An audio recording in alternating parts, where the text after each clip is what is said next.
1 I Zarathustra in the Gathas and in I the Greek and Roman classics, Vaale from Tfie copyright ECMAEOPYV.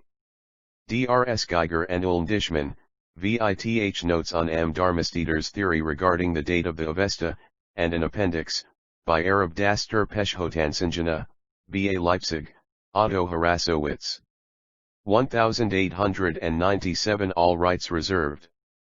To the pious memory of Thr late Karsheji Mainekji Karsheji R** when faith and love, which parted from thee never, ripened thy youthful soul to dwell with God, meekly thou didst resign this earthy load of death, called life, which us from life doth sever. Thy works, and alms, and all thy good endeavor, stayed not behind, nor in the gate were trod, but, as faith pointed with her golden rod, followed thee up to joy and bliss forever.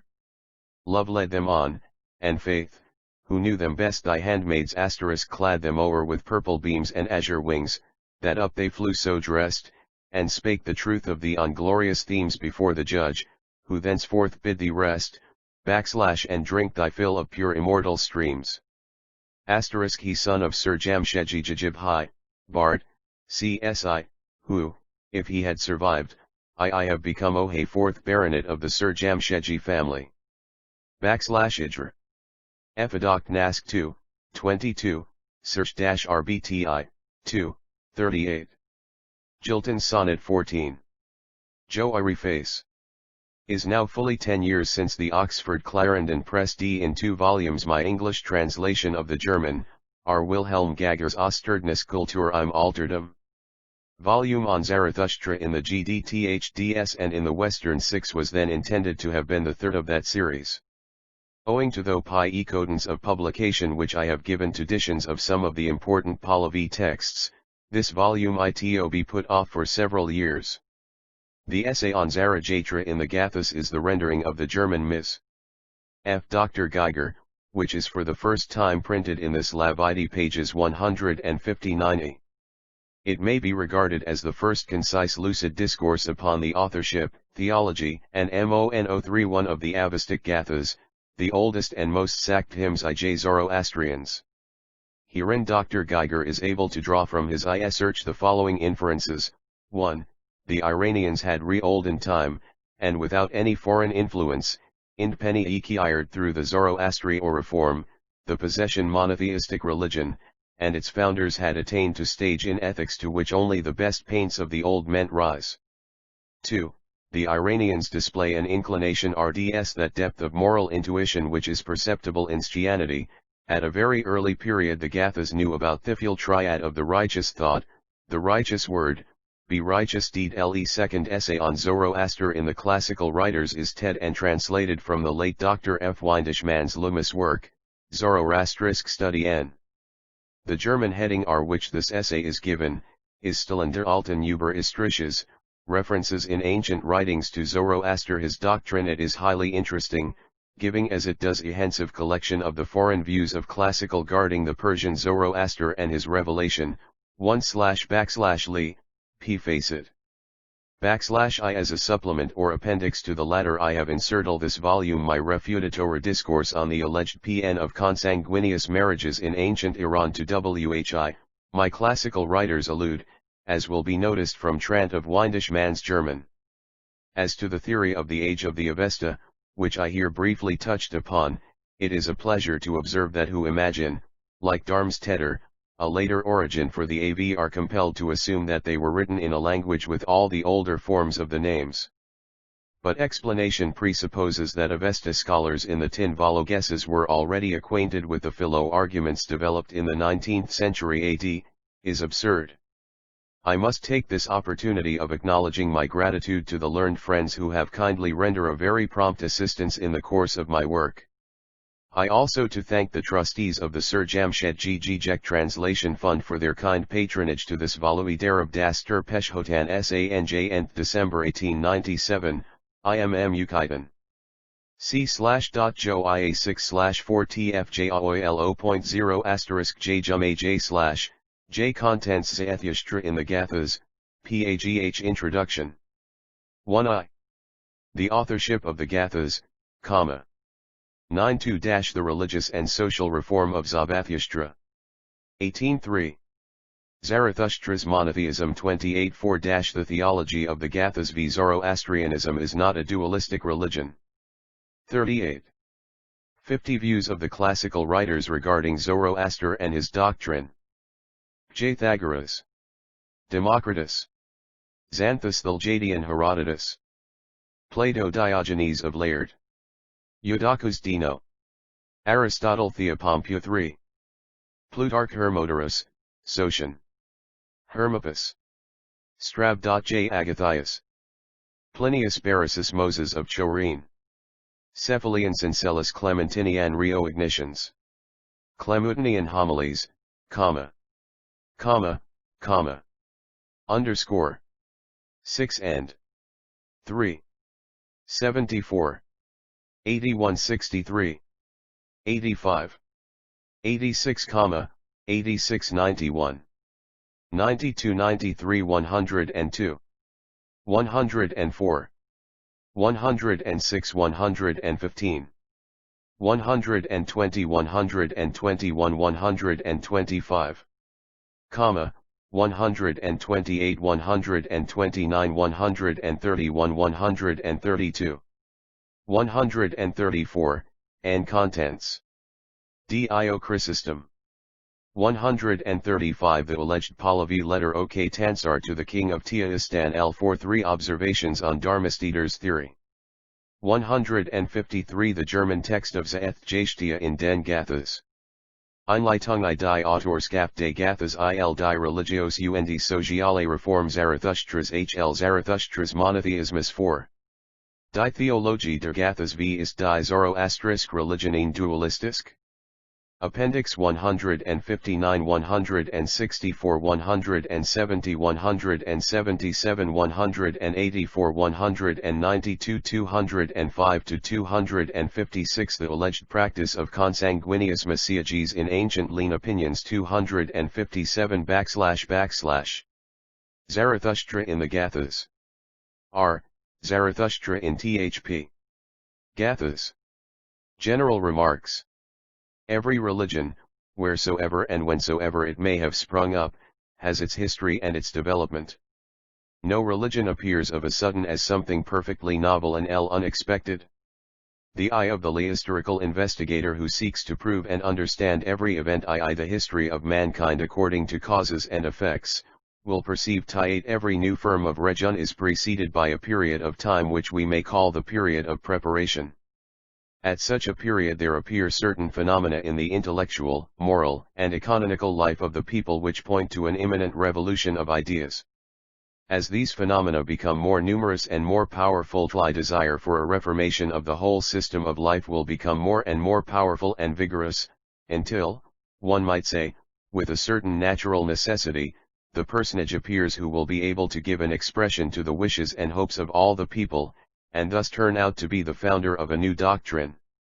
To the contemporary this doctrine may in sooth appear as something quite unexpected and unheard of, because he cannot yet grasp the causes and effects of the events which he himself lives to behold.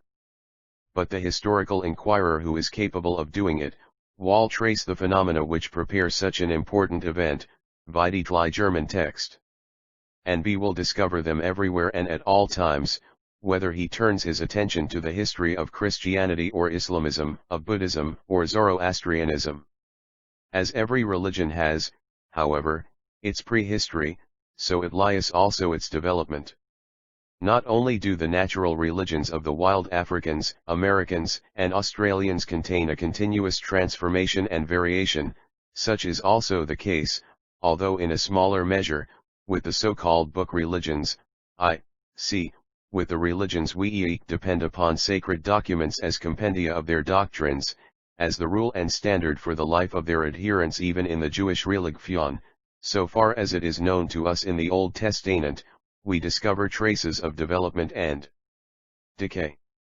It lies not entered on its existence as Zarathustra finished and complete from the beginning, but it has also undergone decays as well as development and improvement.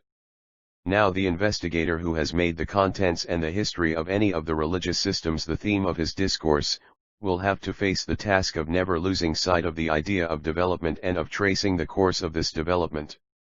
He will have to give himself the trouble of establishing, if possible, the original or primitive form of the religion, and of distinguishing the oldest form from what has been added to in the course of time, and from what must indispensably have been added to it.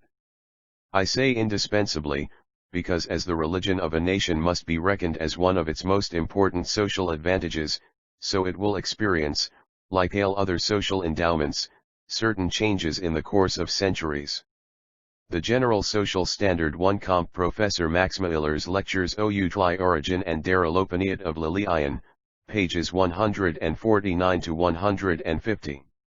Of the people becomes altered, their economical conditions are changed, even their dwellings may be transplanted, therewith also ideas and views, thoughts and learning, undergo their changes, and even what man preserves as his highest and holiest good, his religion, will adapt itself to such transformations. The substance, the nature, and the kernel of the thing remain the same, unless a people breaks entirely with customs and tradition, and endeavors to search out entirely new ways, but the old contents are embodied into new forms, and this must be so if religion is not to lose that power in the social life of the people by which it moves and always animates afresh the intellect and the heart. It is self-evident that it is only then possible to find out or establish the original substance of any religious doctrine, when literary materials are extant which either proceed from the founder of the doctrine itself or at least are traceable to his time, and which thereby bear the stamp of truth and authenticity. If we make an attempt in the following pages to trace back to its oldest and most primitive form the Zoroastrian doctrine which, after a duration of certain 25 centuries, and after an eventful history of battles and triumphs, persecutions and successes, is professed even nowadays by about 100,000 persons, the question arises whether this is altogether still possible. Do we possess documents, the composition of which may be ascribed to the founder, or which had at least their origin in his time and perhaps belonged to the wee circle of his first adherents and friends? Can answer this question in the affirmative, for we are in fact still in the possession of such documents, and such documents are the Gathas, i.e., the holy hymns, which constitute the oldest portion of the Avesta, the religious book of the Zoroastrians. It is here superfluous to characterize in detail the form and contents of the Gathas. They form, as is well known, a part of the Asna, i.e., of the holy manual which is prescribed for recitation at the sacrificial ceremonies. However, they stand in no intimate connection with the Asna, but they are inserted quite irregularly, and without coherence with the rest of the text, in that part of Tlyasna where their recitation, corresponding to the ritual, has to be performed during the divine service. Consequently, the Gathas form for themselves an independent whole, just as the sacred law book, the Vendidad, the chapters of which are in a quite analogous manner inserted between the different sections of the Asna in the manuscripts of the so-called Vendidadste. From the rest of the Avesta, viz., the Asna together with the Yisparad, the Vendid, and the Yashts, the Gathas are already distinguished externally by the metrical form in which they are composed, which reminds us often of the meter of the hymns of the Rigveda, as well as by their language which differs materially from the ordinary Avesta dialect. The extent of the Gathas is unfortunately scanty. From my calculations the following figures are given which might not be without interest: 1 Gatha Ahunavatai 300 lines, about 2,100 words. Yasna, chaps. XXVIIIXXXIV. 2 Gtha Ashtavati, 330 lines, about 1,850 words. Yasna, chaps. Slyin XLVI. 3 Gathas spent Manu, 164 lines, about 900 words. Yasna, chaps. XLVIIL. 4 Galyavohulshatra, 60 lines, about 450 words. Vasna, Cleap, Li. 5 Galyavahishtoishtal 36 line, about 260 words, Yasna, Cleap. Liii, hence these Gathas contain in all 896 linens and about 6,660 voids. I now this is in itself scanty enough. But Thai matter is rendered even more discouraging by the considerable difficulties which the interpretation of the Odhas offers in many passages. Several lines and strophes are so obscure that it is difficult to settle a definite translation. Very often we are compelled to admit that the one as well as the other rendering is possible. Over, none can be regarded as absolutely right, and none as absolutely false. But such obscure strophes and lines are either not at all, or only with the greatest reserve and caution, to be adir, it as proofs for any essential exposition of the subject to treated. Often enough, too, a translator will regard as certain and doubtless what others will dispute. Under all circumstances the utmost precaution is urgently required in makiage use of the Gathas for any material explanation of the Zoroastrian doctrine. While writing this discourse we have been well aware of all these difficulties. Nevertheless, we are able to assert that the original form of Zoroastrianism, the philosophical and religious ideas of its founder and of its first professors can be represented, at least in their general features, upon the basis of the Gatha te.xts, and that so see a glimpse into the earliest ages one of the purest and most sublime religions which have ever existed. Must be considered as exceedingly destructive. The italics are marked by an asterisk when they are mine. Note. Regifling the Gatlayas, we directly meet with an objection in the beginning of our research, which must be refuted before we can enter into the subject before us.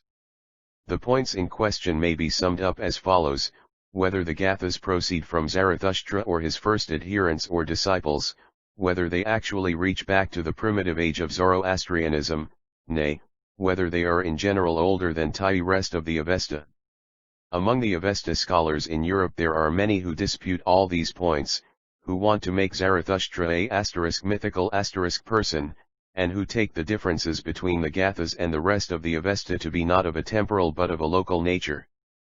Thus they assume that the Gathas were composed in other periods of Iran than, for example, the Yasites and the Vendidad, and especially that the difference of the Diacetes is sufficiently explained from this circumstance. However, this idea seems to lose more and more ground in modern times, and the latest translator of the Gathas, the Reverend Dr. L. H. Mills, maintains their antiquity with great resoluteness. The metrical form of the Gathas can scarcely be adduced as proof for their higher antiquity, happy face, because in the rest of the Avesta we also find numerous pieces which were originally composed in meter. / many passages the meter is still preserved intact.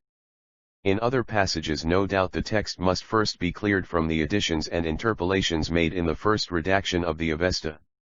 Already of greater importance would be the circumstance that the majority of the verses in the Gathas is so well preserved, incomparably better than in the metrical fragments of the remaining Avesta. This certainly proves that in the redaction mentioned above the Gathas are looked upon as something holier and more inviolable / lit. Untouchably and the texts otherwise transmitted to us. The anomalous dialect of the Gdthds, too, does not prove to us that they are older than the rest of the Avesta *. The dialect of the former indeed shows many forms which are more antiquated, but also many which seem to be more polfshed and changed. All this is far better explained by a local than by a temporal difference of the two dialects. But what undulgatedly distinguishes the Gatlayas from all the other parts of the Avesta and marks them as far older, is their contents * which evidently carry us into the period of the foundation of the new doctrine, into the time when Zarathustra and II's first adherents still lived and worked, while in the younger Avesta they are no doubt personalities of a remote past. This has already been set forth by me most decidedly on a former occasion in my * Ostiranis Kultur im Alterthilm, and our exposition is yet in no way confuted. Lately Dr. Mills has expressed the same ideas. In the Gathas all is sober and real. The kin soul is indeed poetically described r.s wailing aloud, and the deity with his immortals is reported as speaking, hearing, and seeing, but with these rhetorical exceptions everything which occupies the attention is practical in the extreme. Grama and Benvat, the Karpans, the Kavas, and the Yuzajis, KS, are no mythical monsters. No dragon. 3. Compare the civilization of the Eastern Iranians in ancient times, by Zarathustra Peshhotansanjana, Oxford edition, Volume 2, p. 116 sec. A. The Zen Vesta, Part 3, the Yasna, etc., translated by L. H. Mills, The Sacred Books of the East, Volume XXXL, Introduction, pxxvi. 8 tens. The Sifi Mance, and no fabulous lion est defendum. Zara, b.I, shtr, Jamaspa, Frashaishvia, and Maidla Yorna t, v3 sii arnas, Hvagvas, the Hekliatas, as, are as re.v, ani are alluded to with a simplicity of as unconscious as any characters in history. Except inspiration, there are also no miracles. We shall still often have occasion to refer to this, I might say, realistic character of the Gatha, and fly truth of the thesis established by us above, that // ig Gathas pslan.g to the epoch of th3 foundation of Zoroastrianism * will then in due course appear to the reader himself. It will occur above all when we fix our eyes on the parts played by Zarathustra and the other characters in that Gatha, who in the traditional history of the Parsis are regarded as his contemporaries. The later legend regarding Zarathustra, his life, and his works, furnishes us with the following details from which we have excluded all embellishments which can easily be recognized as such. Zarathustra is descended from a kingly family. His pedigree can be traced back to Menukihar. Among his forefathers are Adpidama and Hechatispa. Purusispa is his father. The holy religion is revealed to Zarathustra by Ahura Mazda, and by Zarathustra first of all to Mazdayasna, the son of Zarathustra's uncle Erasti. At the command of God, Zarathustra goes to the court of King Gushtasp of B'Itria, in order to promulgate his doctrine there. The wise Jawyaspa is the king's minister. The prophet succeeds in winning him over to himself, as well as his brother Frashaishtra. Next the king himself and his CFR Spiegel, Erdnisk alter to Enshunda, Vol. I, pg 84 sec, Gushtasp and Zoroaster, translated from the German of Spiegel, by Zarathustra Peshhotansanjana, Vidi Volume 2 of the Civilization of the Eastern Iranians, pages 189-192. 9 Consort, AIIL. Therewith he puts the new fin th on a firm foot in her. Zarathustra married Hvov, a daughter of Jamaspa. He died at Amatunra Ae, leaving been destined to live Lono Inu to witness the first fruits of JJ's announcement of the really Irian. Chapter ITFLE Autriers of the Gatiias. Now we K2AST a glance at the names of persons occurring in Gathas. It is very remarkable that they all relate to the legend about Zarathustra, as we have already abridged it by excluding from it all exaggerations. Find Rayashan the names of Zarathustra, Vishtasgia, Jn Spot, Purushispa, besides Madi Hyomok, the family names of Fj Vugva, Spidama, and Hechatispa 5, and the families Ot Jamaspa and Zarathustra themselves. Lasl, the daughter of the prophet, is mentioned. But, with a single exception, we find none of the Natnis very often occurring in the well-known heroic legends of Iran, and also in the remaining parts of the A/Esta, neither Three Tahina nor Ivrasispa, neither Hashyaga, nor Kavi Husrava nor Arjatispa. Yuma only is named in a single passage. Is this a mere accident? Or, rather, is not the assumption more probable that the Gathas are descended from Zarathustra himself and his companions, and delineate the experience, hopes, wishes, and fears of that narrow circle from which they have emanated? It will be easy to ascertain the truth of this assumption, if we undertake to examine the passages where these names occur. 10 Zarathustra is, to my Nobbal Ige, named altogether liar 16 times in the entire Otlias, 5 in the Gatha Ahunavadi 3 times, in the Gatha Uslatavadi 5 times, in the Gatha Spentamanu twice, in the Gatlia Vohakshatra twice, and lastly, more often in proportion to its extent, 4 limes in the Gatha Vahishtoishti. Nevertheless, this last Gatha plainly appears to me to be the youngest of all.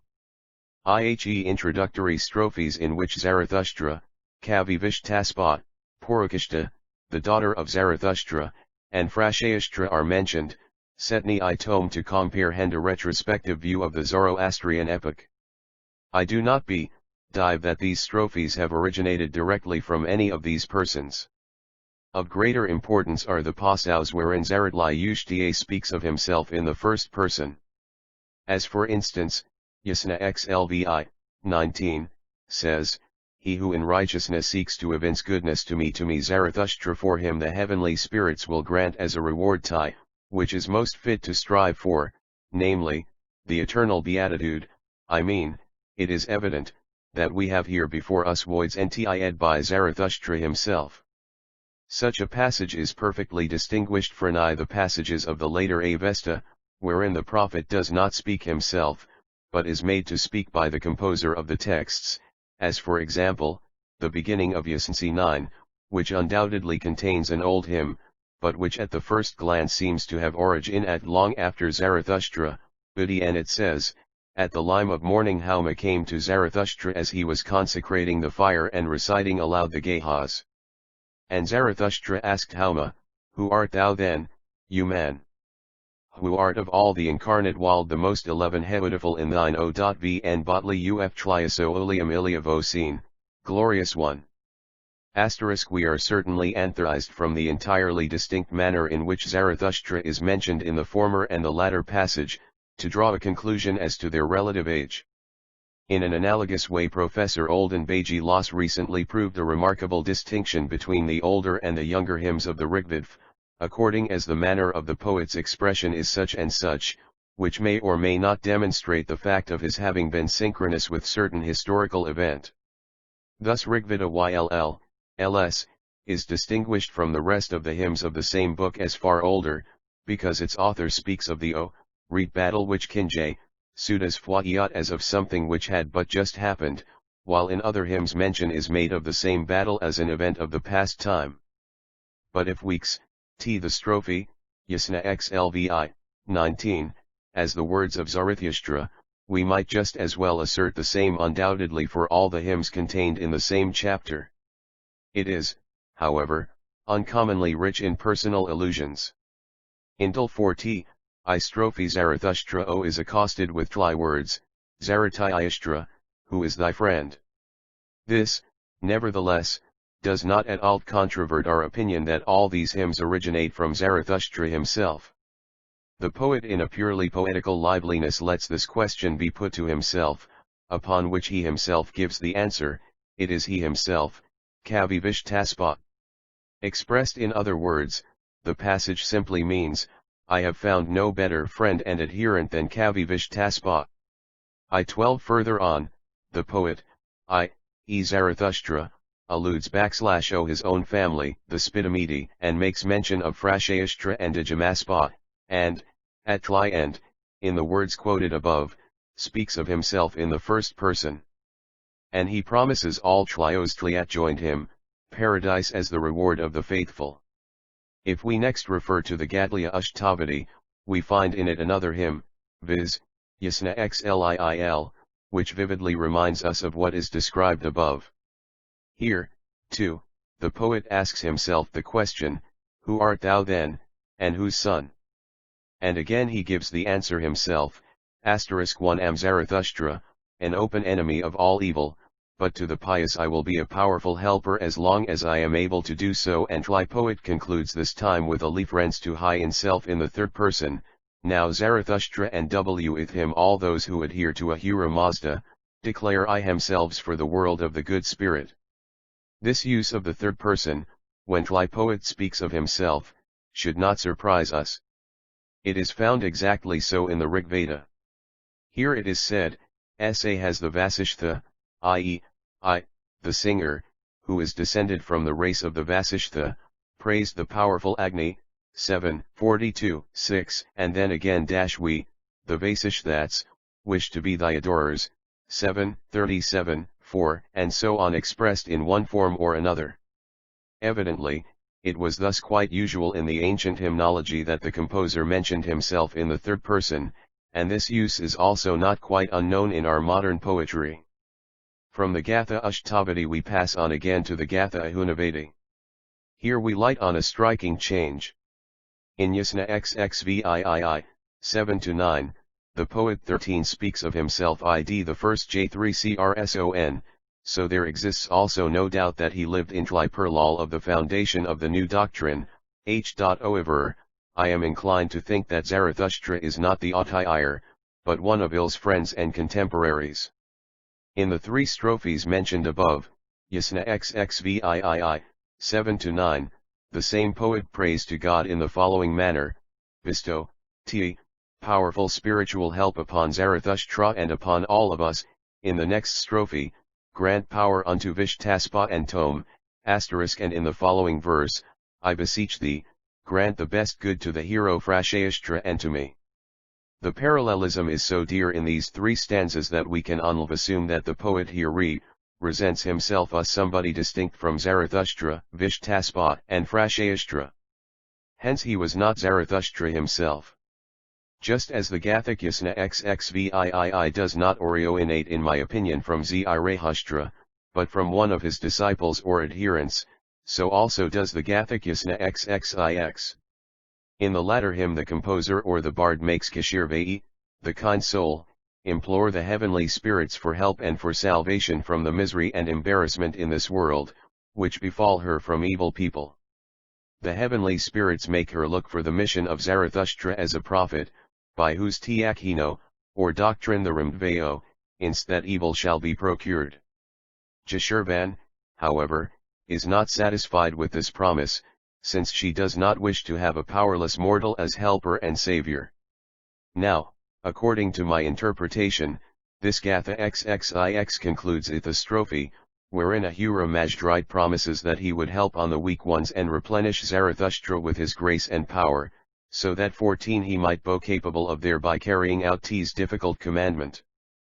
But whatever may be the case, whether this Gatva conc bides act ally in the somewhat uncertain manner in weakly it does ill its present surviving shat, or wellier the strophe which for uikerly formed the end is lost, if seems very probable that the original composer of these limes was not Zarathustra himself but one of his friends, who refers to the prophet as the man that was chosen and sent into this world by God for the purpose of annihilating the walk of Tly evil people. The remaining chapters or aims of the Gatliya Ahunavadi present no sure clue to its authorship. XX in Yasna 13, 14, Zarathustra is only office mentioned in the 3rd person, thus, as an offering Zarathustra gives the life of his very body, which does not enable us to form any opinion. But it is certain that all these hymns belong to Tly lifetime of Zarathustra. They presuppose all the relations and conditions of life which, as we shall see further on, are characteristic of that period. But whether Tye prophet himself is their author, appears to be uncertain. Several times their tone and character are doctrinal, and the dogmas of the Zoroastrian religion are explained at large, which seems to speak more for the assumption that a disciple of the prophet had composed them, who had now clothed in a compact and definite form and transmitted to the people of the world whatever he had heard directly from the prophet's mouth. In the Gathas Pentamenu, Yasna XLIX, 8, the poet mentions himself along with Frashayastra without even specifying his own name. In TB 15 following stanza Jamaspa is mentioned in connection with a Nutlier professor of the new doctrine, who, Rniatihupspindia stood to be Vishtasiya. Vidi Dr. Mills, SBE, Vol XXXI, PIGC, /nothing prevents us from believing that Zarathustra is Tye el Reed Peaker. It is, however, certain that the poet lived in the age of that Proj, het. He 49th line ends with the words, "What hast thou as a help for Zarathustra who invokes thee?" Which does not speak quite against the authorship of the Raf. Of still greater importance is the hymn that follows, YDSNAL, 5-6, a passage the light sense of which has first been explained by Dr. Mills.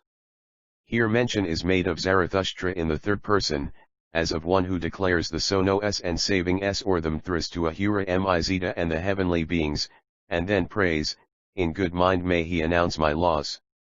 The author here evidently stands next to Zarathustra, just as we have already observed him Yina xlix, 9, *la /ys. Let the ze illness here to help us fifth, lot no true aet lie old rule with the faithless, souls should unite in blessed rewardings o Yuli, yidel jamis thus united is tly brave, hero.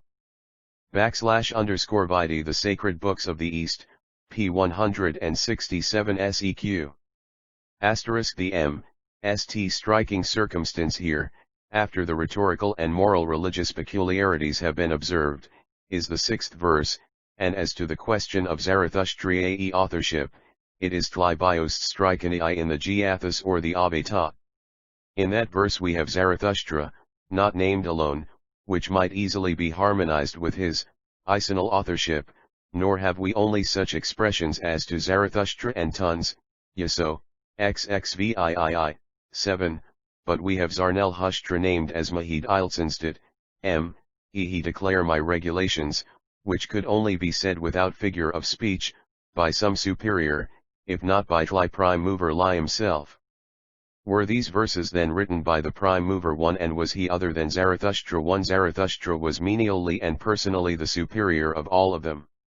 In fact, he was the power behind both throne and home, and yet without a name. I trans, 710 te. I16xxiu Yasna 7I.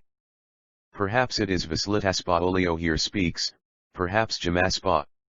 At all events B appears to be less a priest than a prince or a grandee in the land, who makes use of the important authority of Zarathustra in order to introduce in league with him all kinds of reforms in the political and social order of affairs. We'll observe that Zarathustra is in fact a great reformer in social as well as religious matters, therefore, such an idea is not absolutely impossible. That the Gatha Vabishto Ihti belongs in Ray opinion to a later, perhaps even a post-Zarathustrian period, I have briefly stated beforehand. As to the still surviving hymn, Yasna Lt, i.e., the Gatha Vohuxliathram, I would again be inclined to ascribe it to Zarathustra himself. This assumption is already confirmed by the fact that this hymn bears unmistakable resemblances to Yasna Xlvi, which we likewise assume to be Zarathustra's own.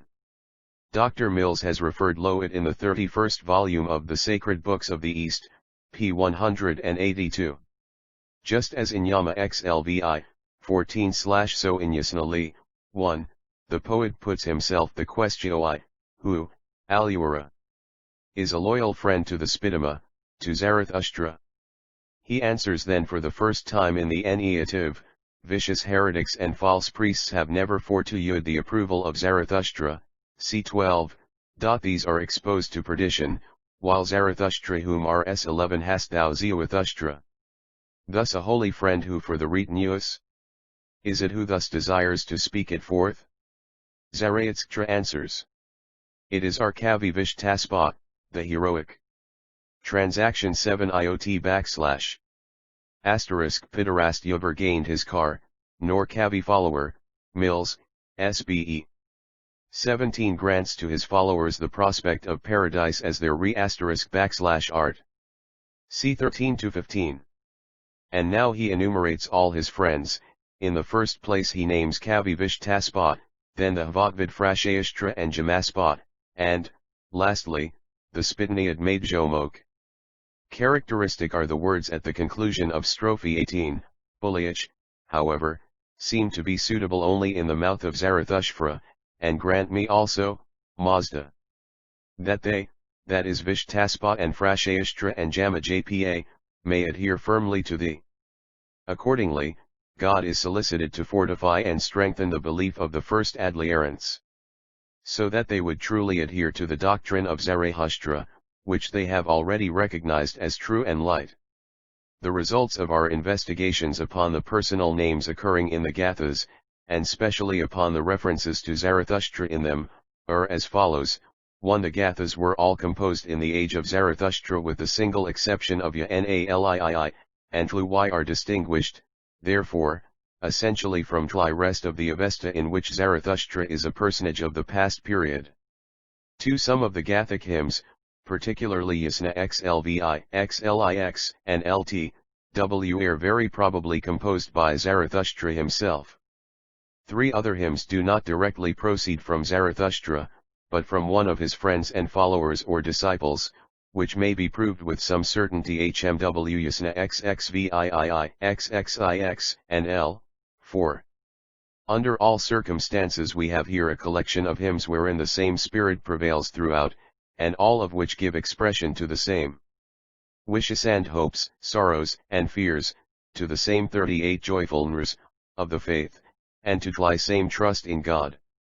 Our theme Zarathustra in Gatha, is, therefore, now to be treated more concisely as, the reform of Zarathustra according to the contemporary delineations of the Gathas. Chapter 2. The religious and social reform of Zarathustra. As we have stated above, Zarathustra was a reformer as much in the social as in the religious. Here.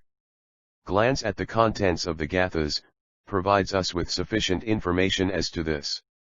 No great reform can be achieved without the waging of battles, and in point of fact is a period of embittered fig-litting which unfolds itself before our eyes, when we look at the scenes portrayed in the Gathas. We may represent the matter in the following manner. The Aryan people, that is, the still united Indo-Iranians, in their migrations from the Oxus, had descended southward and settled themselves in the river valleys situated to the north and south of the Hindu Kush. But here the habitable soil which was available, was insufficient for the accommodation of so great a number of tribes and races. New masses pressed 0.3 feet them from the north, and so it happened that the tribes that had moved forward farthest to the south, had stretched far to the east and entered the valleys of the industry. Remarkable schism had thereby taken place. Those of the Aryans who remained behind in the earlier settlement on the Hindu Kush formed the subsequent Iranian nation, while those who emigrated towards the east, the subsequent Indian people. The latter were then past 1934 through the Rigveda Ejadoch of civilization, Bulielst conquering the modern Janjav in Trier fight with Tsa and Dasiu. Now for the Iranians, too, an important period of their history began.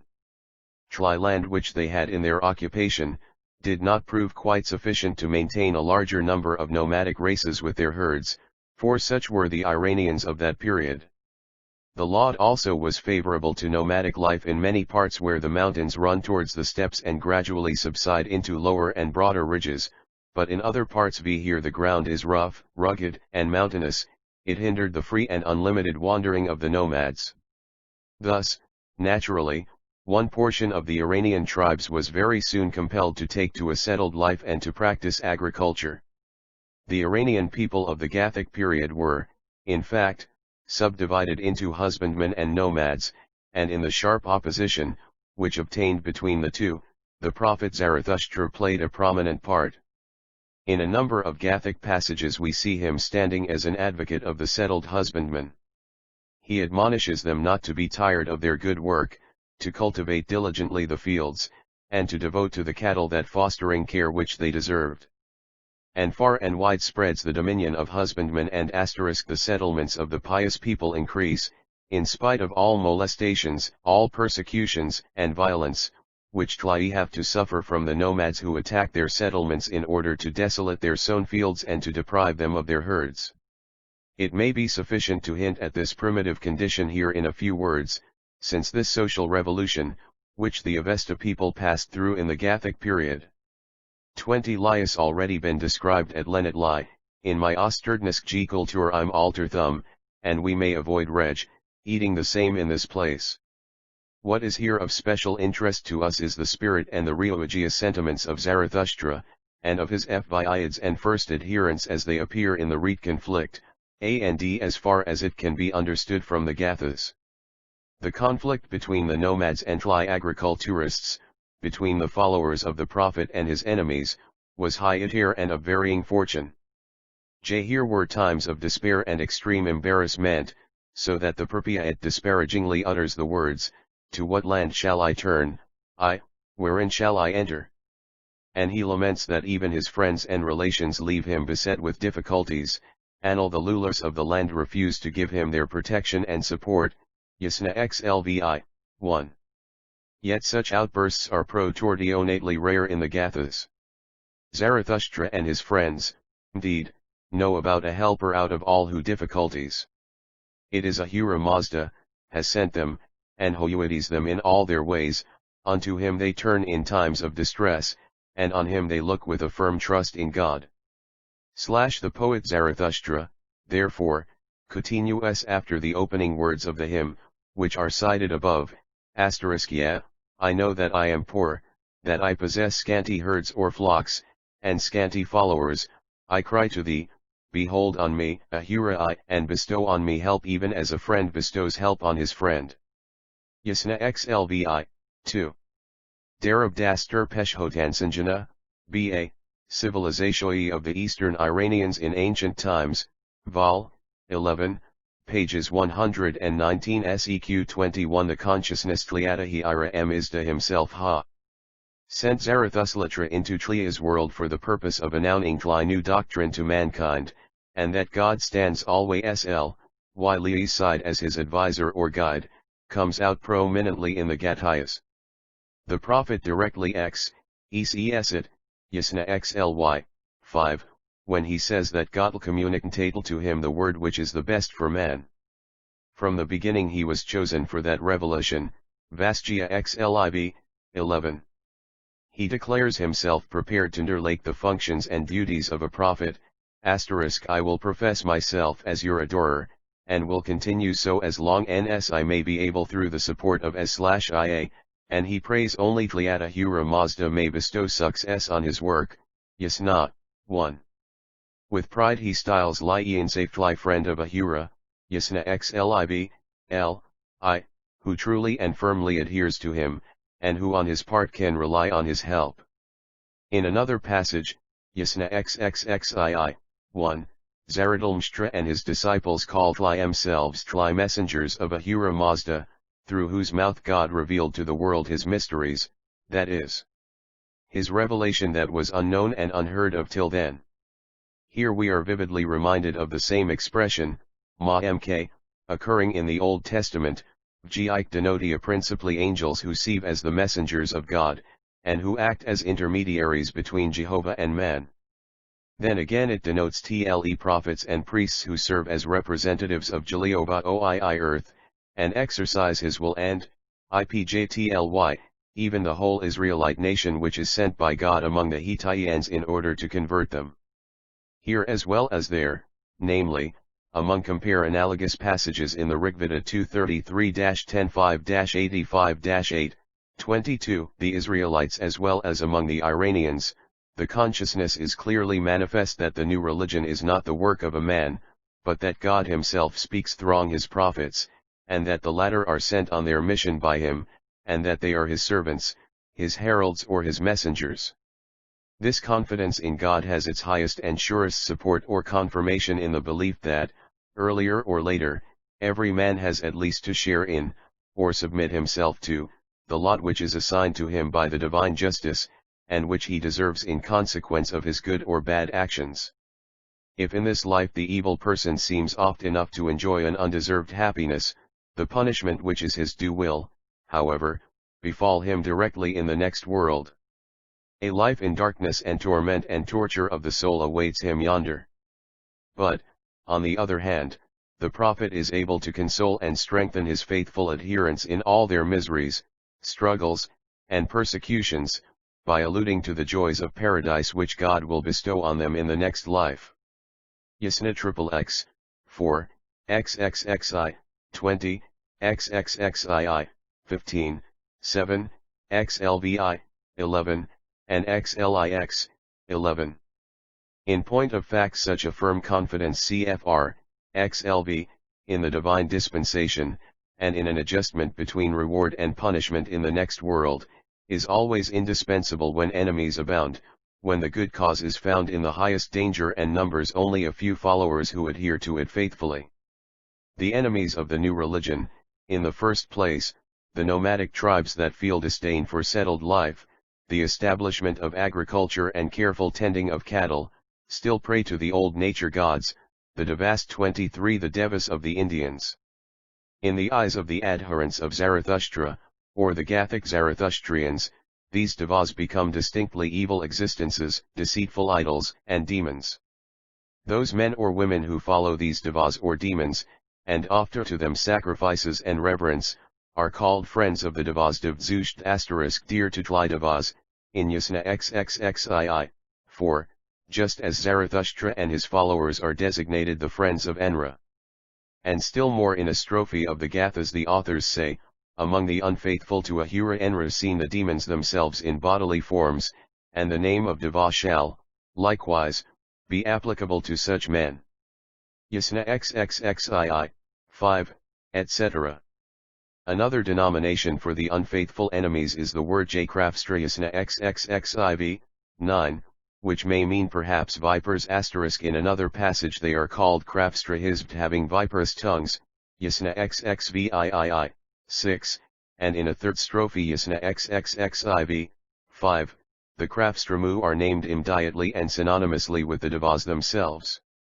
The unfaithful have also their priests, the Usage, the Kavist Antal the Karapans, compare Yasna XLIV, 20. The unfaithful are generally designated by the word Dreg Antu, the pious on the contrary are XXX called Sayashiantu in certain passages, Fa.S/A4, 13, XLVILL 9, and especially in Slayath, 12. They viz, these priests, are naturally Tli most inveterate enemies of the new doctrine through which their gods are dethroned, and they themselves lose all their influence on the people. The false priests, the Usage, the Kavis, and the Karapanasai often succeeded in bringing the rulers over to their side. With the princes have the Kavis and the Karapans united, so complains the holy 24XL singer in Yasna 6, 11, in order to corrupt man by Tyre evil deeds. Self-evidently it was of the heaviest importance that the rulers should come to a determination as to the side they should take in such a matter, for if the prince professed Tli new religion or stood opposed to it, Li's subject as a rule very likely followed him. Hence it is that Zarathustra now and then praises the religious fidelity of Vishtaspa, and hence the reason why the poet prays to God, may good princes reign over us, but not wicked princes. Among the princes that stood against Zarathustra as his enemies, the mighty Bendra might be included. Weo is mentioned in Yasna XLIX, 1-2. From the context of the passages we can of course conclude that he stood on the side of the infidel flows. A Phmyla or a race of previously blood were probably the Grishma Yasna XXXII, 12u. Regarding Tlum it is said Tyate they, having alhed with the Kavis and the Karapans, have established their power in order to overpower the Prophet and his partisans, but sneeringly it is said of Tlumi that they will attain in hell the sovereignty for which they are striving. With all their adherents, the idolaters, and F.dse priests, they will go to eternal perdition. But Tlib Prophet, who is here in this world so much abused and distressed, will enter with his family, relations, and followers, into the joys of paradise. Now, it is interesting to observe how the composers of the Gathas place themselves in contrast with these their enemies, and what sorts of ideas and sentiments they set forth against them. First, it is regarded as a sacred obligation to convert the infidels by means of words and doctrine, Yasna XXVIII, 5. Tli religion 25 of Zarathustra is a religion of culture, of spiritual and moral progress and proficiency. It penetrates through all conditions of human life, and it considers every action of life, as for instance, the clearing of the soil, the careful tending of herds, and the cultivation of tidy fields, from the standpoint of religious duty. Suckly a religion, or such a philoso, hyj cannot be confined to a narrow circle. Tli propagation of it and the conversion of all men to it, are ideas which are at the basis of its very essence.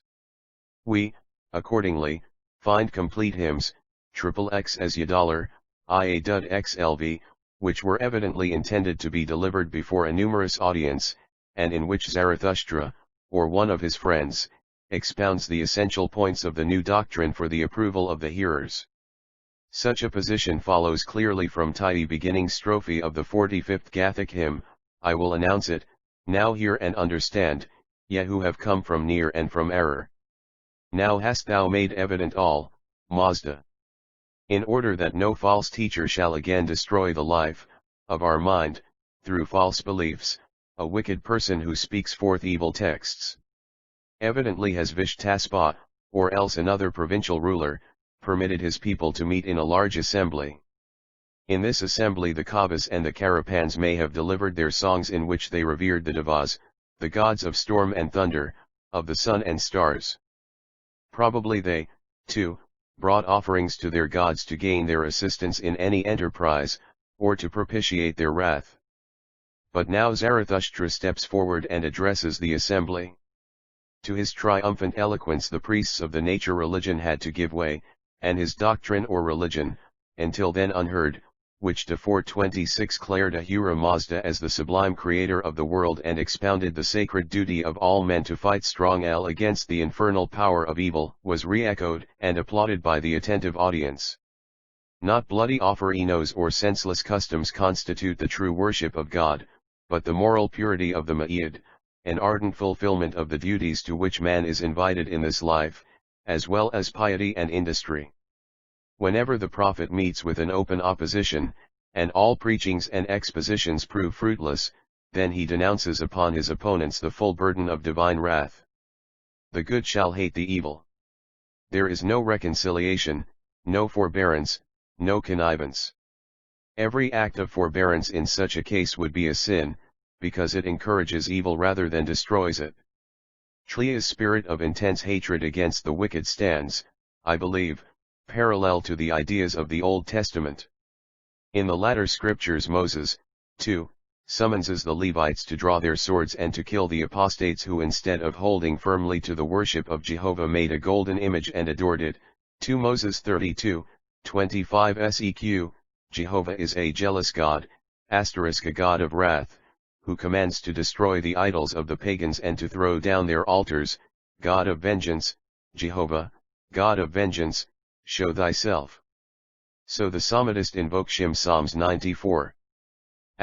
Lift up thyself, thou judge of how the earth, render reward to the overbearing. Long shall the wicked triumph, Jehovah.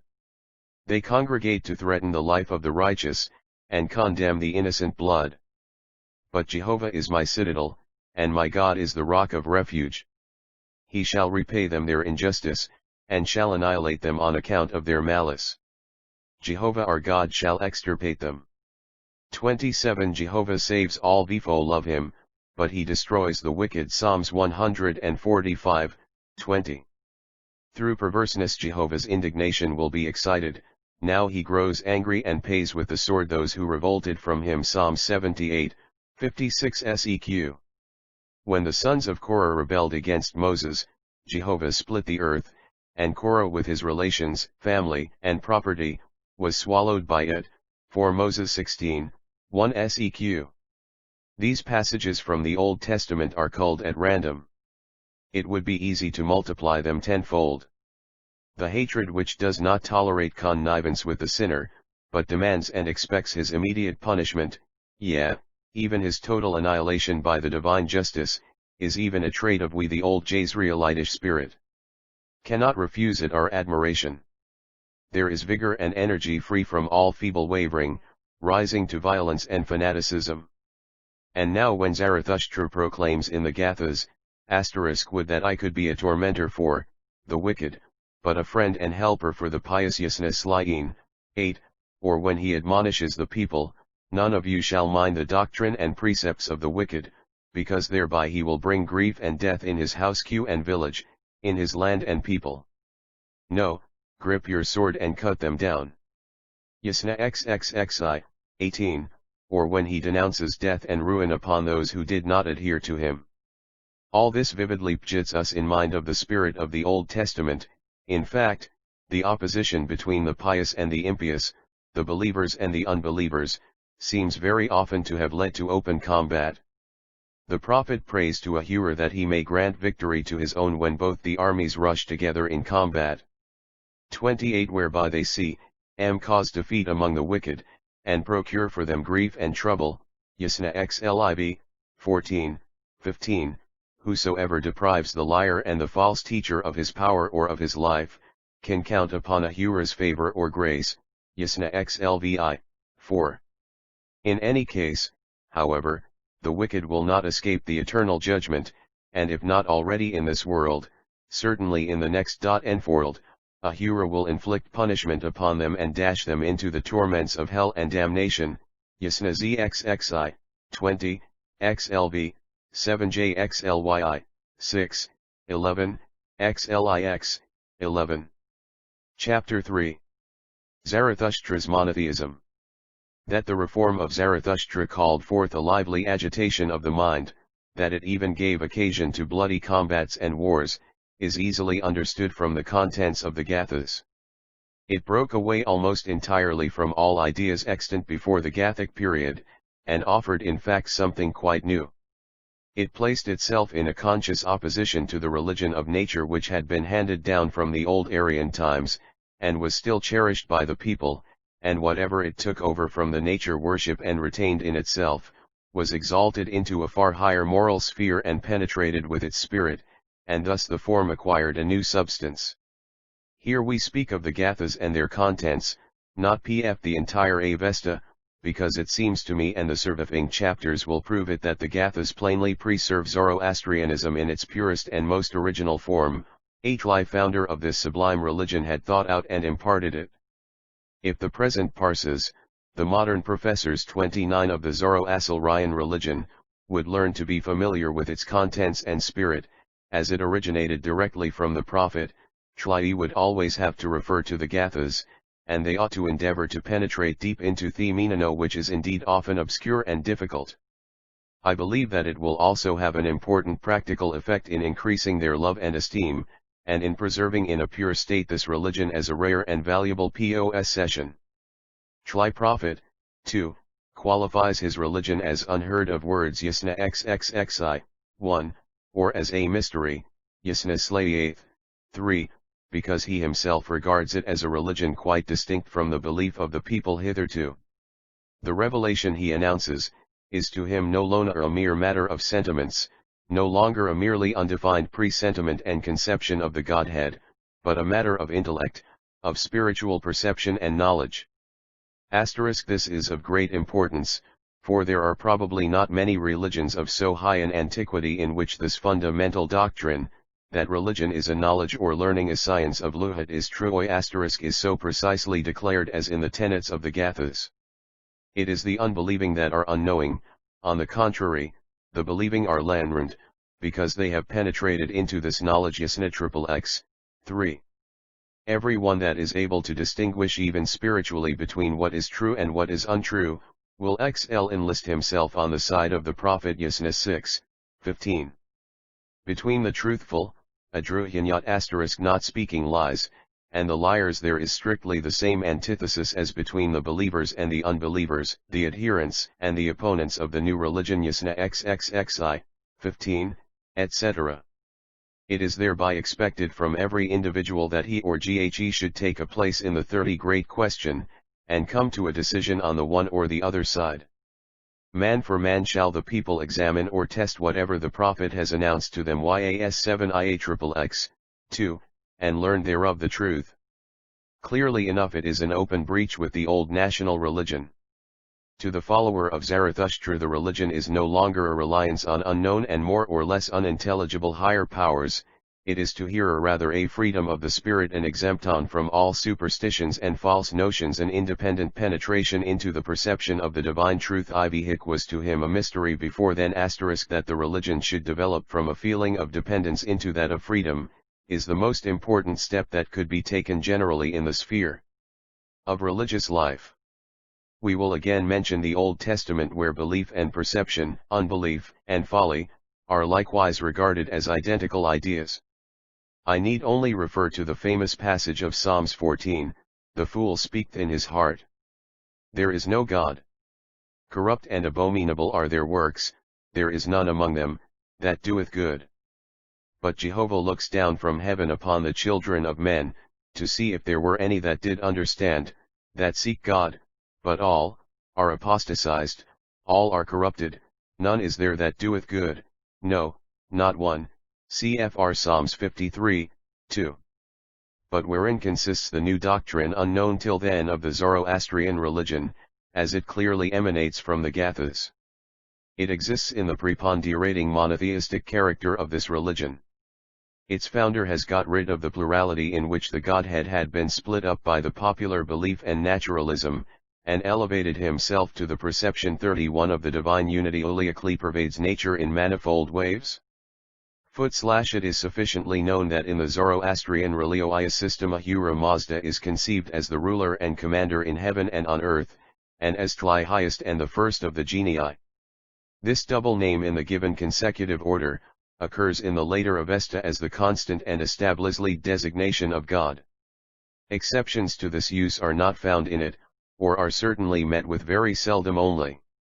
The case is different in the Gathas, and I come thereby to a most highly significant distinction between the old hymns and the younger fragments of the Zoroastrian religious documents. Such a name as became afterwards stereotyped for we the Godhead, does not yet exist in the Gathas. Find sometimes Ahura, sometimes Mazda, sometimes Ahura Mazda, and sometimes Mazda Ahura applied to the deity. God can be designated by Lord Ahura, as well as by all-wisdom or omniscience, Slazdo. It seems even that in the Gathas the appellative signification of the two names had been felt still more than in the later writings. This is proved by the passages wherein Ahura Mazda, Yasna XXX, 9, XXXI, 4, or Mazda alone Yasna XXXIII, XLV, 1, is used in the plural number. The Majdong Hut //E// evidently form the totality of the heavenly spirits. If we further consider the fact that in the old Persian cuneiform inscriptions of the Achaemenian dynasty occurs the name of God, or Majd, as a single word which is only inflected at the end, it certainly follows hence that we have to deal here with the results of development in different historical epochs. Generally speaking, Zarathustra had not found out originally any exact proper 82 name for the Godhead. He designated him sometimes by one, sometimes by another name, but we can translate most of the different names, which are used in the Gathas, simply by God. Later on the name Ahura Mazda, was strictly adhered to exactly in the same relation and succession of the two words, and therewith was now for the first time created a real or definite name of the deity, the use of which corresponds to the name of Jehovah in the Old Testament. In a still later period the two names blended into one, because they were continually used in the same succession as though they formed a compound. Nevertheless, both the component parts are still discernible from the name Ahura Mazda, since they are both declined in one passage only of an inscription of Xerxes. The last phase of development is represented by the forms of the name used in Middle and modern Iranian dialects, Pahlavi or Harmazd, and modern Persian Ormazd. The blending of the two words is here so complete that they do no longer bear an independent meaning in the final form. Now the essence of polytheism consists in the religion in which man exalts the different powers of nature separately to individual godheads, and fixes the limit of their sphere of activity against each other. Generally speaking, we can, therefore, call the religion of the Igveda a polytheistic doctrine. Indra is the god of weathers, Agni rules over the fire, Tv Maruts are the genii of storms. However, there exist already in the Vedic hymns ideas which lead us gradually upwards from polytheism to monotheism. We can observe how the virtue or efficiency of one or more gods is here and there transferred to an individual god. This is especially the case in many of the hymns 33 dedicated to Vimna. In those limes Varuna is represented as Tli creator of the universe, as Tli giver of all Tejit things, as the warden of truth, and the Avano of sins. Vidi Rigveda 25,20, 2, 27,10, 7, 86, 1 sec. In other Sassid songs the same qualities and powers are transferred to other gods, thus Indra, Soma, and Agni may be occasionally regarded as the Hyohest Fods. Oft last mentioned O*Od, A&I, it is said directly in Igveda Y. 3, that he is the same as Indra Vishnu, Savitri, Payashan, Rudra, and Aditi, accordingly he is identified with the whole body of the Oxkis. Thus we can observe in the Rio Veda how the Sino-ers and priests search after the conception of the divine unity, and how they are kept away from it for this reason only, that they have not the moral courage to break with the notions, conceptions, and names, which are handed down since ages. The Gathas, the position is different. The important step which the Vedio singers lingered to take, was adopted by the Gathic Iranians. The plurality of the nature gods is set aside, and one God is selected in their place, who comprehends all, and is as great and as powerful as the Jehovah of the Old Testament, and at any rate not more anthropomorphous than the latter. In the 104th PSCDM, Jehovah is extolled as the creator and regent of the world. Light is the garment which he puts on. He stretcheth out the heaven like a tent. He vaulteth his chamber with water. He maketh the clouds his chariot, and ascendeth upon the wings of the wind. He maketh the winds his messengers, and the fire flame his ministers.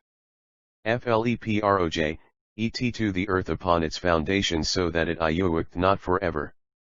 He 34 created the moon to regilia tli seasons, tli sun novila his going down. Thou enacest darkness tli there will be night, wherein all the beasts of the forest stir about. The young lions roar after tlier prey, and seek tlier meat from God. The sun riseth, these beasts run away and couch themselves in their dens, when the man goeth out to his work and keepeth himself to his daily labor until the evening. I would put side by side with this psalm some stanzas from the Gatha XLIV, where Ahura Mazda appears as the Almighty God, who created the universe, maintains it, and rules over it. The resemblances between the 44th Gatha and the 104th Psalm strike us at once, and we must concede without any elicitation that the author of the 44th Gatha has penetrated into the perception of God, the creator of T, IC Virald, not less profoundly than the poet of the Psalms. In YAS 7 IAXLIV, 3-5 and 7, it is said, 3, this Iakatlis, give me the right answer, Ahura. Who was the generator and the first father of the world? Sister Aviho showed the sun and stars their way. Who established it? Tliatlimuon their LG waxes and wanes, if thou deiest not. Othce things all, Mazda. And others still I should like to know. 4. This one ask thee, give me the right answer, J. Ahura. Who hath firmly suslained from beneath the earth and the atmosphere, that they do not fall down? Who created the waters and the plants? Who hath given their swiftness to the winds and the clouds? Who hath created souls? Mazda I the pious thoughts, within our 5. This I ask thee, give me the right answer, O Ahura. Who hath created skillfully light and the darkness? Who huntly neal skillfully sleep and activity? Who hath made the auroras, the midday, and the evening, which remind the discerning man of his duties? 7. This I ask thee, give me the right answer, O Ahura. I who Elua created the blessed earth together whh the sky. 35. Who liat lightly rugly his /6 liam in je the soa in the exact image of the lather? O I will call thee, Mazda. The judicious, as the creator of the universe, the most bountiful vs Thuriat, the correspondence of the religious ideas mentioned above in the Gatliac Limes and Tejas Psalms, is in point of fact unique. The conformity to law in nature, such as the course of the stirs, the waxino and the waning of the moon, and the succession of the daytime during man's activities hxed, attracted the attention of both the poets. In tkigdt.hih Ahura Mazda, in the Psalms Jehovah, is the creator of the order of the world.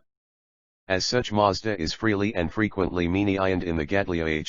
He is ** the essential creator of the oidalroth the world hate ehoisluiaja dalriash, in Yasna xxxi, 8, iuiaj, Pelation, which we must emphasize, as it will herald tcrb of ordinance for considering the relation in which Ahura Mazda stands to the Amishaspentas. If Ahura Mazda is the creator of the world, he, too, deserves all those attributes which are ascribed to Jehovah in the QLD Testament. As we have already remarked, Ahura Mazda is the // t, / and all just, he hates tie evil or wicked, and punishes them in this world as well as in the next according to their due, but he takes the pious under his protection, and bestows eternal life upon them.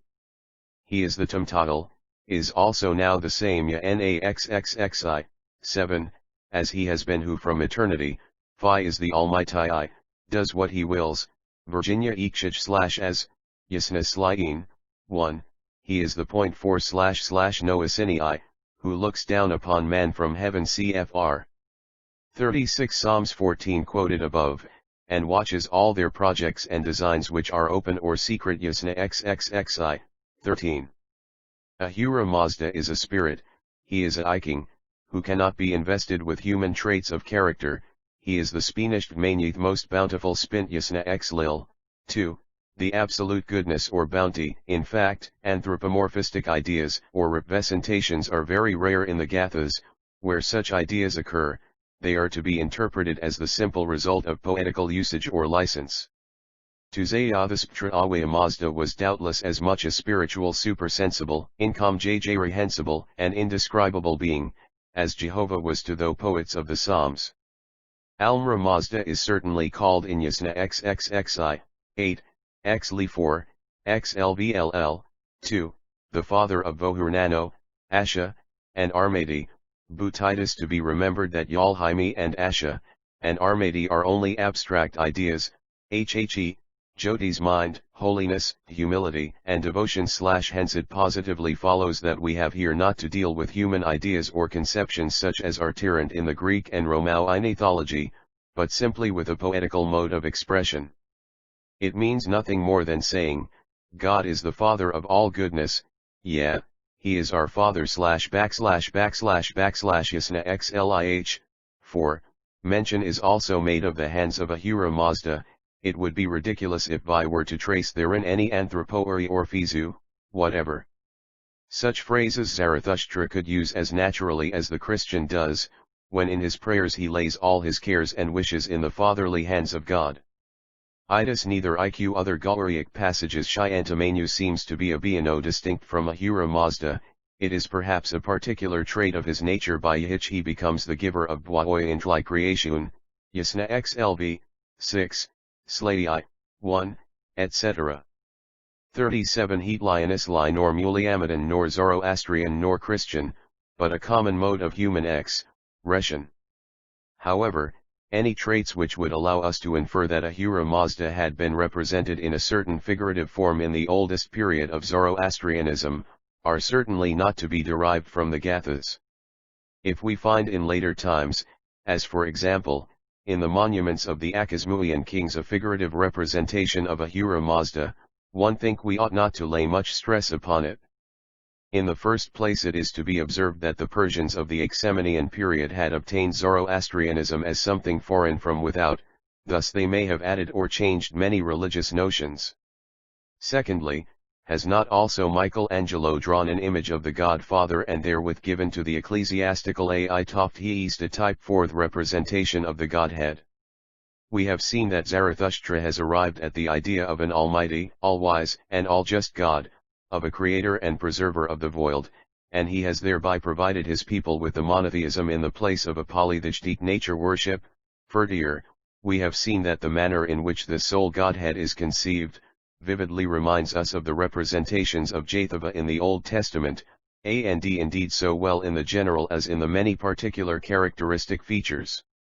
Nevertheless, I declare it as an entirely mistaken assumption that Zarathustra borrowed the Jehovah idea directly or we indirectly from the Israelites. Find nowhere else in the entire Avesta traces of actual contact between the Iranians and the Semites, whence I would justify a theory of a borrowing of religious notions or conceptions from one another. Again, the cult of Ahura Mazda has yet its genuine national stamp in spite of all resemblances. 38 with the Jehovah Worship. Let us only consider the close connection of the religious and economical life, which plays so prominent a part already in the Gathas, and forms a characteristic feature of the entire Avesta. Generally I regard it as an ostensardus to assume a borrowing on the basis of sin, ple resemblances of religious ideas. If Ahura Mazda and Jehovah bear a certain affinity in idea and comprehension, that is plainly owing to the reason that we have to deal with a monotheism among Taiyanins as well as among the Jews. But when monotheism is once firmly established, then certain similar ideas are sure to be forthcoming, which are peculiar to monotheism and form part of its essence. He who does not altogether deny that a people or a preeminent genius at any time among a people, can attain independently taught the idea of the unity of God. He who does not dogmatically adjudge the monopoly of monotheism to the Jews will surely agree with me in the assertion that the Iranians had in a very olden time, and without any influence from without, independently acquired through the Zoroastrian reform, the possession of a monotheistic religion, Chal tl 4. The theology of the Gathas. We now approach an objection which might possibly be raised against our comprehension of Zarathustra's doctrine. It might be asked, is then Zoroastrianism, indeed, a positive monotheism? Does not the Avesta extol and profess the existence of a complete list of good spirits such as the Amishaspentas, Mithrasrasha, Varethrak 7ia, Ilaoma, Arduistrai, and others? Have not several of these good spirits, as for example 3 Ivijitlam, FGMS, which are derived from the pre-Zoroastrian times and are also met with in the Indian Vedic hymns, and which consequently belong, no doubt, to Aryan nature worship? We do not wish to misapprehend the importance of these objections. Are willing to concede to them even a certain justification and truth. But here is the point where to have surely to distinguish between the GDTHDS and the rest of the Avesta, Hidasiya, the doctrine as it comes directly from Zarathustra himself and as it developed among the people later in the course of time. If, indeed, we consider the Gathas alone, we light on a far purer monotheism. In the later Avesta the doctrine appears confused and restricted in different ways. Even today the Parso will have to prefer Gathas, if he wishes to understand his religion not only in the oldest, but also in the purest form. How sharp and definite the representation of the genius Mithra appears in the later Avesta, especially in the Mayuryash dedicated to him. He is the genius of the morning sun, who brings hither the light. As such he is the enemy and vanquisher of the demons of night. But he is also the Yazida of truth, of rights and contracts. The sphere of his might ranges still further. He is prince and king of the earth, the helper in battles whom the warriors invoke at the commencement of fighting, and who helps them on to victory. Lastly, he takes vengeance on the wicked. He especially inflicts punishment on liars and violators of promise. In a similar manner we can describe Tishtraya from the later Avesta. He is the Yazida of stars, in party. 1 Compare Spiegel, Iranisk Alterthumskundug, Volume 2, pp. 77, i.e., Comp. Ibid, pages 70, seq 40. Ciliar he presides over the star Sirius. To him is attributed the power of distributing rain on dry fields. He fights against the demon of aridity and barrenness. That he has generally in his hands the dominion of the stars cannot be surprising. Also the Fravishis, the M9MES, allot the fertilizing water over the earth. They distribute in general all sorts of good things, cause trees and plants to thrive, and are like Mithra helpers in war and Sophiatinov. In short, we have in the later Sylvesta to deal with genii who vividly remind us of the gods of the Rigveda, of Vanma Indra, Mitra, and others. If we now turn again to the Gathas, the subject appears to us in quite a different light. Here the names of /Ithra or Tishtrajaya are not mentioned even once. The Fravishis, too, are never directly alluded to, so also Hojana, or Varethrakna the angel of victorious battles, or Anahita the angel of the waters. In the Gathas we fail to find the names of all those good spirits who in the later Avesta are especially drawn as plastic representations, and who mostly appear exhibited with individual attributes. Are we to explain this as a simple accident? I would regard such a supposition, of course, as an error, although I am convinced on the other side, however doubtful or critical every documstami silentio is. There are sometimes circumstances under which we arrive at nothing by the assumption of an accident, and by which much obscurity and confusion is caused. If in the Gathas we could nowhere find a convenient occasion for mentioning Mithra or Ayashtraya or the Fravishis generally, it might be explained as an accident when their names do not occur. But such opportunities of 8 comp. Spiegel Erkiask G. Altberthumsleonk, Volume 2, pages 91 sec. Mentioning these good spirits, occur sufficitijai often iuy trigatli as. Is Mithra, for example, not alluded to in Tli J, Passage 3 where Tli conflict against the unbelievers is mentioned? It is said of Mithra in Yasht X, 36, Mithra opens the battle, Li takes his place in the battle and standing in the midst of battle Li breaks asunder the lines arrayed, tore the battle, or, Tli Fravishis J2, would have been here fully invoked, for they bring the greatest help in fearful battles. Yasht 13, 37, besides, the Gathas speak very often of fields and herds, but even with such an opportunity Lashtraya is never referred to, although Li renders the fields blessed and the Airds thriving. Similar is the case with regard to the other good spirits of whom, too, the Gathas rank in no mention. One cannot say that in general no occasion is found to name them, but their non-mention is evidently the result of an object aimed at. The entire character of the Gathas is so philosophical, abstract, and transcendental, that such yazits or angels as are mentioned above would be quite unsuitable in their theology. I do not, that Zarathustra and Tli other poets of the Gathas knew altogether nothing about Mithra or Tishtiyat or Anahita. These Inzats were, no doubt, much revered by the people, but the prophet did not approve of such a cult. He wished to substitute higher and more philosophical ideas in the place of these good spirits, who in their entirety too much resembled the gods of the old Aryan nature worship. All those genii that are named in the Gathas along with Alioeamazd, are in point of fact such abstract Ci, Ncj, Tions, Thnirj, Oiiu, m/ERCRCRCNCC to the J42 monotheistic doctrine of the Gatva, as is set forth by Le, will be indicated later on. Mithra, Tislitran, and other yazits, who are not mentioned in the Gatha, are in the later Avesta pretty strongly anthropomorphized. They are Koishiavidi and described quite in the same way as the godheads of the Rigveda. They are represented in human form, as man, or Wonian, like X/Na, Ada, wearing armor and clothing, bearing aviapods, driving in chariots, and dwelling in palaces. Summadin, they appear even in the shape of animals. But, as we have observed, such anthropomorphous conceptions are quite foreign to the Gathas, those genii, or, the contrary, who with Ahura Mazda are mentioned in the Gathas, Eri.Ily the Amishas are very little, or properly speaking not at all, anthropomorphized even in the later Avesta. Sriyasha perhaps forms only an exception. In Tliodhas he is wholly an abstract Fioir, but in the later Avesta he is described as a Gyphius who he attributes exhibit many resemiblances to those of Mythia.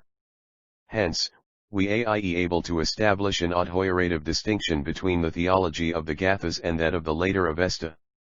In the former only *nch genii have their place near God as are principally nothing more than abstract ideas, in the latter, on the contrary, are also mentioned such genii as appear in more plastic forms and may be compared with the gods of the Indians who were originally of the same tribe as the Ianians. If from among names of the genii who belong to the latter category, only one or Tivo did not occur in the Gathas, we should be inclined to call it perhaps an accident, but where the distinction is one so continuous and almost without an exception, certainly we ought to recognize therein a system and purpose. 43 Now, the question is, how did those genii who are moi anthropomorphized like Mithra, etc., oet into the Zoroastrian system in later times? One believe that it is not at all difficult to explain this. The Zoroastrian reform is an anagetic opposition against the ancient Aryan nature worship. Consequently, not a single one of the genii that adjoin to the latter cult, occurs in the Gathas. Every opposition naturally goes to the extreme point and seeks its success in the absolute annihilation of the existing system. In a passage of the Uat Mazdayasna XL6 IV, 10, the cult of Hanui, at least in tli form in which it was nt that time practiced, is even jut down as something despicable and abominable. But on such a practice, must follow a reaction in due time. The results to which this reaction led, are placed before us in the theological system of the later Avesta. Here we light on a compromise with Tlio older national religion. Tli gods, who were revered in the latter, are, notwithstanding their altered and ritualized form taken back into tight new religious system, in order to form to a certain extent the holy retinue and court of Ahura Mazda. However, as we have said, the ideas undergo man transformations, they are adapted to the new circumstances. This is ejected particularly by placing more in the foreground the moral side in the nature of an individual genius than the physical side. This corresponds with the essence of the Zoroastrian system in general, which is principally founded on an ethical basis. The modern polytheism, according to the whole tendency of our age, will have again to embrace the form of his religion, as it is given in Gathas. It will place the philosophicid element of his faith in the front just in the doubtful. The Pahlavi seems to have understood magic. Comp SBE, Volume XXXI. ENG trans for I same way as the Scientist Lin will more emphasize the moral power of his religion than its dogmatic doctrines. By giving dominance to what is common to the different religions, Tli connecting bridge between Tiam is directly found. To the development of the Zoroastrian religion, as I have described it, similar analogies are also found amongst us in the West. In Germany, too, the first proclaimers of Christianity proceeded with the object of extirpating heathenish beliefs. Nevertheless, at this day every intelligent and unprejudiced investigator concedes the fact that many a heathen element is still found hidden in our national ideas and customs. It is well known that in the saints as they are worshipped in many countries of Germany, particularly by the country people, are revived old heathen gods, or rather they are preserved in altered forms and designations. Thus Thor, the god of tempest, the constant attendant of Wofen, has become Saint Peter, and we can no longer be astonished if Peter lies also taken upon himself, according to popular belief, other functions too, which had belonged to his heathen predecessor, as for example the causing of rainy weather. The old conception of a god bringing down rain has even been retained, but connected with the person of Peter, as Thor's name had no longer a place in the new church. As regards Parsiism the case was different. Herein the old exclamation also came into use with the religious idea itself. Musliera remarked that Parsiism is, over, an outcome of the old Iranian nature religion, while the old German national belief was so nothing foreign to Christianity. Thus a compromise was entered into between Christendom and heathendom by the former accepting Janani popular iricos which are deeply rooted in the heathenish belief, but impregnating them with the Christian spirit. Now, Tli celestial beings whom the Gatlias mention along with Ahura Mazda, are, as I have already stated, principally the six Amishaspentas, Yahumano, Asha, Kl.Sliathar.I, Armati, Hirvatat, and Amarita, to whom I add Sro, Ha and Ashi. It is not my intention to explain in detail the conceptions that I enacted with these Amishaspentas. It old be an idle repetiti, for Arnrupus it may only briefly he said that Asha is the genius of the Coaic and moral order as well as the warden of fire, Li's name signifies piety. Vohumano is the good and pious mind, he protects the herds, with the breeding of Udiach is also united the nursing of the pious mind or feeling. Kshatra denotes the kingdom, the dominion of the pions and faithful here on earth, and the kingdom of heaven in the next world. Armati is the humility and devotion. The preserver of the earth. Yoorval dimda meral duleud welfare and immortality, they rule over water and plants. Siaisha is obedience, especially to the will of God and the precepts of the holy religion. Also Ashi appears to bear a similar meaning in the later Avesta. Now the question we here interests us is, in what relation do these Amishaspentas stand to Ahura Mazda? Will Tai monotheism, admitted by us in the theology of the Gathas, he not impaired and restiact through them, or perhaps even be and? If we take an external view of the matter, we must concede that the Amishaspentas scarcely seem to play a part inferior to Ahura Mazda. The word Asha, for example, occurs in CFR civilization of the Eastern Iranians in ancient times, XXXII toll. T. Pages, EQ 40. T. Agatlianine about 180 fsms, Tli UA / NE Mazda about 200 times, Valm MAND, also Vahisht P Mano, perhaps 130 times, and the rest of the names, of course, not so often. It is not the nuher of times that a name is mentioned, polyakli inabite us to conclude from external evidences as to the varied value of the different ideas, and sila there exists such a distinct difference, that it is quite impossible, let place Mazda added Asiya in one and the same's grade, nay, even to pair them with one another. Mazda has become, indeed, a proper name to designate the highest and only one God, no less than Jehovah in the Old Testament, or Allah in the Hamido religion. Asha, on the contrary, and even the outlier Amsiyaspentas named above, can only occasionally attain to a sort of personification, the original abstract signification being still clearly perceived. In the majority of Passage 3 the abstract idea is the only right meaning, in others we would hesitate to fix the correct import of the word, nay very often the double meaning is perhaps aimed at by the poets of the Gathas. Similar personifications of abstract ideas are occasionally noticed also in the Psalms, Vidi 85,11-14- nearly at Jehovah's help unto his adorers, so that glory will stay in the land, mercy and truth have met together, ain't righteousness and peace do kiss one another. Truth shall spring out of the earth, d.n, / righteousness shall look down from me even. Jehovah, too, shall grant happiness, and, our land shall yield her produce. Justice shall go before his sight and stalk forward upon her path. Strictly speaking, Asha and Vohumano, Xiathra Whm and Armadi, they designate abstract conceptions. Here I have followed the authorized English version of the Bible, Eng Tirans, 47r, in Tli first place, no special getin who stand in a line with Mazda, but that y lepis and certain p, ver and qualities of the god Hefid, which Riuch addressed in Mazda and in his essence.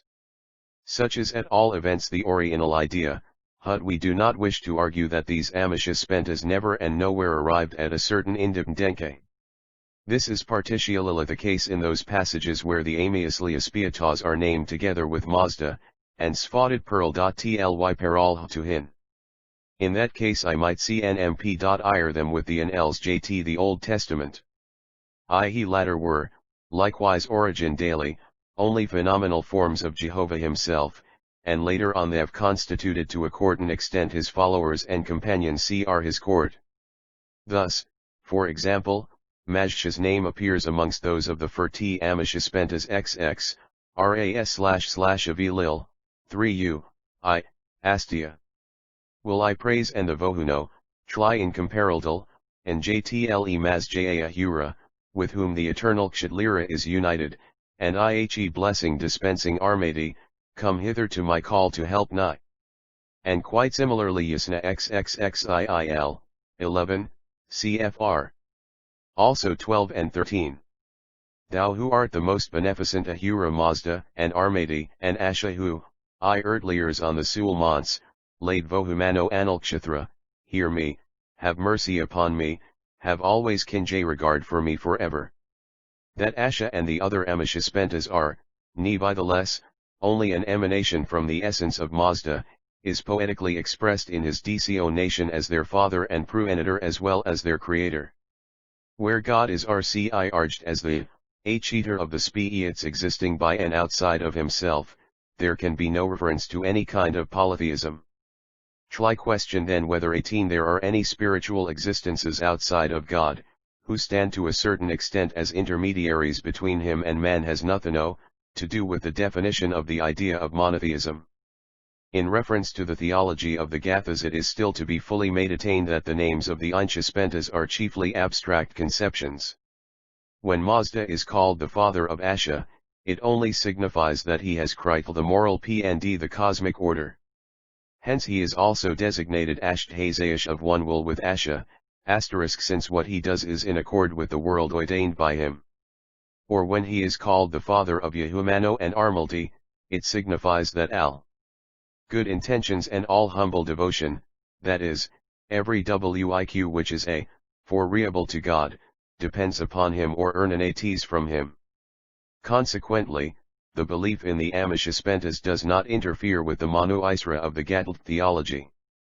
In spite of all, Ahura stands out as the Almighty Being, Yasna XXIX, 3. It is he who gives decision upon all, since every thing happens according to his will, Yi 5, IAXXIX, 4. He is of one nature with them all, or, as the poet puts it, he dwells together with Asa and Vohumano Siyasna Thursii, 2, X live, 9, that is, /Q has these powers at his disposal, they tend at his command. They issue from him, and go back unto him. Ahura Mazda existed feast of all. Ivishatra and Arati, Vohumano and Asha are associated with him as natural evolutions from his bane. Such powers only emanate from him. He allots them unto men, 7a.s/xxxi, 21. He stands far above them, this I ask thee, give me the right answer, Ahura. Who hi creat the blessed Armadi together with Khathra? Who, through J, I his wisdu I, hath made the su I im.ige of tli father 149. I will designate thee, maxed I to the intelligent, as the creator of all, thou most bountiful spirit. Yasna xliv, 7, lastly, I have still to add a few words with referiko to Ashi and Zoroaster. How much the theology of the Gathas differs from that of the later Avesta is plainly manifested by these yazits. In the former Ashi cu scarcely be considered the name of a genius as in the latter. The word has in the Gathas rather its orioiual abstract signification, reward, or recompense, than xl blessing t or success. Yasna xxvii, 4, 3, 1, 5, etc. I cannot specify any Gathic passage where Ashi may be conceived with some probability as a proper name. The progress of the development of an abstract idea into the name of a yazida is clearly perceptible as regards the word Ashi in the period which intervenes between the epoch of the Gathas and the age of the later Avesta. Similar is the case /n///Isra Asha. In the later Avesta the word denotes throughout a genius of a pretty fixed and permanent nature with distinct individual characteristics. In a still later time he is described as the messenger of God, who has to convey his orders unto man. However, no such traits are observable in the Gathas. Here we discover only the first beginnings of the personification of the word in such passages as Yasna xxxii, 5 where the poet invokes the mighty Zoroaster, and Yasna xlib, 16 where the author implores the bestowal of a commander for protection against enemies, and wishes that Zoroaster with Vohumano may accompany him, in other words obedience to the holy religion and pious mind. In the latter passage, I believe, a double sense is implied, but in other passages where Zoroaster occurs it has the etymological abstract 750 meaning of obedience, devotion, or the concrete meaning of the obedient, the devoted, *tli pious. The contrary expression ashrashti hence signifies the disobedient in Yasna xxxii, 4 and xliy, 13. We can now sum up the results of this chapter in a series of propositions as follows. 1. The theology of the Gathas is more abstract and philosophical than that of the later Avesta. It represents the oldest and most primitive form of the Mazdayasna religion. 2. The veneration of the more popular divinities such as Mithra and Tishtraya, is unknown to the poets of the Gathas. The cult of these Yazitas was first adopted in a later epoch by a sort of compromise with the popular religion. 3. the theology of the Gathas is monotheistic. Mazda Ahura is the Godhead per se, for, this monotheism is in no way interfered with by the genii alluded to in Thegatpas, since these Amishaspentas and Yazatas are only hypostases of abstract conceptions, they are everywhere comprehended in their original import, and stand, moreover, in conformity with their nature under Mazda, being themselves regarded as his creatures. Chapter V. Zoroastrianism is not a dualistic religion. The Zoroastrian religion has often been called a dualistic religion. This term we are, however, only then authorized to apply to it, when we understand under dualism a religious system wherein the existence of a power working in opposition to the good creating and good wishing Godhead, is also assumed besides 51 him. In this sense the Old Testament religion may, likewise, be denoted a dualistic system. Strictly speaking, we could only then ointment to a religion as a dualism when both the good and evil principles stand one against the other with equal wriglets, and are equally heity, when both influence the world to an equal extent and when man feels himself equally dependent upon and acted on by both of them. But where man can, by the power of his moral freedom of choice, decide upon goodness, and turn himself away from evil or vice, as is conspicuously often manifest in the Gathas, the term *dualism is no longer justified in opinion. The existence of a dualism would, as I believe, require, among other things, that man should persevere in evincing the same veneration to the evil spirits as to the good spirits, that he should offer to the former sacrifices and prayers in order to propitiate them and to avert all sorts of mischief caused by them, as in their turn he offers them to the good spirits in order to share in their blessings. One need scarcely here emphasize that no traces of such ideas are found in the Avesta. The Avesta, of course even in its oldest parts, recognizes an evil spirit, who in every point stands opposed to the good spirits. The assumption of his existence should be the solution of the question, which every philosophic mind will naturally dwell upon, as to how evil comes into the world, if the deity is essentially good and can, accordingly, produce only good things. Whence originate crimes and sins, whence all the misery and imperfections, which cling unto man as well as to the whole creation. Zarathustra and the other poets of the Gathas have endeavored to solve that question in a philosophical way, and I will make an attempt, 52 in the following pages, to expound briefly their system as it seems to unfold itself from the Gatlayas. I say seems * because the Gathas have not at all in view the object of developing a system of philosophy. Their composers do not mean to address individuals from amongst the people, but the whole community, because they chiefly take into their consideration the practical side of religion, viz., ethics, and not the philosophical form of its doctrine. Niast, therefore, essay to construe from the brief indications and isolated passages of the hymns the ideas which may have presented themselves before the minds of these poets upon the question of evil. Naturally, these are distinct passages wherein the prophet is led by the context to speak of the nature of evil. But, in regard to this, we must at once renounce all claims to be able to represent clearly all the individual traits of the philosophical system which Zarathustra may have established for himself. In reference also to the principal points, such as I shall attempt to describe, opinions might frequently differ.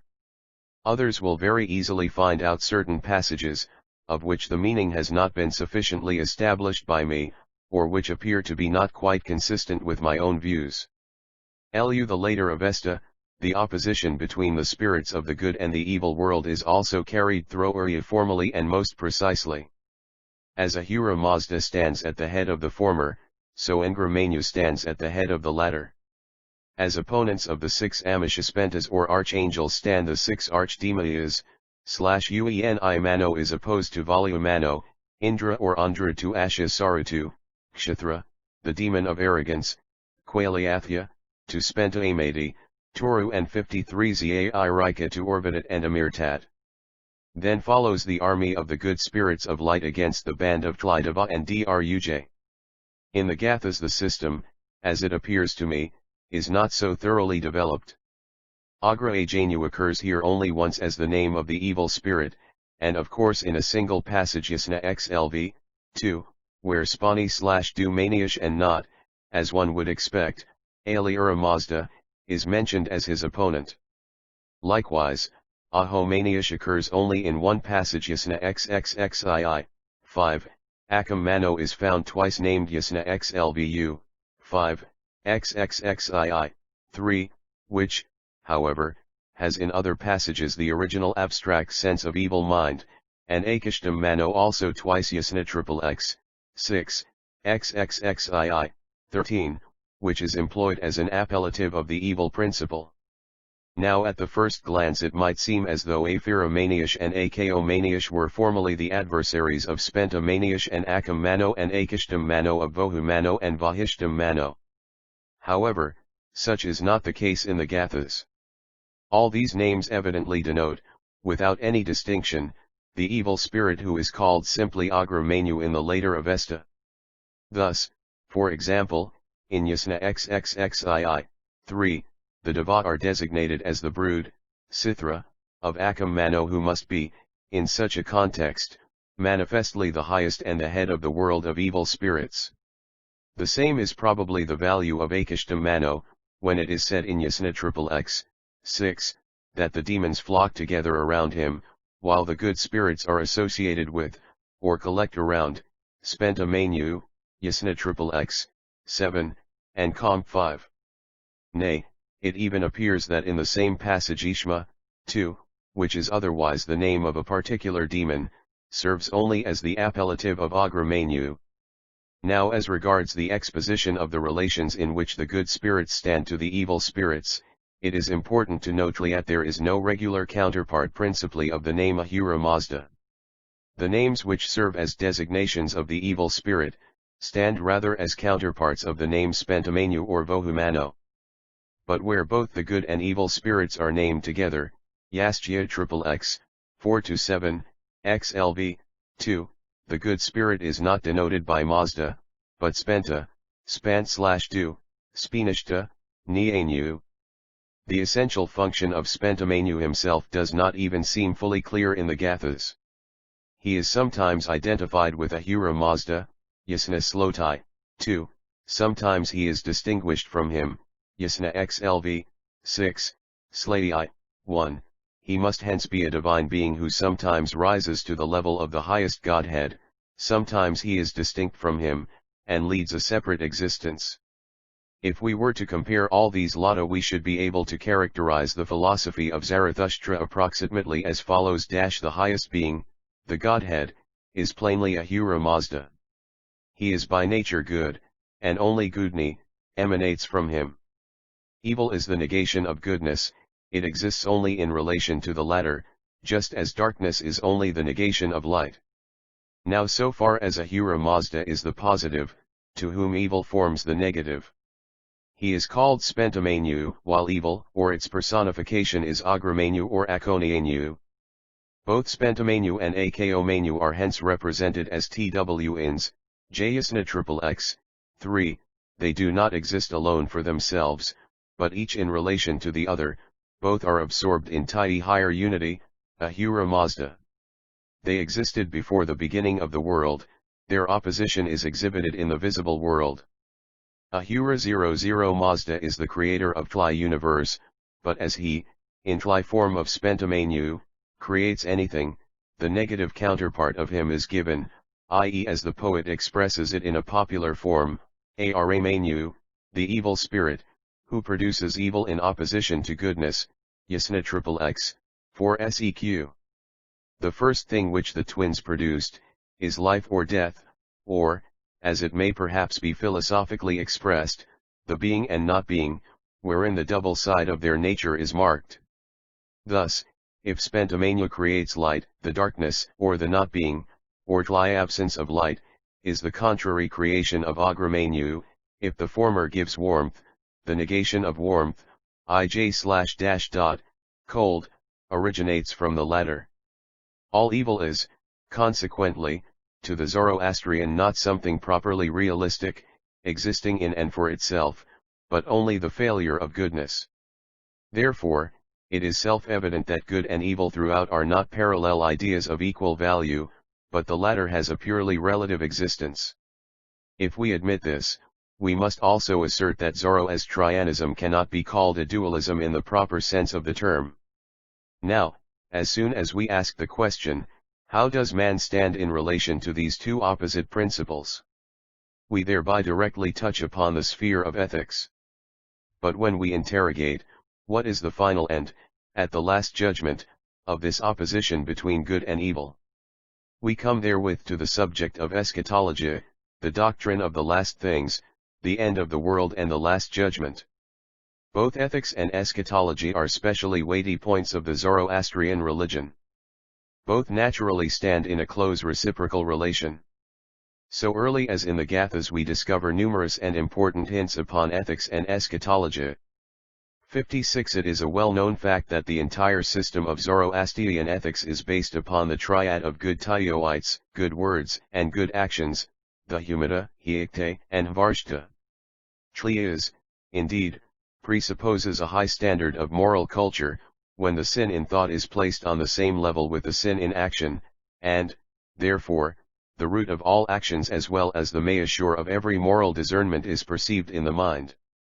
We must hence averti the founders of the Avesta religion at least attain to that stage in ethics to which only the best parts of the Old Testament rise, and that they display an inclination towards that depth of moral intuition which is perceptible in Christianity now.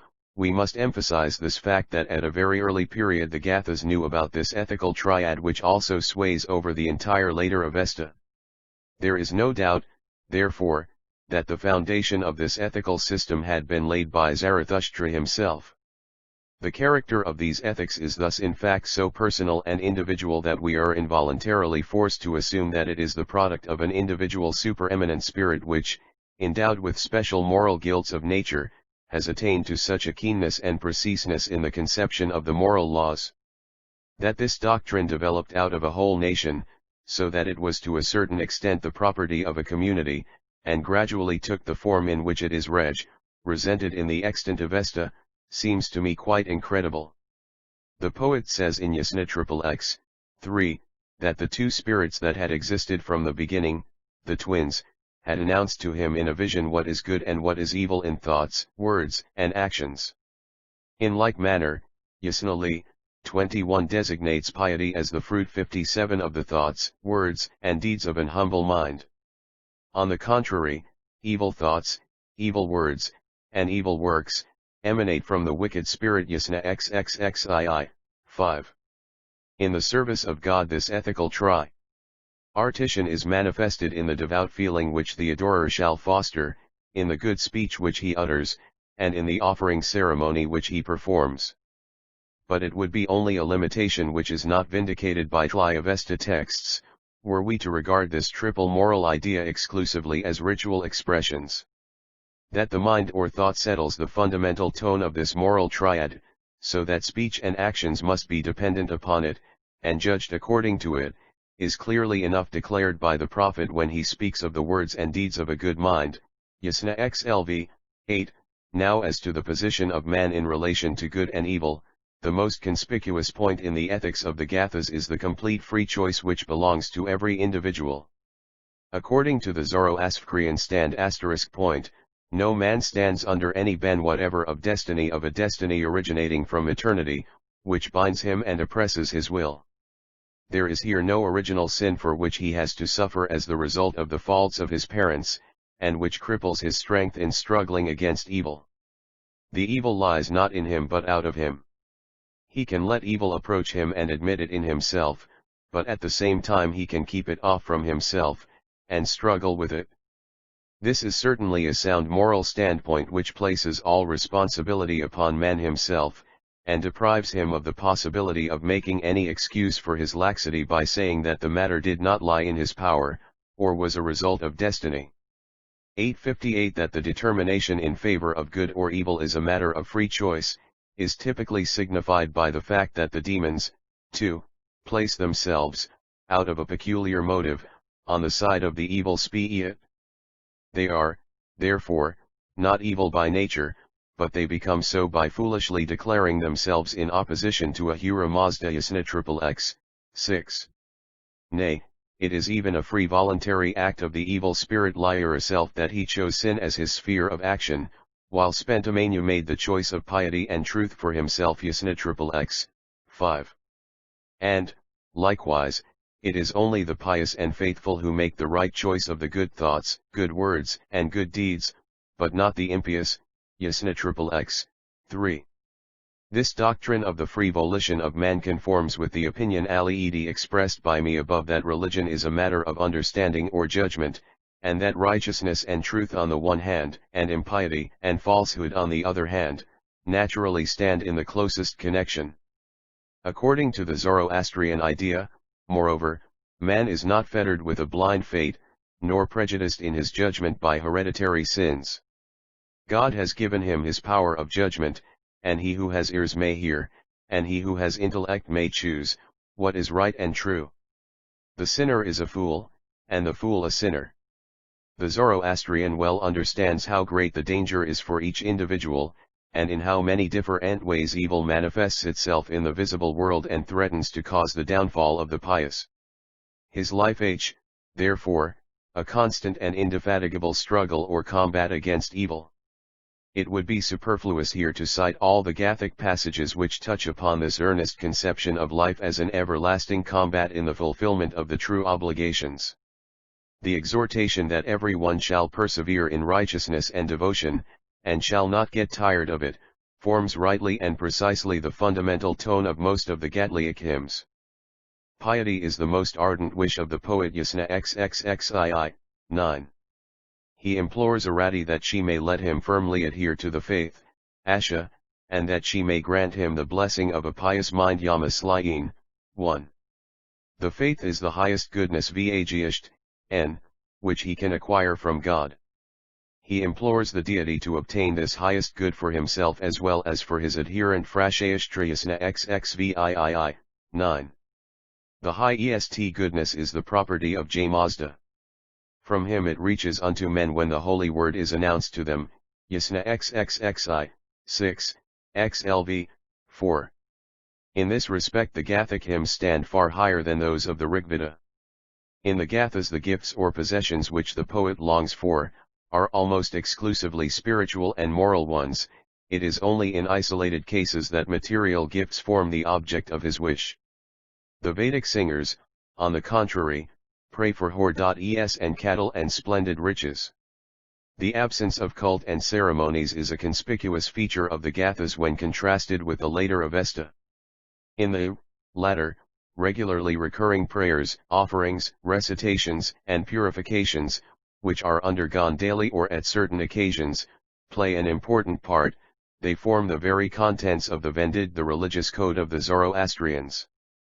The guardians of these numerous precepts are the priests, who have to watch over their fulfillment, and to impose the due penance upon the negligent and tardy people who transgress them. The whole life of the Zoroastrian is governed by these precepts of purification and their minute obser 60 varices. But if we glance at the Gathas, we discover no trace of all these precepts and customs. The reason of the absence of any such trace may be explained in two ways.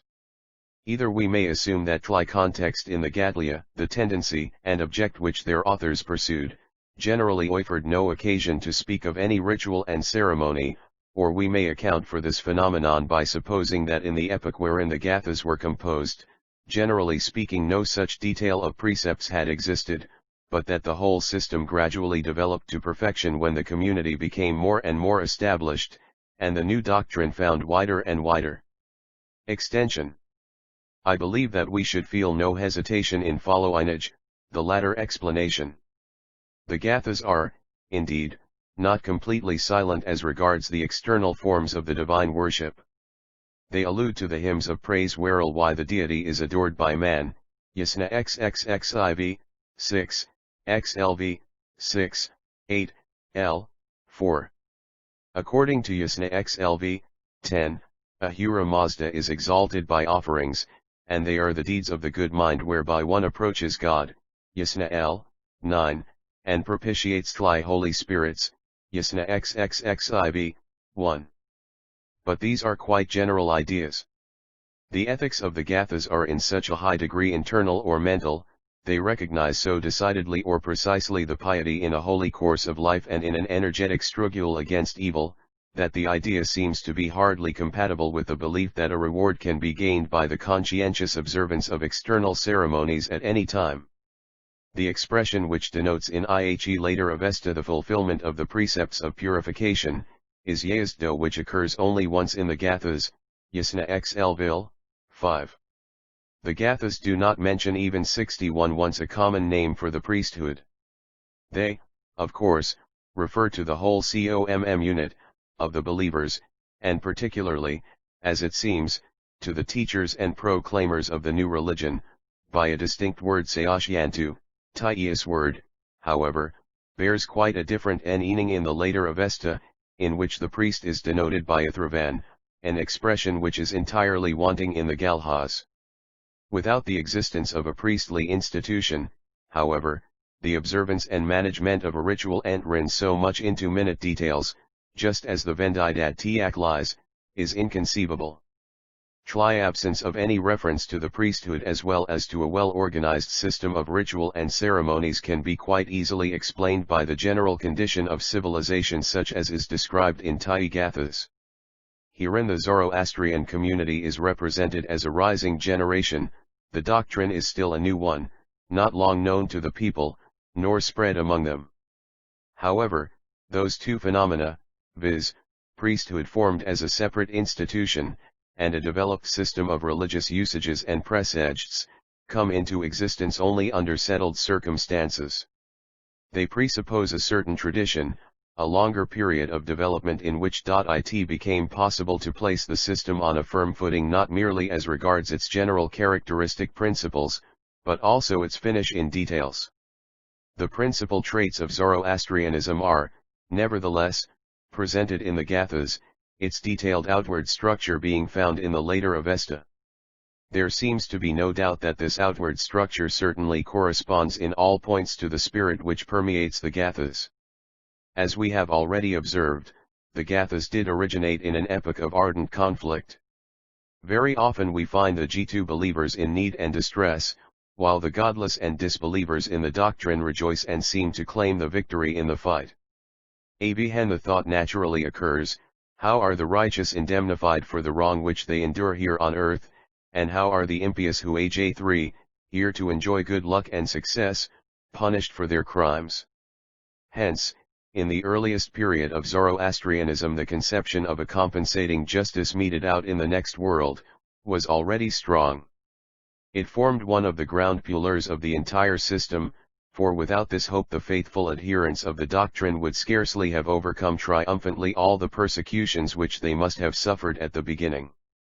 Like the Christian martyrs of the 1st century, they forbore all the afflictions of this world in the hope of the joy and happiness which awaited them in the next world. Yasna xlv 7, when they will receive the reward of their deeds, those who are living now, those who have lived, and these who will live, then the soul of the pious will be happy in eternity, but never will end the torments of the disbeliever. Thus Mazda hath established according to his power. Thus merit and fate are adjusted in a divine court of aions. This judgment is twofold, one individual and the other general. The individual judgment is administered to every individual soul after its separation from the body, the general judgment, on the contrary, to the whole body of the souls at the end of the world, viz. The doomsday. With the latter follow, as it would seem, the perfect separation of the wicked from the good, and the abolition of the negative, after which the positive, realistic, and the good alone will survive.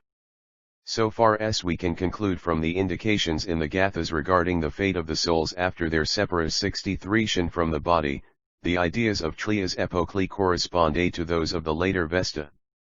The judgment takes place at the Chinvat bridge which connects this world with the next. The pious soul crosses this bridge in communion with the souls of all those who have zealously striven for the good on earth. Yasna 6, 10. It now enters into the spiritual world which in the Galhas is often contrasted with the visible and corporeal world. Yasna xxvii 3. Yonder it shares in the highest beatitude, which consists principally in the soul beholding Mazda and the heavenly spirits face to face, and dwelling with them together in eternal light. M. Asha, when shall I see thee, asks the poet Yasna XXVIII, and Voimano, the possessor of knowledge, and the abode which belongs to Ahura in particular. To the great discomfort of Tai evil souls, the righteous souls will be conducted in the future to the abode of the blissful spirit, according to Yasna XXXII, 15. Whosoever has overcome lying and deceit by dint of truth, will receive from Mazda the heavenly kingdom and the eternal bliss, Yasna XXX, 8, and whosoever has adhered firmly to the Vedayin good religion, will enter unhindered the dwelling of Dui Mano, Asha, and Mazdayasna XXX, 10. God will bestow eternal life upon Tyos who follow Zarathustra, Yasna XLVI, 13, and this life is a life of bliss, for the Garadamna, the abode of hymns, is called in Yasna XLV, 8 the paradise in which the pious dwell. Further, we observe that the Gathas, consistently with their entire character, consider the blissfulness in the next world as an essentially spiritual one, just as in the Christian religion it rests in the *beholdeno of God, show and Gots, in the close communion with the 64 Godhead. We hardly find any such traces among the Indians. Here Zoroastrianism exhibits a strong opposition to natural religions, which conceive the life after death as a continuation of the future life with all its joys, advantages, and habits, but without its sufferings and painfulness. While the soul of the righteous joyfully crosses the Chinvat bridge, which leads him to the kingdom of heaven, the soul of the sinful is stricken with fear and terror, in the presentiment of the penal retribution awaiting him, Yasna Li, 13. The divine judgment exiles the soul into hell. Just as the kingdom of heaven is pure light, so is darkness the abode of the demons, Vazia XXXII, 10. Akashtajadam Dni Manangho in the abode of the evil spirit, is the formal and real antithesis to the Vanghyushdidam Dni Manangha in strophe 15. It is in the abode of the demons that the sinful soul is received by the evil spirits with scoffing and disgrace, and entertained with loathsome food, Yasna XLIX, 11. But as pure spiritual joys make up the essential constituent of paradise, so there are, likewise, essential spiritual torments under which the soul of the wicked has to pine after his death. Such a soul is severed from Mazda and the blessed spirits, it dwells with the demons in eternity, it is particularly tormented by its own conscience which accuses it and condemns it, Fa 67 IAXLVI, 11. Thus tranquility and serene joyfulness are for the blessed on the one side, and trouble and remorse and repentance for the damned on the other. Such is the compensation in the next world for the disproportion between reward and punishment which we so often perceive in the life of man here on earth. C5a Such a recompense or retribution is allotted to each individual immediately after death. The material work, however, is not destined to last forever. It will in the future be annihilated. Thus the final judgment is united with the end of the world. Already in the Gathas this idea, of the next world, is clearly observable. The general judgment does not stand in contradiction to the individual judgment. The latter finds its solemn confirmation in the former, and we may probably assume that at the final judgment evil will be annihilated and banished from the world. The Gathas, nevertheless, do not speak definitely upon this subject, but the later Avesta contains this doctrine, and we dare say that without it the notion of a judgment at the end of the world v/old be almost without any object. In the hymns the final judgment is apparently not quite distinguished from the individual judgment. Mazda who existed from the beginning of the world has laid it down that in his power evil shall be the retribution of the evil, and good the reward of the good at the end of the world. The pious will enter the heavenly kingdom of Mazda at the end of the world Yasi.I Slain, 5-6, Li, 6, that is, he will outlast the destruction which evil and the evil people will be subject to. Conclusion. I now come to the end of NJY survey. It appeared to me indeed adapted to the spirit of the age, and worth my while to point at once to the Gathas as the oldest parts of the Avesta, and to treat the contents of their doctrine separately. The task itself may furnish us with the proof that such a treatment of the subject is practicable. It may prove at the same time to be a contribution to the argument that a deep cleft separates the Gathas from the other books of the Avesta, and that 6.6b the Parses lay ben led viglightly nnd by important grounds to ascribe already in an early period a special sanctity to these old hymns. My task appeared to me the more useful as in the Gatli as a particularly original and antique form of the Zoroastrian doctrine can be discovered, and this form is the puiest and sublimest that we know of. It is still free from many later additions, and permits us to observe in a favorable light the personality of Zarathustra, his moral earnest and yet human intentions, and his philosophical system which ventures to solve the highest and most important problem in religious philosophy. Recognize in Zarathustra a man who was far in advance of his times, who proclaimed already in a remote antiquity a monotheistic religion to the people, who conceived from a philosophical standpoint the being of the Godhead, the relation in which man stands to him, and the origin of evil, and who perceived the chief point not in offerings and external ceremonies, but in a pious mind, and in a life conforming to such a pious mind. This discourse is addressed to the Parsis of India on the one hand, and to those amongst Europeans on the other who take a warm interest in India and its inhabitants. It will bring before them though oldest and to a certain extent the ideal of the doctrine, as it was thought out and conceived principally by its founder and author himself. It will at the same time enable also the European who is himself not in a position to study the original texts of the sacred writings of the Parsis, to form a correct estimate and to give an unbiased criticism of the Parsi religion and its moral standard. May it prove a foundation stone in the F3RIDGEIOHIC will unite the West and the East with one another. Views of the classical writers regard. Ixg Zoroaster and his doctrine *. The earliest contact between Gnosticism and Maoism that we are informed of, is an intercourse between Pythagoras and the Magi, which lasted for several years.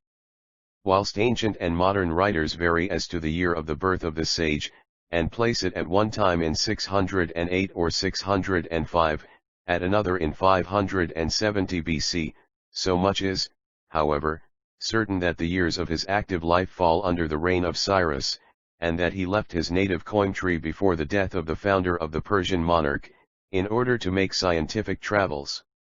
If the statements of the chroniclers were true, according to which Pythagoras is said to have served in the army of Esarhaddon, he might have had, already high his earliest youth, an opportunity of conversing with the Magi, but that is evidently an anachronism.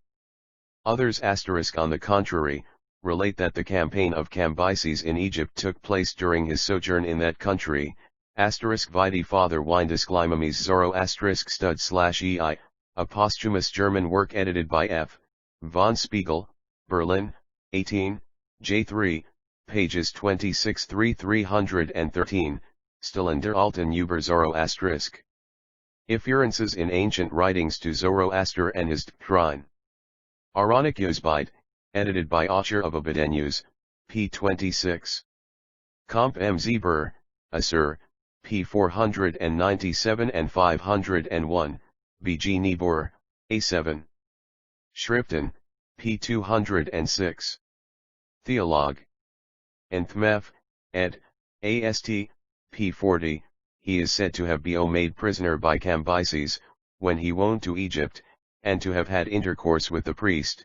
He came into Babylon and learned the rites of the barbarians.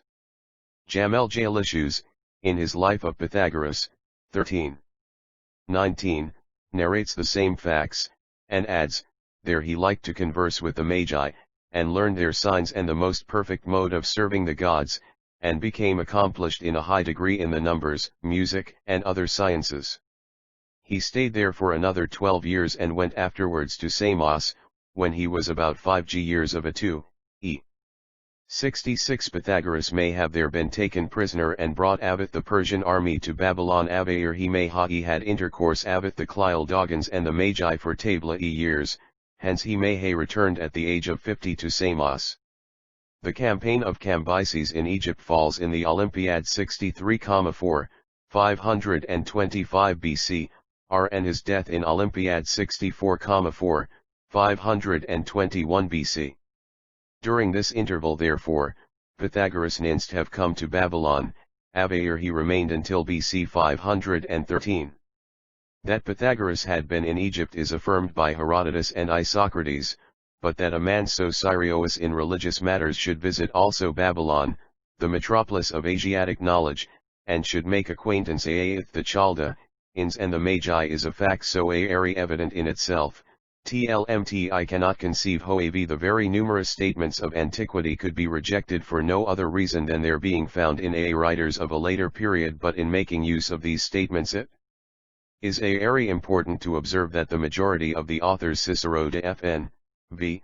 29, Pythagoras would visited Egypt and conversed with the Paetion Magi. Valerius Maximus VLLI, 7x Torn, 2. Thani he went to the Persians and was taught the very exact wisdom of Tli Magi. Plinius-//5I. Nahira /H, XXX, 12, at least Pythagoras, Empedocles, Democritus, and Pigato sailed off to learn this art, of magic, really undertaking rather exile than travel. APU/E/us, Floy, B, S, P, 19 ed., Altib. There are writers who say that Pythagoras had been taught by the Persian Magi, comp. Infers the whole passage.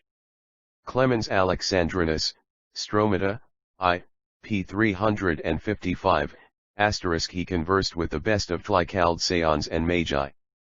Diogenes Laertes, 8, 13, having Aegean still young and curious, he left his native country, and learned all the writing of the Greeks and barbarians.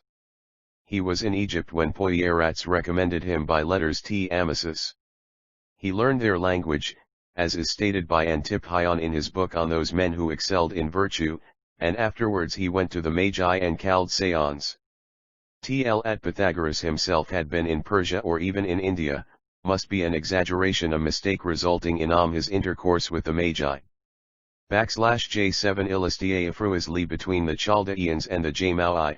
Porphyrius says in his Life of Pythagoras, he has inculcated truth before all things, this alone can render man godlike, since also in God, called by the Magi Oiomazes, the body, as he learned from them, resembles light, avhils the soul is like unto truth. And further on, he heard and accepted from the Magi the worship of the divinities and the other precepts of life. What is related here by Porphyrius about the Magi, is taken from preeminent sources. If we do not regard his veneration of the Persians and the Maui for truth, a fact often confirmed elsewhere, the distinction of a body and a soul in God is truly Zarathustrian. In the Farvardan Yasht, 80-81, it is said of Ahura Mazda -- his genius is the most intelligent and the best bodied, his soul, is Mathraspenta, the holy word, the bright, the shining, the foreseeing, and the bodies which he assumes, are the fine bodies of the Amishaspentas, * the blissful immortal, the solid ones of the Amishaspentas. Let us venerate the strong horse Sunday. The holy word is the very truth, and the Amishaspentas are the luminous creations, wherefore it is significant that the sun is invoked immediately after them. Moreover, we are justified in thinking of Mithra Jis morally truth and physically light, and as a being who may be regarded as a likeness of Ahura, in the Vedup Jatli. Life of Pipshajaras, 41, he gave these precepts, liud before all he taught to speak the truth. For this alone can render who roam like unto, Jod, since, as he learned VQ /I the Magi, a God too, is called by Thera or Amazes, the body is like Yodolite, and the Samel Tuodo Tirtlu and 3 chapter 7 as to the divine ceremonies and other things referring to the affairs of life, he is said to have been taught and instructed by the Magi. 68 Elar Mazdayasna, 21, Siyasht Fr, 11, 38, are mentioned the spirit, the intellect, and the tongue of Ahura as bearing, remembering and uttering the holy word. And in several passages the body of Ahura is mentioned along with his intellectual spirit Yasnal, 1, Krath which take Hulsaridamali Eliasna LXXI, 4, speaks of Vupem Kiref Shara Ahura Li, the whole body of Ahura. The beginning of the Bundahayish, 2, completely harmonizes with the passage of Porphyrins. On the other hand, the same authority relates other facts about the intercourse of Pythagoras and the Chaldeans. He had intercourse not only with the other Chaldeans, but also with Zabratas, by b/hom he was purified from the sins of his earlier life, and was taught how zealous people must keep themselves pure. There he had also heard the doctrine of the nature and the first principles of the universe. What Porphyrins here states, seems to have been taken from Aristoxenus, about 320 BCO, of whose writings a very large fragment has been preserved by Hippolytus Refute. Hasrid. Refutation of the Heretics, p. 8, Oxford edition. Cfr Origens, edition of Lamazche, von XXV, Bahá'í 296 seq, Diodorus the Eretrian is also named as an authority. Aristoxenus narrates that Zarathustra set forth his doctrine to Pythagoras, there have been from the beginning two causes, or principles, of things, father and mother. The light is the father, the darkness is the mother, the parts of light are the warm, life of Pythagoras, 12, but in Babylon he had intercourse with other Chaldeans as well as with Zionatas, by whom he was purified from the transgressions of his former life, and instructed as to what the zealous must chiefly abstain from. He learnt there also his, Zabratas's, doctrine about nature and the first principles of the universe. 69 The dry, the light and the swift, but the parts of darkness are the cold, the wet, the heavy, and the slow, of all these is composed the world of male and female. But the world is a musical harmony, wherefore the sun has a harmonical circulation, yet concerning the thenos that oris innate from the earth and the world, Zarathustra gave an explanation, says Aristoxenus, in the following manner: there are two demons, a celestial and a terrestrial one, the latter takes Lea's origin from the earth, and is water, but the celestial one is fire coupled with air, warm and cold. Then follows the reason why beans should not be eaten on account of the bean having some reference to sexuality. In another passage, too, Hippolytus mentions Zarathustra, b. 178, where he says Zarathustra, the teacher of Pythagoras, has called the first one father, the second one mother. Thus Plutarch also relates. It is clear that this doctrine of Zabratas or Zarathustra, the Chaldean, as described by Aristoxenus and Porphyrins, does not contain anything that is specifically Zarathustrian, but that, on the contrary, it is directly opposed to the system of the Magi in very important points. It is, therefore, not without meaning that Porphyrins distinguishes the doctrine of the Magi from it. Is very remarkable that the prohibition of bean eating, which Pythagoras is said to have learned from the Chaldean Zarathustra, is found in the old Babylonian or Chaldean documents. Comte Quoll Sun, The Remains of the Old Ionian Literature, p. 93 seq. De Onions Procreatione, in Titnio, chapter 2, 2, Zarathustra, the teacher of Pythagoras, calls this .. the Dwaita the two, the mother of numbers, and the one he calls father registered trademark. Of course we must not imagine that the later writers have authentically made out the contents of the doctrine of Pythagoras. It is sufficient to state that they knew the difference between the Magi and the Chaldean. 70 out of the Chaldeans, and explicitly calls Zabratas, a Chaldei.in, whilst Jamlichlius evidently confounds the two doctrines in the passage cited above, Life of Pythagoras, IJ. The same correct distinction between the Magi and the Chaldeans, Zoroaster and Zarathustra, is found also in Clemens of Alexandria, as well as in the passage already referred to, and also in Stromata, page 357, Potter's edition, where he explicitly calls Zarathustra an Assyrian, whilst he says a few lines above, Pjtha Auras emulated Zoroaster, the Magian and Persian, whose secret writings the followers of the Gnostic Prodikos boasted to possess, by which MNSTB understood the later Gnostic productions under the name of Zoroaster. It is self-evident that emulatino does not express any personal intercourse between Pythagoras and Zoroaster. It is consequently to be ascribed to want of accuracy if Suidas speaks of some Magian Zaras, who was the but Alexander, in his work on the Pythagorean Creed, narrates that Pythagoras learned from the Assyrian Nazaratas. Some fancy that this was Ezekiel, a prophet of the Old Testament, yet it is not so, as will soon be illustrated. The commentators of Ilmus have since observed that we must read Zarathustra instead of Nazaratus. The above-mentioned Alexander is Alexander Polyhistor, as ci/r/Lysidou. Gideon Mh Azerts, Alexander, surnamed Polyhistor, Kid.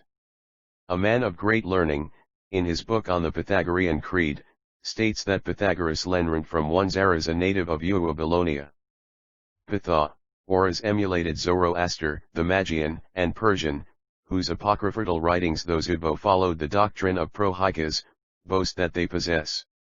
That we must read Slosin he emulated instead of /e/osv it he announced, is confirmed by an imitation in Cedrillus N.U/July, Ill, p. 87, where Pythagoras is called the best emulator of Zoroaster. It is true that ze/ols is also employed in the sense of a true disciple, comp. //t//75.s in Diogenes Laertes, 8, 56. On the contrary, in J. Strabo, 16, p. 762, Lycurgus is called zealots of Minos. Sub voce Pythagoras, * this man heard Zarathustra the Magian. Sclio ua to Plato's Republic, x, p. Kubi, have the eye-eating Zarathustra, 71 teacher of Pythagoras, or if Punius n rhymes some j/Edian Zarathustra. On the contrary, /e most assume that Zarathustra, the Chalda, nor the Assyrian, is a Jader son quite different from Zoroaster, and that his name is Semitic, perhaps similar to Zar-Ct, or Zarath, in 1 Chronicles, 4, 7.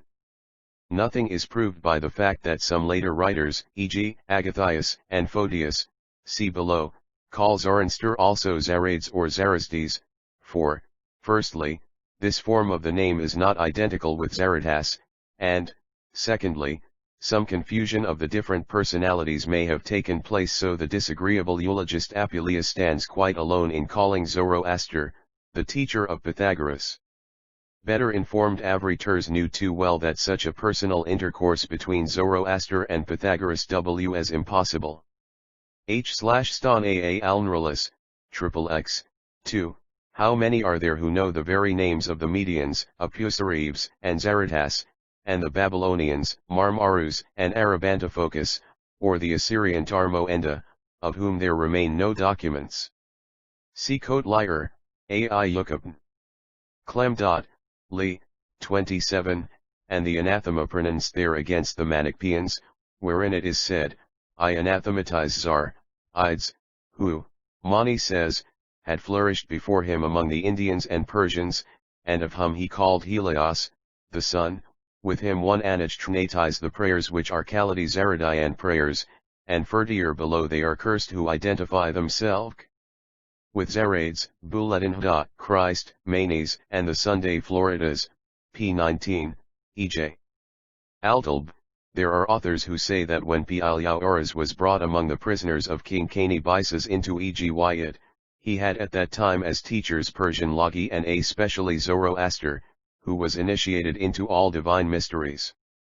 More reliable statement, on the contrary, is that he had sought voluntarily to learn the Egyptian mysteries, and that he had learned in Egypt from the priest the incredible powers of ceremonies, the admirable sets of numbers, the ingenious formulae of geometry, but he had not been satisfied with these arts, so he had soon turned to the Chaldeans and thence to the Brahmos, they are wise men, a tribe of India, and to the Gymnosophists, the sages that lived naked in India. 72 This is, therefore, the result of investigation. It is very probable that Pythagoras came to Babylon, and that he had there come in contact not only with Chaldeans and their Sa'i Zarathustra, but also with the Magi properly so called, and became acquainted with the Zarathustrian doctrine, but no documental authority asserts that he had formed a personal acquaintance with Zoroaster, and it is a mere mistake of the moderns to confound Zarathustra with Zoroaster. If Pythagoras came to Babylon at the latest under Cambyses, for those who antedate the year of his birth must likewise antedate his travels back to the beginning of the Persian Empire under Cyrus, it follows, hence, that the Zarathustrian reform was not an institution which had just originated, for the authorities do not say a word about it, but only place the wisdom of the Magi, emulated by Pythagoras, directly on a level with the Egyptian and Chaldean sciences renowned in antiquity. And if we might concede that the whole account of the acquaintance of Pythagoras with the Zarathustrian system is a later amplification of his travels, though indeed it is already met with in Aristoxenus, still these amplificators have supposed it as historically certain, that the Zarathustrian magism had existed long before the period when Pythagoras was still in his prime of life, and thus they consequently bear indirect testimony to the existence of Zarathustra long before the father of Darius. The fact that Pythagoras became acquainted with the Magi at Babylon, and that there existed, no doubt, Zarathustrian schools in this capital in consequence of the Persian conquest, induced the later writers to directly call Zoroaster and Ostans, Babylonians. Thus the Authoroi Theologiae/Umsna Arithmetica, page 43, ed. Ast, says that Ostas and Zoroaster, the most highly esteemed Babylonians, called the starry spheres Ajlas, herds, or in their holy sayings Ajlas or, corrupted by the interpolation, of Iphilus angels, for which reason they called also the stars and demons reigning over these Arjajalot /angels and archangels, who are 7 in number. This may be some transference from the Chaldean to Zoroaster, yet similar conceptions concerning the chief stars are also met with in the Bunyahish chapter. Why it is almost impracticable to determine whether there is anything Zarathustrian, and, if so, what in the doctrines of Pythagoras, since what Pythagoras had taught himself and what his later disciples added, is quite obscure. Among the Pythagorean asterisk beliefs there are some which remind us of the Zarathustrian doctrine, for instance, not to make water towards the sun, which is known also to Hesiod, not to make water towards, nor to stand upon cut-off finger uales. However, we need not attach any particular importance to it. Here I may add what is related about the travels of Democritus, who was born about 460 BC and died 043 years old, in BC 357. He wandered about, according to his own testimony, until his 80th year, and saw the greatest portion of the known world, and had intercourse with a large number of men, vide his fragmenta in Clemens Alexandrinus, Stromatii, po04. So there cannot be the least doubt as to 1074 the truth of what Leanius Ophisiti is. He had got to the Chaldees and to Babylon and to the Magi and to the sages of India. The time in which Democritus had intercourse with the Magi falls under the reign of Artaxerxes I. Tatiana says that he praised Ozians the Magus. It Miglet le supposed that the trotelophones of Pythagoras were iabricated in imitation tf the indisputable niigtations of Iomocritus, but with ecual rioht we might also assume that Democritus had been induced by that very example of Pythagoras to search after the wisdom of all nations at its source. In general we have very little idea of tl5e closeness of intercourse existing in earlier times between the Orient and the Occident, and, therefore, we can calculate little upon the active intermediaries between both, the Greeks of Asia Minor. But when, in consequence of the Persian Wars, and still more of the conquests of Alexander the Great, more abundant and more faithful news referring to Persian affairs came across to Europe, the attention of learned Greeks was nigher and more drawn also to Zarathustra and his system.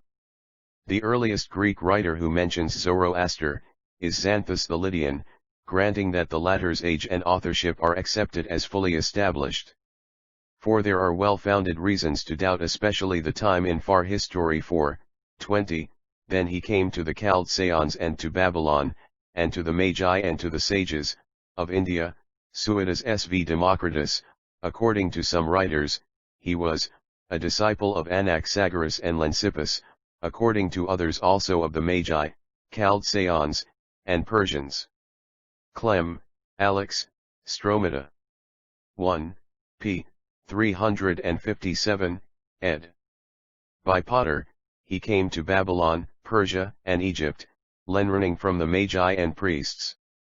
This has been noted by Eusebius in Preparatio Evangel, x4. Orad, ad. Grici, pi 7 ed. By Otto, boasting the Magian Ostans which Xanthus is said to have lived.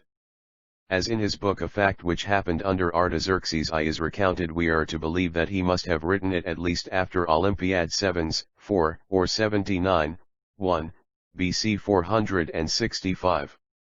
If he was, as Suidas relates, Gagons Apetes Kalosios Sardian, born at the time when Sardis was conquered, and if the conquest of Sardis took place under Croesus, BC 546, and if by the word Gnos is meant his birth *, Olympiad 58, 3, he must have been 80 years old just 20 Olympiads after, which is not at all impossible. But as Sardis was also taken under Darius Histisps in Olympus 70. 2, BC 499, by the Lonians and Athenians, we have from that time to Olympiad 70, to only an interval of 35 years. Here we have to choose whether we should take Gaganos in the sense of barn, in which case Xanthus at the beginning of the reign of Artaxerxes might not yet have attained 40 years, or in the sense of flourishing, in which case Lai must have been about 30 years old at the time of the said conquest of Sardis, his birth in which city should be placed in B0. 529, so that he must have been 64 years old during the reign of Artaxerxes, which is not improbable.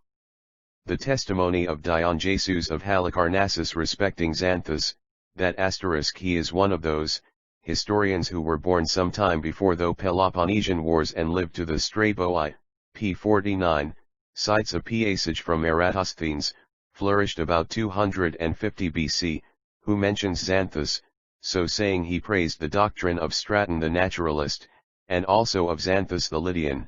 According to Xanthus there was a great drought under Artaxerxes Nebor, a.o.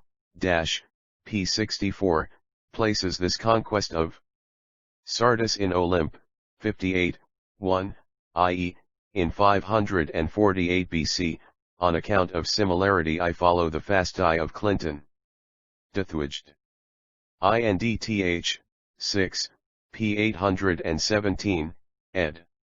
Reisk. 7g Ern, of Tliusagitals *mlg it render ifc possible to regard the conquest of Sarkli, Olympiad 70, 2, as having taken place in the year of his bhth, in this case he was at the beginning of the Peloponnesian War, Olympiad 87, 2, not yet 70 years, and was 28 years old at the birth of Thukje Lides. But if Xanthias was born about B0. 521, he might have been 98 years of age at the commencement of the Pelqx, Nicaean War, an age he might have attained, and 58 years older than Thucydides. But we are not compelled to believe that Xanthus was still living at the beginning of the said war, since it is not yud in those words. It is at all events certain that Lai did not finish his work before Olympiad 79, and that he was an older contemporary of Herodotus, and influenced, according to Ephorus in no small degree to be father of history. As to the authenticity of the works of Xanthus, a later critic, Artemon of Cassandra, advanced some doubts and believed that they avere by Dionysius Slvj Tubernchen. Yet so early a writer as Aetliantus, who is named in the above passage, directs our attention to the fact that Xantlius is mentioned as early as in Ephorus, BC 333, and the use unhesitatingly made of Xanthus by authors like Eratosthenes, Dionysius of Halicarnassus, and Strabo, as well as the opinion of Hesh they had as to his age, is of by far greater importance than the single assertion of Artemon, regarding whose critical capacity we have no information whatever.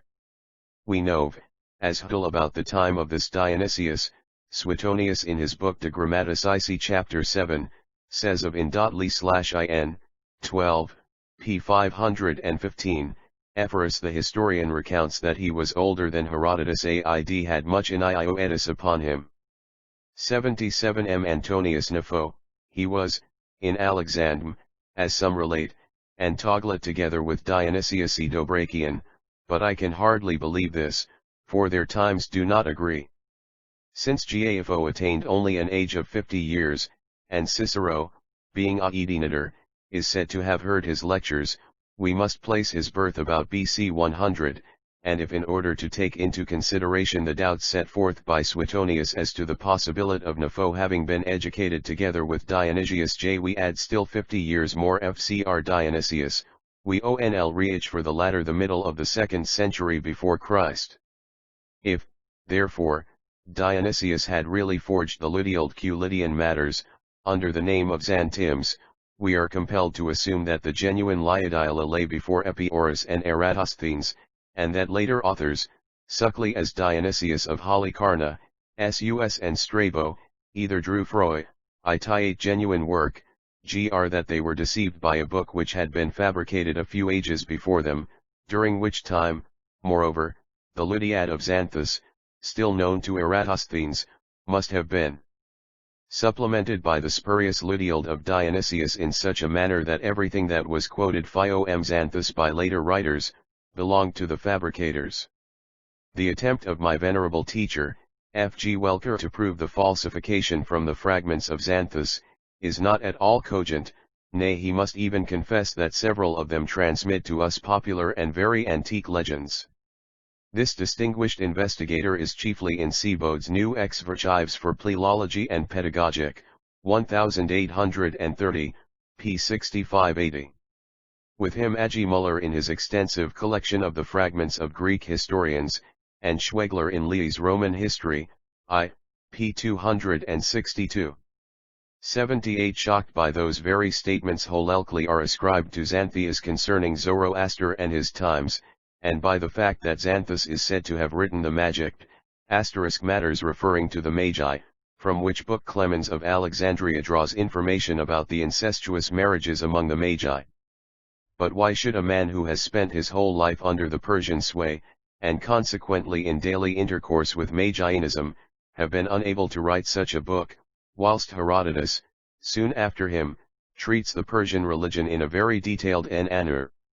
Welker, and after him Müller, hold it to be a characteristic of the Alexandrian period, that Xanthus speaks qf the Diadochim, successors or disciples, of Zoroaster. However, in the Zarathustrian system this Vepi tradition is proved by the original Dochan SNTS, 3 et they seem to be the words of Hermod Kroos, and not qf Xanthus. It is self-evident that the conclusion of the argument in Diogenes, until the destruction of the Persian Empire by Alexander the Great, could as little be found in a book falsely ascribed to Xanthus the Lydian, as in a genuine work. No forger could be so stupid, and Kreutzer has already observed, in his History of Greek Fragments, p. 224, that this conclusion indeed originates from Hermodorus. Stromofa, 3, p. 515 ed. By Potter, Xanthus in his book entitled Magic, relates that the Magi of sexual intercourse with this false allegation is refuted by me in my papers on the x/alleged practice of next of kin /urages in Old Iran, read in 1887 before the BB of the Royal Asiatic Society. ENG transaction Clemens does not give to Xanthus the surname of the Lydian. Diogenes Laertius, Introduction to, on the contrary, expressly calls the Xanthus, whose statement regarding the age of Zoroaster be mentions, the Lydian, with whom the identity of the Xanthus alluded to by Clemens and Diogenes, is not yet strictly proved, though it is rendered probable. 79. But as to the statements of Xanthus with regard to kindred marriages and to the time of Zoroaster, the former undoubtedly exists in the Avesta texts, and below we shall perceive that Xanthus, he may have written 6000 or 600, has drawn his information about the time of Zoroaster from good sources, though he did not perhaps correctly understand them. But even if we admit hypothetically that the Lydiact of Xanthus is written, why Dionysius Dobrakian, what is proved by it against the Magic? The doubt of Arteman exclusively refers to the former book.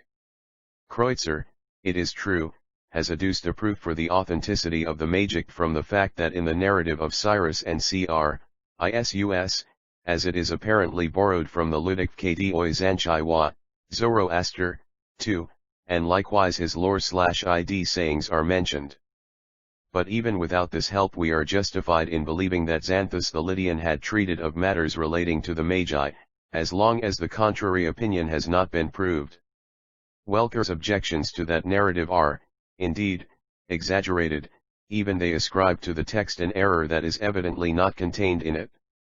It is of course evident that the dramatical embellishment of the story of the cremation of Croesus is not the work of Xanthus, but of the vainglorious rhetorician Nicolaus. Nevertheless, there does not exist the contradiction found therein by Welker, that on the one hand the Persians, at the rising storm, remember logid or projhidic sayings of Zoroaster, while, on the other hand, Zoroaster is supposed to be still living to forbid the comp, for instance f/h/hd 111, 3w, ill, 18 in Spiegel's translation of the Avesta 80 burning of the dead body, and that Chrypsis is regarded as contemporary with Zoroaster, a fly-isle he is said by Xanthus in his Magic to have used 600 or 6,000 years before the campaign of Xerxes. Fortlilafia or sayings of Zoroaster, which occur to the minds of Persians, are designated by this very circumstance as something very old and forgotten, and in the next passage the author says, as for Zoroaster, the Persians learned from Hhn not to burn dead bodies, not to sully fire on any account, thus confirming the practice that had been established from ancient times. It is evidently the Persians, not Zoroaster alone, who inculcates anew the strict observance in future of some Zoroastrian law long existing. But that after the expression tungi si men Zoroastran something is omitted, perhaps some such word as adaumenos fearing, venerating, which has been already suggested by Vale Sus and Kore, C. Oleli, Supalini Urita, note p42, whilst Muller expounds, as to Zoroaster the Persians have. However, Welker is not justified in supporting a contradiction between the Majld and the Ludi Yuldi, for nobody ascribes the Magic lo Dionysius Sidobrachian. We are, therefore, confirmed in our opinion that the authentic Xanthus could simply relate in his Luddiac concerning Croesus nearly what Nicolaus, according to his manner, has embellished, and that, consequently, the mention of the Zoroastrian prohibition against the burnino of the dead bodies can be drawn from him. We must not, however, forget that Zikolaus does not explicitly quote from the Book of Xanthus, but that it is only most probable that he has drawn from that source. T7// Kronzer, History of Greek Ivaginides, p. 202.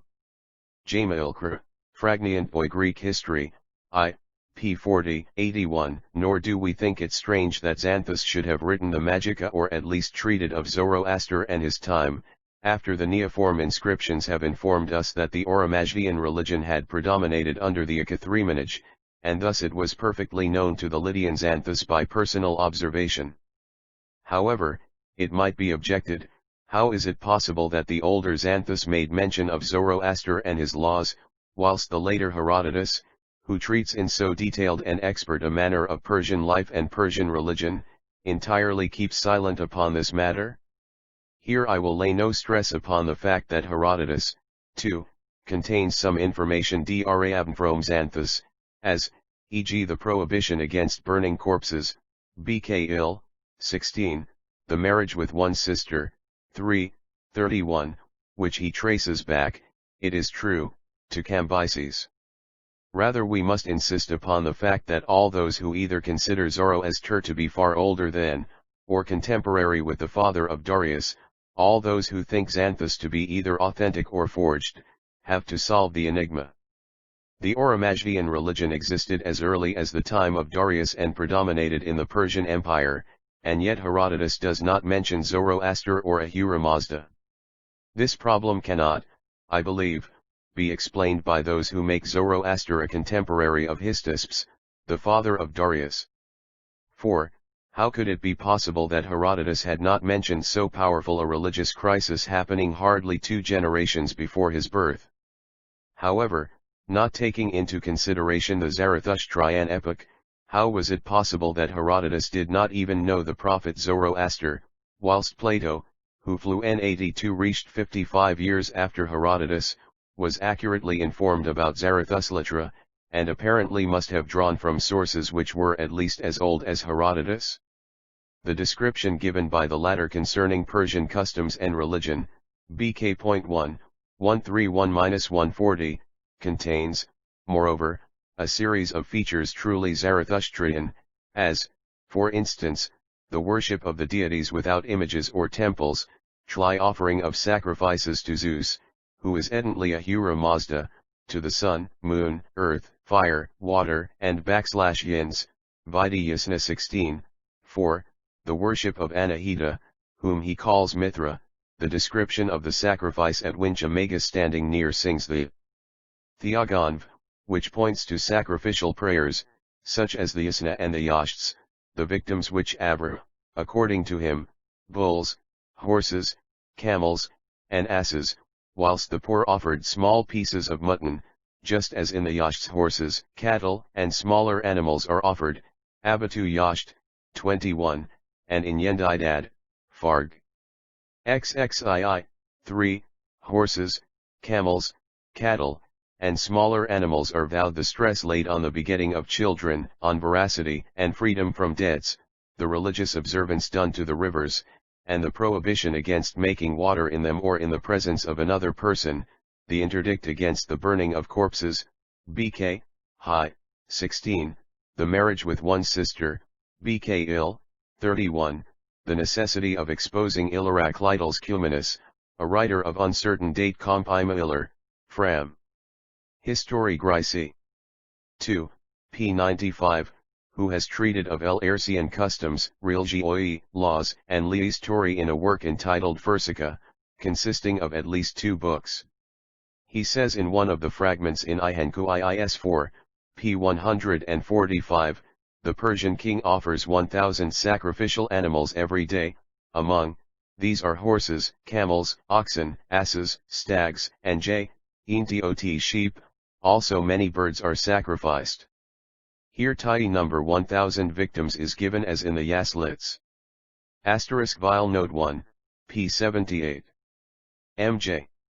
Transaction S3 The corpses tliatlai may be eaten by dogs or birds before the bones are concealed to the chavna lios, the zeal with which the magi destroy ants, serpents, and other vermin, whilst they are forbidden to kill dogs and men.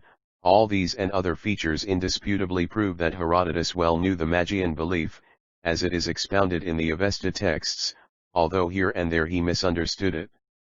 That he does not mention the name of Zarathustra, whose religion he interprets, is, we may hence infer, a mere matter of chance, or he had some special reason unknown to us, perhaps because Xanthus had already treated of it.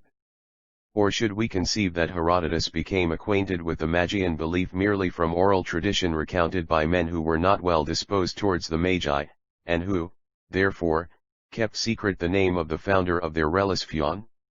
Suffice it to observe that in the silence of Herodotus concerning Zarathustra we have a remarkable instance of how little value is to be attached to the argumentum a silent lo even where, as here, the most direct occasion of mentioning of him misrit be even. After Xanthus the Lydian had explicitly treated of Zoroaster, after Herodotus had described the religious system founded by him, and after Plato's predecessors in philosophy, Pythagoras and Democritus, had been in intercourse with the Magi, we should not be surprised if we find Zoroaster and the god proclaimed by him in the works of Phaedo, Vicli Supra, p. 82, the story Fer, son of Armneus, so the words, Tun anm nin of the Arneniau are explained ly the Sklioliast, of Tli. Pamphylian race, is related by Plato in his book called Tli Republic, x. p. 614. BCQ, that he tell in the battle and revived again on the funeral bed, and proclaimed the mysteries of the other world. This story is as 84 TB fact indeed need not be ignored that TB often cribbed by Clemens Alexandrinus, Stromata v. p. 711, to Zoroaster, who is directly identified with the same Plato, in his 10th book on the Public, mentions Er, the Armenian, or son of Armenius, a Pamphylian, that is Zoroaster, in all 4 passages Zoroastrix.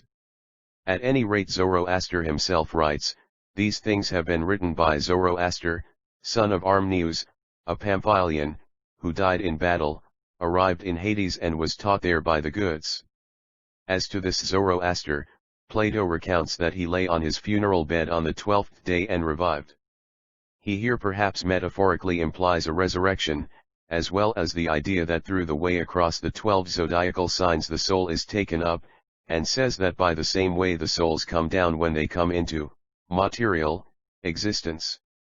Whence this mistake arose in Clemens, may be guessed from the words, these things have been written by Zoroaster. Probably in one of the Greek pseudo-Zoroastrian books Zoroaster is represented as relating the story of her. Or can her have been reckoned as a Zoroastrian and called himself Zarathustra Trish Compusna, 23? From which reasons have the later writers made him Zoroaster himself. The story itself scarcely contain any Zarathustrian reminiscences. Neither Plutarch, Sippus. Problem 9, 5, 2 that they speak of the intellectual nature of heaven and the harmonious course of the universe as a winged chariot, and furthermore they call that messenger from Hades, the Pamphylian, the son of Armenius by the name of Er, nor Justinus Cohoiti, et Gent. 27, nor Origens, Traersus Cells. 2, 16, nor Augustine de Civitate Deixii, 28, who relate the story of Er, know anything about his identity with Zoroaster, ci/r%uu, 8, Adverb Julian. Theodoret. Serm. 11, p. 653. As for the rest Arnobius, 2, makes use of this passage, adverb g. I, p. 31, ed. Lugdunensis lion. Macrobius insinon. Scrip. I, 1, this relator of mysteries in Plato is a certain Er, a Pamphylian by birth, and a soldier by profession. He seems to have died of the wounds which he had received in battle. On the 12th day after his death he was to have been honored with the last rites of the pyre together with others who had fallen victims with him, but suddenly he revived or had perhaps retained bis life. He proclaimed to mankind whatever he had seen or done during this time equals Cicero, as if he were conscious himself of its truth, regrets the ridicule cast upon this tradition by unlearned people, and while believing it to be true, he prefers the idea of awakening to that of reviving, as if he would avoid the reproof of dullness. To this my, p. 311, Stuttgart edition, adds the following observation, as to the name and kindred of Er, by some called Zoroaster, many excellent things have been written by Proclus whose work I shall publish. In this work Proclus mentions his own and Zoroaster's work, and the authors Crinius and Theodorus Asinius. 85ticity of this dialogue is contested by several critics while it is defended by others, E. Hermann, Geschi Chteund System der Platt. Philos. T** The History and System of Platonic Philosophy, I, p. 439. For our purpose it will suffice to assume that Zoroaster was known Greece in the time of Plato. The assertion of later writers that Plato had traveled to the country inhabited by the Magi and the Persians, is opposed by that of Diogenes of Laerd, that Plato had intended going to the Magi, but that he was prevented from doing so by the wars then raging in Asia. However, both these statements presuppose that Persia and its religion had excited a very high interest among inquiring Greeks of that period. For this reason an important contemporary of Plato, Eudoxus of Cnidus, who is said by Apollodorus Conc. Diog. Laerd, 8, 90, to have attained his youth about BC 368, Olympiad, 103, and who was distinguished as lawgiver, physician, and astronomer, treated in his last work, Ges Periodos, the evolution of the earth, of the Magi Conc. Plutarch, de Isis et Osiris, Ibid, Asis attested by Diogenes of Laerd, Pro M8.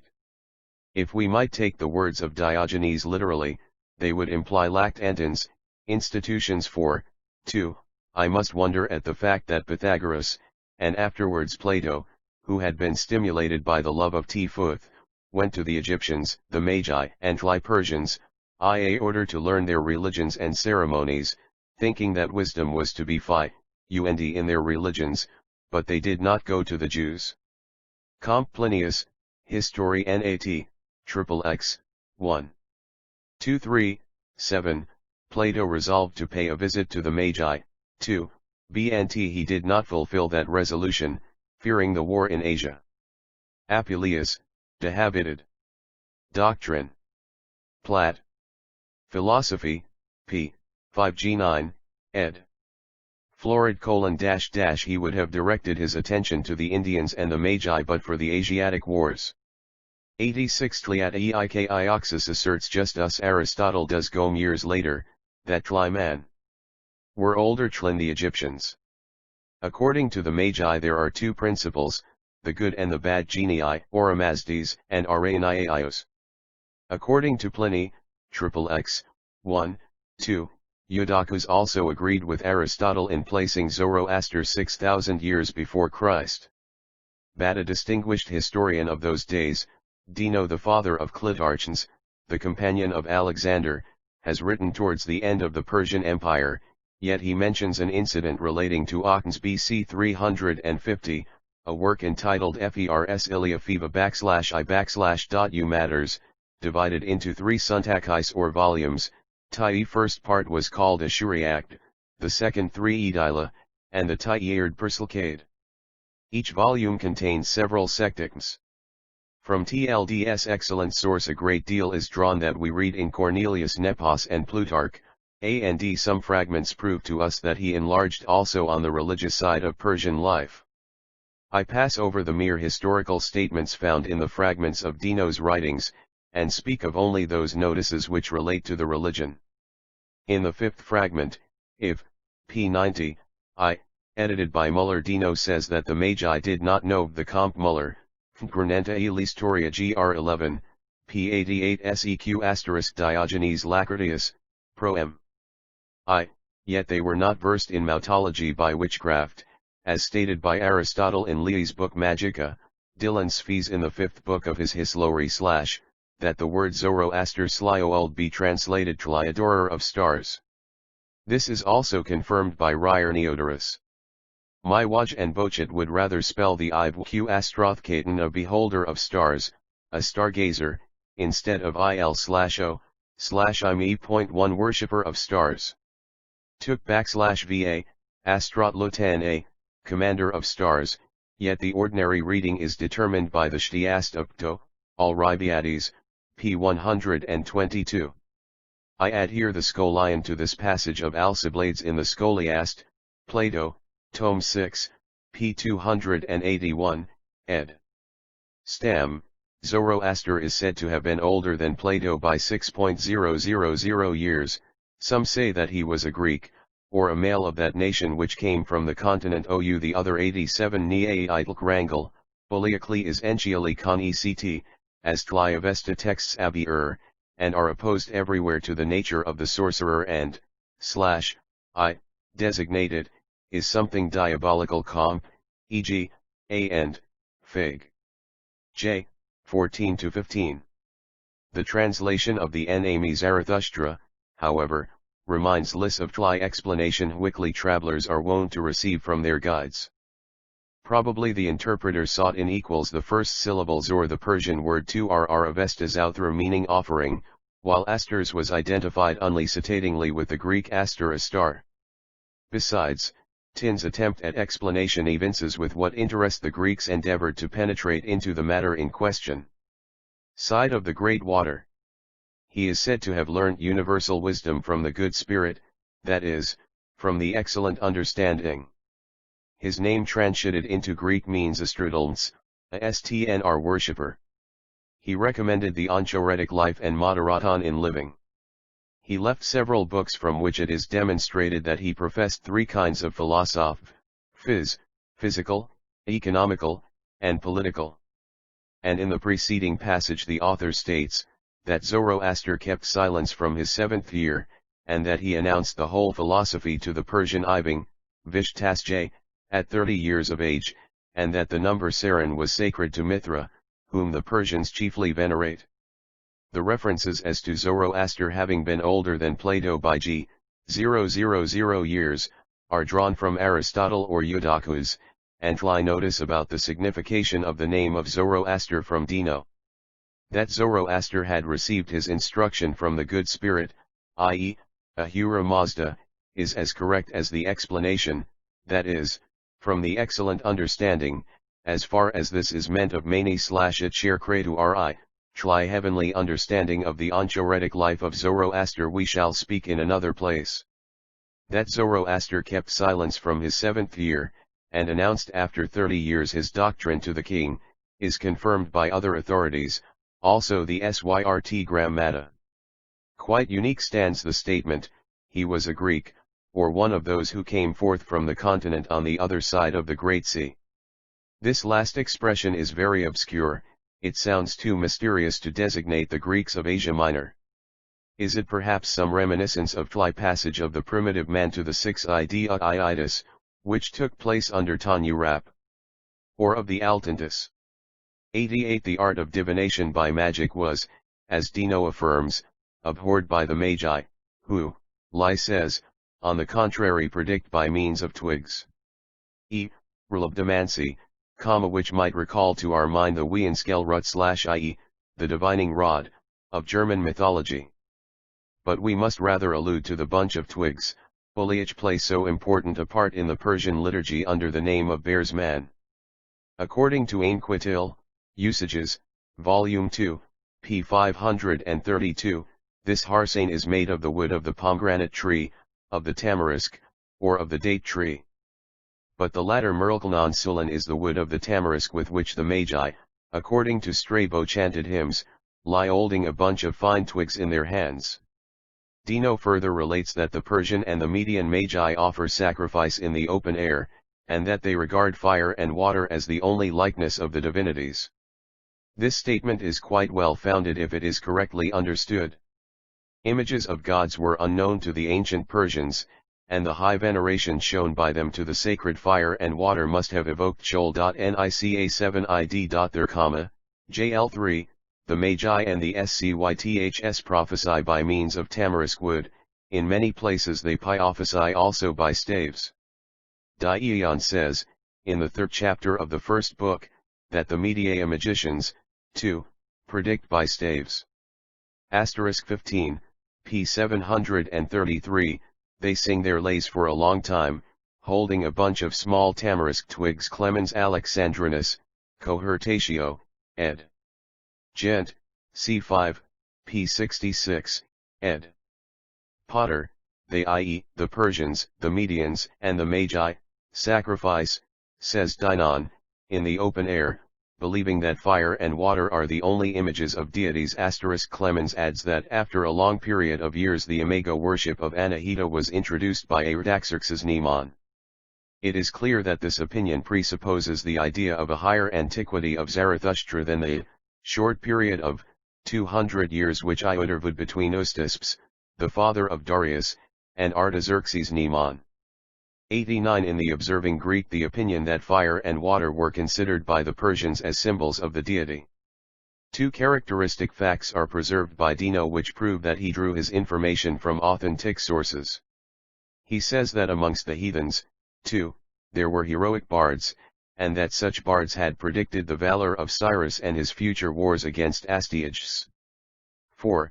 When Cyrus went to Persia and Astyages wassailed with his friends, the most celebrated bard named Angares was called in, and he sang the common lays which he concluded with the words, a huge beast will be set free in the swamps more formidable than a wild whore, no sooner shall lie have sway over his country than he will easily fight against many. But when Astyages asked, what animal? He answered, Cyrus the Persian. Astyages, having been persuaded that the suspicion was well founded, sent his messenger to call back Cyrus, but in vain. Athen. 14 p. 633, c. Bulliarain mention is made of the bard, Phemius in Homer, who celebrated the heroes. This usage has been preserved also L.y. the barbarians, as related by Dino in his Persict. For the bards predicted the valor of Cyrus I and his war against Astyages. For when, he says, Cyrus entered into Persia, he met at first the mace-bearers and afterwards the life-guards. When Astyages was carousing with his friends and angaries, the most famous of the bards who was called in, was singing the ordinary songs. At the end of the feast, he says, a great beast is sent away into the moor, stronger than a wild boar. As soon as he begins to rule in his neighborhood, he easily combats with many. But when Astyages questioned, what animal? He replied, Cyrus, the Persian. Astyages, believing that this suspicion was well founded, sent people to call back Cyrus, but in vain. Mighty beast, more fierce than wildest boar, is to his marshes gone, why should he go? When master of the country all around, to hunters he will prove a deadly foe. TRN 1290. It is highly interesting to see Dino mentioning an old lay on this king of the Ophidian dynasty, which is said by Moses of Chorene to have been celebrated, vide Zor.st, p. 138, by the popular songs of the Armenians. The name of the bard Angares reminds us of the Yedic Angaras, but the lay contains an idea common in the Avesta texts, personifying victory, Verthrachna, in the shape of a formidable boar with sharp claws and tusks, see Windish Man, Emura, p. 41. Another similar fact from Dino has been preserved by Cicero. Cyrus sees in a dream the sun at his feet, and thrice attempts in vain to take hold of him, until the sun contracts and disappears. The Magi predict to him from Trias threefold attempt a reign of 30 years. This sun is evidently the Verino Arboretum, or Kadimem, for Bjati are adequate, the majesty originating in God, the splendor, the fortune of kings, so often spoken of in the Avesta texts, and which is said, in Zamayad Yasht 56 seg, to have been thrice sought for and seized in Biafrasiab, and to have been borne away each time to the Lal ev Oyarokasha. The parallel is too striking to be misunderstood. I do not hence conclude that Dino himself had passages like those of the Vasht cited above, lying before him, yet I may infer that his statements were drawn from sources such as those old songs, allegories, and expressions, which de divinity oni. C 23-SHNLL. I recount from XH Fkrasik of Dino what the Magi have interpreted to the famous King Cyrus. 4. Henli was sleeping, the sun appeared to be at his feet. He so aglit 3 times in vain to touch him with his hand, when the sun rolled back and disappeared. Then the Magi, wise and learned men in Persia, edict to him from this triple on the sun, that Cyrus would reign for 30 years. So it was, for after having Pnutareko at 40, he lived to 70 years correspond to Avesta texts, and that Dino consequently bears testimony to the antiquity of the contents of the litter. It is uncertain whether Clitarchus, the son of Dino, has spoken of it in his History of the Magi, for the long fragment cited by Diogenes appears to belong to others.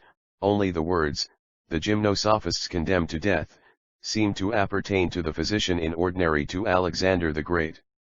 However, the passage is certainly taken from an able author, and will be mentioned below.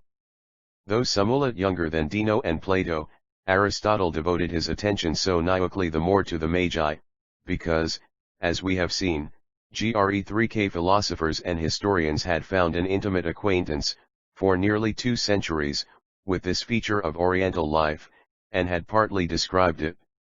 In his Metaphysics, X, p. 301, 8th edition by Brand, he once touches slightly upon the doctrine of the first causes.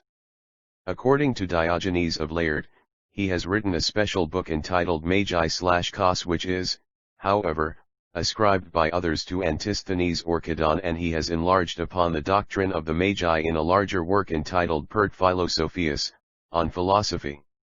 Valuable is, indeed, the fragment others, too, explain the first causes as cleverly as the Magi. 2 Pro M. 1. There are Magi among the Pereans, as Aristotle Savzil his book /l and /just they did not know that prophecy was executed by sorcery, said Aristotle in his book Magin, and Dino, /c. See above. Suida su voci Antisthenes, the first book on Mugiln, which treats of the Magian Zoroaster who invented philosophy, but the invention of philosophy is also ascribed some to Aristotle, by outliers to Reliudo to, cfr Braudes, Ely, and Tori of Philosophy, h. 2, p. 84, ec. 92 preserved by Dion's wherein Aristotle says, the Magi are older than the Egyptians, and there are two first causes, the good genius and the evil genius.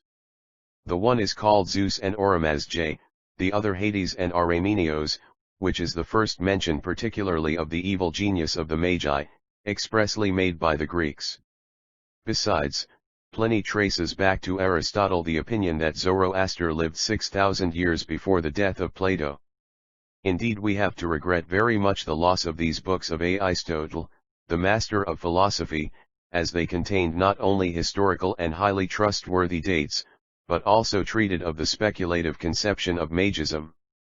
Not the less should we regret the loss of that book which the renowned historian Theopompus, in his great work Philippica, devoted to Zoroaster and the Magi, born about BC 378, he wrote 12 books on Ildlinica and 58 books on Philippica, of the latter 53 were still existing in the time of Photius, Cod 176, pb 90, and in the 8 of these books he enlarged upon Zoroaster and the Magi, bearing testimony not merely to what Proem.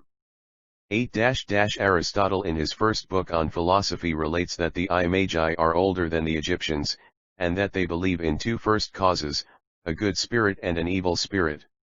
The first, they say, is called Zeus and Ahura Mazda, the second Hades and Aramenos.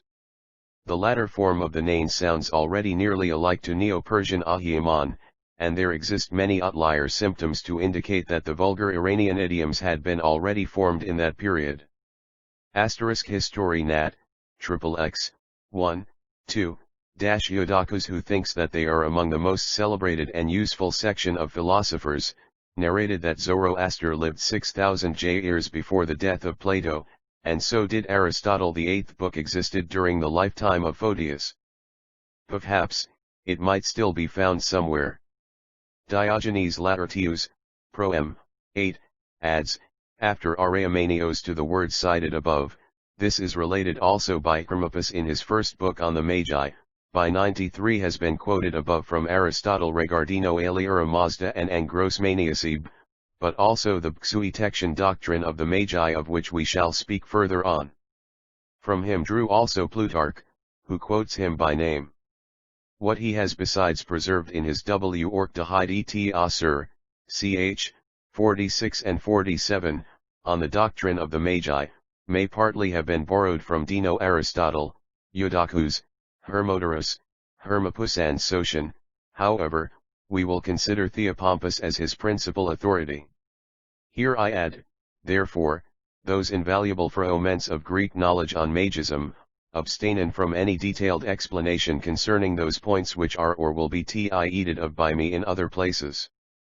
Some believe, so says Plutarch following his authors, that there are two divine powers working in opposition to each other, the one is the creator of the good, the other is the creator of the bad.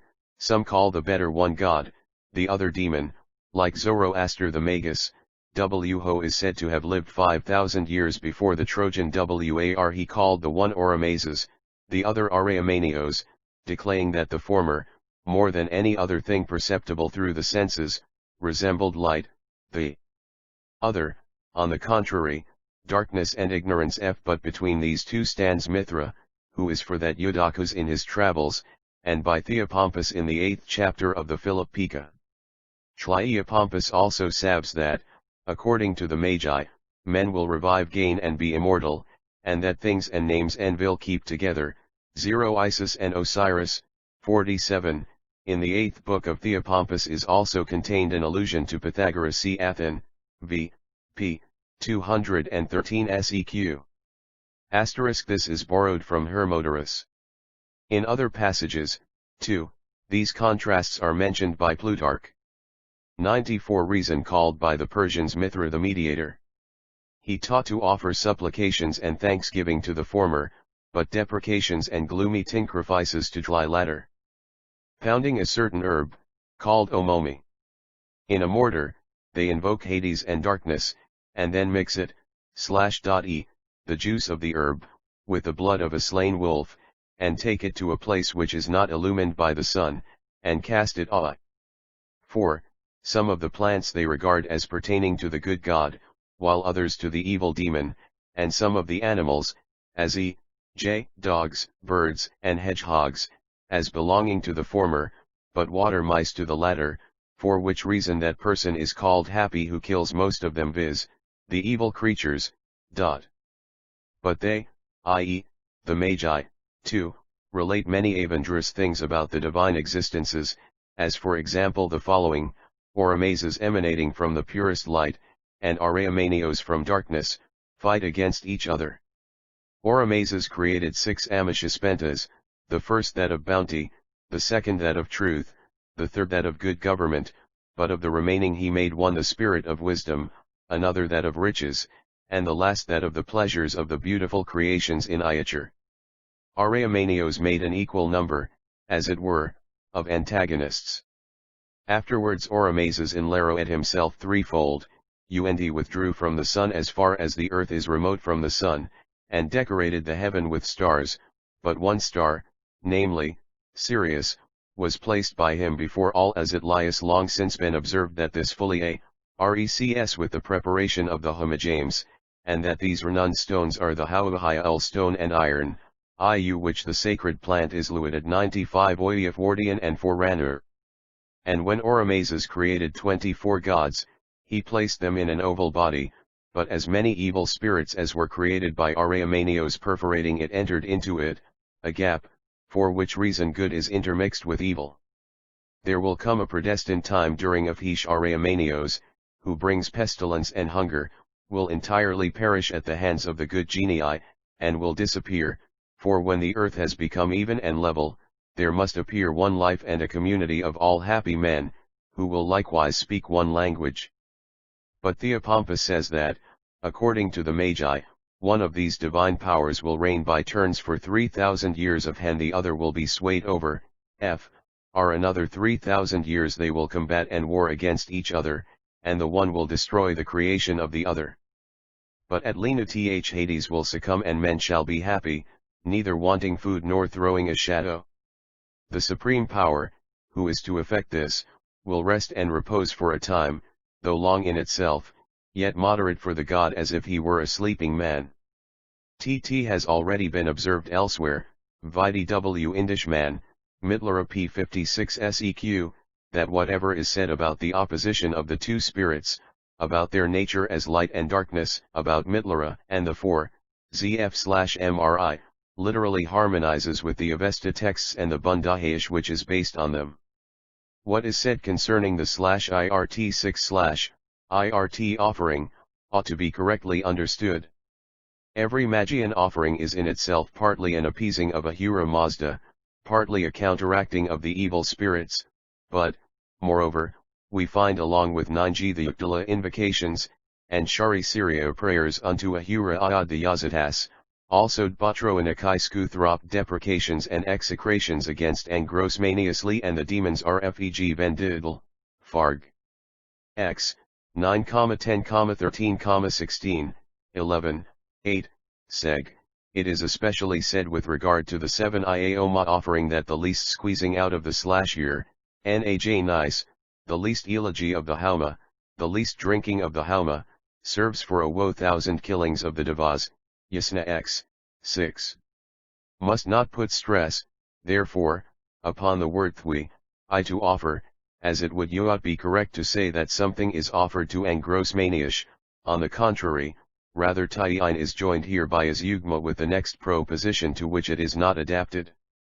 But the word Anakalaunta they are called upon aloud, is quite appropriate, referring to the imprecations against the Devas, which have been alluded to above. It is also true that the wolf is an aromatic animal, that among the enrayers addressed to Hauma in the Hymyasna 9:21, there is the entreaty that the wolf may be seen in due time lest he surprise man, and that wolves are among the evil creatures which are to be fought against, see Yash 3:8. But it is not affirmed by the Avesta texts. On the contrary, it seems to contradict the religious system. That the Liauma_I_GQ is mixed with the blood of the wolf was, perhaps, a statement derived from some local Usaoe deviating from the Magian rigor, or it was not the juice, but the remaining fibers which were used in this way. What follows about the distribution of plants and animals between the two demiurgi, can be completely instanced by the texts, specially the Bundahish. How 97 much dogs were esteemed, is proved by the Fargides treating of them. The Echinos Chersios, the hedgehog living on dry land, is that animal which in Farg 13:2, is designated as the chief antagonist of the demons, Sptum Sizdrem Irmsaram Yim Vangparam Yim Mish/DKA, Avi Duzvakang Ho Tuzakam Nama Ahadi. The Husvarish translation gives the name Zuza, Konk Bundahish, Westergaard's edition, p. 30, 1.15, the AOA which is called Karpusht Literary Stinghide *, and p. 49, j. 1, where it is said, the Stilzak voids its water into all the holes of the corn-training ants, and kills thousands of them. The word Zuza is apparently a variation of Duzaha. It is the ant-eater, Takji glossus lettuce. Sizdrem seems to contain in its first part another form opountiz, comp Sanskrit sira, and to mean stinged, prickled, or pointed. The Aramanian animal is here called in the common text, Thous in hudras, one living in water, i.e., an animal, which in contrast to Chersias, one living on land, and with the supplement Echinos, a hedgehog, must denote a kind of water hedgehog, in hudris, the otter, being an animal sacred to the Persians, cannot be meant here. Another passage of the same Plutarch shows that here also muse a mouse * is to be supplied, the mouse being an evil animal, comp sad dar, chapter xlvil. Iatebnical terra in, a natural history, the expression means stinged sharp tongue. Transaction note.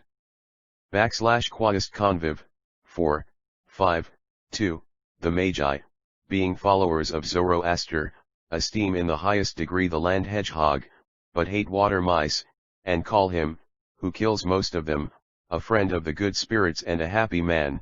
1398 That the 6 gods created by Ahura are the 6 Amishas Pentasf has been known long ago / their names, according to their moral value, as for instance, in the Gathas and exclusive of their physical import, are rendered excellently, Vohume, the good mind.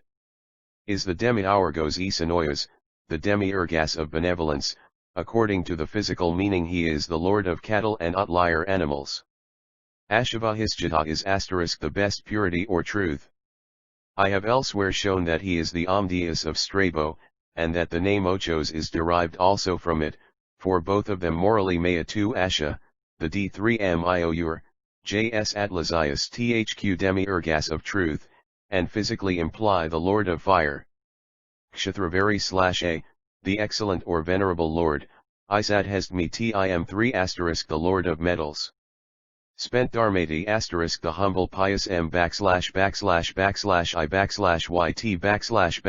and Demiurg Sophius the demiurgus of wisdom, is physically the genius of the earth.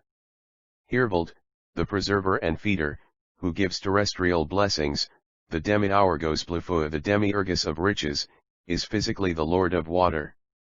Amiratoi the Amandatos of Strabo, physically * the lord of trees, is at the same time morally the genius of reward in heaven. Quite appropriate is the Greek expression Amphiiknos, the opposing or opponent, which Lias ben Bernuv, comm, Yassiai, p. 150 seq, and the passage in Nerios n, p. 146. Vohi immn is translated by Nerios n, in Yassiai xxvii, 2, by the words, Utanan Janadius. Ash. Va. In ys. XX, 8, 4 and 6, nys.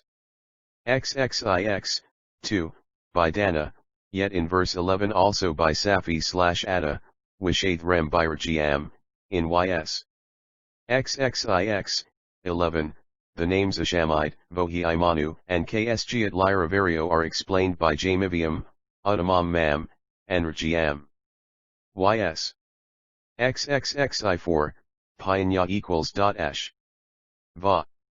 Underscore Armadi : Sampunium Unasa XXVIII, 8, and XXXIV, 9 from Datsar Vaperti, Amkrit Samirtya Paranurti, XXX.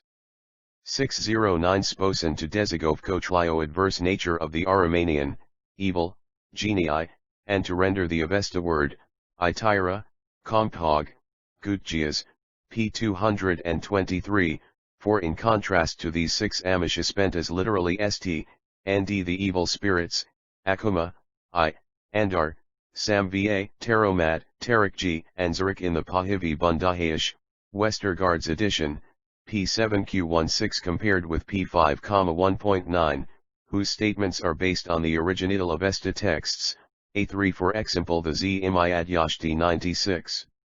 The triple enlargement by Aramizes, which reminds U3 of the triple enlargement of the earth by Yuma, seems to refer to the 3 heavens through which, as through Staes, it is possible to write the highest habitation of God, see Yasht Fragment 2, and Spiegel, Parsi Grammatic, p18s.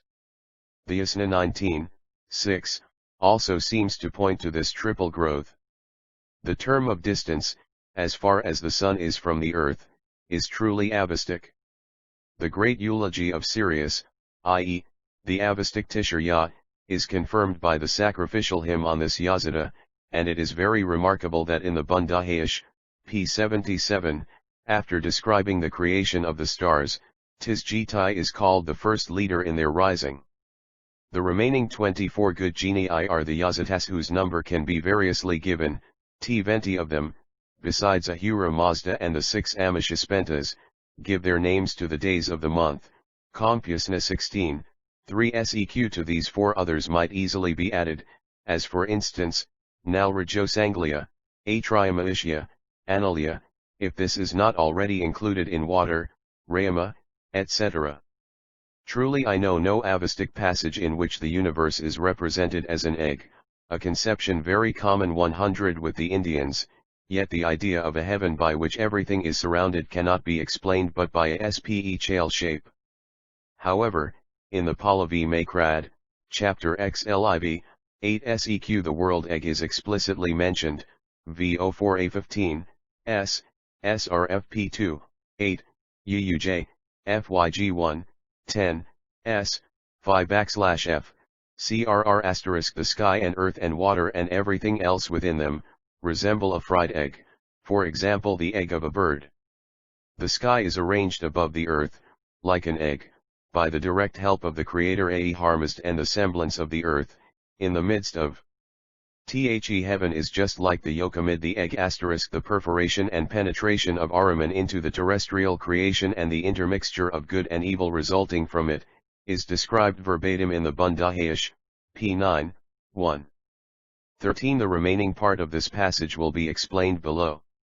Here I have only to remark that Eudemus the Rhodian is also mentioned by Diogenes as an authority on the Magian doctrine, 8. Ake dsmdn va zamak va dv va avarig kola memar endarun yd yajana edun hnmdn dkche unmomdn hhd yak 1, 9, va dsmdn parzam cake d yak humdn kj, avan I/edm kadrid iddtdr or harmist vindrest yekavimuund, 10, va zamk ben mtydn tdsmdn and guzum doc edun humdn kche unzerdak mtydn ik dryak. I have here quoted the original Pahlavi text instead of giving Windishman's transliteration of the Pazend. Trans. Note. 2 Comp Drive West, SBE, Vol. XXIV Pro M. 9. This is also related by Eudemus the Rhodian. 101 of the Resurrection. Eudemus was one of the best disciples of Aristotle, Comp Johns. Scriptorum Bellenicorum Philosophy, I, 15, 2. He has written a history of astronomy Astrologicae Historiae, where he might very probably have made mention of Zoroaster. Book of Heraclides Ponticus, who was a disciple of Plato and Aristotle, bore, as is alleged by Plutarch, Adversus Code, p. 1115a, the name of Zoroaster. Among other books enumerated therein by Plutarch, he mentions also Heraclido ton Zoroastran tu peri ton en hedu, tu peri ton fus ecos aparomenon, the Zoroaster of Heraclides upon infernal things or persons, we and upon things physically problematical might, hence, be tempted to conjecture that, on account of the juxtaposition of the book on Zoroaster and the book on Hades, the story of son of Armneus, had, perhaps, been introduced here and put in the mouth of Zoroaster. This, however, is only a possibility. Clemens of Alexandria also quotes elsewhere a passage from Heraclides. Another disciple of Aristotle, Clearchus of Soli, John's t. 18:1, who flourished under Ptolemaeus Soter, asserted in his book Peripateias, on education, that the gymnosophists were the offspring of the Magi, see Diogenes, Proem 9. One of the Platonists, Hermodorus, when he lived is unfortunately unknown to us, has written a book, Perimathematon, on science, and he is mentioned by Diogenes as bearing testimony to the opinion that Zoroaster had lived 5,000 years before the fall of Troy. To this Hermodorus I trace back, as has been already said above regarding Xanthus, whatever else Proem 2:102 is found in the passage of Diogenes/viz. Triat the Platonist Hermodorus says in his book on the Mathemata from the Magi, beginning with Zoroaster the Persian, to the fall of Troy, there are 5,000 years. That, on the contrary, Xanthus the Lydian says, up to the campaign of Xerxes in Hellas it is 600 years from Zoroaster, and after him there flourished many Magi who succeeded each other, viz., the Ostans, Astranicyks, Garis, and Pazats, until the dissolution of the Persian Empire. Nevertheless, we shall soon observe that Zoroaster was placed 5,000 years before the Trojan War by Hermippus II, and further on we shall comment upon the opinions regarding the age of Xanthus. A succession of the Magi beginning from Zoroaster, is entirely founded on original indigenous documents, Plutarch, on Isis and Osiris, 46, like Zoroaster the Magian, who is said to have lived 5,000 years before the Trojan War, probably taken from Hermippus. Proem 2, from the Magi, whose first teacher was Zoroaster the Persian, to the conquest of Troy, there were 5,000 years estate. By the Platonist Hermodorus in his book Perimathematon, about sciences, But Xanthus the Lydian says, till the campaign of Xerxes in Greece there was a period of 600 years from Zoroaster, and after him there flourished very many Mauri succeeding each other, viz., the Ostana, the Astragensi/Shot, Garia, and Pasatai up to the destruction of the Persian Empire by Alexander. This passage lay before the eyes of Suidas, who writes under the word Magi, that they were the Persian philosophers and theologians, whose teacher was Zoroaster, and after him there succeeded the Ostana and the Astragensi/Choi. Under the word Oesets he remarks, they were formerly called Magi by the Persians, afterwards Ostana. And under the avowed Zoroaster, he calls him a Perso-Median philosopher, who first introduced among the Persians the name of Magi, and lived 500 years before the Trojan War, 500 instead of 5,000.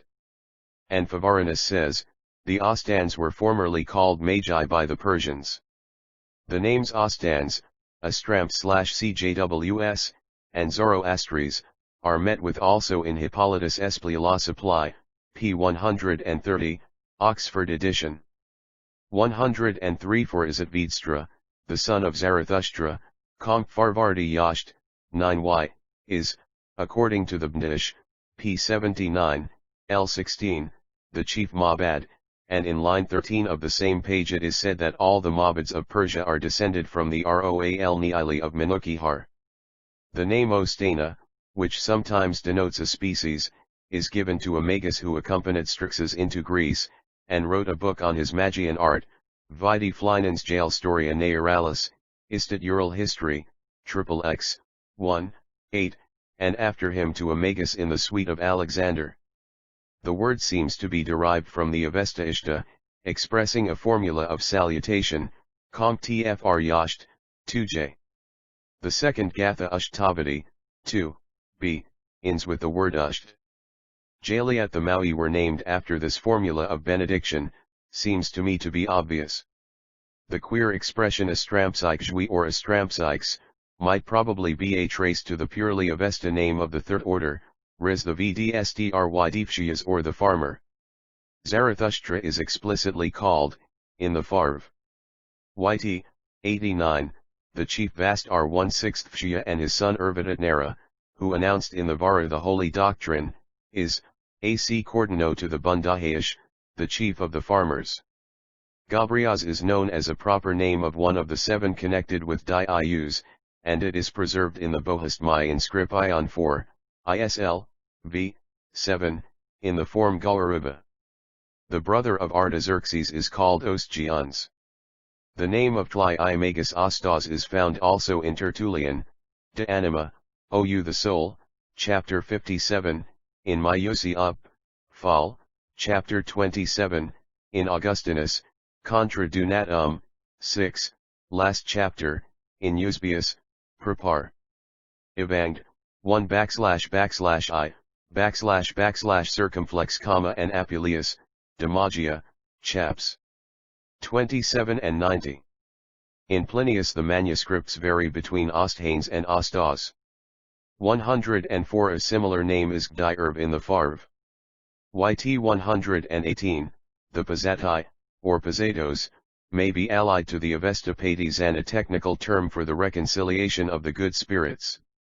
Nay, the brother of the Pseudosmertus is called Patizeths, or Phatizelds, in Herodotus, BK Il, 61. The Alexandrian Sotion had written under Talmuz Epiphanes, 204-181 BC, a huge work entitled, Peri Diaticon ton Philosophon, on the succession of philosophers, from which an abstract was made about Olympiad CL by Heraclides Lembus, Vide Jonesius 2, 10. In the 23rd book of this work Sotion, as Diogenes says, had praised the very ancient wisdom of the Persian Magi, and referred to marriage between consanguineous relations as a custom of the Magi. If we compare the proem 1 cited from Sotion, with the proem 6-8, we are led to assume that the whole passage is taken from Sotion, or Aristotle, and that the quotation from Clitarchus is interpolated only by way of parenthesis. It runs thus: those who assert that philosophy has begun from the heathens, and this is done by Sotion according to his proem 1, explained also separately the methods of it in the heathen nation. They say that the gymnosophists and druids have philosophized in enigmatical sayings. To venerate the good spirits, to do nothing evil, and to show courage, form the contents of their doctrines. That the gymnosophists condemn also death, is said by Clitarchus in proem 1, some say that the work of philosophy began with the heathens.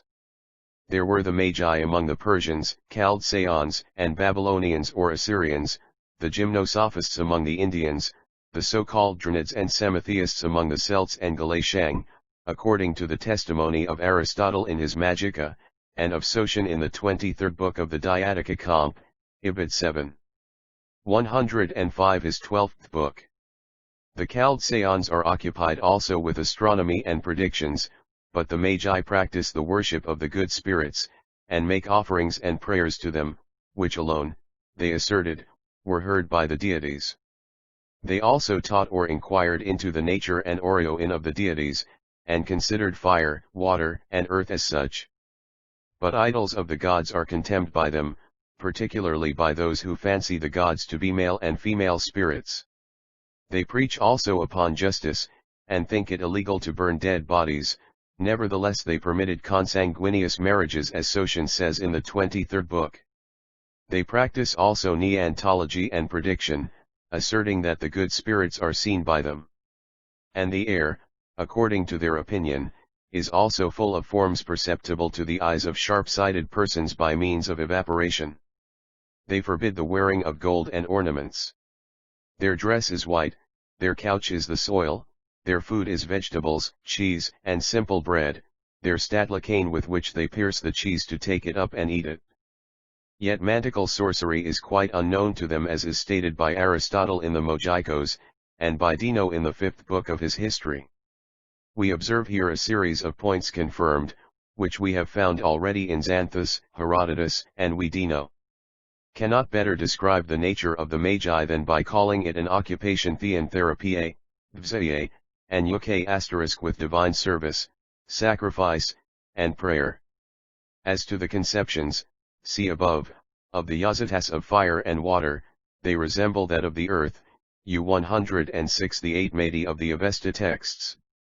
It is literally incorrect to say that the Magi knew no male and female Yazatas, if we are penitent to consider as old Magian deities Mit Lyra and Anahia for example, who are quite certainly male and female beings. Moreover, it is true that the Magi knew no divine propagations or generations, and genealogies like the Greeks. The appearance of the Yazatas is sufficiently confirmed by the Avesta texts, but those Jola or forms which are visible to sharp-eyed persons, are probably the Fravishis. However, they are apparently too materialistic in their conception. The statement as regards the food of the Magi reminds us of what is related about Zoroaster, that he had lived for a long time on cheese. I conclude with Hermopaeus this remarkable list of the Greek authors who lived before Christ. That an author of this name had written a wojak on the Magi which contains several books, has been remarked above, p. 279, on the authority of a passage quoted there from Diogenes. Regarding the contents of this work we are indebted to Plinius, whose words will soon occupy our attention. Who this Hermopaeus was, or when he lived, is nowhere mentioned. Notwithstanding this, Illermopos Cohoinachius has been considered nearly unanimously, and not without reason, as the Plinius, History of 11, 42, 07, they relate that Zoroaster lived in the desert for 30 years on cheese, and so temperately as not to feel old age. Compare Porphyrius on abstinence, 4, 16, p. 348 SCQ. 2 History Nat, XXX, 1, 2, Hermopaeus, Avho wrote very accurately on Tlia's art, of magic, and explained 2 million verses composed by Zoroaster. Aeid, who made also an index of the volumes, has related that Agonasis Vas, the teacher by of whom he, Zoroaster, was informed, and that he had lived 5,000 years before the war of Troy. 107 Writer of the book on the Aphagi, C. Jonesius, Descript, Bist, Philosophy 2, 9, 3, and Lozjansky, Vermapi Fragmenta p. 46. Because it is very probable that a learned man like Hermopaeus, who had occupied himself so much with the history of philosophy, I refer only to his work Oil the Seven Sages of Greece, should have also written a work on the Magi after so many excellent preparatory labors.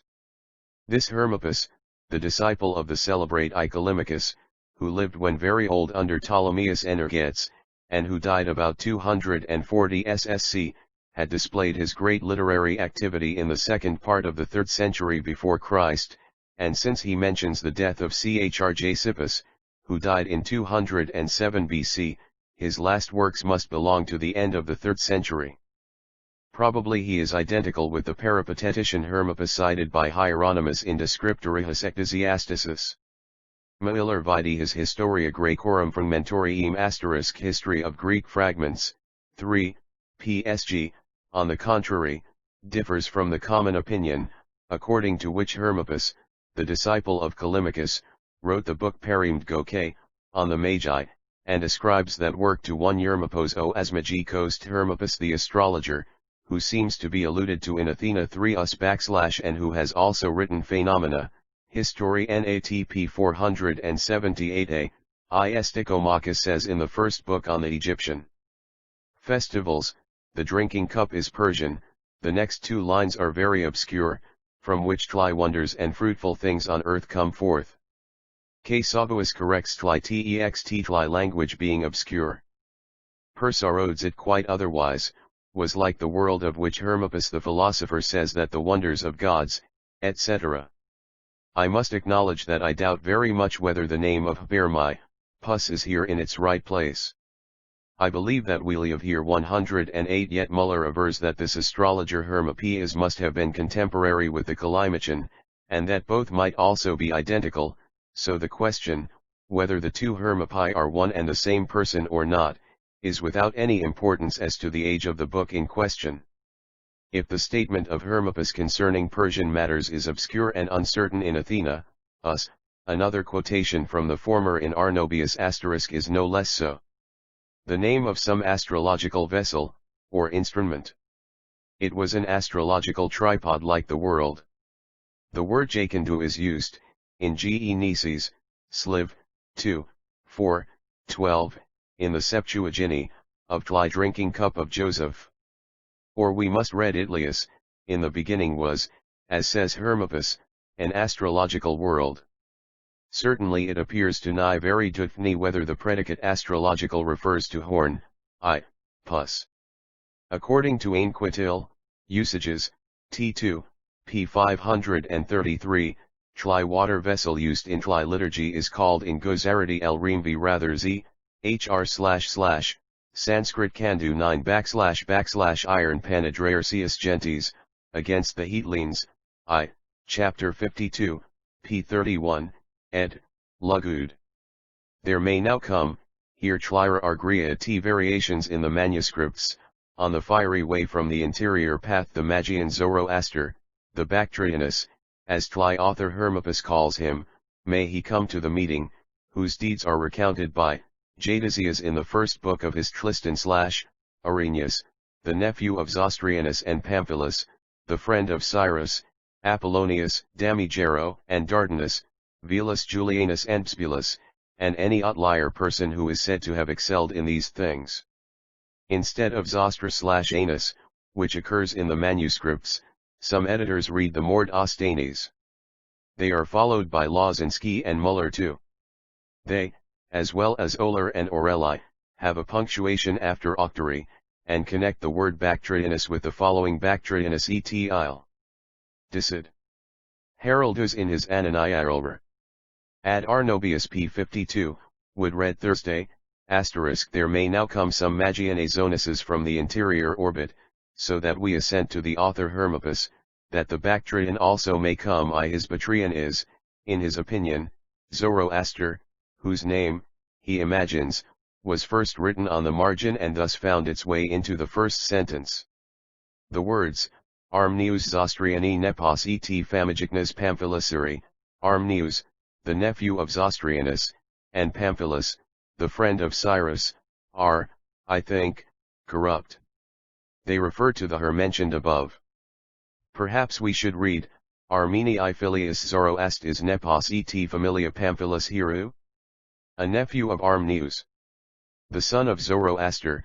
109 Whether the statement expressed by the words, Qui super ignem zonum magus irderiorum or he Zoroastirs, foliage magus over a fiery zone from the inner orbit was Zoroaster, the meaning of which I cannot understand, is testified to by Hermippus, or, if Bactrianus and her, a Pamphylian by birth. Tc that a similar conjecture has already been made by Cotelier in Recon. Clement, 4, 27, Patra Apostolici, p. 542, who reads, Armnius Zostriani nepos et familiaris Pamphi / Las Ilcru, Armnius, Schlick nephew of Zostrianus and the Pamphylian her, his friend. Zostrianus is mentioned by Porphyrins in his Life of Plato. The Bactria Zoroaster is mentioned by Arnobius in another passage too, chapter 1 p. 5. Is it also to be laid to our charge that one day under Ninus and Zoroaster as their chiefs the Assyrians and Bactrians fought against each other not only with swords and forces, but also with the magical and mysterious art of the Chaldeans? Evidently Oxyartes is here meant, the king of Bactria, who is mentioned in Diodorus Siculus 2, 6, as succumbing to Ninus after a valorous resistance. Eusebius, Chronicles 11, p. 35, ed.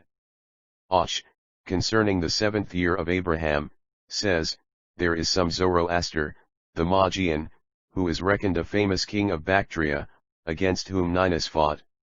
Eusebans, Prep, Evangel, X, 9, according to whom Zoroaster the Magian reigned over the Bactrians.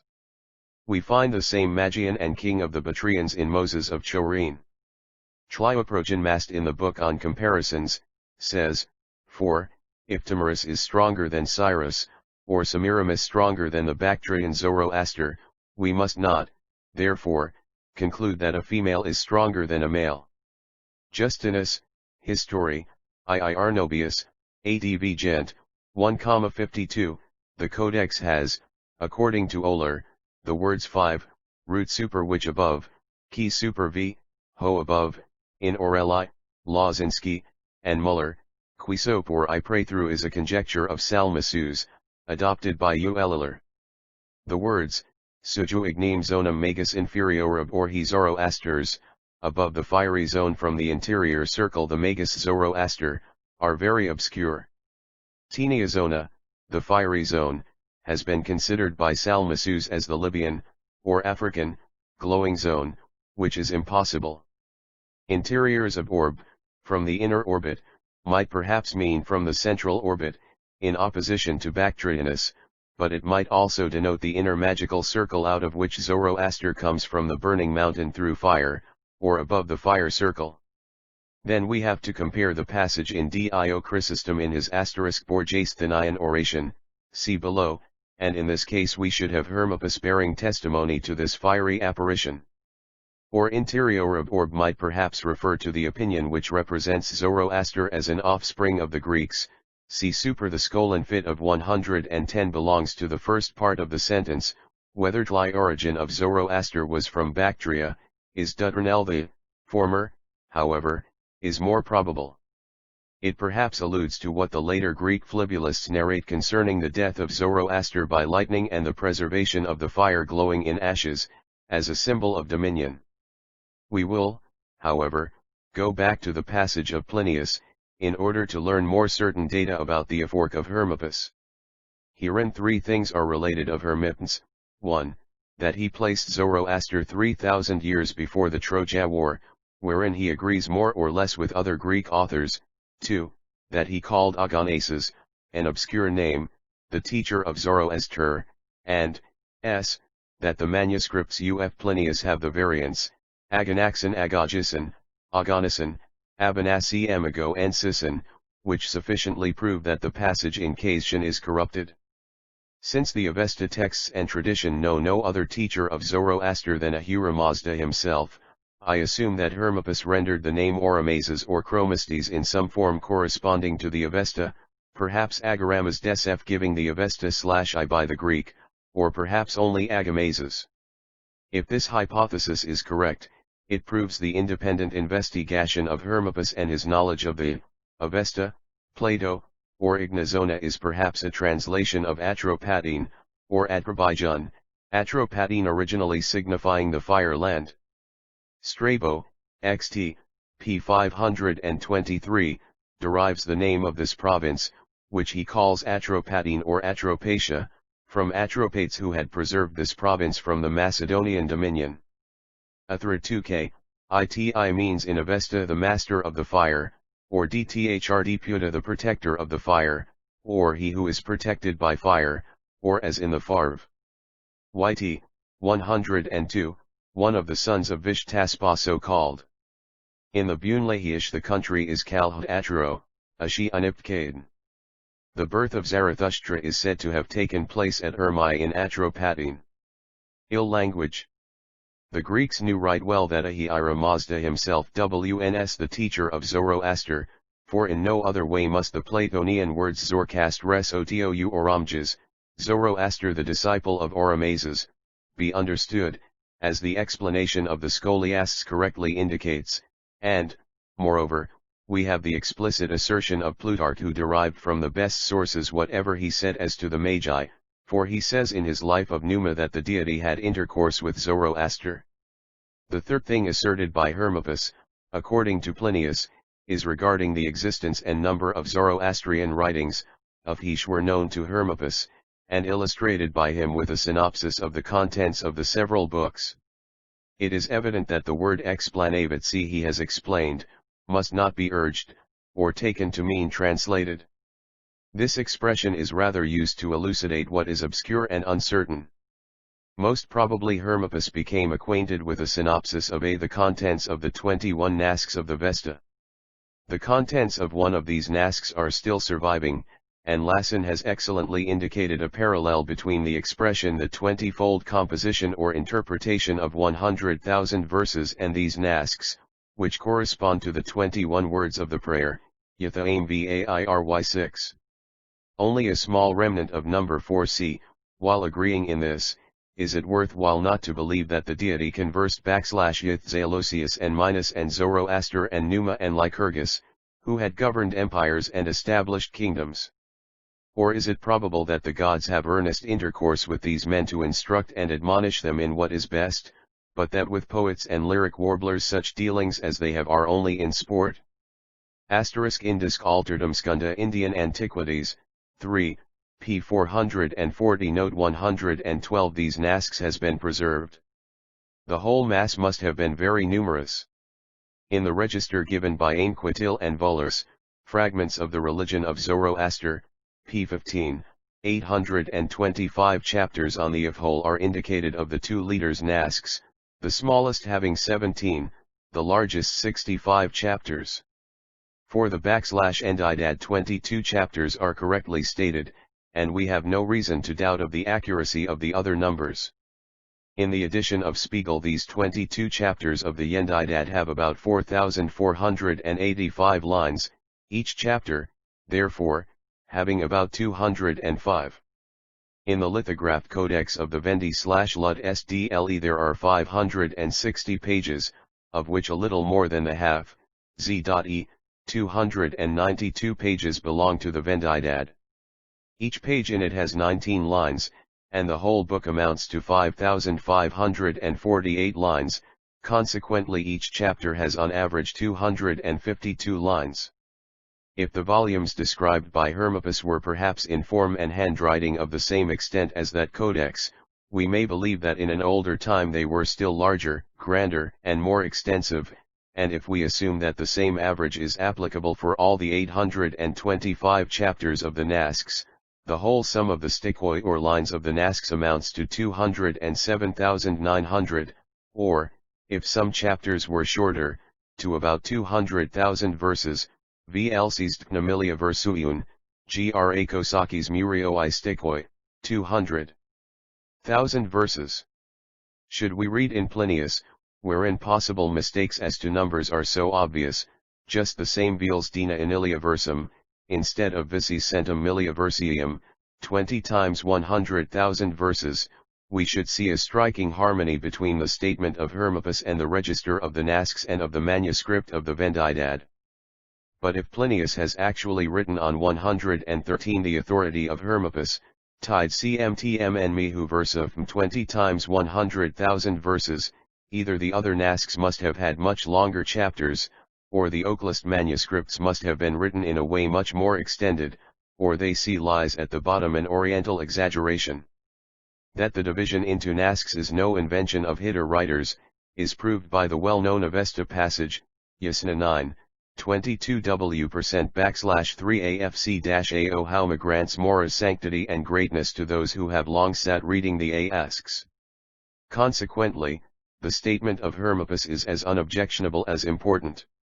In the 3rd century before Christ the Greeks had access to Oriental Zoroastrian texts of such geoltuf and extent as I should expect them to be from the still existing Asista books, wherein is clearly /comprehended almost everything that we see hitherto handed down to us by the ancients as Magan doctrines, such is the result of the informations of antiquity, which date back a lono, time before the Christian era, and consequently before the time when there was an intermixture of religions in the Roman Empire, when the fantastical mysteries of the later Magi and Lictitio's Bayer Neuf, Etudes, p. 289, seq, compares /x.fruseangho with Sanskrit Javasasha from such to speak. Neozip renders it by it hioianum cardum. Besides Tlias Plinius asserts Ilat the Magian Austin/Rit books in Tli time of Xerxes. 15114 book on Zoroastrian subjects written in Greek, Vir invokes Circeum stance of which must render us cautious with respect to the informations of later authors, vhen their statements do not expressly refer to those older documents, or at least cannot be traced to them with some probability. Suidas sub voce Zoroastrix. There existed a Greek book under the name of Histisps, at Tli end of the 2nd century. Siemens Alexandrinus Strumta 6, p. 761, cd. Potter, says that Tlihetleans lave also liad their prophets, and Alcides to a word of the Apostle Paul borrowed either from tradition or some Panlinian apocryphal book. Sides Tlik word of Peter, the Apostle Paul also proclaims saying, take the Greek books, study Sibylla, which declares the oneness of God and future things, take Histisps, too, and read it, and you will find that the Son of God has been written of very farcitheically and clearly, and that many kings will make opposition to Christ, hating Gian and his followers. Lact. Inst. Vit. 16, Histisps, 2, a king of the Medians in the earliest time, from whom a river has derived its name of Histisps, has handed down to posterity a wonderful dream with the interj, retation of a boy gifted with prophecy, that the Roman name and empire would be taken away from the earth, was predicted by him a long time before the Trojan people existed. Hence it follows that Lactantius placed this Histisps a long time before the foundation of and consequently before Darius Histisps. Justinus, J. Paul, 20, says, Silmla, as well as Histisps, said that the perishable things will be destroyed by fire. Ibid, c. 44, by the energy of the evil gods death was constituted, as is stated by those who read the books of Histisps and Sibylla and the prophets, that through fear they might turn aside men who were attaining to a knowledge of the good, and keep them in bondage to themselves, which thing at the end they were nmde to elect. Justinus wrote this Apology al. 0 ut 151 years before Christ. The contents of the work were, as it seems, to the following effect: Histisps had a dream about things to come, which was interpreted to him by a prophetic boy.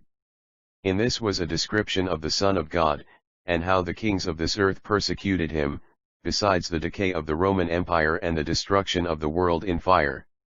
According to the context of Apology, 44, the book must also have treated of the fate of man after death.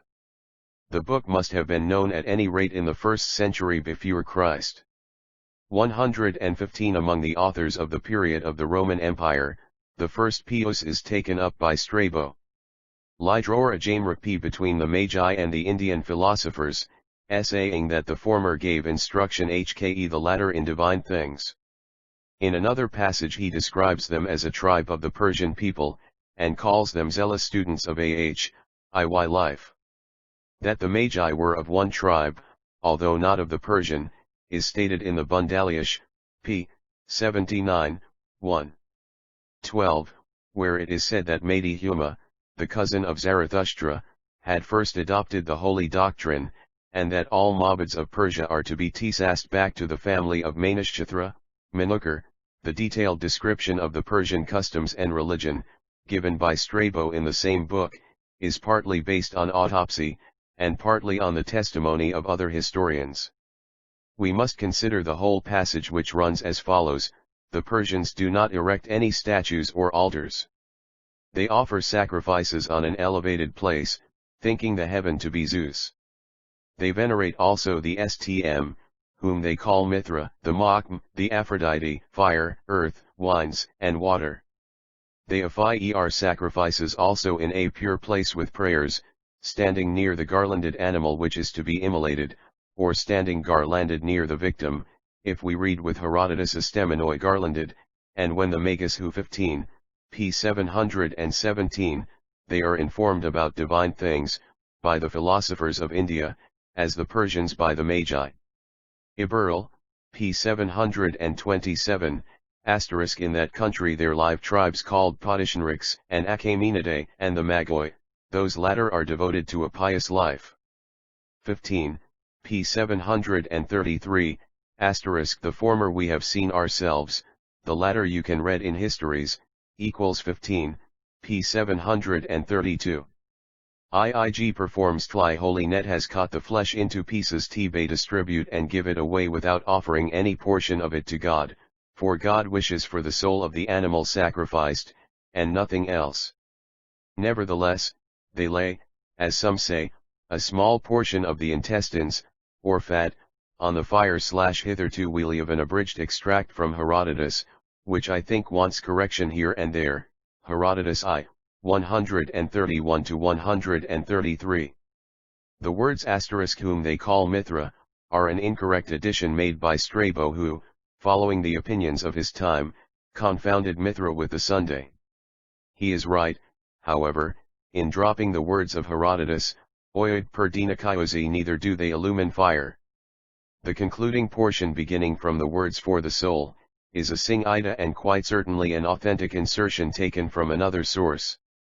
In a different manner, continues Strabo, they sacrifice to fire and water, certainly to the fire by depositing dry wood without the bark, and laying some fat upon this wood. Then they kindle it and add fuel to it, not blowing but fanning it. They kill those who blow out the fire, or lay a corpse, or anything dead or filthy, on the fire. They sacrifice to the water by going up to a lake, river, or fountain, where they form a ditch, into which they kill the animal, taking care that nothing of the neighboring water gets bloody, and causes thereby any contamination. Afterwards they dismember the flesh and place it on myrtle or laurel, and the magi touch it with fine staves, singing, pouring out oil mixed with milk and honey, not into the fire nor into the water, but on the soil, and while they are 117 singing they hold for an long time a bunch of fine wee tamarisk twigs. Observe that here, too, Strabo follows Herodotus. Whilst he abridged his statement before, he now enlarge, as I believe he does, upon what he has seen himself or borrowed from first-rate sources.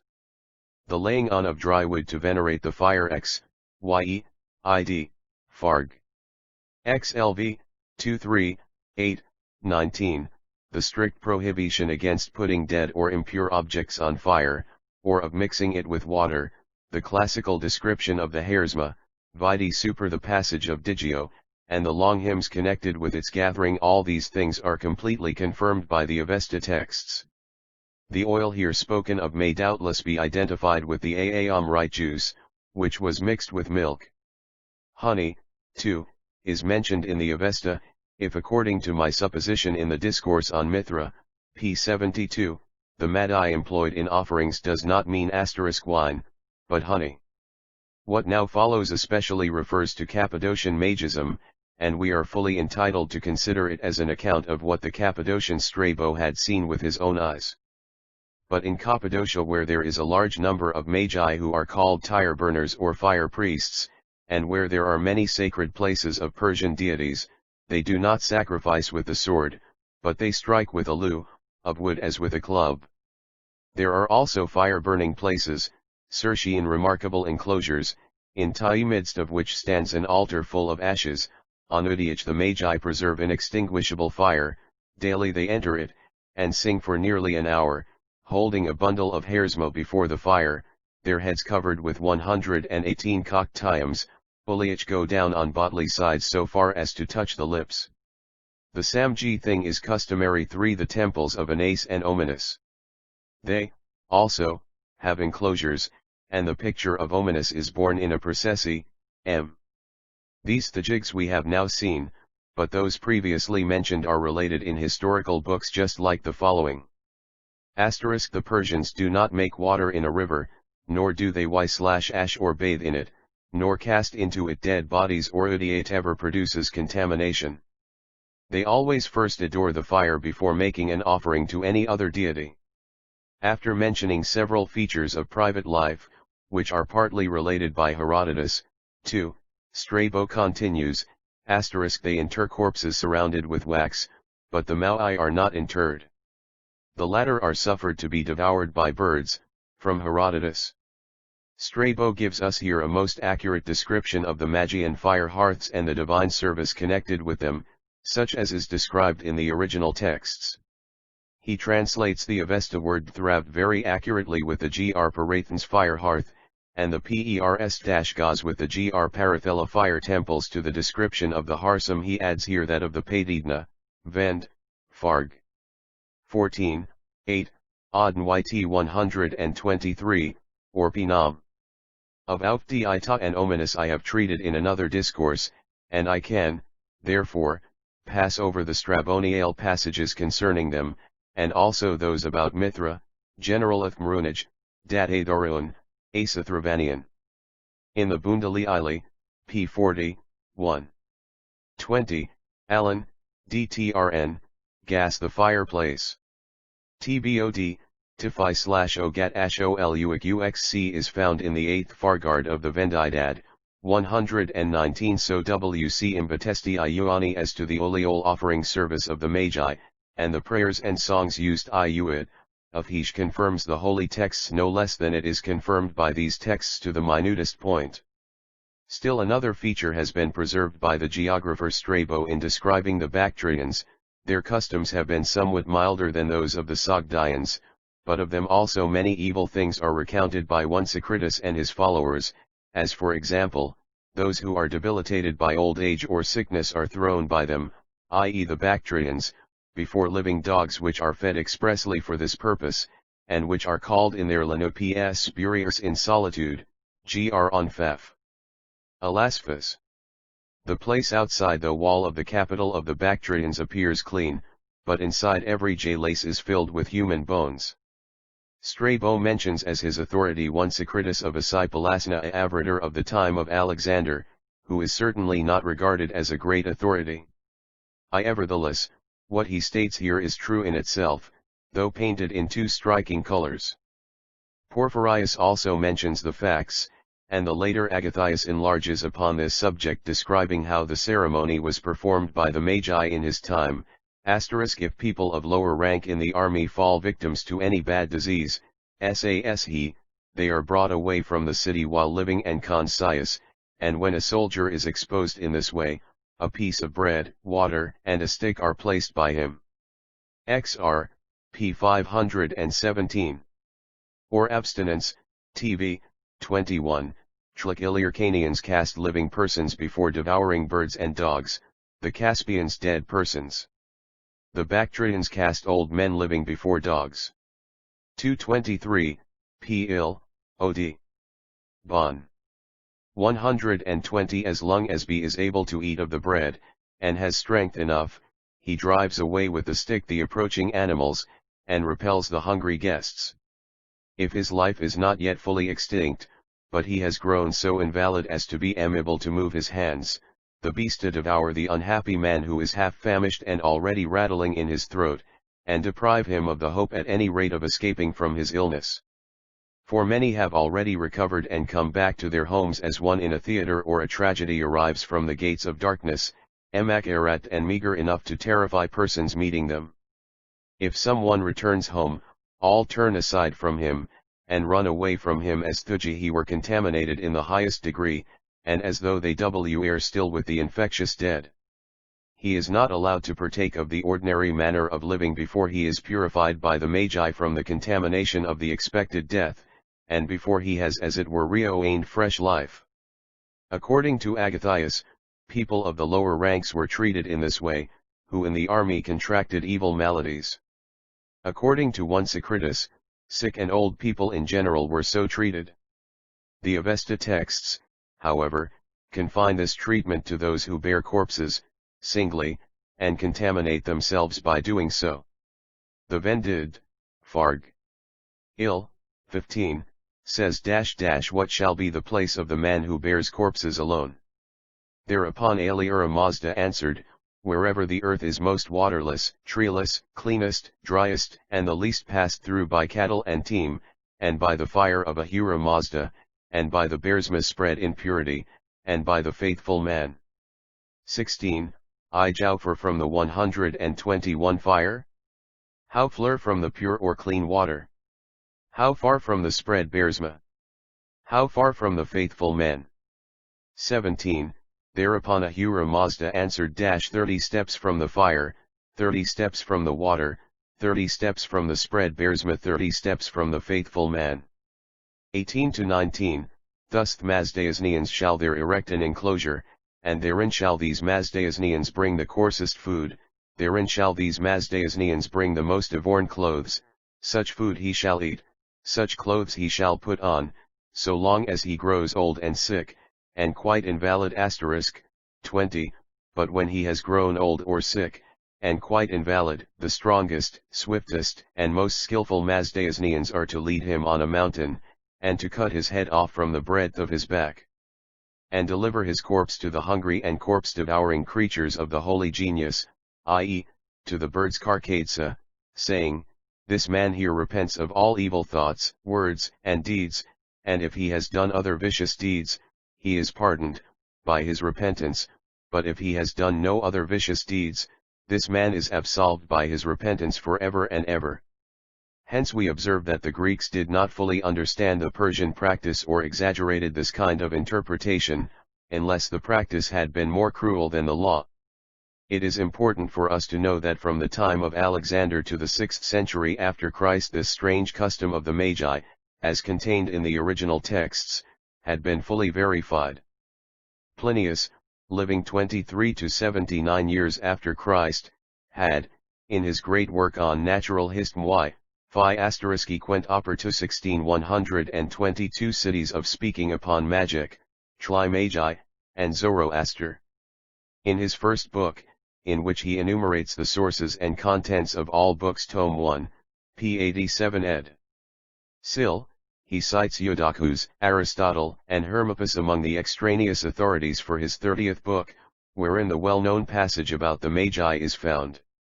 And in this 30th book itself, 1,2, he again refers to these authorities, particularly Hermippus.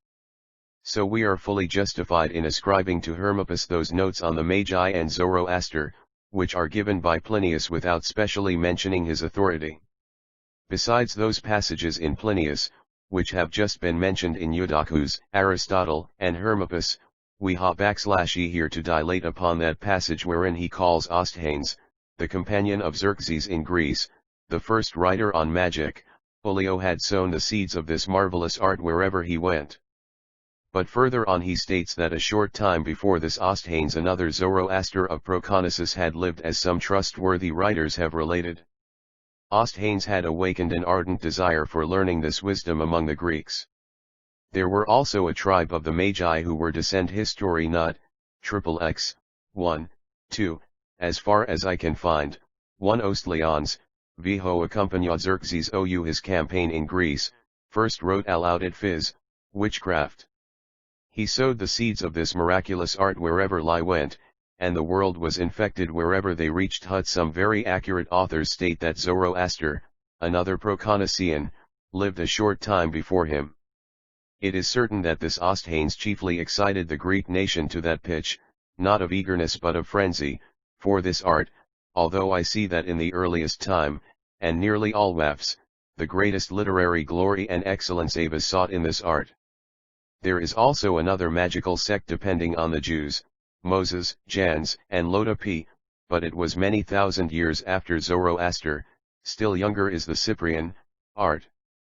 In the period of Alexander the Great, great importance was given to this art. Lydia second Osthanes, who had the honor of accompanying him, Alexander, and of peregrinating with Hynai in the whole world. 123 ed. From the Jews, viz., Moses, Janes, and Latapi, Hitajmta, who lived many thousand years after Zoroaster. What is called the Cyprian magical art flourished still later. In the time of Alexander, too, a second Osthanes, as preeminent as his companion, had given no small importance to this art. I have treated of this Osthanes in another discourse.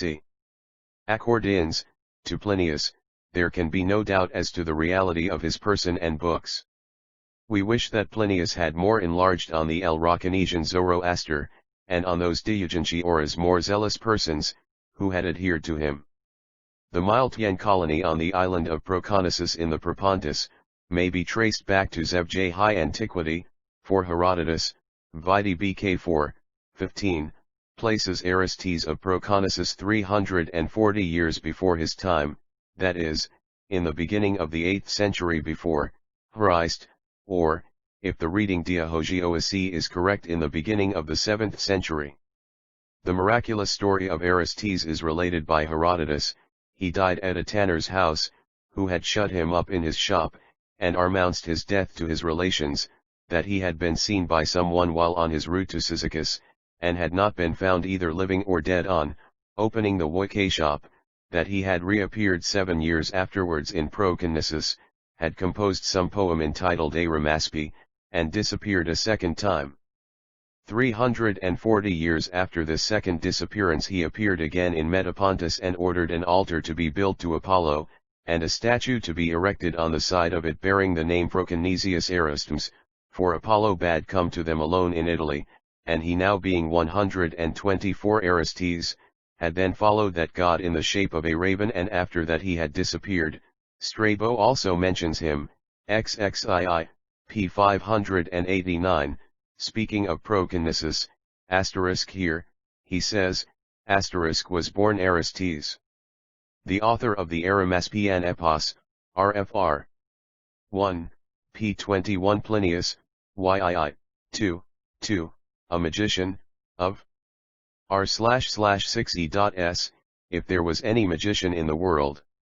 In the 14 p. 639, he mentions the opinion of some writers, that Aistes the Proconnesan had been the teacher of Homer. Origenes in his work Adversia Celsui, 3, 2 gfy, relates the whole story of Aristes from Herodotus. He adds the name Pindar, too, as one of his authorities.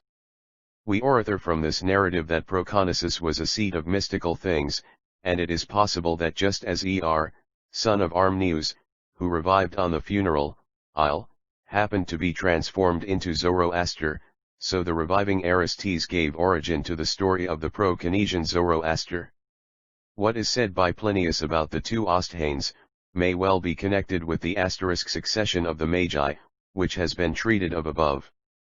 There can be no doubt that his determination of the chronology by placing Moses and the Egyptian magicians, of the Christian Hybel, cfr 11, Timotheus t 3,8, many thousand years after Zoroaster, is an exaggeration, even if we suppose that Zoroaster lived 5,000 years before the Trojan War. Plinius commemorates two remarkable features of the life of Zoroaster, one of which he refers to his birth, Plinius 7, 52, 53, also, the soul of Aristes had been we seen flying out of his mouth in the image of a raven. History Nat. 7, 16, 15, have heard that Zoroaster was the only man who laughed on the same day on which he was born. Lee's cerebellum is said to have palpitated so much as to push back the hand laid on it, a proof of his future novi lech. 125 Viz he laughed on the day he was born, and his cerebellum palpitated so as to push back the hand laid upon it, a presage of future knowledge. The next feature is the life of Zoroaster in the desert. He had lived there for 30 years on cheese prepared in a way that his old age could not be marked.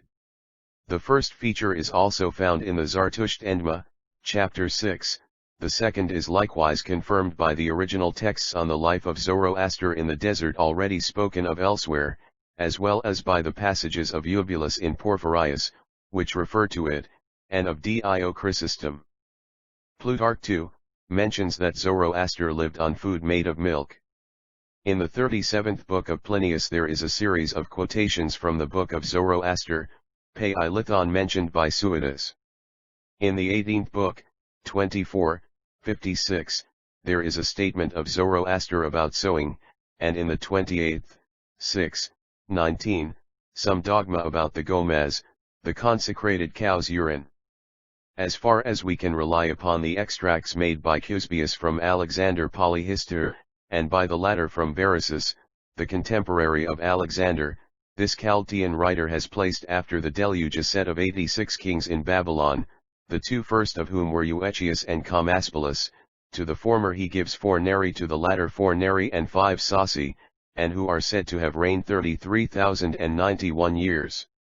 After this the Historica/11, 42, 97-TGC recount that Zoroaster lived for 30 years on cheese so moderately as not to feel old age ** quoist. Simpo, 4, 1, p. 660 I do not remember, said Philo, that F. Hylinus adduces to us Zoroaster, who is said to have used no other beverage or food, but to have lived ou milk during all his life. Cron. I, p. 40 ei 126 Medians, it is related, had taken Babylon, and, then 8 Median tyrants had reigned 22 years, whose names have been preserved by Berosus, afterwards 11 kings, his years stands on the margin of the manuscript, Gutschmidt supposes 24:8, then 14 ch Ilda 3 and kings for -158 years, then 9 Arab kings for 245 years. Then Ho has related the story of Semiramis who had reigned over the Assyrians, and then explicitly again the names of 45 kings who had reigned for a period of 526 years. Afterwards Fuel had been the king of the Ahulda answer whereas the Kinos of Ho reigned in succession immediately after the deluge, proved by the reckoning by Sari, Neri, and Sasi, and by the immense number of years, to be a mythical supplement of a period of 36,003 years. The Median rulers over Babylon and the kings who followed them down to Fuel, seem to be historical facts, and learned men of modern times place the commencement of the Median dynasty 2458 or 2447 years before Christ. As the first of these 8 Median kings mentioned by Berosus, Syncellus, who lived about 800 years after Christ, names a Zoroaster. In this statement he follows, as he chronograph. Ti, p. 147. C.D. Bon, from this time, the year of the Worale 2405, the same polyhister Iotrodues 86 Clealdaean kings, the 2 first of them Euechius and Chomobulus, and 84 Median kings, Bat Zoroaster and the 7 Chaldean kings after him are said to have reigned during IJ. Solar years, not during Sari and Neri and Sasi and other nonsensical mythical terms, but for solar years. For mythologists thinking earlier kings to be gods or demigods, and leading their successors into error, make them to have reigned during an intiate time, believing that the world existed from eternity, in contrast with the Holy Scripture. The later kings, on the contrary, who are known to everybody, being mortals were represented as reigning during solar years, and not, as it seems to Panodorus and some others, because the years of the kings were at last measured by solar years, since the solar years were calculated ly Zoroaster from the years of Enoch. 127 says, the opinion of Alexander Polyhister.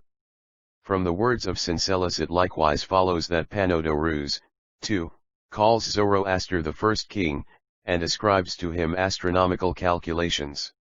If we consider only the contradiction between the Polyhister of Enspius, who evidently distinguishes the 86 kings from the Medians, and the Polyhister of Syncellus who enumerates those 86 kings among the Median rulers, him afterwards designates Zoroaster and the 7 kings after him as Chaldeans, and gives them 90 solar years, whilst the Polyhister of Eusebius reckons 22 or 234, years, we must aver that either the text of Syncellus is corrupt, or that he has himself made arbitrary alterations.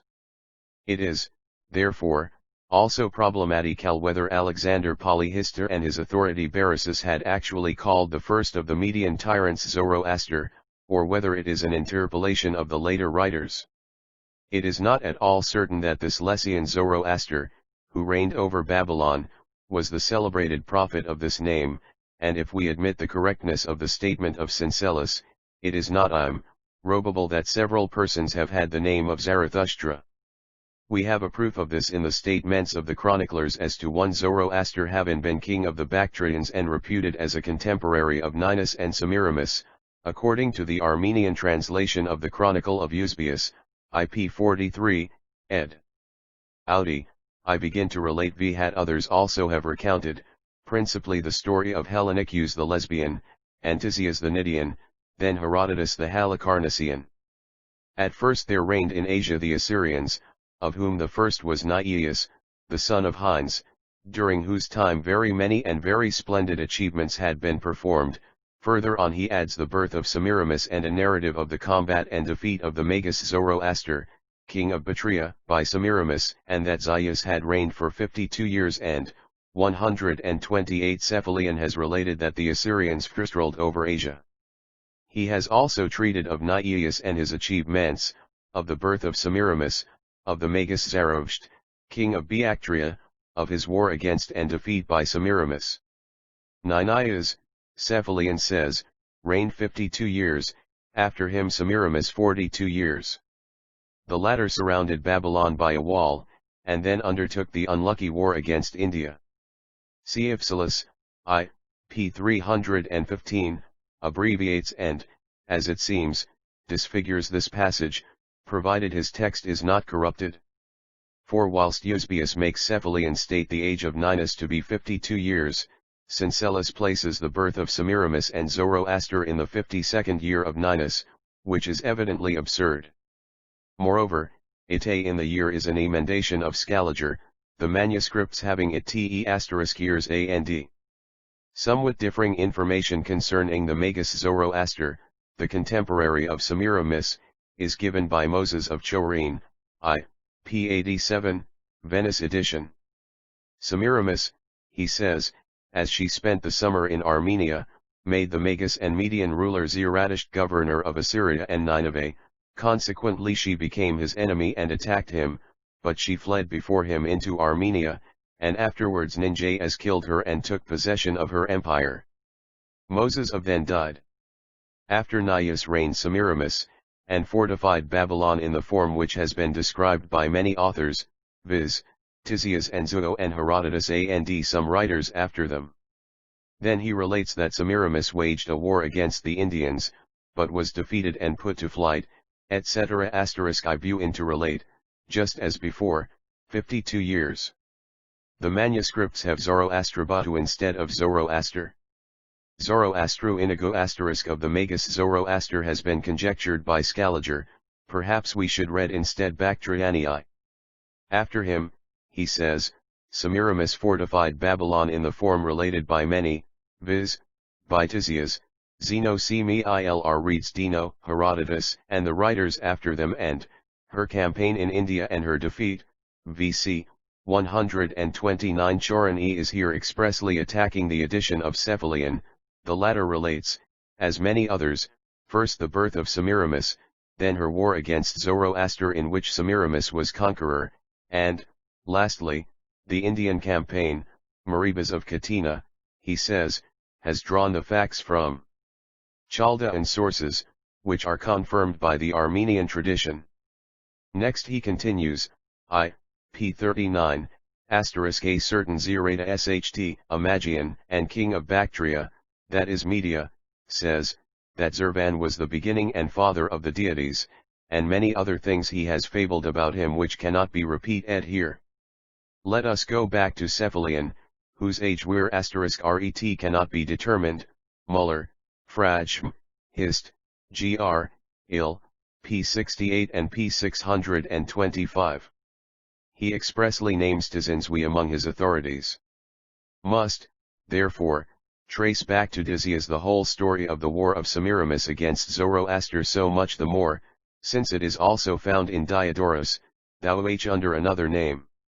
The latter relates the conquests of Ninus, BK2, 2 seq, wherein he expressly cites Otesids and says that Bactria alone resisted him.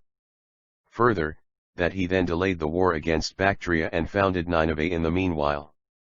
After that, by way of episode, in chapters 4 and, the birth of Semiramis is asserted, as Diodorus states in harmony v with Cephalion, in chapter, but what tradition says about the birth of Semiramis is this. Then follow the preparations for war made by Ninus, Lee's invasion of Bactria, the stratagem of Semiramis by which the town was taken, the marriage of Semiramis and Ninus, the birth of Ninyas, and the death of Tai Lunder 17130 of Nineveh, then the foundation of Babylon by Semiramis, her expedition into India, and her death. Clearly observe that whatever is quoted from Cephalion, is only a dry and much shortened synop and is of the contents of what is related more diffusely from Ctesias by Diodorus. Yet Diolorus, in following Otesias, calls the king of Bactria by arts without hinting anyhow at his identity with the Magian Zoroaster, whilst Cephalion, according to the authority of Eusebius, Moses of Gorine, and Syncellus taken from the same Ctesias, designates the Matuian Zoroaster as the Bactrian Kino in question.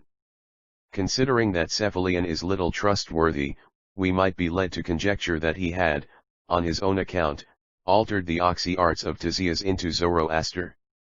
But many reasons controvert this H3Q3 thesis. Firstly, that Maribas, the authority of Moses, has also related of the Magian Zarathustra and his combat with Semiramis. Secondly, passages in Justin, Arnobius, and Theo already mentioned above, cannot one and all be traced back to the single authority of Cephalion. Consequently, VRE must either think that the name is spelt incorrectly in Diodorus, and Zoroasters must have been substituted for oxy-arts, or that Ctesias has really named oxy-arts, the king of Bactria, who was, according to him, a contemporary of Nous and Semiramis, whilst the other sources from which Cephalion and others drew their informations called him Zoroaster. So the later authorities at least, if not Ctesias himself, placed the Magian Zoroaster in the age of he expressly introduces Ctesias as his authority for the Bactrian Zoroaster, quotes the book in which the passage was found, and speaks of the magical means wherewith the Assyrians and Lyactrians had fought, which he could neither have drawn from Diodorus nor from Cephalion, just as he has stated to us. 131 Naias and Semiramis. If the latter lived about 1273 BC, as is now believed, see Gutschmid, p. 100 Brandis, on the historical gain from the decipherment of the Assyrian inscriptions, p. 5, we have as the period of Zoroaster the middle of the 13th century before Christ, whereas those chroniclers who see ordinate Ninus and Abraham mention Zoroaster in the 7th year of Abraham, compare Enspius, Chiton 11, p. 35 ed. Och, Prep. Ivaig. X, 9 a difference of 700 to 800 years. A circumstance which might in particular render doubtful the account of the Greeks, which makes the Magian Zoroaster a contemporary of Semiramis, is the position of a Bactrian king which is attributed to him, for nowhere in the original texts Zarathustra has royal dignity, or kingship, though he is said to be the unlord of all ranks and orders. The contrary, Vishtsispa is expressly mentioned as the king in whose reign Zoroaster flourished, and who spread the holy doctrine. This difficulty could only be solved by calling Vishtspa a follower of the prophet Zarathustra, and by taking the former for the latter, so that we must regard Zoroaster Vishtaspa himself as the Bactrian king above named. If the statement of Syncellus be true, we should have a Median Zoroaster, king of Babylonia, who is placed about 2458 BC, and a Bactrian king Zoroaster, who is placed about 3000 BC, or in 1273 according to the era of Ninus, but therewith all the difficulties do not come to an end. The authors of the Pseudo-Clementinian recognitions, the Latin translation of which is still preserved, and of the false Clementinian Laurales 132, which are, likewise, now extant in Greek, and which were written at least in the 2nd century after Christ, who have, it is true, many intrinsic similarities, but who, too, differ from one another in manifold ways, as is proved by the passages cited below. Identify Zoroaster with 3 Isran, son of Cham, vide recognitions, or W. Ith Nimrod, vide homilies of Clemens. Later Ekli * reckon. Clement. 4, 27, one of these, the sons of No, named Cham, delivered to one of his sons called Misraim Egypt, Fr. M. whom the Egyptian, Babylonian, and Persian people took their origin, the Ilaki Iral art of N, Ajak. Was called Zoroaster by the Henthens of Instin /CS, and admired as the first master of the magical art, under whose name exist very many books upon this arf. Very great observer of the stars, he wished to be regarded as a divine being and began to elicit sparks from the stars and to show them to the people. Comp Anari/RMTS Vormalilis, p. 17, ed. Bonn, wherewith dull and stupid people were amazed as with a wonder. Wishing to enhance his reputation, he repeated this practice very often until he was burned by God himself, whom he troubled too much. 28 But the stew, id men, instead of rejecting as they ought to have done this belief about Zoroaster, extolled hearers so much the more, not avitstating they saw that he had been punis ied by death. For they built in his honor a monument and ventured to adore him as if he were a friend of God, and had been raised up to heaven in a chariot of lightning. They also venerated him as a living star. Hence he was called after his decease Zoroaster, i.e., the living star, by those who had learned the Greek tongue after one generation, i.e., 30 years. For this reason many of those who are killed by lightning, are honored with a monument, as if they were friends of God. After he had begun in the 14th generation, he died in the 15th, in which the Babylonian tower was erected and the languages of men were divided into many varieties. Here follows the passage about Nimrod. 29 And Lai was burned by the wrath of the god to whom he had been too troublesome, as is said above, yet his ashes were collected, as if they were the remnants of the lightning, by those who were first deceived and brought to the Persians, to be preserved by them in constant watches, as godlike fire fallen from heaven, and to be adored as a heavenly god. C/M. Homel, 9, 3, one of these was Cham, called Mizraim, from wh.im. The Egyptian and Babylonian and Persian peoples take their oiu, in 4, Irani. This family camo forth one who had inherited the nifkical art in succession. He was called Nimrod, and being a giant he chose to be an antagonist to God. Here the Josiastical writers are still more at variance in this question, calling now Cham Historias Scliolastica in Genesum, 39, now Chus Gregorius Turomes Histona, I, 5, now Assu 7, Epiphanius, Panner, p. 7, Procopius, Gaz, in general, 11, by the name of Zoroaster. The recognitions say, this Zoroaster began his life in the 14th generation, and died in the 15th, at the time when the Tower of Babel was built, and Thero was a confusion of Lano, Uaoe3, but these 14 generations are the 10 from Adam to Noah inclusive, then Cham, Chus and Nimrod, but which generation is further added, is not clear. All these identifications of Zoroaster are connected with Genesis x, 6, and tend to the belief that every magical art was the original property of the family of Cham. As Zoroaster was regarded as the representative of magism, he was consequently Greeks call Zoroaster. After the great deluge he longed for empire. And being a great 3/om, here sorcerer, he forced by magical arts the horoscopic star, here the readings very much, to give him empire. But when he was as it were ruling, and had authority from the star which he had forced, he poured out the fire of the empire in pride, that he mght act according to his oath and revenge himself upon him who had first compelled him. 5. By this lightning which had fallen from heaven on the earth Nimrod was destroyed, and from Tyeus accident he was summoned Zoroaster oa account of the living stream of the star. Yet the ignorant people of those times, thinking that his soul was taken up by the thunderstroke owing to his love of God, interred the remains of the body, but honored the tomb by a temple built in Persia where the bringing down of fire had taken place. He was honored like a god, and after this example others, too, who died there by the thunderstroke, were interred like the friends of God and honored with temples, and statues were erected in the individual forms of the dead persons. 0.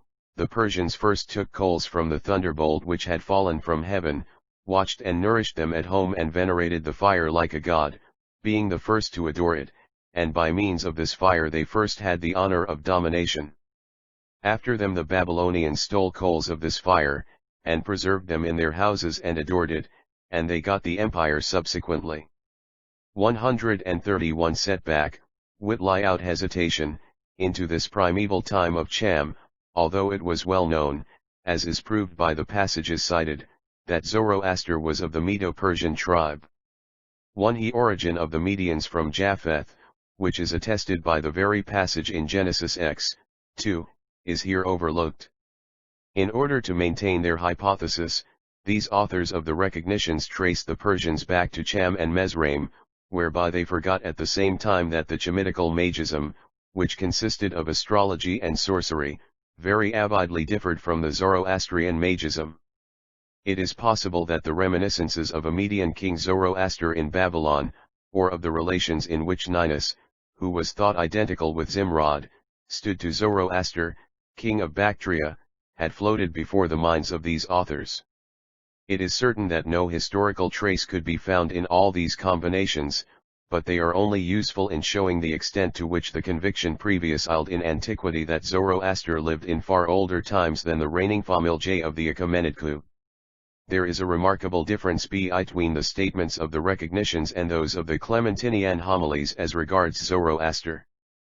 The former represent him as drawing rays of light, or flash of lightning, from the stars, and state that in consequence of his repeating this act too frequently, as he was urged to do so by the Da3 by whose strength he performed it, he was killed through fire, lightning, ihe Clementinian homilies, on the contrary, represent him as requesting the gift of domination from the star of that Dawa who rules over this world. With this reminds us of the Pa'in Kas, which, according to the tier VT8, fall down as shooting star * between heaven and earth. 135 Magical arts, after which the Deva powers down Tlyferda of dominion by which he, viz., Nimrod Zoroaster, is immediately devoured. This death by lightning has led to the apotheosis or glorification of Zoroaster, over whose body a temple was erected in Persia. Jahiirsians, it is said, had nourished the cinders of this lightningy and adored the fire as a deity. By this means Tli first obtained domination / and after them the Babylonians, who had also stolen cinders of Tyre and then become rulers. The latter circumstance is somewhat shortened by the recognitions. But both documents have essentially in common a whimsical explanation of the name Zoroaster, though there is here also some small deviation. The recognitions render Zoroaster by the Lat Vivum Sidus, Gr Zoroastran, living star. The Clementinian homilies explain it by Zosarotoil Asteros, a living stream of the star. I need not remark how very absurd these derivations are. But the fire, and indeed the fire coming from heaven, is a symbol of dominion, which is a genuine feature of the statement. For the Havarana of kings is a brilliancy of Lioht which orioinats from god Ahura. Dio Chrysostom of Prusa in Bithynia, a friend of Plutarch, Avho was exiled under the Emperor Domitian. The interfabulists describe the death of Zoroaster in a similar manner. So Kramkon Pask, Vol. I. p. 67, ed. Bonn, from his family, of Ninus, issued the very illustrious, Spaldian, Zoroaster, who on the point of death registered to be devoured by heavenly fire, saying to the Persians, if the fire destroys me, take up and preserve some burning bones, and the domination shall not disappear from your country as long as you keep my bones, and he prayed to Orion, and he was destroyed by heavenly fire. And the Persians did as he had bidden them, and they still keep the ashes of him which remain until our days. Compsedrinus, v. I. p. 29, ed. Bonn, Anari/Inus Roar Malahas, I. p. 18, ed. I3OIIN, and Suidas, SF, Zoroastrix, 136 but had gr at authority in Rome under Nerva and Trajan, has preserved in his Borysthenian Oration, Tome 2, p. 60 seqt edition of Dindorf, an alleged myth of the Magi, which is worthy of closer investigation. I quote here this passage: dropping Oliat is not essential, or what is purely rhetorical ornamentation. After speaking of the divine empire over the universe, Dio Chrysostom goes on to state, another marvelous myth is sung in the mysterious consecrations of the Magi who praise this god as the first and perfect conductor of the most perfect wagon. For the car of Julios, he says, is younger than this and visible to the whole world, its course being apparent. The strong and perfect team of Zeus has never been praised so worthily by the Greeks, neither by Homer nor by Hesiod, but Zoroaster and the sons of the Magi that were his disciples, celebrated it, worthily. Zoroaster is said by the Persians to have left society owing to his love of justice and wisdom, and to have lived a solitary life on a mountain. Then this mountain had begun to burn on account of the huge quantity of fire billing from heaven, and had continued so to burn, wherefore the king with the chiefs of the Persians had approached thither, intending to adore the deity. Then it was that Zoroaster had come forth unhaughty from the fire and approached them gracefully, bidding them not to be afraid of the awful prospect, but to offer some offerings unto God, since he had visited their territory. Then Zoroaster had intercourse not with all of them, but with those only who were most qualified for truth and most apt for an intercourse with God, and whom the Persians called Magi, i.e., such as understood how to 137 serve the divine being / but not sorcerers, as the Greeks called them from their ignorance of the name. Beside other functions fixed by the holy ordinances, the Magi are to nourish for Zeus a team of Nisaean horses. These are the finest and largest in Asia, and for Helios only one horse. But they developed the myth with great exaltness, saying, it is only a conducting and car driving of the universe, which is executed with the greatest expertise and strength, always 3s and unceasingly in the unceasing period of time. The courses of the sun and moon are only partial movements, and so more apparent whilst the motion of the universe is unknown to the common people. Dio hesitatingly dares to sing the pagan song of the horses of this team along with the pleasant Hellenic songs. It appears to him so extravagant. The first horse is of extraordinary beauty, greatness, and swiftness, winged and sacred to Zeus. He has the color of purest light, sun and moon are his marks, the other stars including. The second horse, who is next to him and yoked with him, is called After Here. He is tame and soft and much inferior in strength and swiftness to the first, black by nature, only that part is Shinanaj which is illumined bv Helios, the third is sacred to Poseidon and slower than the second. Poets call him Pegasus, but the fourth and most improbable of all is stiff and immovable, unwinnowed, and Bellonafinir to Yuscha.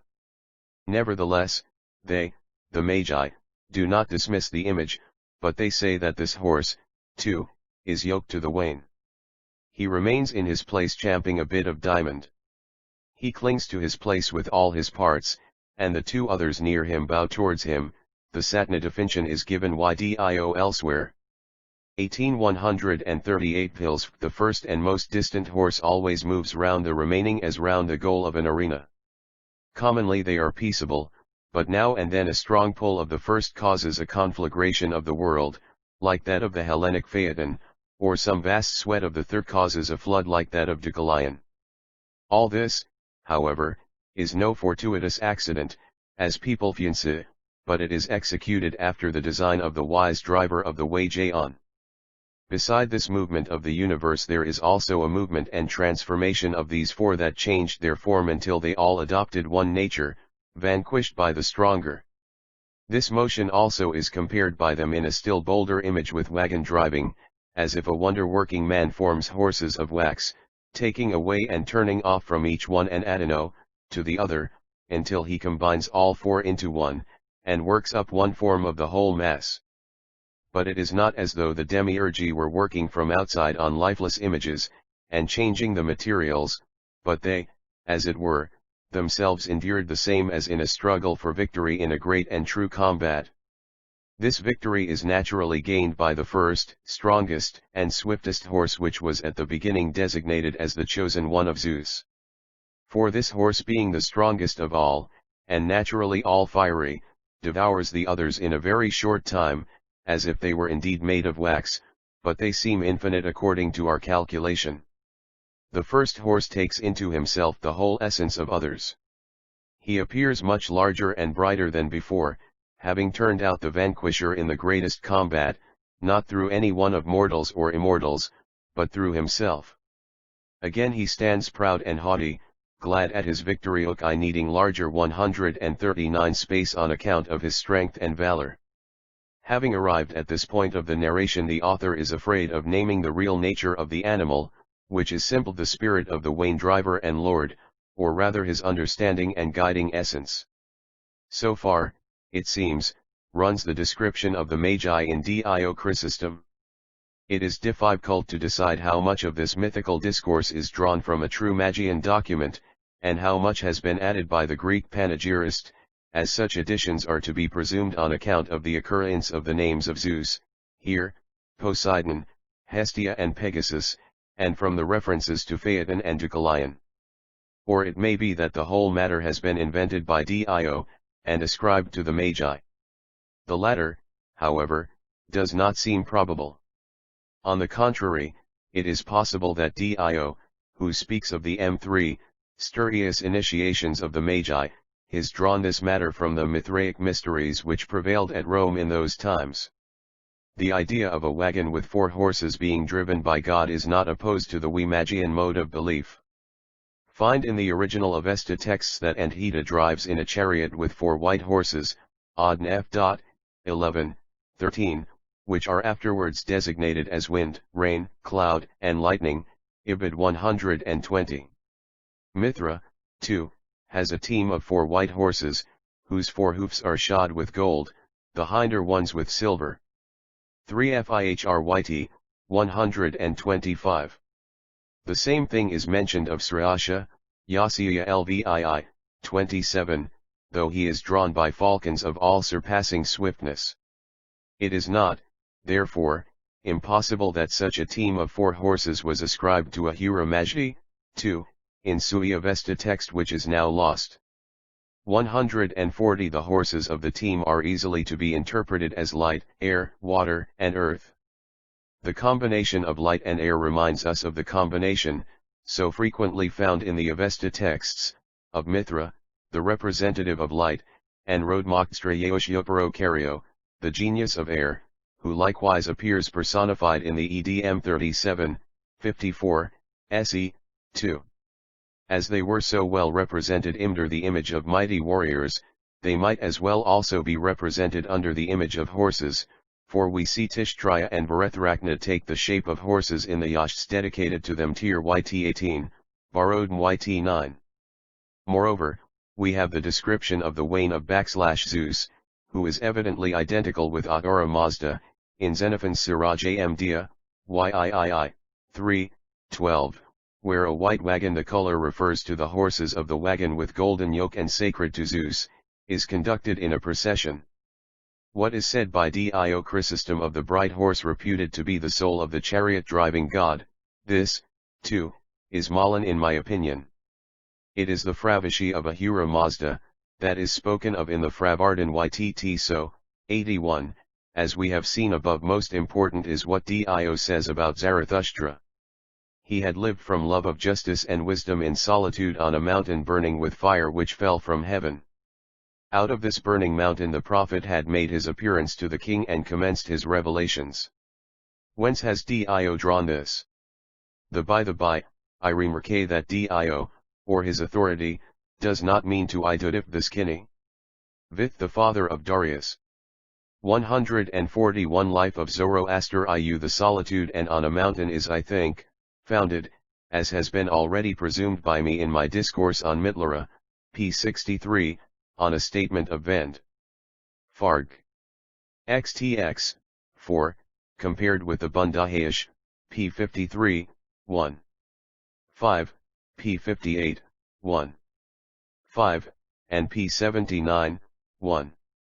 10 Porphyrins into Antronymph, c6, describes after Eubulus the Mithraic cavern which Zoroaster had consecrated on the mountain in the neighborhood of Persia. The burning mountain from which Zoroaster came forth, reminds us of the burning thorn bush of Moses. I cannot recall any similar thing in the Avesta texts, though a passage in the Bundahayish might be pointed at with regard to this allusion.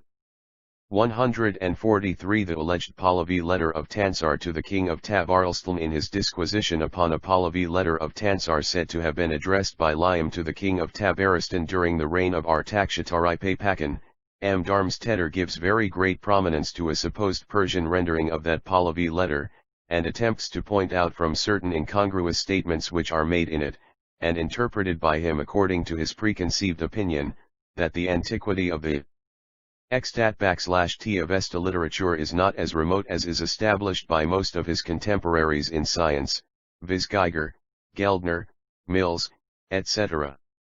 Darmstedter's observations on the Persian of Tidy alleged letter of Tansar, run briefly as follows: 3.a. J. Tansar or Tosar, the Erpat i.e., the head of the priests, has taken a very important part in the religious renaissance which characterized the epoch of Artaxerxes or Artaxer, the founder of the Sasanian Empire. It is stated in the Dinkard, that this Tansar was not only authorized to collect the sacred texts upon which Zoroastrianism is based, but also to restiture via Avesta perdu mutu to restore the lost or mutilated Avesta. This Tansar receives in the Dinkard the epithet of Aporia Thessalia. The statement of the Dinkard that Tansar was also ordered to restore the lost or mutilated Avesta is not an isolated one. Vide Journal Asiaticni, Novim Syria, Tome 3, Lettre de Tansar Oboi de Tabaristan, par/ij Diamstetter, pages 185-250, 502-555, Paris, 1894. Here I have rendered to a certain extent Damestetter's own views upon the authenticity of the Pahlavi letter. The rendering seems to be inaccurate. 144 liters, it is confirmed and made clear by an independent Arabic authority. In his Prairie's Door, Masudi alludes to the report that Artaxerxes was assisted at the commencement of his reign by a pious personage of royal blood, named Bishar I, who belonged to the Platonic sect. In the Qiyad Bt Tanbih, Masudi refers again to this Bishar as the Mobd or apostle of Artaxerxes. According to the Arab writer, Bishar or Tansar was one of the Muliak Toft F, and reigned in the province of Persis or Fars. When he became an adherent of Platonism, he abdicated the princedom of Pars, and embraced a religious life. Afterwards he preached upon the advent of Artaxerxes, sent missionaries to do the same in different provinces, and facilitated thus the triumph of the prince over the Muluk Toftif. Masudi adds that Tansar composed fine treatises on the administration and religion of the Sasanian kingdom, wherein the latter justified the political and religious innovations which Artaxerxes had introduced, and which the preceding monarchs had not been able to undertake. In support of this assertion the two letters of Tansar, one addressed to the king of Tabaristan and another to the king of India, are chiefly cited by Masudi, who has preserved a fragment of Tansar's letter to the king of Tabaristan. The alleged letter is not preserved in its primitive form, which was the Pahlavi, only the Persian translation is surviving, which is not made from the *Oriental Pahlavi text, but from an Arabic version which is now lost, and to which the quotations from Masudi refer. This Arabic translation is supposed to be the work of Ibn al-Mukaffa, a Zoroastrian convert to Mohammedanism, under the first Abbasides. He died about 145 the year 760 AD. Ibn al-Mukaffa was entrusted with the task of rendering into Arabic, the language of the Mohammedan conquerors, the principal national works of Sasanian Persia. The Persian translation, which was produced 5 centuries later, is the work of Muhammad bin Ui Hassan bin Asfandiar, who wrote about AD 1210. This Muhammad bin al-Hassan was a native of Tabaristan, who has written a history of his native country. One day, having been at Khwarizm, then the grand center of erudition and literature, he discovered on the shelf of a library a letter translated by Ibn al-Mukaffa from Pahlavi into Arabic, and originally written by Tansar, the Persian sage and high priest of Artaxerxes Babagan, in response to a letter from Jasnasf Shah, the then ruler of Tabaristan. Finding it full of edifying thoughts, he translated the Arabic letter into Persian, and inserted it in the introduction to his history of Tabaristan. If this letter is authentic, that is to say, if it really represents, throughout both the Arabic and Persian translations, a text which emanated from the chaplain of Ardashir, it constitutes, says Darmstaedter, the most ancient monument of Persia after the inscriptions of Darius and the Avesta. It can be even more ancient than the Avesta in its last and complete form, if we add mit that a part of the Avesta was written out under the first successors of Ardashir. The principal question is it authentic?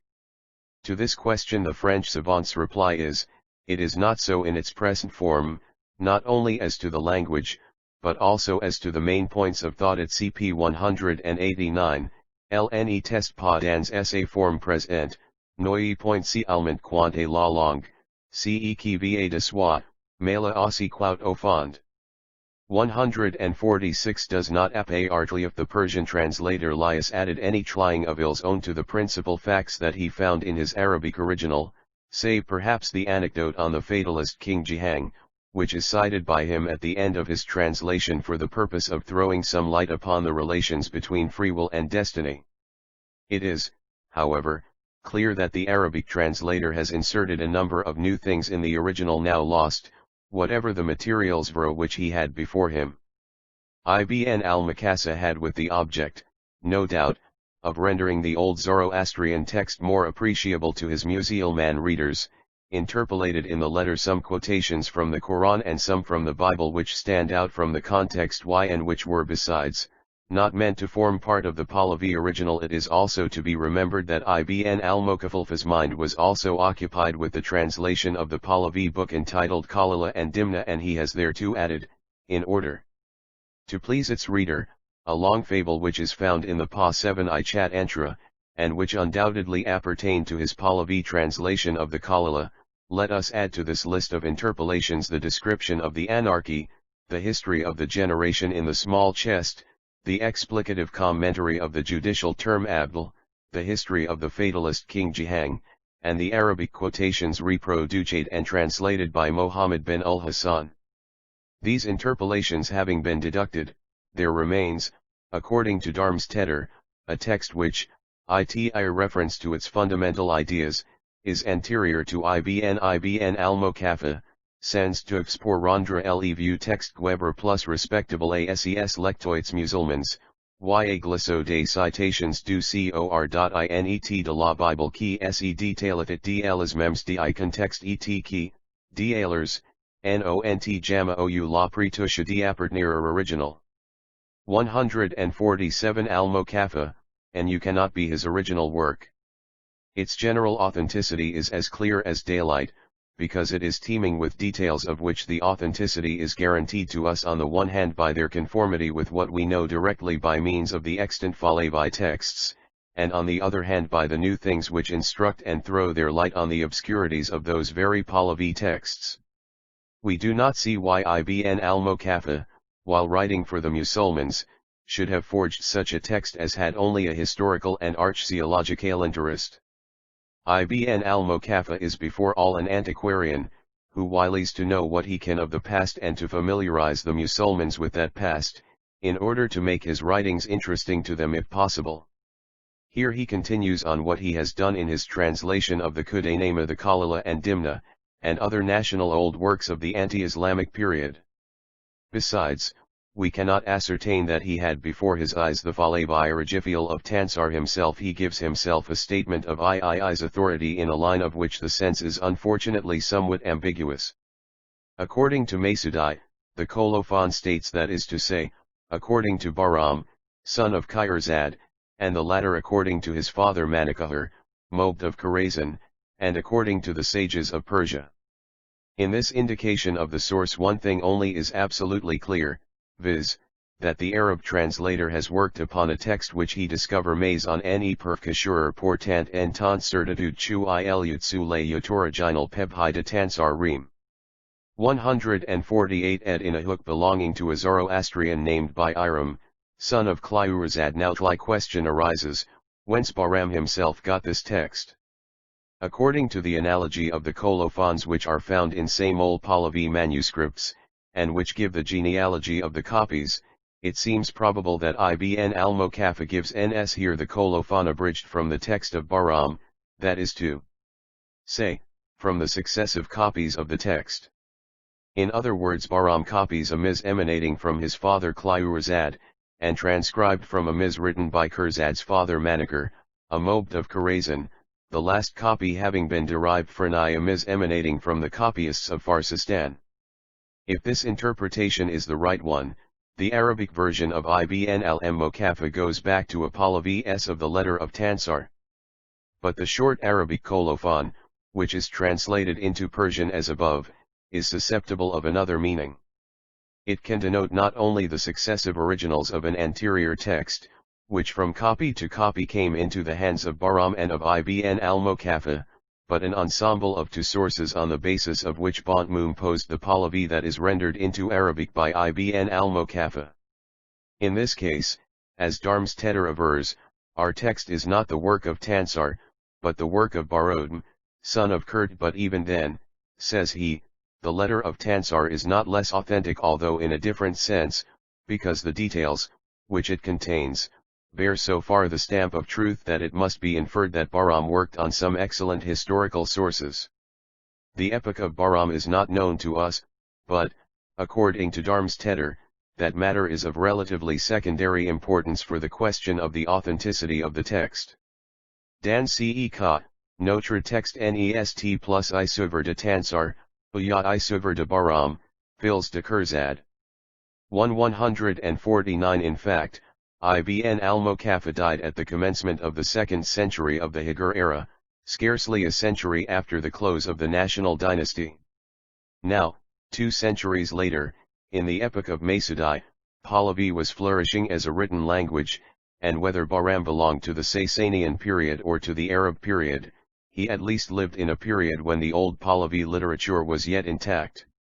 We now come to the analysis of the alleged Persian version of Tansar's letter, which is given by Darmstaedter as follows: after a historic preamble on the history of the conquest of Alexander, which describes the traditional legend about the origin of the provincial princes, Muluk ut Toftif, Ibn al-Mukafa relates that at the time Ulyan Ardashir overpowered Ardavan and re-established the unity of the Iranian Empire, Tabaristan was ruled by a prince, whose name was Jasnasf-Shah, whom Ardashir did not like to reduce by violence, bearing in mind that the ancestors of Jasnasf-Shah had conquered their province of Tabaristan under the lieutenants of Alexander, and remained faithful, the dynasty of Persia.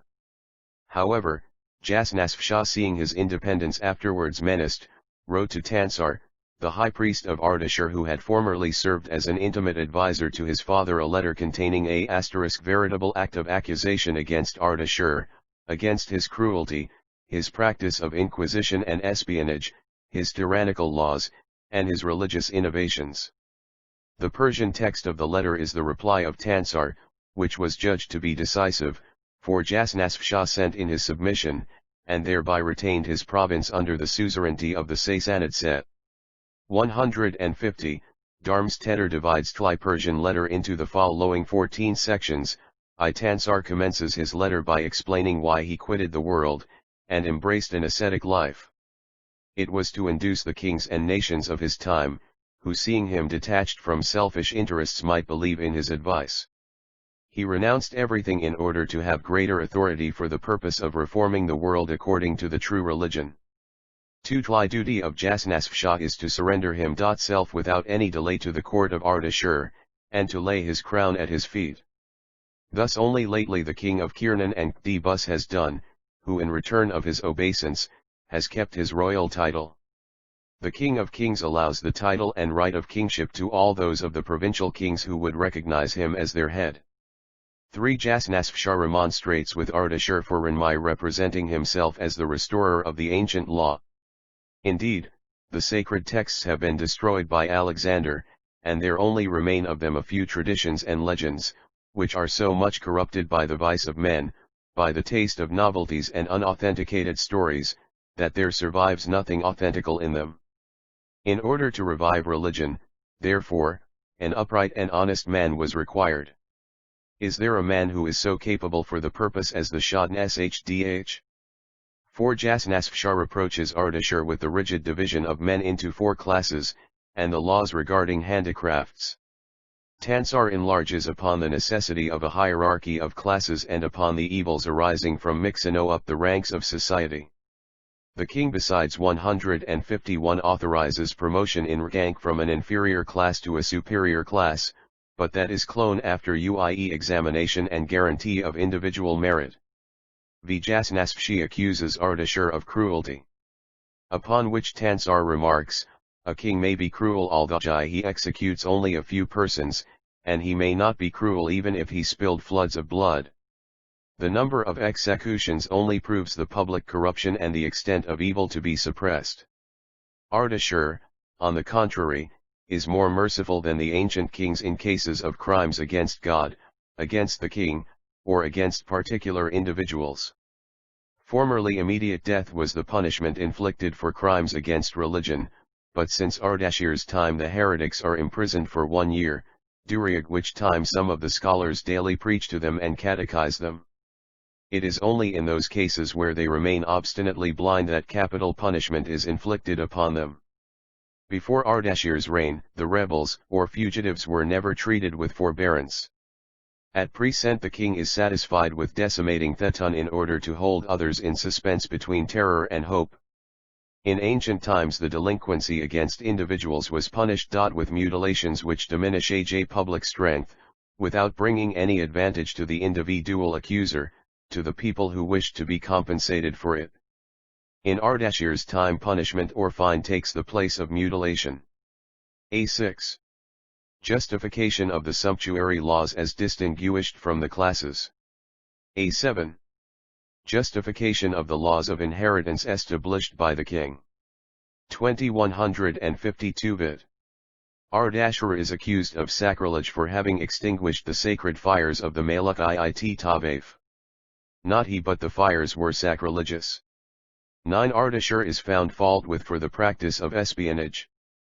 But it is necessary that the king should know all about the conduct of his subjects, for which lie a height only to choose honest informants.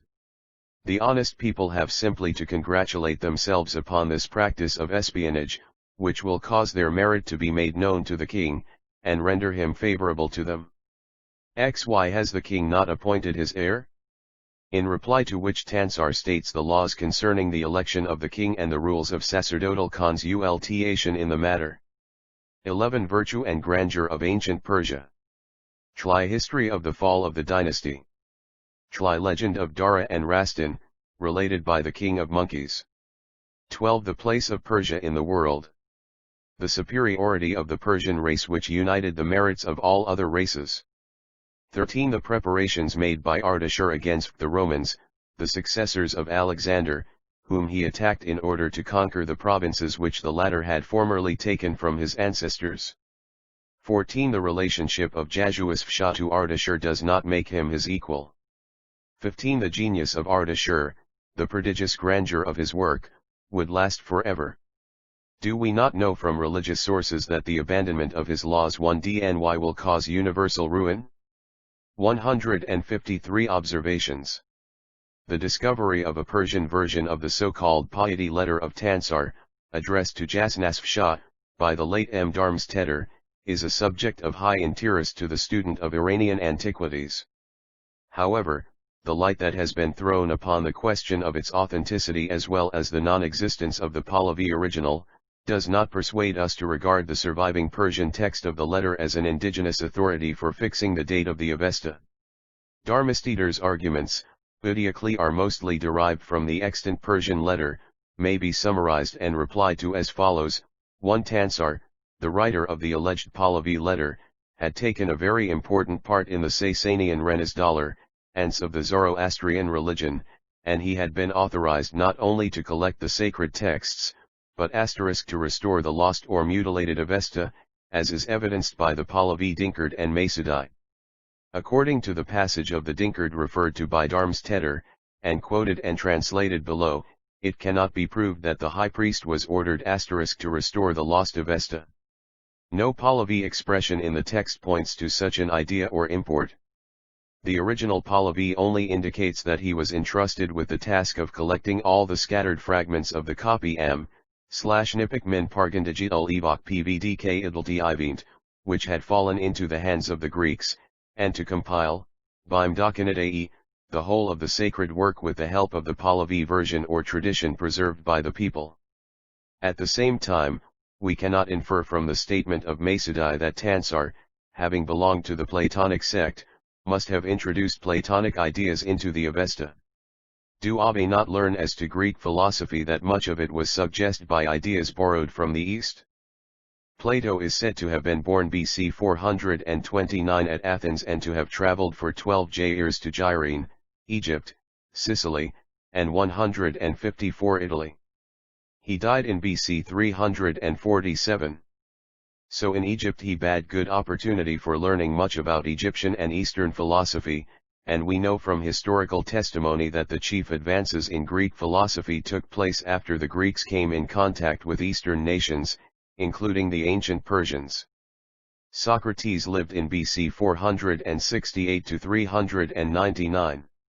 Hence, undoubtedly, the resemblances in the Avestic and the Greek philosophy were to some extent the outcome of the close study of the ancient Iranian literature by the Greeks. The Ameshaspen doctrine is certainly old and purely Zoroastrian, and not influenced by Philo the Jew. Strabo may be quoted to show that the glorification of the Ameshaspens must have been recognized long before the beginning of the Christian era.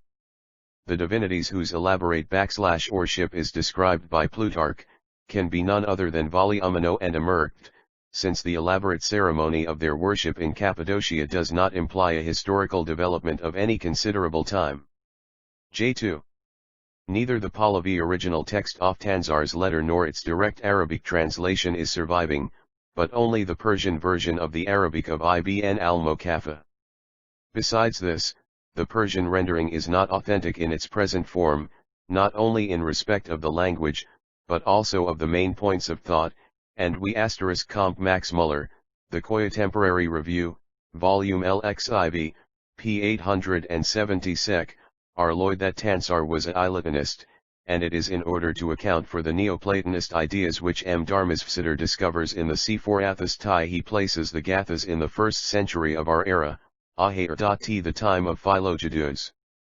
If so, would he not place them in the 3rd century or in the time of Clement of Alexandria and Origen? Old parapriests in the 1st century have composed in the ancient meter of the Gathas which existed nowhere but in the Gathas. If the ancient monotheistic religion had become dualistic as early as Aristotle, who knew the names of Oromasdes and Ariamanios, what could have led Tansar to reintroduce Ahura Mazda as the name of the one supreme deity? How could he have discovered the very name of Ahura Mazda, in 2 words, which even in the inscriptions of Darius, had dwindled down to 1 word, viz., Orazda? 155. It contains many interpolations. However, after deducting these interpolations, there remains, according to Dharmasvsiddhar, a text which is teeming with details of which the authenticity is guaranteed to us. The latter statement is a mere sweeping assertion, made without proving by quotations and references, that there are some new things in Tansar's letter which throw light on certain obscure passages of the extant Pahlavi literature. In the absence of the Pahlavi original it is, of course, very difficult to distinguish Tansar's text from the later additions and interpolations. Do not, consequently, understand where to draw the line or what the extent is to which the letter is forayed or true. Again, Ibn al-Mokaffa finds, as he alleges, the Pahlavi letter in some book or Mizbalans fins to a Zoroastrian, named Bahram, son of Kurzad. In that case, as Dharmasvsiddhar himself avers, the text in Bahram's Miz may not be the work of Tansar, but perhaps of Bahram himself. There are, therefore, no authentic grounds to indicate that the Pahlavi letter which is attributed to Tansar in Bahram's book, is genealogically descended from the original in Tansar's own handwriting. In short, the Persian letter put forth in the name of Tansar by the French savant, seems to be entirely unauthentic. If we were to believe Ibn al-Mokaffa, and to grant that a Pahlavi letter had been discovered by him in the Miz belonging to Barera, son of Kurzad, which Ibn al-Muqaffa translated into Arabic. Still there exist no historical data for calling the alleged letter the genuine work of Tansar, the high priest of the Sasanian monarch Artaxerxes. To this I may be allowed to add that the age of Gathic composition had so long passed away in the time of the earliest Sasanian monarchs, that the sages whom they appointed to collect and rearrange the sacred literature, were unable to fully understand many of the stanzas they had to translate into 156 polylabi, much less could they have added to their number. Vilda SBE, Volume XXXVII, Int. p. 42. 3. There is one important point which draws our attention. It is Zoroaster's argument that as Hauma overthrew the usurping Kirisani who arose, longing for sovereignty, and said, henceforth no priest will go at his wish through the country to teach the law, and as the epithet Kirisani is transcribed in L**ab Kilisik, the Kirisani usurper was neither a Deb nor a Turanian, Li was a Greek, he could be no other than Alexander. The name Kirisani occurs only once in the Avesta, Yasna 9, 24, where it is represented that the usurper was dethroned by Hauma. Now there is nothing in the history of Alexander to prove that the latter had ever been dethroned by an Iranian prophet or monarch. It is true that owing to the scantiness of the Pahlavi alphabet the transcription of the proper name Kirisani quite resembles the spellhng of the Pahlavi word Kilishyak, but hence it does not follow that the signification of the Kozyak commonly used in Pahlavi literature ought to be attached to the Avesta proper name.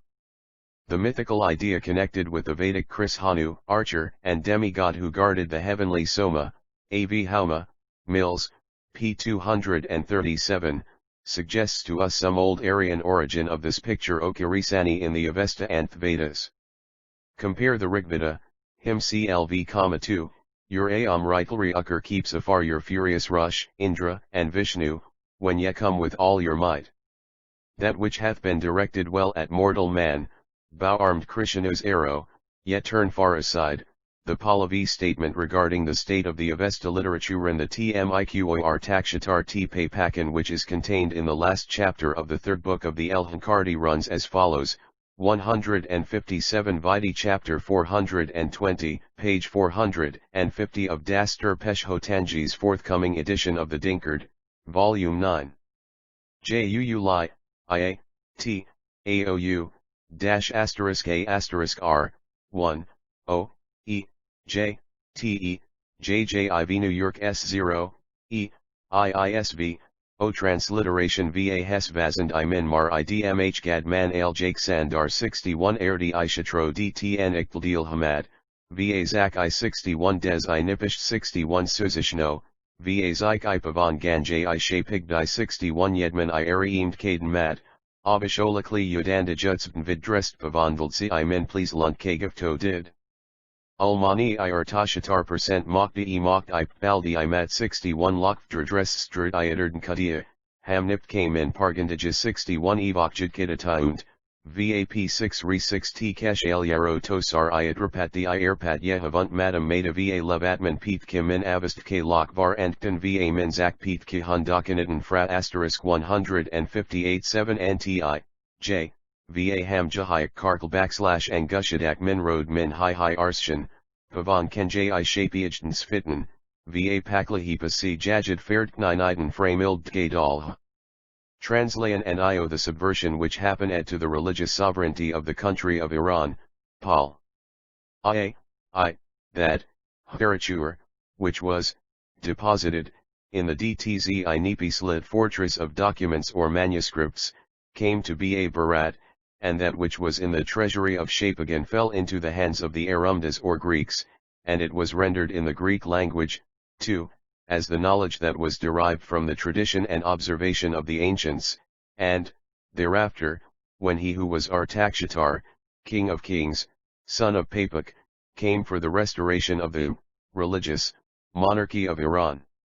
The same copy, which had fallen into the hands of the Greeks, was brought into one place from the different places where it, v/z the copy, was thrown loosely about, and there happened to be, in his time, a Panjatkesh, the pious Tosar, the high priest, who was ordered, by Artaxerxes to rearrange it, viz., the copy, together with the polyby, exposition or interpretation of the Avesta, and to compile it, viz., the sacred work, with the help of that exposition. This was accordingly done. And like unto the brilliance or flame of the original light, the sacred intelligence was ordered, by the king, to be preserved in the treasury of Shapagan, and to be propagated by means of true copies of it. In the manuscripts, /foot, va zamana j and a certain time was appointed, for tb task, . This expression occurs in the Bunda Hisk, chap. I, uujopasai jiku, hi. In a pure manner. IWVWU may mean high. To be developed, to be extended. CFR Daster Dr. Peshhotanji's Pahlavi Grammar, Introduction, p. 7, Bombay edition, 1871. Zarathustra in den Gatu s *lkleituno. Jed religion, wo und wan sie och entstanden sen mag, l, at egeschicht und ihr entwickelung. Kein Beligitrit lich als etwas vollkommen neues und unerwartetes in die Erscheinung. Das Auge des Forschers, welcher Jeds Aranis in der Geschichte der Menschheit nach Ursachen und Werke sie prüfen und sie verstehen sucht, Word erkennen, das Jeder nu Gestiften Religionsformeinheit Period vorher Jet, welch wir als die Zeit der Vorbereitung bezeichnen können. Sie Jean sich in dieser Zeitperiode gewisse Erscheinungen auf dem Gebiet des Geist eigen, Sittlichen und wirtschaftlichen Lebens des Volks, welch auf ihn beverstehen Umwälzung der Anschauungen hingeten. Dies Erscheinungen haufen sich und verstärken sich, das Bedürfnis nach einer Reformation des gesamten Lebens wird immer starker und machtiger, bis, man mag sagen, mit einer gewissen Notwendigkeit, die Persönlichkeit erweitert, welch dem Verlangen und Hoffen des gesamten Volks Ausdruck sie verleihen vermag und so zum Stifter einer neuen Lehre wird. Dem Zeitgenossen freilich mag dies Lehre als etwas ganz unerwartetes, unerorts erschienen, de eben die Aranisse, die selber mit erlet, noch nicht nach Ursach und Werken erfassen kann, der Geschichtsverkehr aber, der dies vermag, wird den Erscheinungen nach Spuren, welch ein solch bedeutsame Aranis vorbereiten, und Word sie überall und immer auffinden, mag erstine Aufmerksamkeit der Geschichte des Christentums oder des Islam, des Buddhismus oder des Zoroastrianismus. Sie wenden. Wie aber jed Religion vorgeschicht hat, so sie auch ihr Entwicklung. Nicht nur die Niederkligen der wilden Afrikas, Amerikas und Australien sind in einer Visiatigten Gestaltung und Veränderung begriffen, es ist dies auch, wenngleich in geringem Maße, bei den sogenannten Buchreligionen der Fall, bei den Religionen, welch auf Heiligen erkenden als Kempenden ihrer Lehren, als Norm und Richtschnur für das Leben ihrer Bekenner *disco vieto by Dr. Wilhelm Geiger of Tuesday University of Erkioja. 2160 Barahan. Selbst in der jüdischen Religion so wie wir sie aus dem Alten Testament kennen, finden sich Spuren von Wachstum und Verfall. Audi sie ist nicht von Anfang an als etwas Fertiges und Vollengetes ins Leben getreten, sondern ist der Verderbnis ebensohl wie auch der Entwicklungen Vervollkommnungsgegangen Joasen. Der Forscher nun, welcher den Inhalt und die Geschichte einer der religiös Formen zum Gegenstand seiner Darstellung gemacht hat, wird die Aufgabe haben, die Idee der Entwicklung nahe aus dem Auxiliarlehren und dem ganz dieser Entwicklung nachzuspüren. Wird sich die Muhijab, an müssen, wenn möglich die Ursprungliche der Religion feststellen und das Altestzeitigkeiten von dem, was im Verlauf der Zeit hinzugekommen ist, was notwendig hinzukommen muss. Ich sage notwendig, denn die Religion eines Volks zudefsen wichtigsten Kulturgütern gerechnet werden, muss so wird sie im Verlauf der Jahrhundert gleich allen anderen Kulturgütern gewisse Veränderungen erfahren. Die allgemeinen Lebensverhältnisse des Volks werden gestaltet, die wirtschaftlichen Zustände verändern sich, selbst die Wohnsitze können geexalt werden, Damit erfahren aber auch den und Anschauungen, denken Lindwissen ihrem Wandelungen, und das, was der Mensch als das hohe Saint und heile Saint gut bewahrheit, seine Religion word diesen Wandelungen sich anpassen. Der Inhalt, das Wesen und der Kern der Sache, bleibt der gleich, wofer nicht ein Focal, Haupt mit herkommen und Tradition bricht und Vollständig neue Weg auf zu suchen sich bemut, aber der alte Inhalt word in neue Formen ingefügt, und es muss dies geschehen, wenn die Religion nicht ihr Bedeutung als Treibend und immer wieder Geister und Herzen belebend Kraft im Kulturleben des Volks verlieren soll. Selbstverständlich ist es nur dann möglich, den ursprünglichen Inhalt irgendeiner Religionslehre aufzufinden und festzustellen, wenn literarische Quellen vorhanden sind, welche entweder von dem Begründer der Lehre selbst herrühren, oder durch wenigstens in dessen Zeit zurückreichen und dabei den Stempel der Wahrhaftigkeit und Zuverlässigkeit trugen. Wenn wir nun auf den folgenden Seiten den Versuch machen wollen, die Zoroastrisch Lehre, welch nach einem Bestand von sicherlich 2 Jahrtausenden und nach einer reichen Geschichte von one Max Muller, Torlesungen über Ursprung und Entwicklung der Religion, S. Liq, 150. 161 Kämpfen und Siegen, Verfulgung und Erfulgen nokli Hutzudage von Rud 100.000 Persui bekannt word, auf ihr, Altest und Ursprunglich Saint Gestalt zurückgefahren, so jetzt vor allem die Frage, ob dies überhaupt noch möglich ist. Besitzen wir die Dokument, deren Verfassung ihre Stifter zugeschrieben werden darf, oder welch durch wenigstens seinem Talter und etwa dem Kreis seiner Ersten. Anhand und Freunde entstammen? Wir können dies Frage mit beantworten denn wir sind in der, that nach im Besitze eiger solchen Erkennt, und dies Erkennt sind die Gathas, die Heiligen Himmel, Lilch den Altesentil de Augusta, de Religionsbuches der Zoroastrianismen.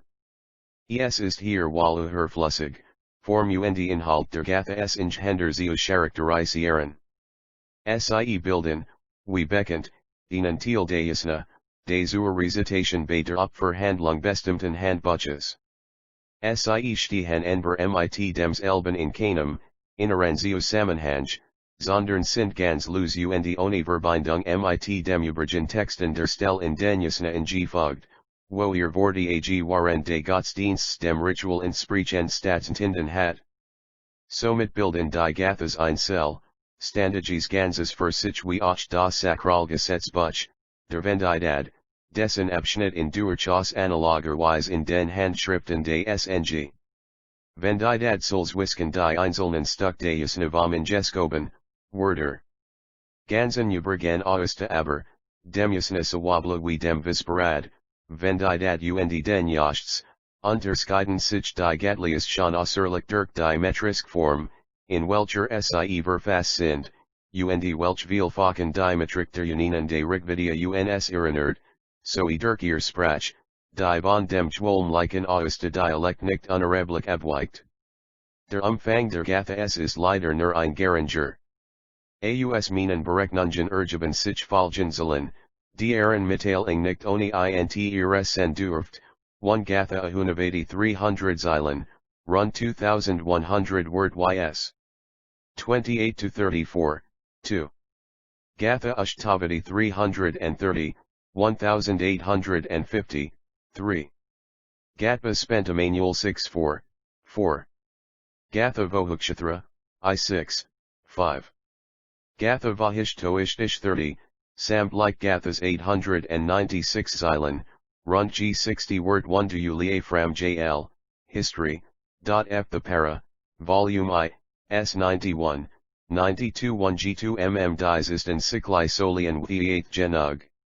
Die Sachgestalt sich al, nach ungunstiger durch die early Schwierigkeiten, welch die Interpretation der Gathas en Weilenstellen bei etfen manch Verzeilen, manch Strophen sind so dunkel, dass es schwer ist in definitive Übersetzung aufzustellen, oft genug Word man zugeben en, isen, das Saul die in als die andere Übersetzung möglich ist, kein als unbedingt richtig, kein als unbedingt falsch gelten kann.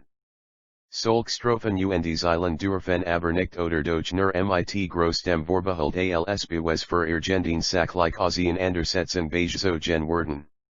Auf genug Weire auch ein Übersetzer etwas ihr sicher und Zweifellos anzuhören, wag and ihr Besteiten.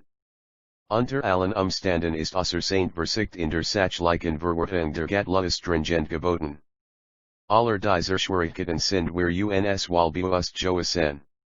Nächstes weniger kann man behaupten, dass aufgrund der Gatha-Text die Ursprunglichform des Zoroastrianismus, die philosophisch und religiös Anschauungsweise seines Begründers und seiner ersten Kenner wenigsteres in den allgemeinen Grundzügen dargestellt werden kann, und das ein solcher Blick in die frühesten Zeiten einer der reinsten und erhabensten Religionen, die esje gegeben, ist überaus lehrreich bezeichnet werden muss.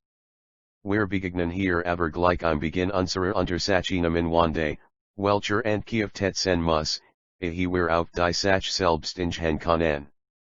Es handelt sich nix Geringers als die Frage, ob den die Gathas von Zarathustra oder seinen ersten Jüngern und Skulern Heruren, ob sie wirklich in die Zeit des Zoroastrianism rückreichleien, ob sie überhaupt alter sind als das übrig Oxte. Es gibt unter den Ausforschern in Europa manch, welch das best reiten, welch Zarathustra zu ihrer mythischen Persönlichkeit machen mochten, welch die Urschiften hittens wisken den Gathas und dem übrigen Auguste nicht als Sold des Zeit sondern viel mehr des Oits officen. Sie nehmen also an, dass die Gathas in einem anderen Teil von Iran verfassen als etwas und Vendidat und das sich namentlich der Unterschied der Dialekt ans diesem Umstand zur Genug erklär. Es scheint übrigens durch, als ob in neuerer Zeit dies Anschauung mehr und mehr in Boden verliere, und gerade der letzte Übersetzer der Gathas, Mills, wird deren Altertueligkeit mit großer Entscheidenheit. 1g3 die metrisch Gleichform der Gathas darf man allerdings kaum als Beweis für deren hoheres Alter beibringen. Den auch im übrigen Auguste finden sich zahlreich Stück, welche ursprünglich metrisch verfasst waren, vielfach ist das Metram auch noch ungestört erhalten, en anderen Stelle freilich mnss der Text erst von den bedeutlichlichen Redaktion des Auguste gemachten Zusätzen und Einschiebungen gereinigt worden.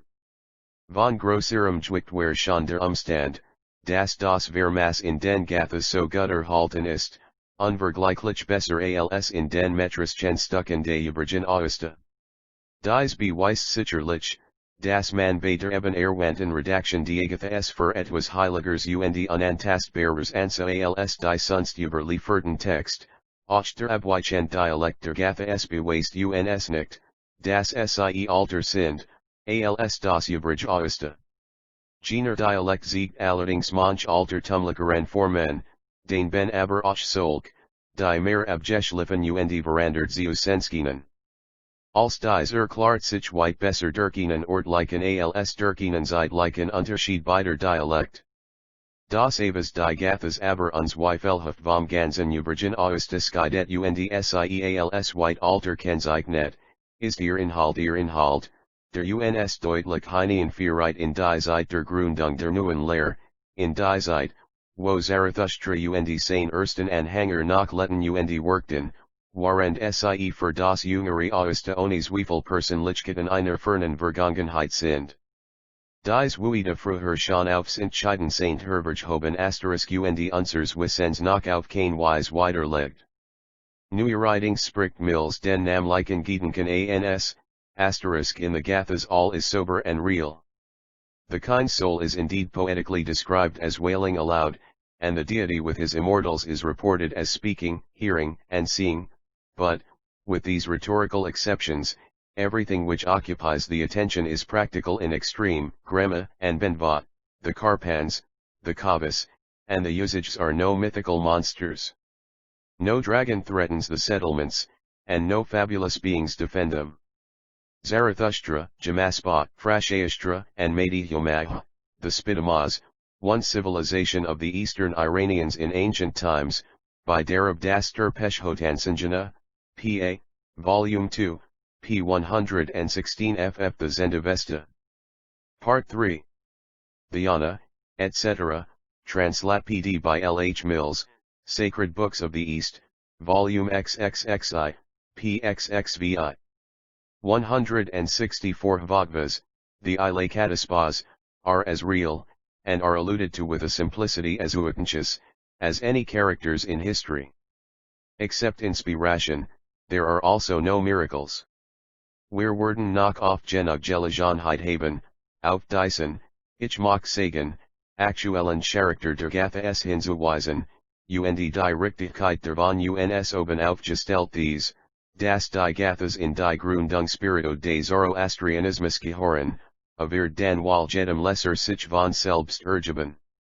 Sie ergibt sich namentlich dann, haben wir die Rolle ins Auge fassen, welch Zarathustra und die Personlichkeiten in den Gathas spielen, die in der Tradition der Parson als dessen Zeitgenossen gelten.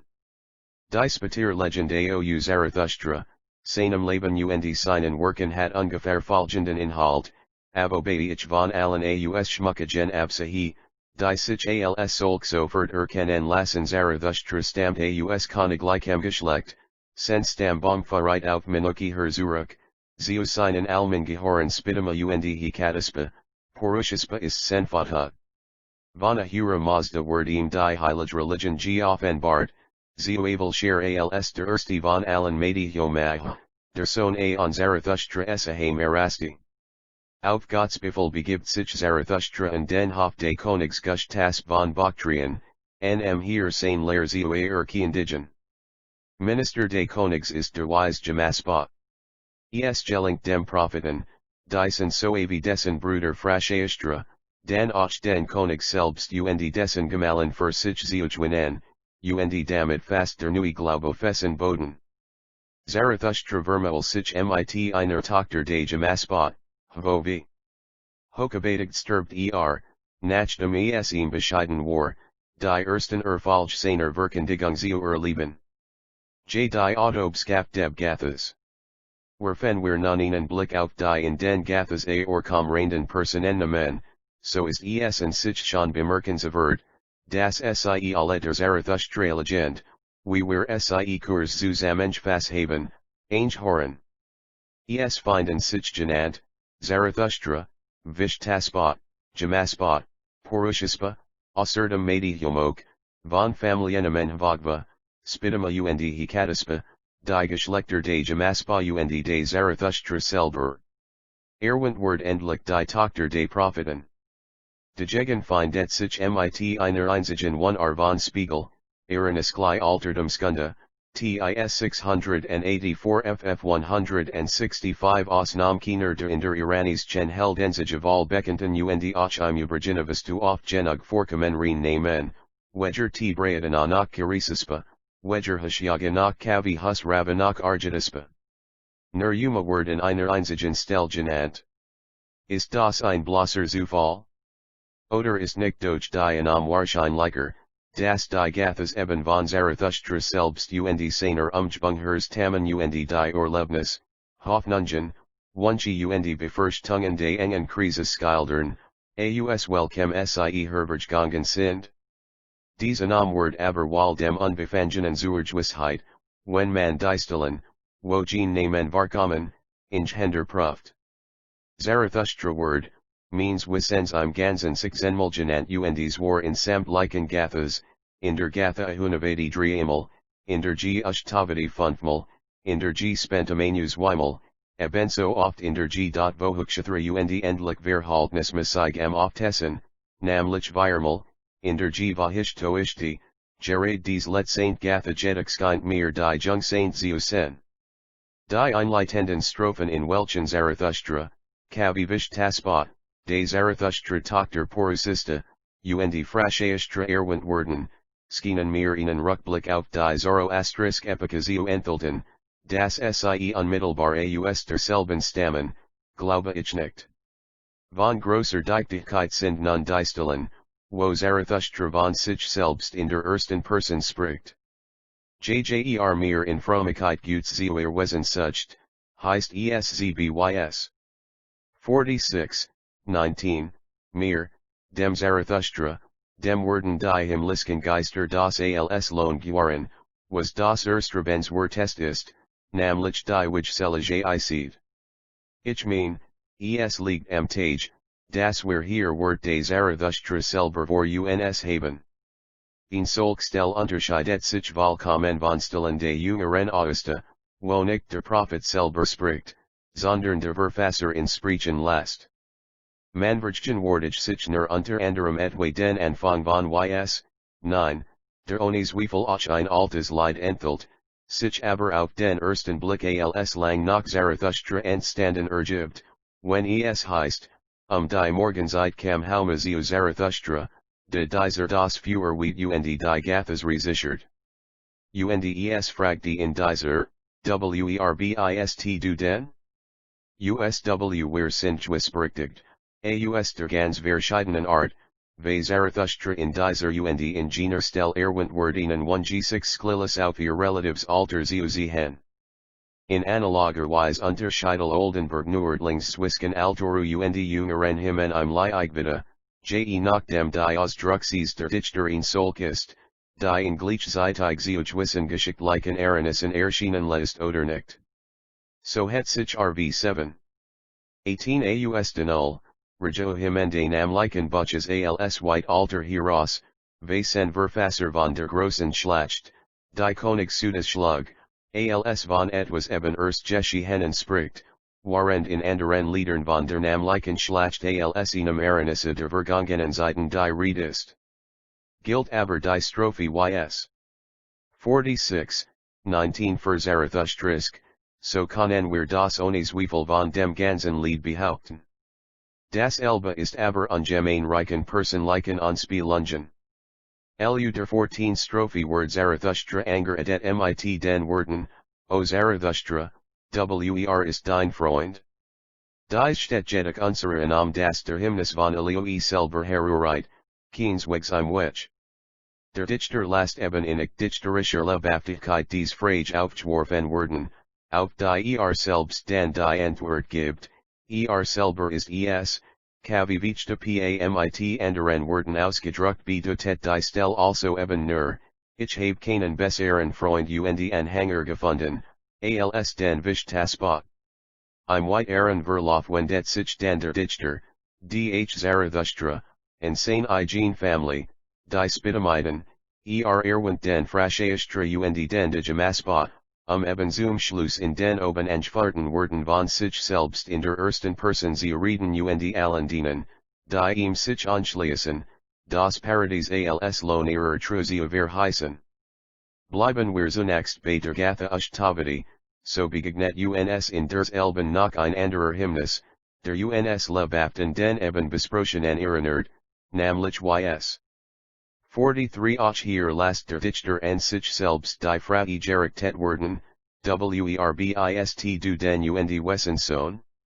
Und gibt wieder selbst die Antwort, Zarathustra bin ich, ein offener Feind aller Bosen, aber den Frommen will ich ein kluftiger Beistand sein, solang ich es vermag.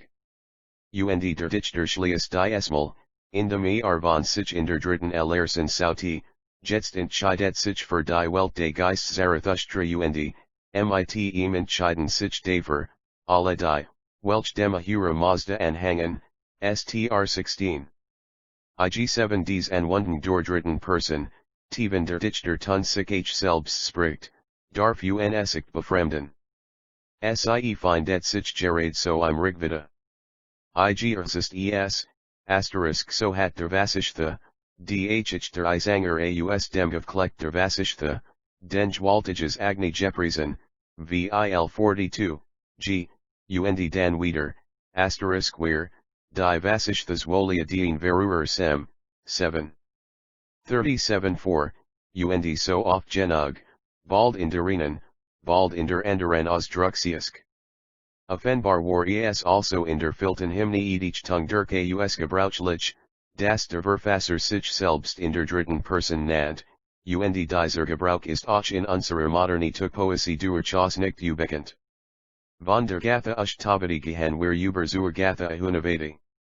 Hier begegnet uns nun ein auffallend Erscheinung, der Dichter spricht ys, 28, 9, von sich selbst in der ersten Person, es unterliegt.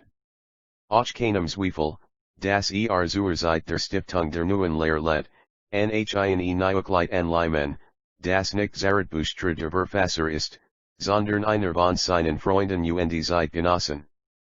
In den drei erwähnten Strophen betet namlich der Sager so derlei hinaus Gott, Gihd dem Zarathustra Kraftvoll Hilfe uns allen Idan, *2 du dein Mischitsprakraft und mir, und endlich, das best Gutfulheich diken für den Helden Frasche Olara knd für mich der Parallelisms in diesen drei Stilen ist so dusch, das wir nur ohren können, der Dichter stellt sich hier neben Zarathustra, neben Vishtaspa, und neben Frasheistra.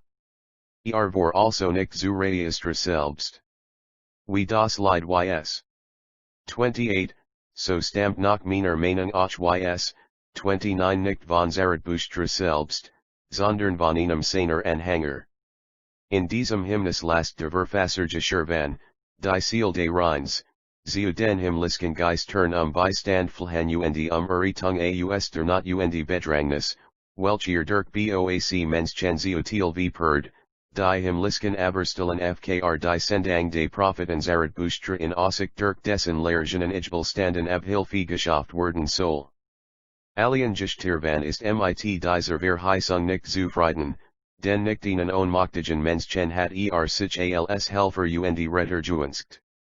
Meiner Ansicht nach ist nun am Schluss des Lieds eine Strophe abgefallen, in welcher Ahura Mazda verspricht, wall in dem Schwachen machtig sen und den Zarathustra mit seiner Neid und Kraft erfüllen, damit sein Schwurge aufgebe durch Asui ihren Vermag. Wie dem aber Ruch sei, ob das 2218 Lied in der etwas unbefriedigenden Weise abschließ, wie dies in seiner jetzt vorliegenden Gestalt der Fall ist, oder ob ein Schlussstrop verloren gegangen, jedenfalls spielend es viel passender, durch den Zarathustra als Verfasser zu denken, sondern einen seiner Freunde, aber auch den Propheten benweist als auch den Mann, welcher von Gott auserwählt und in die Welt geschickt ist, die Werke der Bosen zu vernichten. Die Uptigen Lige der Guthuabunavati geben kein festen Anhaltspunkt für die Autorschaft. Einmal, ys 33, 14, Word Zarathustra in der dritten Person genannt, doch ohne das sich etwas Bestimmtes daraus folgern ließ. Zweise ist, dass alle dies Lieder der Zeit Zarathustra is eingehoren. Sie setzen real die Lebensverbaldner se und Zustande voraus, welch, wie wer später sehen werden, für Zeit bezeichnet sind, aber der Prophet selbst ihr Verfasser ist, scheint ungewiss. Mehrfach ist tun und Charakter ein lehrhafter, die Dogmen der Zoroastrischen Religion werden ausführlich dargelegt. Das scheint mehr für die Anani zu sprechen, das ein Schüler des Propheten sei verfasst, welcher das, was unmittelbar aus Zarathustras Hind gehört hat, nun in ein fest und bestem Form kleidet und dem gesamten Volke überliefert. Ys. 49 in der Galhu spent Manunen sich der Dichter zusammen mit Frasheistra, ohne jedoch seinen eigenen Zaman anzugeben. Im folgenden Wort den Jamaspa genannt, und zwar in Verbindung mit einem anderen Anhagit, der neuen Lehre, unter dem viel leicht Vistuspa verstanden werden darf und nix im Wedge, Zarathustra vor den Sprechenden zu halten, gewiss ist jedenfalls, dass der Dichter im Zarathustras Spanzeit alter let. Das Lied schließt dann ab mit den Worten, was für ein Hilfe hast du für Zarathustra, der dich ruft. Was durchaus nicht gegen die Autorschaft des Propheten selber sprach. Von grosser Wichtigkeit ist nun aber der folgende Hymnus yp 50, 5-6, ein Stell, auf deren Bedeutung mills zuerst hingewiesen hat. Hier Word von Zarathustra in der dritten Person gesprochen als von dem, welcher die Lieder und Spruch, die Mathra, en Ahura Mazda und die himmlischen Vortragt, und bittet dann, in Gutergesenung mein Wird nun Regulations, verkündigen. Deutlich steht hier der Verfasser anhand Zarathustra, ganz so, 1. Sonakli Mazdayasna, S 116. A Yubo Tio bladed, S, 1G7 S 169 We Wear YS. 28, Dies Shan Gs Hen Bahen. Veel leicht ist es Vish Taspa Dei hier spricht, Vieliklet Jamaspa Jeden Falls, SCLA third es weniger ein Priester Zeusen, als Veel mehr ein First oder Gro sur im Land, der sich Dage Wiklitigen ans Hens Zarathustras bedient, im Bund mit ihm in der politischen und sozialen Ordnung der Dinge Gen Wel Chain Warungen einzuführen. Wir werden sehen, das Zarathustra in der that EU ebenso großer Reformator Aui Sozialem wie Aufreligtione gebiet ist, so das ein solcher Gedanke durchaus nicht fern liegt. Das die Gehabe 3 ist die nach meiner Meinung einer Spatieren, viel sogar nach Zarathustria's Einhort, habe ich schon, Kurs angedent, den nach übrig bleibenden Hymnus ys. 51, die Gatha Vohokshathram where ich wieder geneigt, dem Zarathustra selbst zu schreiben. Für diesen spricht schon der Umstand das Diocese Leid unverkennbar an Lichkeiten mit dem Hymnus ys. 46 besitzt, den wir gleichfalls als Zarathustris genommen. Hierauf hat Mills, S182 J Hingewiesen. Ganz wie ys. 46, 14 Lastach ys.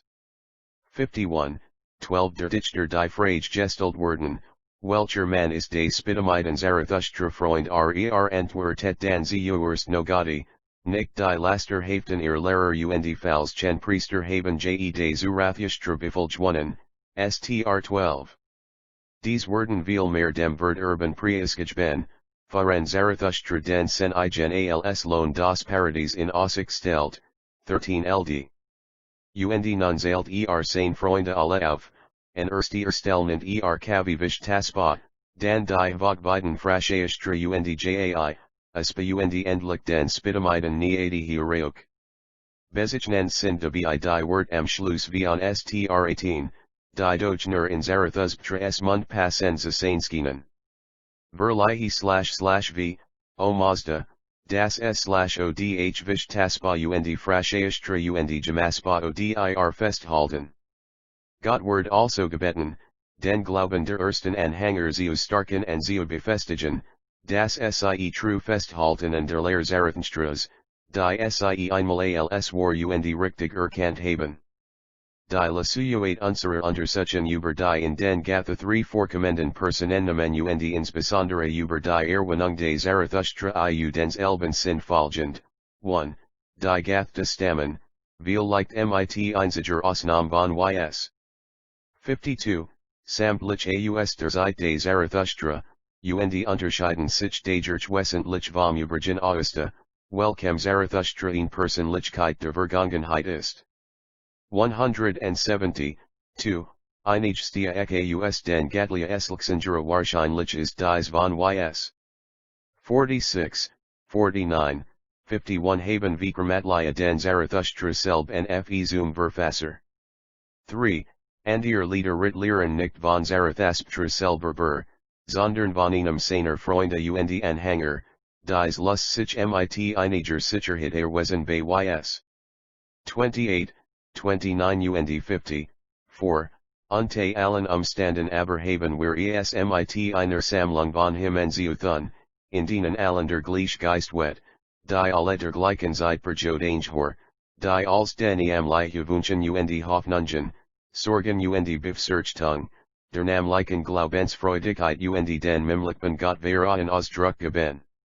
Unser Thema Zarathustra in den Gathas wird nun genauer so gefasst werden müssen, die Reform Zarathustran nicht den gleichzeitigen Skilderungen der Gatha die religios und soziale Reform Zarathustrias. Zarathustra ist, so satzen wir, ebenso sehr ein Reformator auf sozialem wie auf religiosem Gebiet Joasen. Ein Blick auf den Inhalt der Gathas belehrt uns darüber zur Genug. Keine Form valsiert sie ohne Kampfe, trnd in Zeit erbitterter Kampfe ist es in der that, was vor unserem Auge sich entrollt, / wir die in den Gathas geschilderten Zustande betrachten. Wir können uns die Sache ungefähr folgendermaßen vorstellen. Das Volk der Arier, die die nach Vereinigten Indoinksneer, waren Oxus herkommend nach Süden gewandert und hatten die Flusthaler nordlich und südlich des Hindu-Kusch in Besitz genommen. Alien hier war nicht genug Boden vorbanden für ihn so groß Mensch von Stamen und Geschlechtern. Nui Massen drangten vom Norden nach und so geschav das die am weitesten nach Süden vorgerückten Stein most orts weiterzagen und in die Ebenen am Indus einrückten. Damit Volzog sich in Bedutzami Schadung. Aus dem Teil des Volks, welcher in den früheren Wohnsitzen am Hindenkusch Zurich bleib, gingen die Nachmaligen Trani Irrweiter, aus dem, welcher nach Osten gewandert war, die Nachmaligen in der Letztier Durchletten, warend sie im Kampfe mitfisse und das Jadas Hayatige Penjashab Irreberten, die Kulturepos B de Rikvita. Aber auch für die Iranier Brachnanin which Tige Period ihrer Geschichten. Cook immer sich das Land, das sie im Besitze hatten, nicht alsozend, ihn grosser Ansel von Nomaden stammen 171 den das waren die Iranier der damaligen Zeit mit ihren Herden zu ernähren. Auch war das Land W6hl in manchen Teilen, wo die Gebirge gegen die Steppen hinauslaufen und allmählich in niedrigere und breiter hohen Rücken übergehen, einem nomadisken Leben günstig, in anderen Teilen aber, wo das Terrain rauer, zerrissener, gebirgiger ist, hindert die freien ungebundenen Wanderungen. So muss ein Nadergenias ein Teil des Iranis chen Folks sehr bald zu share, dem Leben und Ackerba übergehen.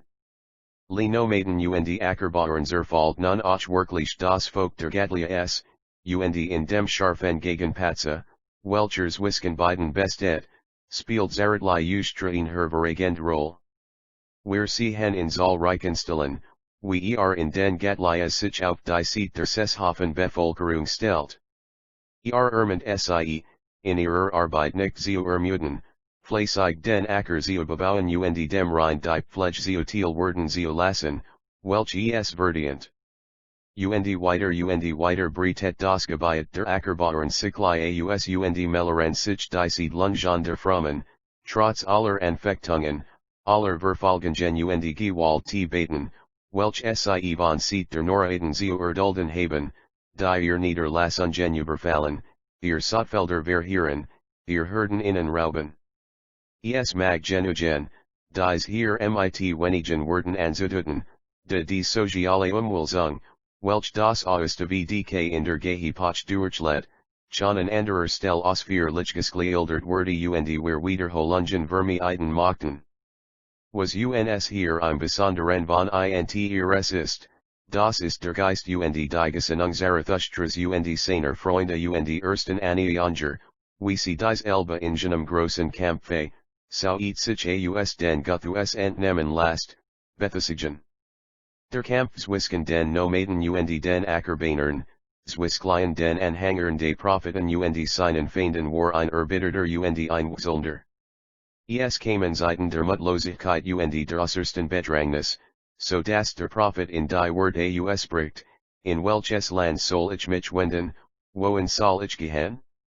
Und beklagt sich, das selbst Freunde und verwandt in einem Stich lassen und die Beherrsker des Lands ihren Schutz und ihr Unterstützung verhegen, ys 46, 1. Alien Stimmungen die nh das der Rekhofon Sabjanva. Ba. Civilization of the Eastern Iranians in Ancient Times, T2, S 119 ff 172 Sin Doge Verlaltiasmiasig Selten in den Gathas. Zarathustra und sein Frun kennen Jaeden Helfer aus aller Not, dat ist Ahura Mazda, der sie gesondliat und der sie auf allen Wegen leitet. En inwenden sie sich in Zeiten der Bedrängnis und auf in Blicken sie mit festem Gott vertrauen.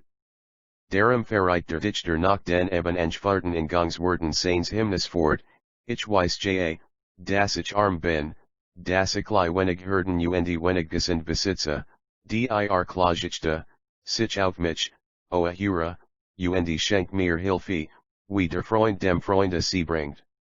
ys 46, 2. Das Buus sein, der Ahura Mazda selbst den Zarathustra gesende hat, der Menschheit die neue Lehre zu verkündigen, und e-mail Spirator allezeit zur Sicht steht, tritt überall in den Gathas erwehr. Der Prophet spricht ys 45, 5, gerade us, das Gott ihm das Wort mitgeteilt habe, welches das Best ist für die Menschen. Von Anfang ist zu dessen Verkündigung auserlesen, ys.44, 1. Erklärt sich bereit das Amt eines Propheten zu übernehmen, als Uren Verurer will ich mich bekennen und will es auch bleiben, solang ich es vermag durch den Beistand des Gott, und bittet nur, das Ahura seinem Werke auch das Gelengenskensken mich, ys 50, 1. Mit Stahls nennt sich den Freund de Ahura, ys. For ij der Truen ihm festhalt, aber auch seine Exalts auf sein Hilfe bauen kann. En andere Stelle, ys 32, 1, wieder bezeichnen sich Zarathustra und sein Anhäuger als die Boten de Ahuransda, durch darum dieser sein Geheimnis, die sein Biste in unbekannten und ungehörter Lehren, der Welt verkündigt. Wir werden die lebaft erinnert an den gleichen Ausdruck, Malik, im Alten Testament, womit in erste Linie die Inflow gemeint sind als die Hoten Gottes, die den Verkehrungswisken Jehovah und den Menschen vermitteln, dann auch die Propheten und Priester, die Jehovah's Stellvertreter auf Erden sind und seinen Willen ausüben, endlich aber es gar das ganz Volk Israel, welches von Gott unter die Heiden gesandt ist, zu begren. Hier wie dort, bei Israeliten wie bei Iraniern, zeigt sich deutlich das Bewusstsein, dass die neue Lehre nicht das Werk von Menschen ist, sondern das Gott selbst durch sein Propheten redet, das sie von ihm ausgehen, das sie sein Diener, sein Herald, sein Gesandten sind. /gln likes im Rigdata 2, 38, loj 5, 85, 8, 7, 19, 8, UAM 173 Diocese Gott vertrauen LNT seinen letzten und sichersten Rückhalt in der Überzeugung, das früher oder später jeden Menschen durch die Gottliche Gerechtigkeit durch das Leos Ziotil Word, das Vermag seiner Handlungen verdient, en auch im dieseitigen Leben auf genug djr hoi sinke unverdienten Glück sich zu erfreuen, so wird ihm durch die Straf, die im Geboreit, im Jenseits ereilen. Ein Leben in Finsternis, qual und Seelenpain wartet ihrer dort. Andererseits aber kann der Prophet sein getruen Anhänger in all ihrer Not, in Kämpfen und Verfolgungen trossen und starken durch den Hinweis auf die Fruden des Paradieses, die ihnen Gott im anderen Leben bereiten wird, ys 30, 4, 31, 20, 32, j5, 45, 7, 46, 11, 49, 11. In that war ein solches Fest wird rauen auf die Gottliche Gerechtigkeit und auf ihnen Ausgleichswisken verdienst und Schicksal im Jenseits notwendig zu jener Zeit, wo es allerdings der Feinde genug gab und wo oft genug die Gut 5, in hochester Gefahr sich befand und nur wenig Anhänger zählt, die true zu behielten. Die Feinde des neuen Glaubens, in erster Linie die Nomaden Stammni, welches Hafsleben, Bestellung des Ackers und Sorgsame Pflege des Rheinwies Verschmuben, bitten nach zu den alten Nadergottern, den Dio, den Dwazter in dies Stamm. In den Augen der Anlingpaar Zarathustras werden dies durch selbst verstandlich zu Bosen Avesen, Zoologigitzen, zu Damanen. Die Menschen nun, welch diesen Damanen en Bangen und innen Opfer und Verurung darbringen, werden als Frühunil der Bezeichnet durch /ida, ys, 32, for von den of Sigelit, wie andererseits Zarathustra und diesen Igen sich Ahuras Freundinnen. Und nach ihnen Skript weitergehen die Verfasser der Gathas, sehen in den Ungläubigen die Damanen selbst verkörpert und legen auch den Menschen den Namen de Vabe, ys 32, 5, und so oft. In anderer Bezeichnung für die Ungläubigen Feinde ist das Wort Zarathustra, ys 34, 9, das Elbe mag etwa Schlangenbrut, Otternjudged beduten. An anderer Stel heißen sie die Schlauenson Irenlkrastru hi rdys. 28,6, und in einer dritten Strophe, ys, 34, 6, werden die Kraftströmungen unmittelbar und gleichbedeutend neben den Dva selber genannt. Die Ungläubigen haben ch Ivre Priester, die Usage, die Karfs, und die Karagens sie sind naderlich die erbittertstengener der neuen Lehre, durch welche Götter 1 VGLTS 44, co die Ungläubige werden jm. As die, Dregven zu bezeichnet, die frommen dagegen stellen wie ys.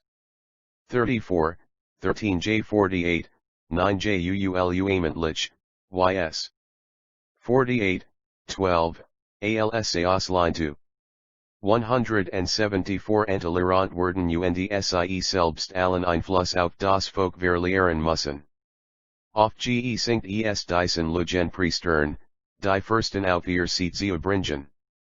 Mit den Fürsten Baben sie verbundet die Kavia und die Karapans, so klagt der ys. 4g, 11, der Fromstinger, der Kubelthaten die Menschen zu wird urban. Selbstverständlich war es von der höchsten Wichtigkeit, verwelklich sich die Fürsten sichtlich entscheiden, denn wo der Fürst zu der neuen Lehre sich bekennt oder des Elben feindlich gegenübertrat, de mag wohl das Volk in der Hegel ihm gefolgt sein. Der Preist Zarathustra die Glaubenstrude Tasba immer wieder, der betet der Dichter zu Gott, gut Fürsten mogen über uns Herrs chen, aber kein Bosen Fürsten. Zu den Fürsten, welch Zarathustra feindlich gegenübertreten, durft der Mayadige Benche gehört haben, welchen ys, 49,1-2, erwähnt word. Jedenfalls gibt sich aus dem Zusammenhang der Stelle, das auf der Seat der Ungläubigen standing Familie oder ein Stamm endlich von Fürstlichem Geblut waren vermutlich die Gramma, ys 32, 12-14. Von innen heißt es, das sie im Bund mit Kavia und Karapansier macht einsetzen, den Propheten und seine Anhänger zu überwältigen, aber honend wird innen entgegen gerufen, das sie die Herrschaft, nach welcher sie streben, erst in der Halle erlangen werden. Mit allen ihren Anhängern den Gottsendienern und Afterpriestern, werden sie dem Wigen wird urban verfallen, der Prophet aber, der hier so viel geschmat wird der inst mit dun seuigen in die Fruden des Paradieses ingen.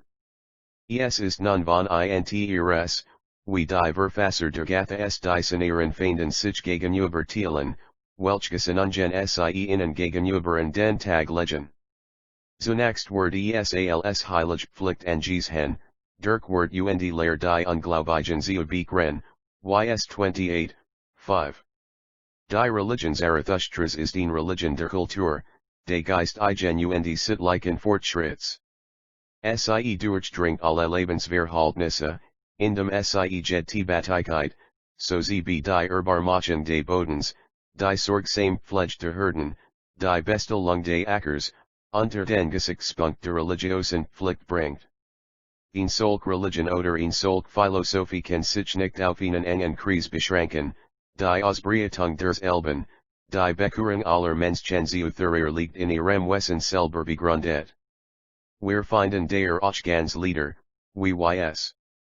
30 und 45, die offenbar bestimmt waren, vor einer größeren Versammlung vorgetragen zu werden, und in Abelshire Zarathustra oder einer 17 seiner Freunde die wesentlichen Punkte zu hören darlegt.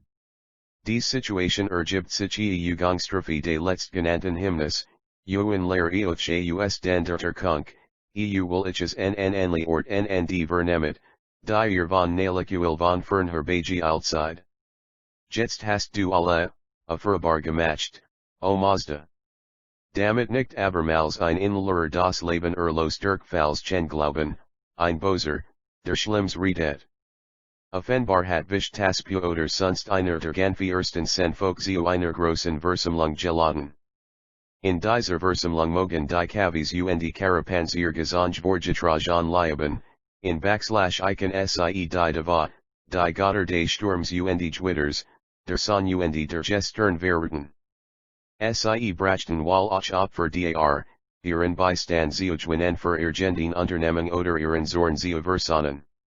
Nun aber tritt Zarathustra auf. Sie einer Sieg Reichenbergsamkeit müssen die alten Priester der Religie weichen, und dem lauschenden Volkerings Sein Bista in ungehört Lehr von Ahura Mazda als dem erhabenen Schöpfer der Welt und von der finsteren Macht des Bösen, dessen steht Bekämpfung Pflicht aller Menschen ist. Nicht in blutigen Opfern oder sinnlosen Brauchen bestet der Gottesdienst, sondern in der sittlichen Reinheit der Gesinnung, in eifriger Erfüllung der menschlichen Berufspflichten in Frömmigkeit und Arbeitsamkeit, wo nun aber der Prophet aufgefangen widerstandsstoßt, wo alle Reden alle Vorstell ngcn fruchtlos geblieben, de tritt nun auf mit der Wahlen wucht eins heiligen Zorns. Der Hütlias das Bos, de gibt kein Versahnung, kein Duldung, kein Nachsicht. Jed duld Samkeit ein Sundi, ve sie dem Bosen Ramschaft, stat sie vernichten. In den Gathas tritt uns ders Begeist energischen Hasses gegen das Bos entgegen, wie etwa im Alten Testament. Auch hier fordert Moses die Leviten auf, zum Schwert sie ergreifen, und die Abtrani Oru taten, die Stat am dien Saint Jehovah's Fest zu halten, sich ein goldens Bildnis machten und anbeteten, 2 Mos 32, 25 ff. Jehovah ist ein eifervoller Gott, ein zernender Gott, der die Götzenbilder der Heiden Trummern und ihr Alter Zerstören gebietet. Gott der Rach, Jehovah, Gott der Rach, erschien, so ruft der Samensang PS 94, Erheb dich, du Richter der Erde, Zael Vergelten, IW Stalzen. Wie lang sollen die Frevler Frolikelsen, Jehovah sie Versameln sich, sie Bedreschkendels BGJCS 2 176 gerechten und verartielen unskuldiges Blut. Doch Jehovah ist mein Berg, und mein Gott der Felsen, wo ich zufluctied. Weet in ihr unrecht heimzahlen und ihrer Boschheit willen sie vertilgen. Vertilgen word sie Jehovah, unser Gott. Jehovah redet alle, die in Leben, die Frevler aber vernichtet PS 145, 20. Dirk Widerspenstigkeit word Jehovah's Zorn gerist, nun Zernter sich und gibt dem Schwert Preis die, welch von ihm abfallen, PS 78, 56 ff. Wie die Sony Koras gegen Closes sich emporen, de Spaltet Jehovah die Erde und Kora mit allen den Sen igen samt Hazern und have worden von ihr Verschlungen, 4 Mo 16, 1 tf. Dies stellen aus dem Alten Testament sind ohne Wall herausgegrio where ein Likes, sie das Zenverkleise übermeren. Der Hass, der den Sunder nicht nachsichtig duldet sondern sein Soffertige Bestrafung sogar sein ganz like Vernichtung von der Gottlichen Gerechtigkeit fordert und Wartet, ist eben ein Grundzug des altisraelitischen Geists. Wir können ihm unser Bewundern nicht veregen, das ist Kraft und Energie, frei von aller schwachlichen Nachsicht, sich steigernd bis Zeuchwalttätigkeit und Fanatismus. Und wenn nun Zarathustra ausruft, ein Peiniger will ich sein für die Bosen, ein Freund aber und ein Helfer für die Frommen, ys. 43, 8, oder wenn das Volk auffordert, keiner soll auf de Frevlers lehren und gebotigten den Dagers bringt Leiden und Tod in sen Haus und Dorf, in sen Land und Volk. Nein, grieft zum Schwert und schlagt sie nieder. Ys. 31,18, oder wenn dienen, die sich ihm nicht anschließen, Tod und wird urban ankündigt, ys 45, 3, so erinnert uns das Lebhaften den Geist des Alten Testaments. In der Thatskind der Gegensatz zwischen frommen und unfrommen, Glaubigen und Unglaubigen auf genug offenem Kampffähige Verreit haben. Der Prophet bittet Ahura, armig den Sen igen, wenn die beiden hier zusammenstoßen den Sieg verleihen, damit sie niet oorlog aanrichten kunnen unter den Bosen und late und not in en bereiten, ys. 44, 14-15. Over den Lugner, den Lehrer, seiner Macht oder seines Lebens beraubt, der darf auf Ahuras Nadrechnen, ys 46, 4. Jedenfalls aber werden de Verweyer dem Wigen Jarek nicht entgehen, und wenn nicht schon im dies Sates, so were doch im Gensates Ahura sie dot strafen und sie in die Quilender Holly und der Verdamnisdassen, ys 31, 20, 45, 7, 46, 6 und 11 id, 11. 177 3. Zarathustras monotheismus. When die Reform Zarathustras in Lebaft btgng der Geister erwehrif, when sie selbst sie blutigen Kampfen und Kriegen waren Lassung gab, so begriff sich das Wal durch ihren Inhalt. Sie bricht nahise Valsta dig mit allen vorhandenen Anskliaungen und Biotet in der that etwas vollkommen Neues. Sie stellt sich in Bewussten Gegensatz zu der Aus Eris Schervorzeit überlieferten und nach vom Volke gepflegten Naturreligion, und was sie etwa von der Elben übernehmt und beibehalt, das hat sie in ein weit hoher Recitlikes für, durchdringt mit ihrem Geist und verliert so der Forminen neuen Inhalt. Wir sprechen hier von den Gathas und deren Inhalt, nicht vom ganzen Aussteden. Mir skint und disputieren ausführungen werden dafür bewerbringen, das Gerade die Gathas den Zoroastrianismus in seiner reinsten und ursprünglichsten Gestalt enthalten, so wie der Stifter dieser erhabenen Lehre sie selber erdicht und mitgeteilt hat. Wallen die jetzigen Bekenner des Zoroastrischen Glaubens dessen Inhalt und Tendenz kennen lernen, so wie von ihrem Propheten selber herstammt, so werden sie immer wieder zu den Gathas griefen und in deren Freilich auf dunklen und schwierigen Sinn einzudringen versuchen müssen. Ich glaube, dass dies auch praktisch von Bedeutung sein wird, diesen Glauben als ein seltens gut Wort zu schützen und rein zu erhalten. Der Prophet selbst bezeichnet sein Lehre als uncreated Wort, ys 31,1, oder als ein Geheimnis, ys 48, 3. Ver selber empfindet, wie sehr sich dies Elbe von dem Bücherigen Glauben des Volks unterscheidet. Die Religion, die verkündigt, ist ihm nicht mehr bloß Sach des Geiles, nicht mehr bloß ein unbestimmtes Ahnen und Empfinden der Gottheit, sondern Sachli des Vertans, des Geistigen Erfassens und Erkennens. Dies ist von Bedeutung, denn es gibt wohl nicht viel Religionen von so hohem Alter, in denen dieser Grundsatz, das der Glaube einwissen, in Erkenntnis des weiteren sei, mits, zur bestimmt aus gesprochen wird, wie in der Lehre der Gathas. Die Ungläubigen, das sind die Tegenweisen, die Gläubigen dagegen die Wissenden, ys 30, 3, eben wie sie zeugene Erkenntnis durchgedrungen sind. Jeder der eben geistig zu unterscheiden vermigs wisken dem was war und dero was unwahr ist, word sich anf die Seat des Propheten stellgaben, ja 4g, 1-5. Die nicht Lugner, Kulruhigen tug, und die Lugner, das it gena 78 der gleich Gegensatz wies wisken glu ulgigen and ungläubigen Allhangern und Kniru dos neuen Glaubens, vs 31, 15 und ofters. Es word de bi aber Jerusalem Usbekenzug Muthead, das Stellung name in der großen Frage und sich entscheid für die oder dio and ihr Parte.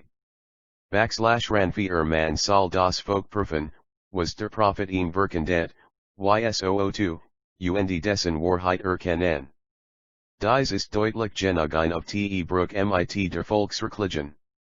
Dem Anhänger des Zarathustra ist die Religion nicht mehr in Abhängigkeit von unbekannten und mehr oder weniger unverstandenen höheren Machtleiten, sie ist ihm viel mehr in Freiheit des Geists, in Sephronien, von allem Glaube und Eitwan, ein selbstständiges Durchdringen zu der Erkenntnis der geistlichen Wahrheit, die ihm über ein Geheimnis war. Amit aber das die Religion aus einem Gefühl der Abhängigkeit ein solches der Freiheit word, ist der Bedeuten Saint Schritt gethen, der auch dem Gebiet religiosen Lebensüberhaupt gethen werden Eichen, wir werden wieder in das Alte Testament erinnert, wo ebenfalls Glaube und Erkenntnis, Unglaube und Thorheit als identische Begriff gelten. Ich brauch nur auch die Berühmtstelle PS 14, 1, hinzuweisen, der Thor spricht in seinem Herzen, es ist kein Gott, Jurder lit, alles Chulich ist ihr Eilandeln, keiner ist der Hutstut. Jehovah aber blickt vom Himmel herab auf die Menschen Kinder, zu sehen, ob ein Kläger ist, der Gott sucht aber alle sind abgefallen, alle Orban, keiner ist der Hut, and Thut, auch nicht einer. VGLPS, 5:5, 2. Waren ob/er bestet nun das Neue, das bis dahin unbekannt der Zoroastrischen Lehre, wie sieaus den Gathas entgegen tritt. Es bestet in demonreleriskli and monodeltiftichen Kluerakter dieser Religion. Ihr Stifter hat sich losgemacht von der Vielheit, in welch die Gottheit durch den Volks und die Naturglauben zerspalten hat, und sicher hoben sie der Erkenntnis der Gottlichen Einheit, welche in der Natur in viel gestaltiger Weise waltet. Es ist right bekannt genug, das im Zoroastrismen bei Gnosticism alleinrich für die, als der Herrscher und Gebieter im Höchstmel imd aufwerten, als der hohe Saint und erste der Genien gilt. Dieser Doppelname, und war in der Gegenbinnen aufeinanderfalsch, kommt im späteren aus die estatisch Festbezeichnung vor, Ausnahmen von diesem gelten auch finden sich nicht, oder sicherlich nur sehr selten. In den Gatlias liegt die Sache ganz anders, und ich komme damit 179 riieu Loyalist Jant, Arnia Unkpsalides Wiskleiten sie Alden Himen und den tu Ulrieren Sticken der Zoroastvisklian Erkenk n1s. Flyer stereotype.ne/urduis anifi iv die Gottheit existiert dit noch nicht. Wir finden bald Ahma, bald Mazda, bald Ahura Mazda, bald Mazda Ahura verwendet. Gott kann ebenso Wallab Herr, Alnera, Schlechten wie als Asterisk Allweisheit, dies bedeutet vermutlich Mazdad, Bezeichnete werden.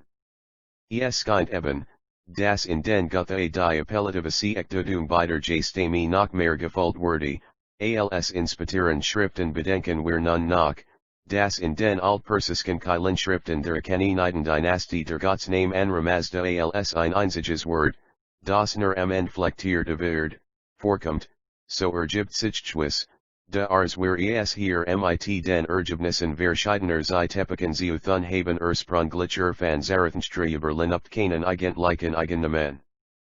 Für die Gottheit, bezeichnet dies bald mit diesem, bald mit jenem Wort, und wir können die verschiedenen Bezeichnungen, die in den Gathas gebraucht werden, zumeist einfach mit Gott übersetzen. Später wurde dann die Benennung Ahura Mazda, in dieser Verbindung gerade und in dieser Reihenfolge der beiden Wörter, festgehalten, und damit war nun erst ein wirklicher Gottsname geschaffen, dessen Gebrauch etwa dem des alttestamentlichen Jehovah entspricht. In noch jüngerer Zeit verschmalzen dann die beiden Namen zu einem Ganzen, eben wie sie stets in der namlichen Reihenfolge gebraucht wurden. Im Reinfolgt man aus dem Namen Ahura Mazda noch beide Bestandteile heraus, wie sie in einer einzigen Stelle einer Inschrift des Xerxes bei dekliniert erschienen. Die Letztendentwicklungsphase repräsentieru die formende Namens in den mitteljudenuranisken Dialekten, Pahlavi Aiigna Oil und NP, Honest. Die Verschmalzung beider Wörter ist hier endgültig so genderart, das keins mehr in selbstständig Bedeutung besitzt. Das Wesen des Polytheismus besteht nun darin, dass der Mensch die verskliedenen Kraft der Natur einzeln zu Gothiten hat und die Wirkungskreis dieser Gothiten gegeneinander abgrenzt.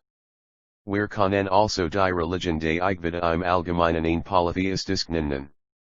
Indra ist der Gott des Gewitters, Agni herrscht über das Acur, die Marut sind die Genien des Sturms. Es finden sich dies bewiesen auch die Stellen wo Ahura lesen, ys 30,9, 31,4, oder via/ia alien, ys 33, 11, 45, 1, im plural gebraucht Word. Die nis niho iul dan offenbarlich gesamtheit der himmlischen Geister. *gl lanj and llcd, usa.s on the Parsis section c.h, pages 301 to 303. 180 Aber auch Intlan Vedasklion Ili innen schon Vorstellungen gen, welkli all Malik vom Relatheismus zum Monotheismus lion überleiten.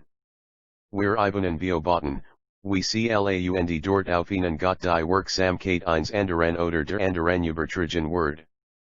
Dies ist namentlich bei manchen von den Varana him der Fall. Aruna gilt in innen als Skop für die als, als Geber als Guten als der Huter der Wahrheit und Sucher der Sunday, RV. I, 25, 20, 2, 27, 10, 7, 8 3, 1 ff. In anderen Liedern werden die Namlichen Eigenschaften und Kraft anderen Göttern übertragen, auch Indra Soma, Agni con Angeligentlich für die Hochsten Gothiten gelten. Von dem letztgenannten heißt ESRV3 Geraju, ERSEI der Namlich wie Indra, Vishnu, Savitri, Pushan, Rudra und Aditi Word also mit der Gesamtheit der Götter identifiziert. Wir können so auch im Rigveda beobachten, wie die Sanger und Priester nach dem Erfassen der Gottlichen Einheit suchen und nur eben Dagerchtven abgehalten werden, das sie nicht den Mudhaben, mit den Zeitalters überlieferten Vorstellungen, begriffen und Namen sie brechen. In den Gathas liegt die Sach anders. Der Bedutsame Schrift, den die Vedaschen Sanger sie zodderten ist die Gethen, die Vielheit der Nadergothiten ist bestätigt, en ihr Stell ist ein Gott gesetzt, ebenso als umfassend, ebenso groß und gewaltig, wie der Jehovah des Alten Testaments, und jedenfalls nicht mehr als dieser anthropomorphisiert. Im 104 Psalm Word Jehovah als der Schöpfer und Regent der Welt gepriesen, liegt ist sein Kleid, das tragt, spannt den Himmel aus wie ein Zelt, wollt mit Wasser sein Gemach, die Wolken macht zu seinem Wagen und verreit auf den Flügeln des Winds. Die Wind macht zu seinen Booten und zu seinen Diani und die Feuerflammen. Stut saint die Erde auf ihr Fundament, das sie nicht wankt immer und uig. Den Mond erschuf die Zeiten zu ordnen, die Sonne kennt die Stadt ihres Unterganges. Du machtest die Finsternis, ses Nacht Word, in ihr Regen sich die Tier des Waldes. Die Jungen lohen brullen nach Rob und Verlangen von Gott ihr Spies. Die Sonne jet auf, de Entfliehen sie und lagern sich in ihren Hallen. Gehet der Menschen sein Arbeit und in Sentage Work bis in den Abend. Ich will neben diesen Psalm einige Strophen aus der Gatha ys. 41 Stellen, wo Ahura is da erscheint als der allmächtige Gott, der das all erschuf und erhalt und regiert. Die Ähnlichkeiten der isl beiden Stelle springen sofort ins Auge, und man wird ohne Zagern zugeben, dass der Verfasser der Gatha nicht weniger Gott Erkenntnis des Gottlichen Welt so Opfers durchgedrungen ist, wie der Dichter des Psalms. In ys. 44, 30, und 7 heißt es, Darnach fragich dich, gib mir richtig Antwort, o Ahura, wer der Juger und der Erbitter der Weltordnung? Wer sagt der Sonne und den Sternen ihr Bahn? Sclmfes, das der Mond zunimmt und abnimmt, wenn nicht du? Dies als, o Mazda, und nach anderes macht ich erfahren. Darnach fragich dich, gib mir richtig Antwort, o Ahura, wer hielt fest die Erde und den Luftraum darüber, das nicht herabfällt. Wer scuff Wasser und Pflanzen? Wer skirt Winden und Wolken ihrer Schnelligkeit? Wer scuff, o Mazda, die Fromgesinnung? Darnach fragich dich, gib mir richtig Antwort, o Ahura, wer scuff Kunstwahl das Licht und die Dunkelheit? Wer scuff Kunstwahl den Schlaf und die Thattigkeit? Wer scuff die Morgenroten, die Mittag und die Abend, welch den examen en Saint Pflichten Aaron Nern? Darnach Fragich Dijk, gib mir rich Tij Antwoord, o Ahura, wer hat die gesegnet Erde samt dem Himmel geschaffel en? Wer macht durch sein Weisheit den Sohn zum Ebenbilde des Vaters? Ich will Dijk, o Mazda, dem Verstandigen als den Schöpfer des Alls, du Siegens Reichster Geist. Die Übereinstimmung der Gedanken jet in beiden Himmern in der that bis ins Einzeln. Es ist das Gesetzmäßige in der Natur, so der Laut der Gestern, der Wechsel des Monds, die Aufeinander Falsch der Tage sitten, durch welch die Tätigkeit der Menschen bestimmt wird, was die Aufmerksamkeit beider Sanger anregt. Hier ist Ahura Mazda, durch Jehovah der Schöpfer der Weltordnung. Als solcher Word übrigens Mazda mehrfach in den Gathas Geräte bezeichnet. Ist Hathia eschatologisch, ys 31, 8, in Benennung, die wir festhalten müssen, der sie in der Falsch von Wichtigkeit ist für das Verhältnis der Ahura Mazda zu den Amisches Spentes. Wenn Ahura Mazda der Schöpfer der Welt ist, so kommen ihm auch alle die Attribute zu, die das Alte Testament Jehovah zuschreibt. Ahura Mazda ist, wie wir früher schon sahen, der 182 Heilige Qnda Ugerecht, der das Bos hast und, seis im die Sates oder im ten Sates, Ufikliga bestraft, den frommen aber nimmt in seinen Schutz und verliert ihm das Leben. Rit der Unwandelbar, welcher auch jtzt nach der Fleisch ist, ys. 31, 7. We von Uigkater Joasen, ist der Alhnaf-Hef/E, welklier thut was will, Vaskshniaz, ys 43, 1, ist der Allwissend, welcher vom Himmel herabscott auf die J-Menschen, Vevkel.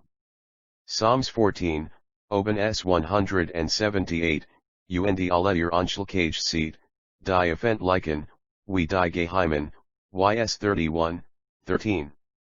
Ahura Mazda ist ein Geist, ist ein Wesen, das nicht mit menschlichen Zeugen ausgestaltet werden kann, ist der Segensreich Saint Geist, spendet ist jede Menge ys, 43, 2, der Absolute Gud.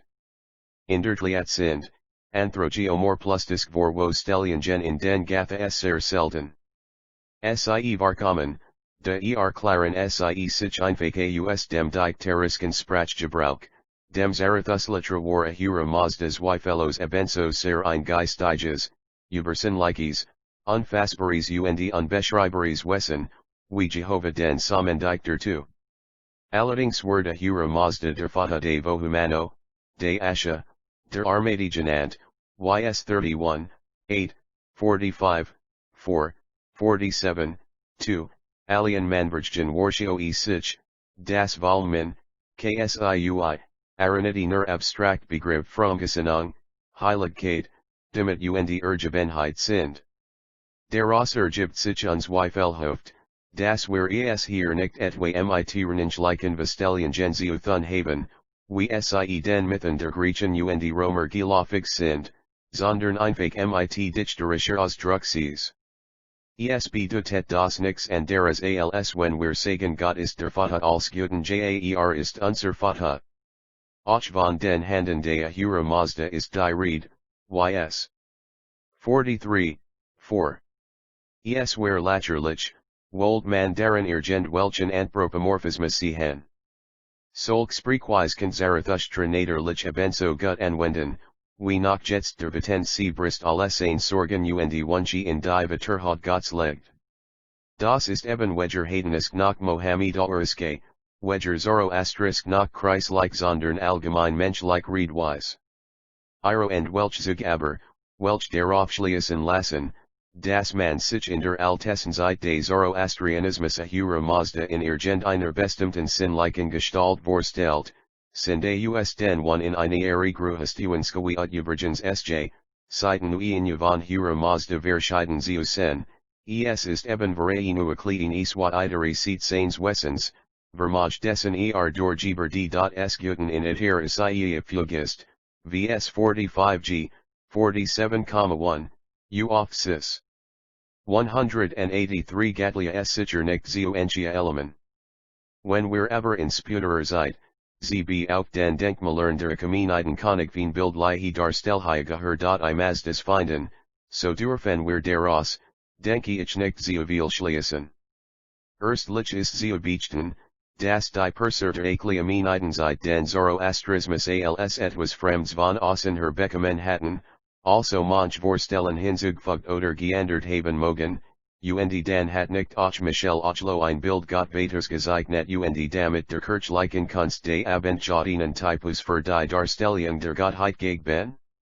Wir haben gesehen, s Zarathustra Trasutere des eins Allmächtigen, Allwesen, Allgerechten Gottes, ein Schöpfers und Erhalters der Welt gelangt ist und damit seinem Volke anstelle eines polytheistischen Naturdienstes den Monotheismus geschenkt hat?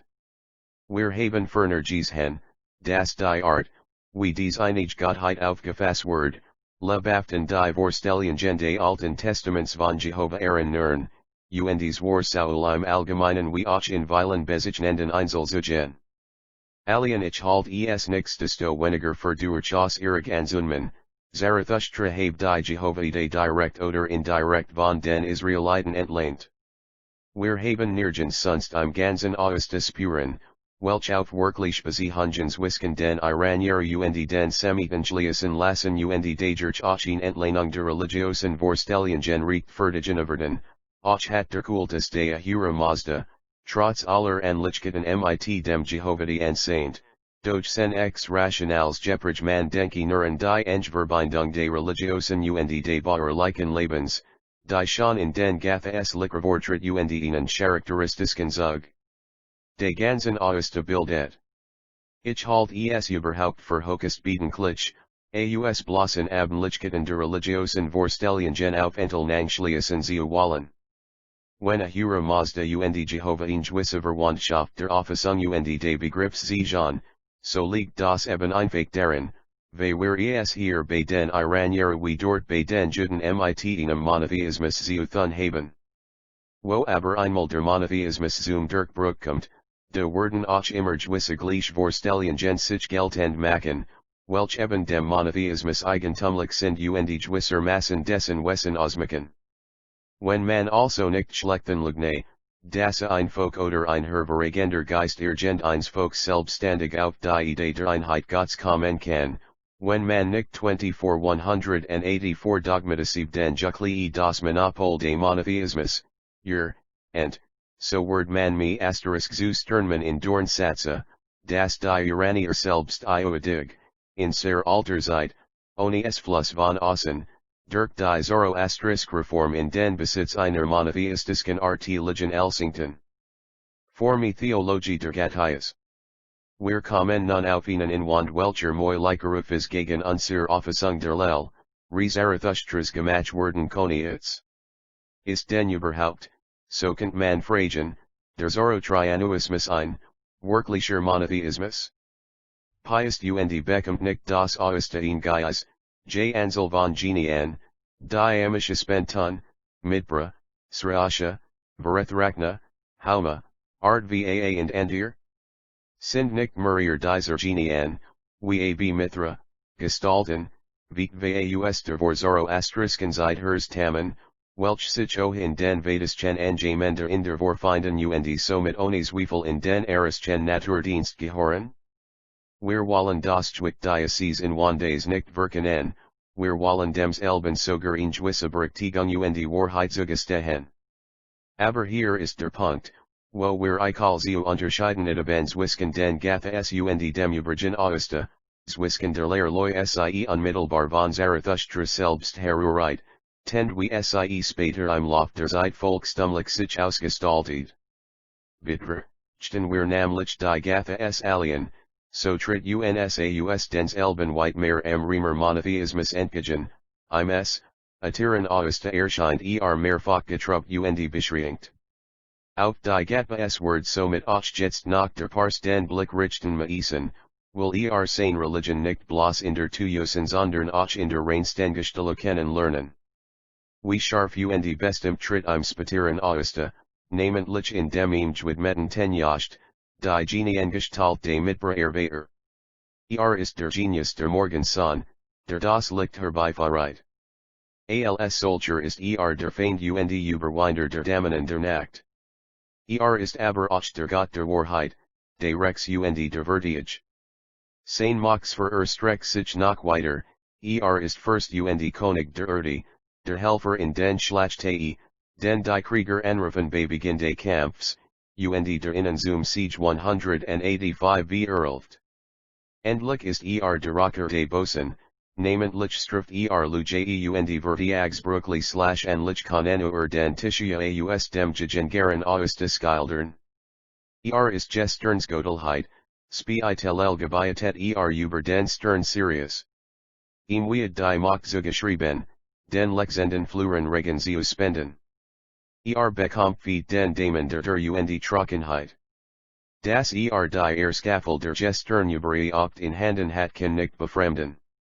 Auch die Freitscher cs, die Mainen verteilen das befruchtend Wasser über die Erde, sie spenden überhaupt als gut, lassen Baume und Pflanzen gedeihen und sind, wie Mithra Helfer in Kampf und Krieg. Kurs wir haben hier mit Genien Zothnn, die Lebaften die Gothiten de Rigveda Nern, en Varana, Indra, Mitra und Antir. Wenden wir uns nun aber zu den Gathas zurück, so erscheint uns die Sach in einem ganz anderen Licht. Hier werden nicht, einmal die Namen eins Mithra oder Tischtrei genannt. Auch die Fravisches kommen nicht vor, ebenso wenig Wort Hauma erwähnt oder Zarathustra, der Genius Griechlichen Kampf, fes, oder Anahita, die Genie der Wasser fällen in den Ga.Lius Gerade die Nam. Ei der Genigen Genien, welchem Spiiteren aus am meisten Zeoplastischen Gestalten ausgebildet, am meisten mit individuellen Attributen ausgestaltet erschienen. Sollen wir das als bloßen Zufall erklären? Ich hielt dies in that für einen Fehler, so sehr ich mir auf der anderen Seite bewusst bin, bedenklich jeds, Documentum silencio ist. Es gibt ebendoch zuweilen Umstände, unter denen man mit der Annahme eines Zufalls nichts erreicht und vieles unverstanden und unerklärt lässt.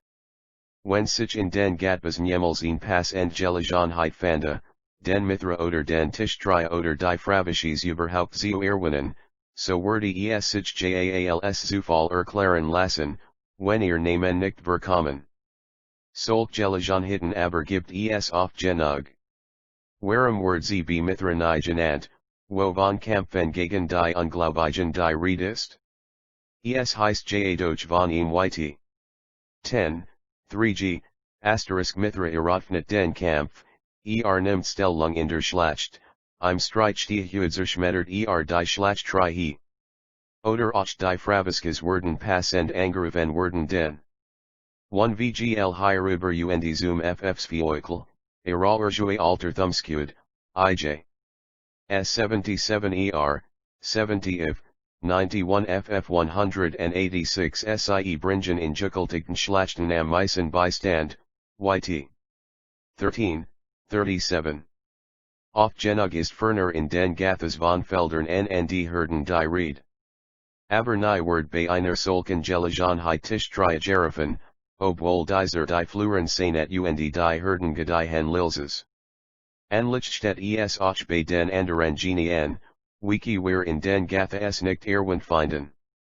Man kann nicht sagen, dass sich überhaupt kein Anlass findet, Uemen zu enuen, sondern nicht Terwinung ist offenbar Hesyklidi, JT der ganz Charakter der Gathas ist in solchem Masse ein Philosophies Share, auf das Abstrakt und übersinnliche Charakter, das in ihr Theologie solch gestalten, wie die Erwähnten überhaupt nicht passen leb sage nicht, das Zarathustra und die Übrigen nendichter von Mithra oder Tischtrei oder Ouhada gar nix wussten.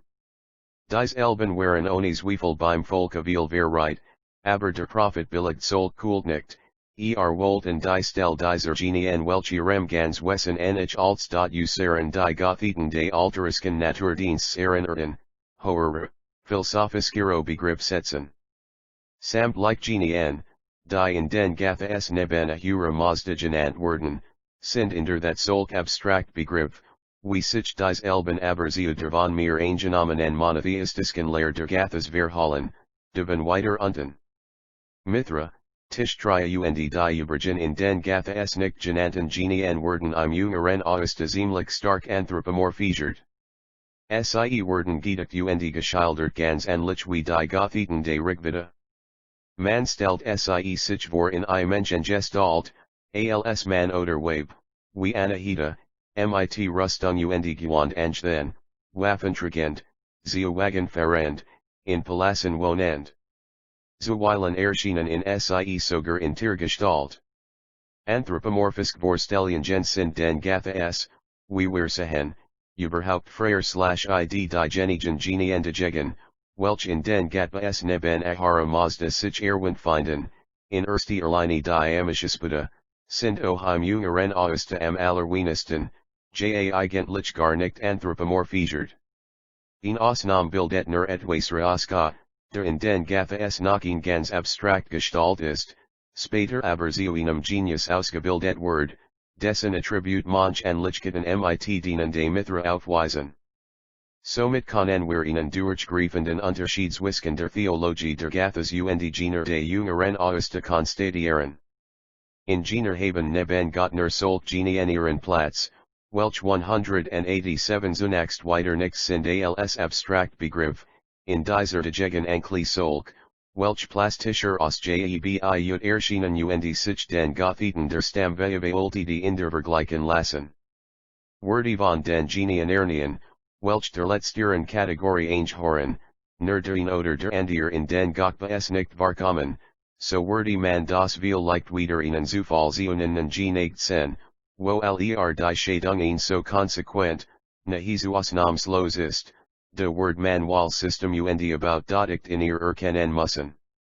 Wie aber kamen nun mir Anchi-Europomorphen Genien, wie Mithra USW, in später Zeit in das Zoroastrisk System hinein? Ich glaube, dass dies nicht allzu schwer zu erklären ist. Die Zoroastrisk Reform ist eine Energische Opposition gegen den Arischen Naderkultus. In einen Gathvis kommt auch nicht ein einziger von den Genien vor, welcher diesem Kultus einhört. Jet Opposition jet Nadergemäß in das Extrem und such deren Erfolg in der absoluten Vernichtung de Bestehenden. Wer jedoch in einer Gathastelle der Kultus de Hauma, wenn extends in der Gestalt, wie zu der damaligen Zeit jet werde als etwas verwerfliches und abschuldiges hingestellt, ys 48, 10. Auf ein solch Action muss aber dann mit der Zeil die Reakte folgen. Die Resultat aber, zu denen dies Reaction führt, liegen in dem theologischen System de Jüngeren Oste vor. Hier ist ein Kompromiss getroffen mit dem Volksglauben, die Götter, welch in diesem Verreit werden, freilich in veranderter und vergeistigter Gestalt, wieder hereingenommen in das neue System, gewissermaßen das Gefalsch und den Hofstaat Ahura Mazda zu bilden. Aber, wie gesagt, die Vorstellungen oraliden manch Gestaltungen, siewer den nugen Verhaltnissen angepasst und dies eskik namentlich dadurch das die Sittlichkeiten dem Wesen der Angeluen Genien Gestalt mehr in den Vordergrund gestellt wird gegenüber dem Physikalisklien. Es entspricht dies dem Wesen des Zoroastrischen Systems überhaupt, das sich in erster Linie auf ethisker Grundlage aufbaut. Der heutige Parsies Word, entsprechend dem ganzen Zug unserer Zeit, wieder mehr in die Form seiner Lehre anknüpfen, wie sie in der Gathas vorliegt. Word das philosophisk Element seines Glaubens in den Vordergrund stellen, in ähnlicher Weise, wie der Christ die sittliche Kraft seiner Religion mehr betonen wird all deren dogmatisk Lehren. Gerade durch die Hervorhebung de den verschiedenen Religionen gemeinsamen ist aber die verbindende Bruchswisken innen gefunden. One S8 zu der Entwicklung der Zoroastrischen Lehre, wie ich sie eben geschildert habe, finden sich auch bei uns Eton Abendlandanalogien auch in Deutschland gingen die ersten Verkündiger de Christenturns darauf aus, den heidnischen Glauben von Grund aus zu vernichten. Nix de sto weniger gibt Hansut Gejeder einsichtig und unel, Evangene Forscherziu, das gar manches Hedenisk Element noch jetzt in unseren Volksavers Alien und Volksgespräche versteckt ist. Es ist bekannt, das in den Heiligen, wie sie in manchen Gegenden Deutschlands namentlich vom Land voll sie werden, Altidnis Gotter wieder aufgelegt oder vielmehr in veranderter Gestalt und mit veranderten Namen erhalten geblieben sind. So ist Thor, der Schwittergott, der Standage Begleiter des Wotan, zum Heiligen Petrus geworden, und es darf uns nicht mehr Wunder nehmen, wenn Petrus nach den Volksglauben auch an der Funktionen übernommen hat, die SJNST seinem Vorgänger aus der Heidenzeit zukommen, wie sie, wie die Verursachen von Regenwetter. Man hat eben die Alte Vorstellen von dem Regenbringenden Gotto beibehalten, sie aber mit der Person des Petrus verbunden, de Thors Nati in der neuen Kirche keinen Raum mehr hat es ist also zwischen Christentum und Heidentum ein Kompromiss geschlossen worden, in dem Genis von diesem manchem Volke tiefen Urselt Vorstellungen entnahm, sie aber mit dem eigenen Geist erfüllt. Die Genien nun, welch die Gathas neben Ahura Mazda erwähnen, sind, wie schon erwähnt, zunächst die sechs Amishaspentas, Asha, Vohumano, Kshathra, Armati, Orvidat und Amarita, und Dazunen ich Noxra und Ashi. Es liegt mir fern hier die Vorstellungen, welch sich in dies Genien nupfen, im Einzelnen aus in der Zeus setzen. Das wär mussig wiederholung. Zur Orientierung sei nur Kurs gezeigt, das ASCG Genius der Kosmischen und der Sittlichen Ordnung sowie Hader des Führers ist, sen Name bedutet Heiligkeit. Volumano ist die Gut und Fromgesinnung, beschützt die Hirten, mit deren sich eben auch die Pehage frommen Sins verbindet. Kshathra ist das Reich der Frommen und Glaubigen hier auf Erden, das Himmelreich im Jenseits. Anati ist das war im Parsisms anders. Hier kam mit der Vorstellung auch der Alte Name wieder zur Geltung. Wir müssen uns eben erinnern, das Sizelb durch Imran aus der Iranischen Naturreligion herbergen ist, während der Germanisk Volksglaube dem Christentum etwas Fremds war. To VGL Civilization of the Eastern Irania in Ancient Times, Volume I, pages XXXLT if 89 Didamat und Andacht, die Enditeria der Erde. Ornku und Amir tat betuten Wolfart und Unstverbeitzkeit, sie Herrschen über Wasser und Pflanzen. Sneosha ist der Gehorsam, und war gegen Gottes Willen und gegen die Vorschriften der Heiligen Religion, und like Betutungskind im Jüngeren aus du auch Geschichte haben. Uns interessiert hier nur die Fiage, wie sich dies Genien zu Ahura Arges da verhalten, ob durch sie nicht davon uns eingenommen henotheismus in der Theologie der Göttlichkeit beeinträchtigt und beschränkt, like sogar aufgehoben wird. Betrachten wir die Sach Ansarush, so muss man zugeben, dass die Amisbospodical Mingerangeri Roll zu Spielenskinen als Mazda das Wort Asha sie bekommt in den Gathas rund 180 mal vor, der Ahura Mazda 190 to 200 mal, Vohumano, auch Vakashtini Mano, like 130 mal, die übrigen Namen allerdings nicht so häufig. Das sind Kanzeln, die anschurlich auf ihn verschieden Geltung der verschiedenen Begriffsschließen lassen, und doch bestet ein so durchgreifender Unterschied, dass es gerade zur Unmöglichkeit wird, etwa Mazda und Asha auf ihn Stuf Zeus Fsalu, überhaupt nur mit einander zu vergleichen. Da ist wirklich zum eigenen Mensch worden, zur Bezeichnung des höchsten einigen Gottes, nicht weniger als Jehovah im Alten Testament oder alle bei den Mohammedanern. Asha dagegen und ebenso die übrigen oben genannten Genien isern gelegentlich zu einer Art Personification gelangen, die ursprünglich abstrakt Bedeutung wird immer noch deutlich empfunden, in zahlreichen Stellen ist sie die Alien Richtige, en anderen kann man schwanken, welch 3 Bedeutung die Pass entsenkend, ja auf genug mag von den Verfassern der Himmender Doppelsin sogar beabsichtigt sen strengenommen si.id also asha und vohumano, kshathra, und armati zunächst kein. Eigentlichen Genien, die neben I Mazda stehen sondern sie represude, ruhgewisse Kraft und Eigenschaften der Gottheit die in Mazda und in dessen Wesen eine Eschei lassen und one Jahan-like Personifikationen abstrakter Begriff, wie sie in den Gathas Standif sind finden sich geli/jaknueve auch in den Samio. Man Virgil. Namentlich, p. 85, 11-14, Kahe ist Jehovah's Hilfe seinen wir Hirn, eo das Herrlichkeit wohnen Wort im Land. Gut nd Trubegil wenn sie Gerechtigkeit ud Fried kussen sich. True proste us der Erde, Gerechtigkeit blickt vom Himmel herab, hwch. Word Jehovah Gluck verliehen, und unser Land Word seinen Erdrungeben.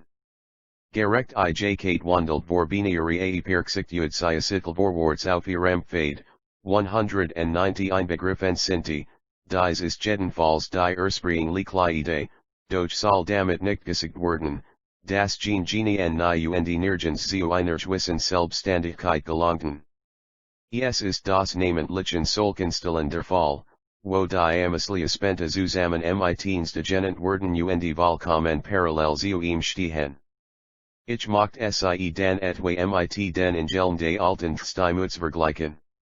Auch die sind ursprünglich Erscheinungsformia Jehovah selber, später gewissermaßen dessen Gefalt und Begliatung, seinen Hofstaat, zu bilden. So erscheint sie, Bema ist das Name mitten unter denen der erste Amische Spentas ys. 28, 3, Yucca, o Ascot, will ich prisen vind den Vohumano, den Unvergleichlichen, und den Mazda Ahura, mit welchen der Kshathra vereinigt ist und die Siegen spend and armnity, kommt herbei auf Mainrufen, mich zu unterstützen. Und ganz anlich ys. 33, 11, VGL och 12u13, der du der Segens Reich Saint Bist, Ahura Mazda, und armati und Ascot, der die Niederlassungen Marite, und Vohumano und Kshathra, Harit mich, Erbarmit Yukaminer, Eichtet immer auf mich. Das Indischen Nixtisto weniger Aska und die anderen Genien nur ein und Fluss de Wessens de Mazda sind, das Wort dichterisch dagers ausgedruckt, das dieser als ihr Vater und Jünger, als ihr wo Skopfer bezeichnet Wort, s oben s 50 und 51. Aber Gott als Skopfer der Neben und außer ihm existierenden Geister gilt, de kann doch von keinem Polytheismus mehr die Rede sein. Die Frage, obes außer Gott noch irgend welch geistig Wesen gibt, welch gewissermaßen wisken ihm und den Menschen stehen, hat mit der Definition de Begriffs de Monotheismus nichts zu schaffen. Nun ist aber in Bezug auf die Theologie der Gathas noch vollends festzuhalten, die A5s die Namen der Amische Spentas zunächst abstrakt Begriff sind.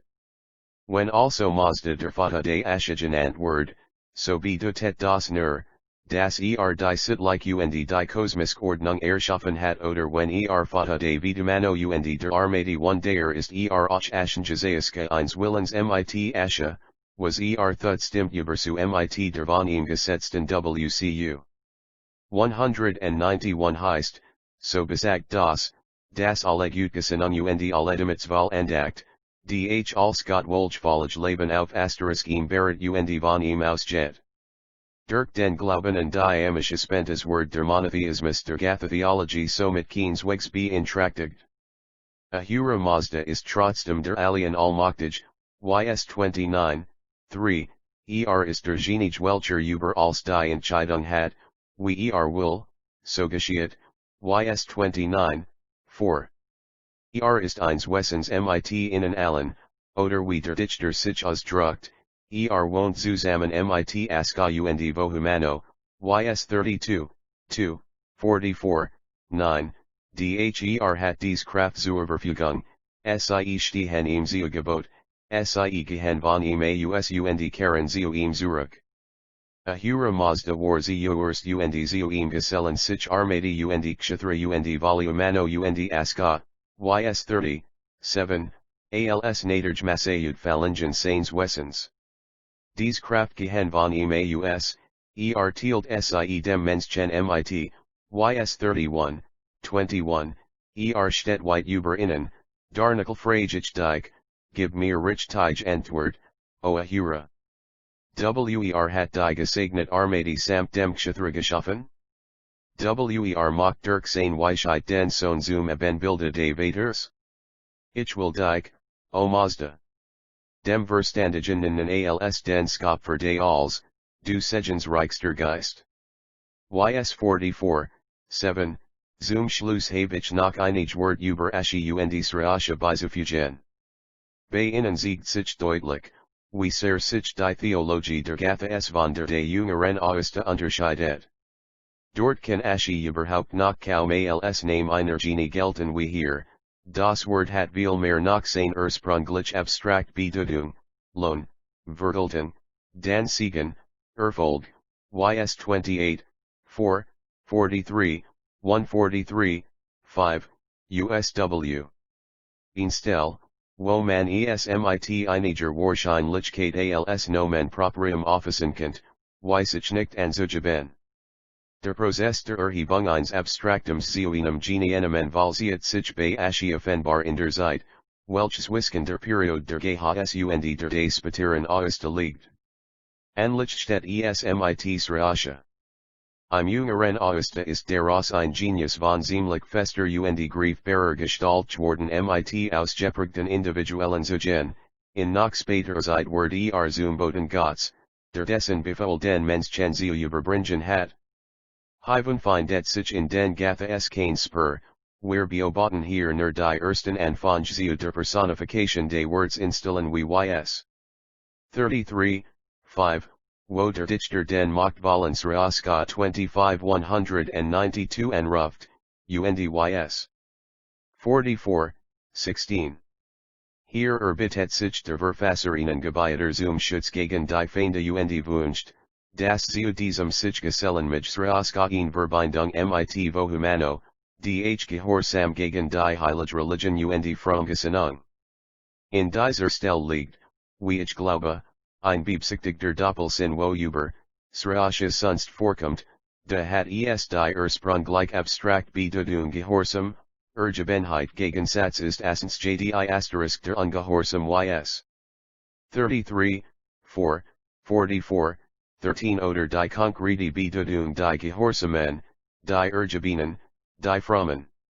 Wir können die Ergebnis dieses Abschnitts in ein Reihe Sätzen zusammenfassen, die Theologie der Gathas ist ein abstraktere, philosophischere als die des späteren Aosta. Sie repräsentiert die älteste und ursprünglich Saint Form der Mazdayasnischen Glaubenslehre. Zu die Verurung der mehr volkstümlichen Gothiten, wie Mithra oder Tischtria, ist den Verfassern der Gathas fremd.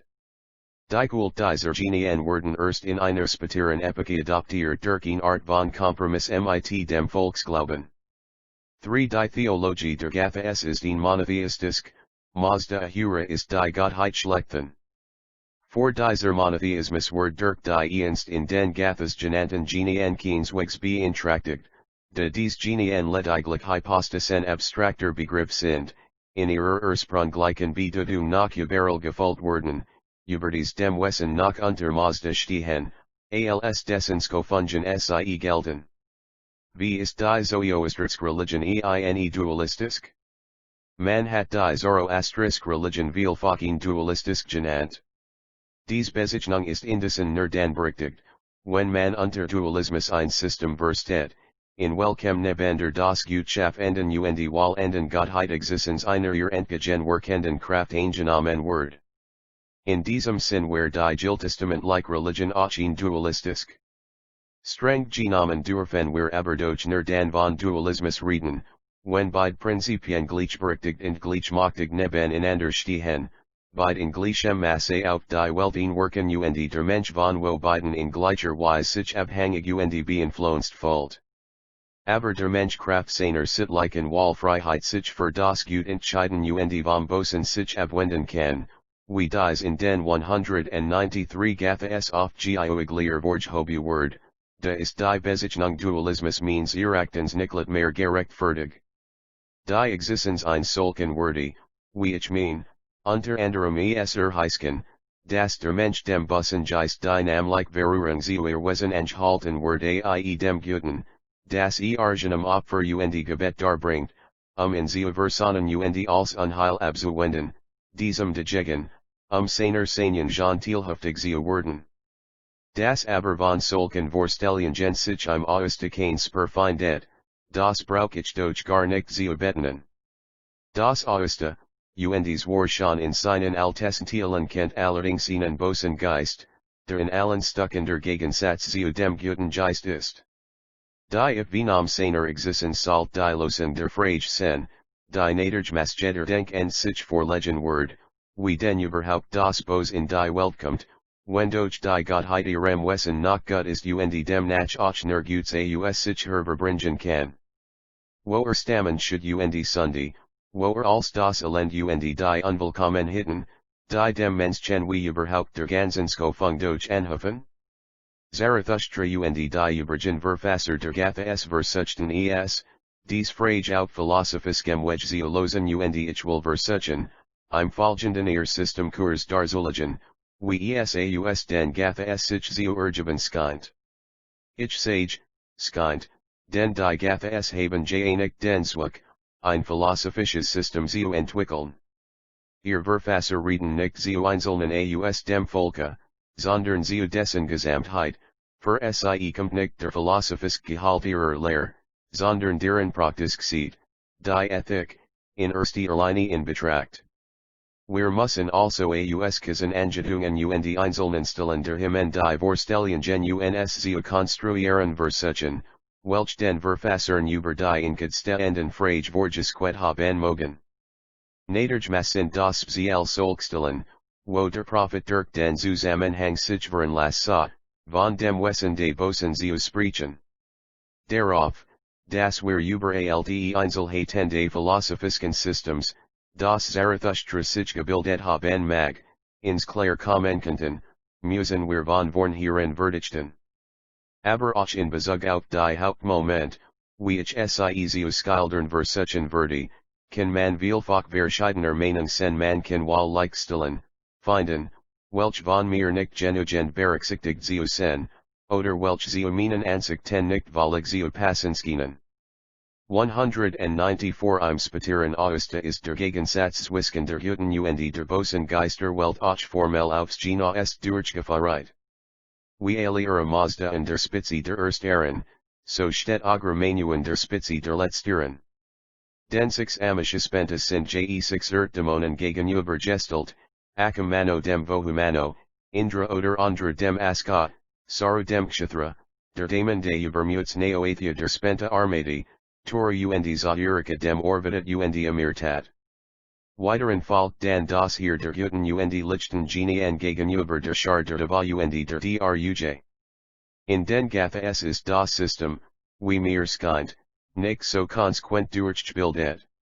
Agramernja als Name de Bosen Geist kommt nur einmal vor, und war in einer Stelle, ys 45, 2, wo ihm nicht etwa Ahura Mazda, sondern Spaniomamisa gegenübergestellt wird. I kommt nur in einer Stelle, ys 32, 5, vor, zweimal findet sich a/ce, /ima, io, ys, 47, 5 und 32, 3, welches sonst die Ursprung gleich abstract Bedeutung Bosgesenung hat, und zweimal acmitw mano, ys 30, 6, 32, 13, als Bezeichnung des Bosen Prinzips verwendet. Auf den ersten Blick macht es nunskinen, das Agramanisch und Akomanisch formell das Gegenstück zu Spentum bilden, Akam mam und Asichtem mano dagegen zu Vohuviano und Vahisktem Viano. Dies ist nun aber in den Gathas nicht der Fall. Alle dies Namen bezeichnen unterscheidslos den, O3 Geistschlechten, dh den, der im jüngeren Austener Agramania genannt wird. So werden sie bys.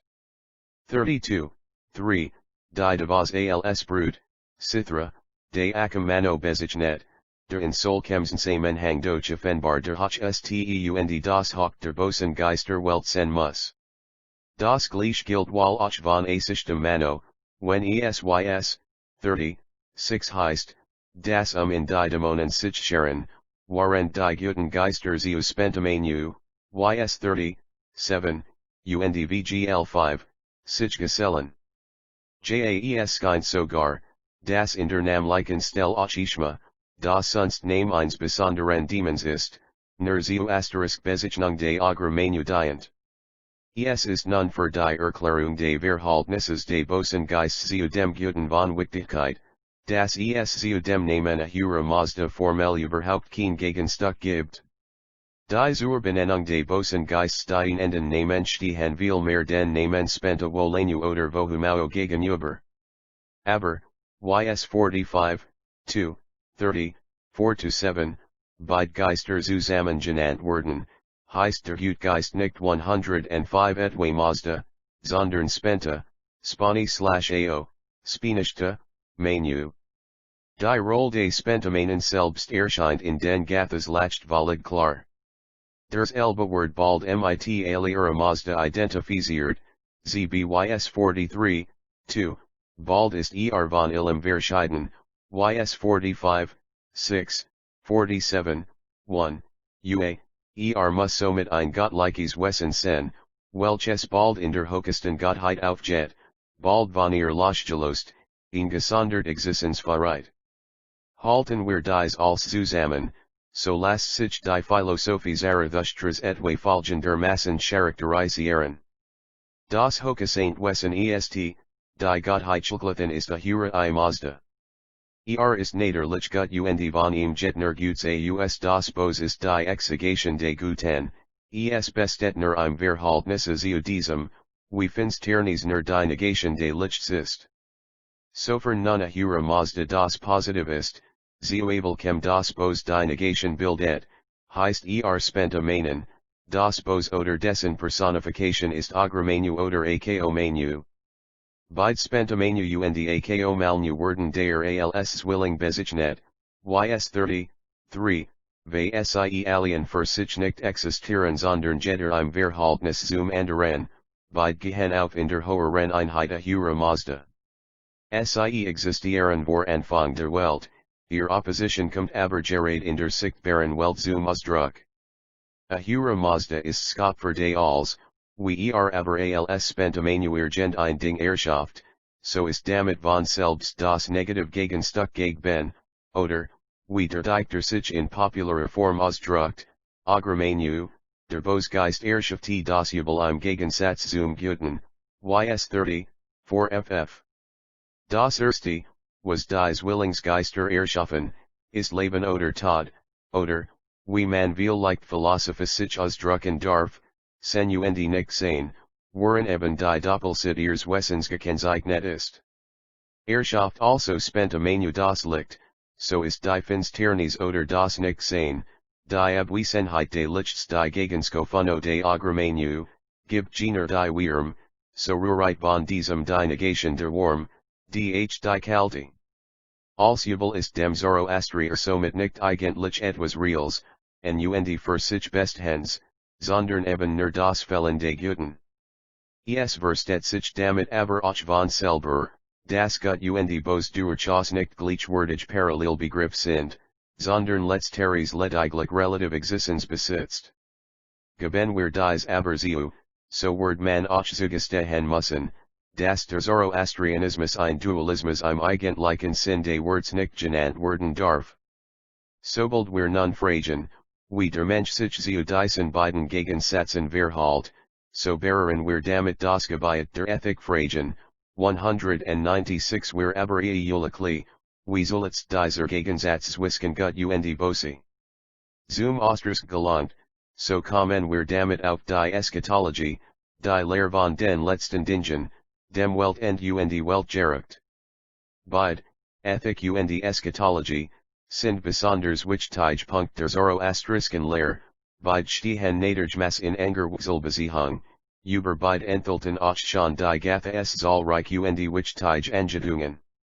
Es ist bekannt, das die ganz Zoroastrisch Ethik sich gründet auf den Dreiklang der guten Gedanken, guten Wort und guten Thaten, dem Humatum, Huchtum, Huvarstum. Die setzt schon ein hohes Maß sittlicher Bildung voraus, wenn die Gedanken auf ein Stufe gestellt wird mit der Thats und somit in der Gesinnung die Wurzel als Handelns, zugleich aber auch der Maßstab jeder sittlichen Beurteilung erkannt wird. Man wird zugeben müssen, dass die Stifter der Auslehre damit durch zum Mind esten die sittliche Stufe erreicht haben, auf welcher die besten Teil des Alten Testaments stehen, ja das sie Nagung Zeugener Vertiefung der sittlichen Anschauung sehen, wie sie im Christentum zum Ausdruck kommt. Wir müssen nun aber hervorheben, dass bereits die Gathas die Senuriklang kennen, der Aussieb das ganz jüngere Auste beherrscht. Es bestet somit kein Zweifel, dass die Begründung dieser Ethik auf Zarathustra unmittelbar zurückgeht. Der Charakter dieser Ethik ist auch in der that ein so personlicher und individueller, dass wir unwillkürlich zu der Annahme gedrängt werden, sie ist das Produkt eines einzelnen hervorragenden Geists, der mit besonderer sittlicher Vereinigung ausgestaltet zu einer solchen Scharf und Bestimmtheit in der Erfassung der ethischen Gesetze gelangt, dass dies Lehre aus einem ganzen Volke herausgewachten, das sie gewissermaßen Eigentum einer Gesamtheit sei und nach zu der Form sich entwickelt habe, in welcher sie im Asia vorliegt, erscheint mir ganz unglaubwürdig. TS 30,3, sagt der Dichter, dass die beiden Geister, die von Anbeginn waren, dies Willing, im Trong verkündigt hatten, was das Gut ist und was das Böse in Gedanken, Worten und Werken, ebenso word die Frömmigkeit, ys. 51, 21, bezeichnet als Frucht der Gedanken, Wort und Werke einer demütigen Gesinnung. Andre Ersatzgehen bos Gesinnung bos Reden und bos Handlung sees von dem Bosen Geist aus, ys. 32, 5, beim Gottes die Saint assert sich die Dreieilung in dem 197 andaktigen Sinn, welchen der betätigen soll, in den guten Sprüchen, die spricht, und in den Opferhandlungen, die verrichtet, ys. 30, 1, allen Gene Drei Begriff Achliuslich als Ritual Ausdruck aufzufassen, das v/in beschränken, welch durch die Text nicht gerechtfertigt wird. Das die Gesinnung den Gründen des Dreiklanges ausmacht, das Reden und Handlungen auf ihr Beruhen und nach ihr beurteilt werden müssen, das Druck der Prophet deutlich genug aus, wenn von den Worten und Thaten einer guten Gesinnung spricht, ys. 45, 8. Was nun die Stellung des Menschen zu gut und bos betrifft, so ist der hervorstechen Punkt in der Ethik der Gathas die Volhum men frei / welch jt dem Einzelnen zusteht. Der Mensch steht nach Zoroastrisker Auffassung nicht etwa unter dem Bann irgendeines Verhängnisses, einer von Uigkeit Geltenden Bestimmung, die in bindet und seinen Willen unterdrückt. Da gibt es kein Erbsend, die als falsch der Verschuldungen seiner Eltern zugetragen hat und die seine Kraft zum Kampfe gegen das Böse lohnt. Das Böse liegt nicht in ihm, sondern außer ihm, kann es in sich hereinkommen lassen und in sich aufnehmen, aber kann es auch von sich weisen und bekämpfen. Das ist ein gesunder Standpunkt, der alle Verantwortung auf den Menschen selber lädt und ihm die Möglichkeit benimmt, seine Lassigkeit zu entschuldigen mit etwas, das nicht in seiner Hand liegt. Das die Entscheidung für gut oder böse Sache der freien Wahl ist.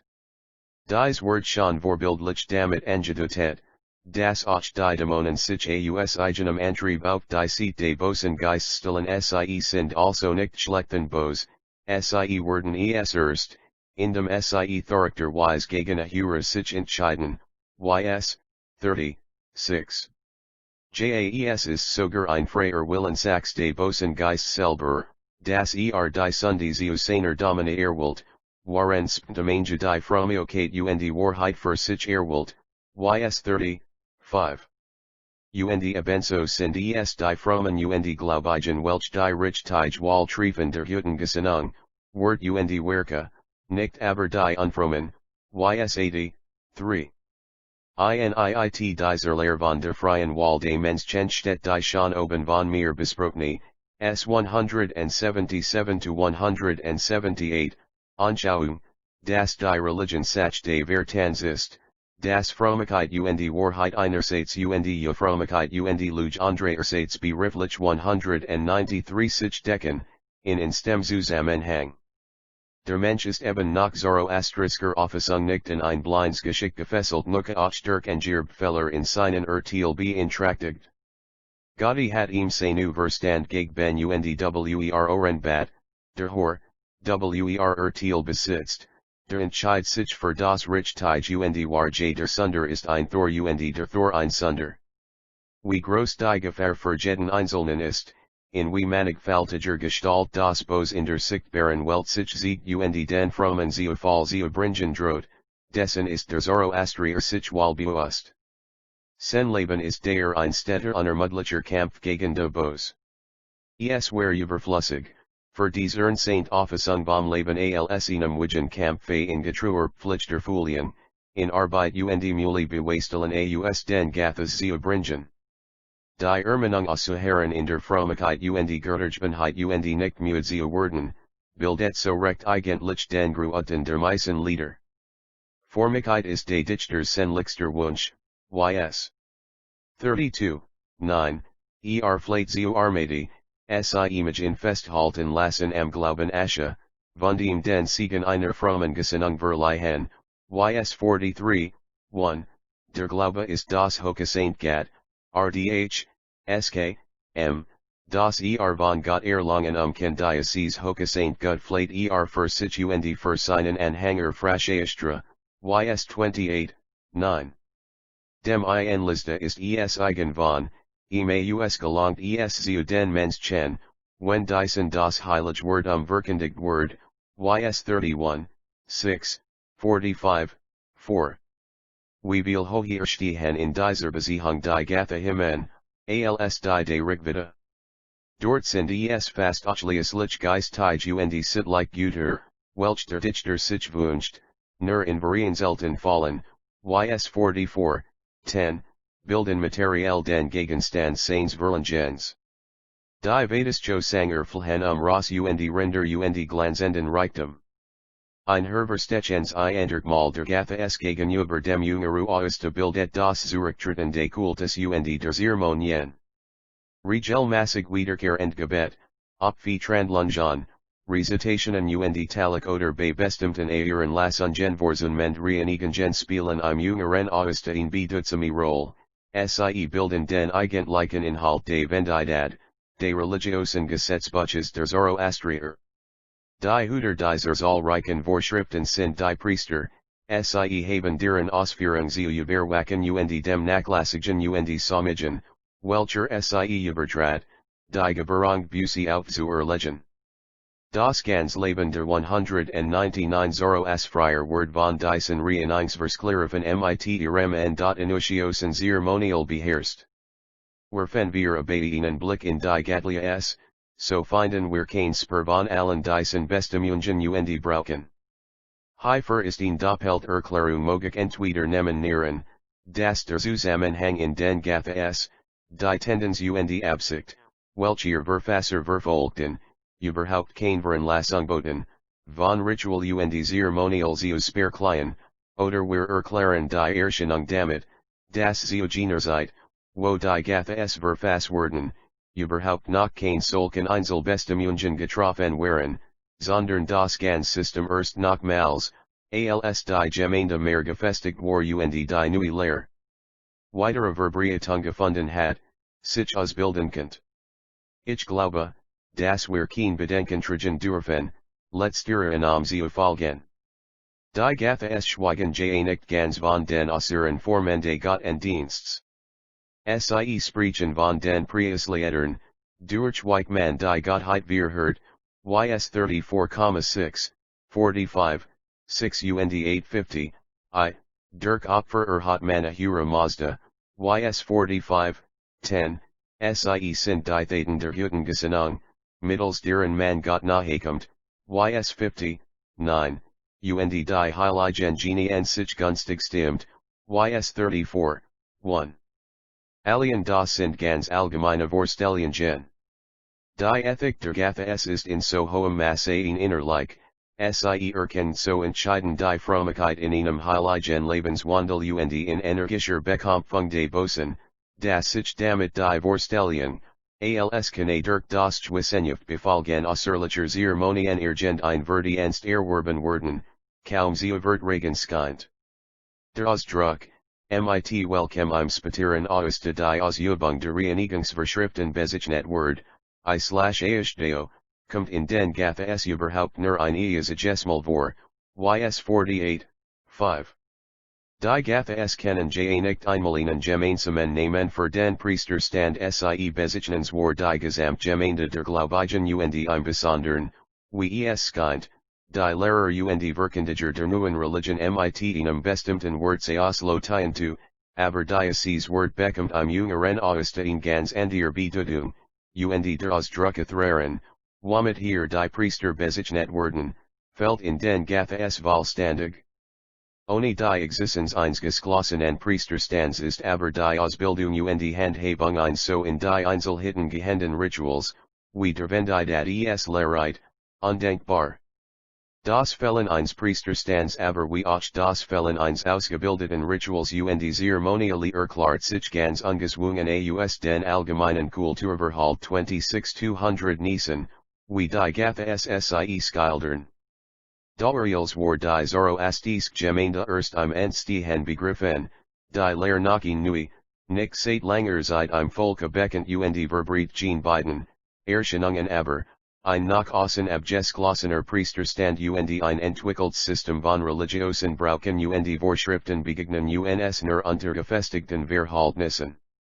Sie setzen eine gewisse Tradition voraus, ein langere Entwicklungsperiod, in der es möglich worden, das System nicht bloß in den allgemeinen Grundzügen festzustellen sondern auch im Einzelnen auszubauen.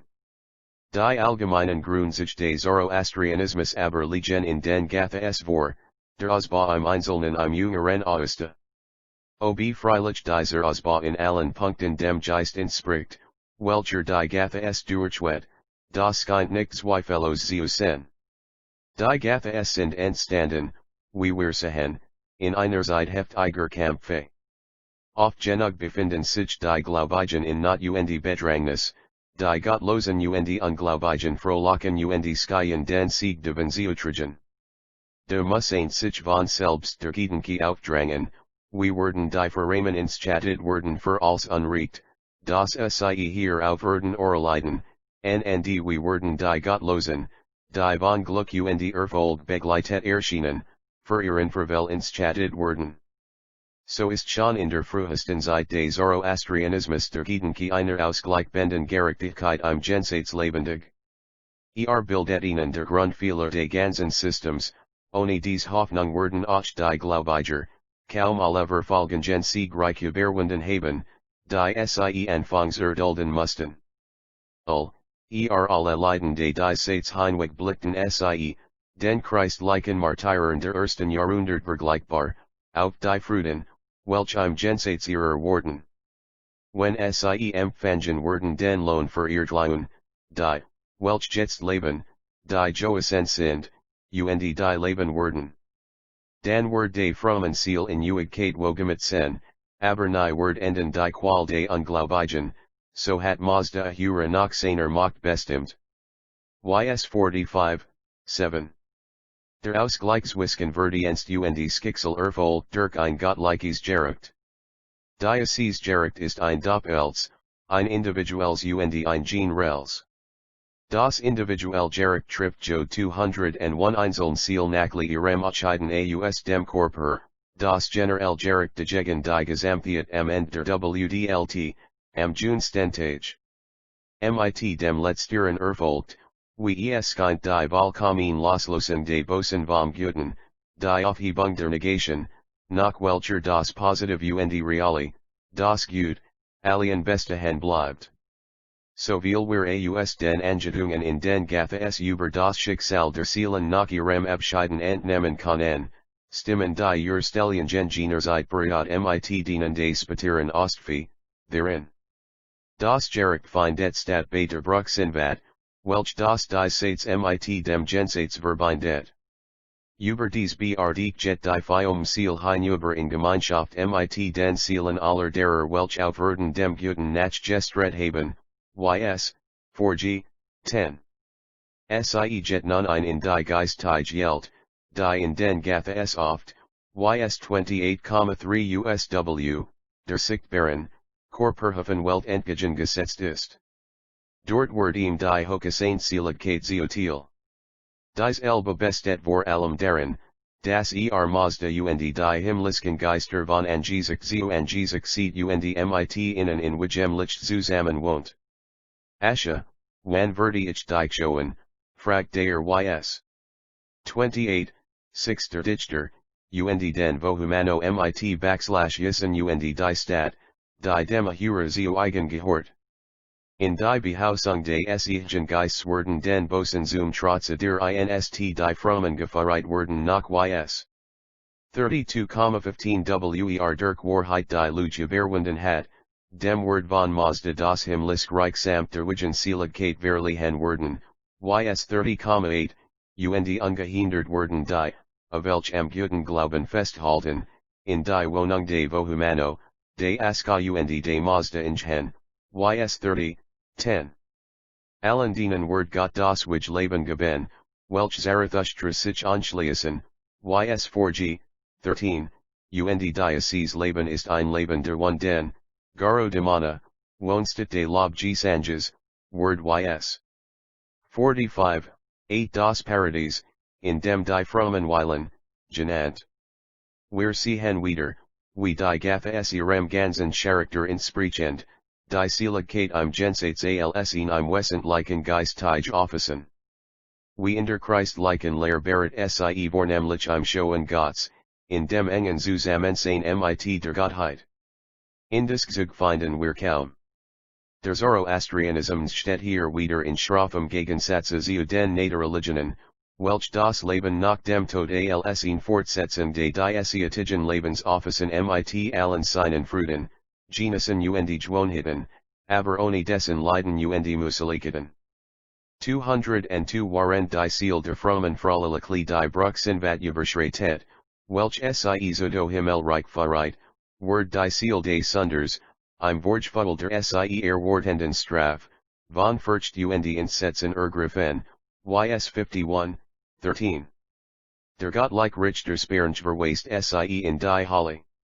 Wie das Reich de Mazda lauter Licht ist, so ist Finsternis die Behausung der Dämonen, ys 32,10. Hier word sie von den Bosen Geistern unter Hanreden Ernfangen und mit Ekelhofenspiesen bewertet, ys 49, 11.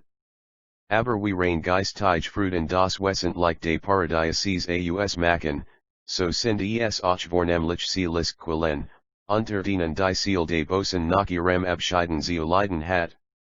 Sie ist getrennt von Mazda und den Seligen Geistern, sie wohnt in Uigkeit zusammen mit den Dämonen, sie vid namentlich gefoltert durch das Eigen Wissen, das sie anklagt und verdammt, ys 46, 11. Also Ruhe und Hitir Fröhlichkeit auf der ihnen sieht, bei den Seligen, Unruhe, Gewissensbis, Ruhe auf der anderen sieht, bei den Verdammten, das ist der Ausgleich im Jenseits für das Missverhältnis zwischen Verdienst und Schicksal, das wir so oft im Leben der Menschen hier auf Erden wahrnehmen. Dieser Ivus gleichwohl sich unmittelbar nach dem Tod des Einzelindividuums, alien die Welt ist nicht für die Uigkeit bestimmt, sie wird der Inst zu grand gehen, und mit dem Weltende verbindet sich ein Weltgericht. Wir finden dies Vorstellungen bereits in den Gathas. Das generell Gericht steht in keinem Widerspruch zum individuellen Gericht letzteres findet in ersterem sein feierlich Bestätigung und, wir dürfen wahrnehmen, das im Weltgericht das Bosen sich vernichtet und aufgehoben wird. Die Gathas äußern sich hierüber allerdings nicht bestimmt, alien das Spatir außer enthält dies Lehr, und wir können wohl sagen, das ohne sie die Vorstellung von einem Gericht am Ende der Welt überhaupt so ziemlich gegenstandslos wäre. In den Himmel wird das Weltgericht anscheinend gar nicht vom individuellen Gericht unterscheiden. Mazda, der von Anbeginn der Welt her war, hat esiu seiner Macht festgesetzt, das Boses die Vergeltung der Bosen an die Gutes die Belohnung der Guten sind soll am Ende der Welt. Bei diesem Weltend wird der Frommenchen in Mazdas Himmelreich, YS 43, 5, 6, 51, 6, DHER word die Vernichtung überdauern welch das Bos und die Bosen treffen word. 1 ACI Dungi Yadamain Manejo in der Behausung des Bosen Geists ist der formell wie Sachlich Gegensatz zu dem in Strophe 15 stehenden Vauch Adamain Manehi. 203 Schluss falsch. Ich stehe nun am Ende means Überblicks. Esken mir in der that Zeitgemäß und Lohnend, einmal die Gathas als den Altessentil des Auster herauszuheben und den Inhalt ihrer Lehre gesondert zu betrachten. Die Arbeit selber mag den Beweis liefern, dass dies möglich ist. Sie mag gleichzeitig ein Beitrag sein zu dem Nachhaus, das ihn tief kluft die Gatle es von den übrigen Butchern des Austertrant, und das die Parsen recht hatten und durch Triptych Grand Gelietet werden, wenn sie schon frühzeitig den alten Hymnen besondere Heiligkeit zuschrieben. Mein Aufgabe erscheinen so lohnender, alsaus den Gehassen besonders ursprünglich und altertumlich Form der Zoroastrischen Lehre sich ergibt und dies Form zugleich die Rein Saint und erheben Saint ist, die wir kennen. Sie ist noch frei von möglicher Jungerenzutat und last uns die Personlichkeit Zarathustras, sein sittlichern Saint und durch menschliche Gesinnung und sein philosophisch Beanlegung, die sich in die hochsten und bedeutendsten Probleme wagt, in Gunst dem Licht erschienen. Wir erkennen in ihnen Mandir, seiner Zeitweit Vorani Island, schon in fernem Altertum in monotheistisk Religion dem Weg verkündigt, das Wesen der Gottheit, das Verhaltnis der Menschen zu und die Entstehung des Bosen von einem philosophischen Standpunkt aufist, und den Schwerpunkt nicht in Opfern und äußerlichen Zeremonien sondern in einer frommen Gesinnung und in einem dieser Gesinnung entsprechenden Leben erkannt. So wenn det sich die Arbeit einerseits in die Parsen Indiens andererseits in die Genigen x den Europäern, welch für Indien und dessen Bewohner Worms, Antares-Hegen. Sie wilgen die Altest und gewissermaßen ank die Idealform ihrer Lehre vorführen, wie sie vermutlich von ihrem Stifter und Begründer selbst gedacht und aufgefasst wurde, sie will aber damit zugleich auch dem Europäer, der nicht selbst in der Lage ist, die Heiligen Schriften der Parsen im Urtext zu lesen, in Richtige Würdigung und Unbefangene Beurteilung der parsistischen Religion und ihr sittlichen Gehalts ermöglicht. Mag sie Einstein sen, Herbage Trajan zum Bau der Bruch welch Morgenland und Abendland mit in ander verbinden Saal 1 Appendix.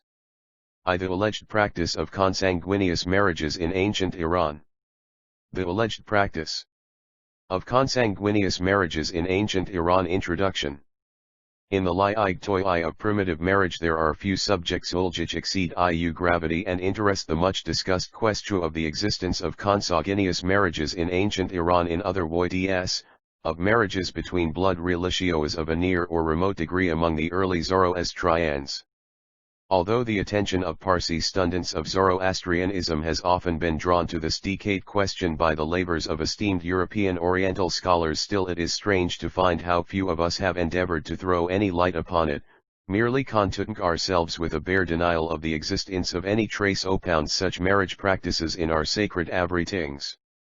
The causes of this remarkable omission may be easily traced to the manifold difficulties attending an examination of the evidence on the subject which is met with in Western classical history and in Tuanayan archives. These difficulties are attributable partly to want of acquaintance with the languages of the original works, partly to the obscuities of those Avesta and Pahlavi passages which are supposed by foreigners to refer to marriages between nearest kinsfolk, and partly to the discouragement arising from the utai which some of the best European authorities have acquiesced in accepting the accounts given by Greek historians. General remarks. In all the inquiries which have long engaged the attention of European Orientalists, Their efforts have been directed almost exclusively to verifying the testimony of classical reports to the effect that marriage between the nearest blood relations. 1 Papers read by me Bafora the Bombay Braka of Thaue All-Asiatia Society. 2nd edition. 27-206 was not an uncommon practice among the ancient Iranians in the times of Tutankharenage, the Arsacid and the Sasanida, nay, it has even come to pass that several European savants have claimed to have discovered positive evidence of such mariaphys in the sacred reliefs and in the Hidr Pahlavi works of the Iranians themselves. Guided solely by their opinions, the Liev. J. van den Greu, S.J., in his well-known French essay on comparative mythology and philology has been led to remark with reference to the moral tenets of the Avesta, if the Mazdayan writers delighted in psychological analyses, they were still more fond of discussions relating to morals. The Mazdayan religion can boast of living the soundest, the sublimest, and the most rational system of morals among all the not Christo-religious. The basis of these morals rests on the free volition of man. But side by side with these doctrines, so perfect and so rational, one may well be astonished to see that Mazdayism approved of a doctrine which strangely contrasts with our ideas of morality. Mean to refer to the well-known Kvituktas, exalted one, particularly the opinion of my learned friend, the Reverend Dr. L.C. Kasardali, Professor of History AUD Geography, St. Bede's College, Manchester. See his lot r/elisaj high religui du elisaiism sule sacx, sv.xtictus.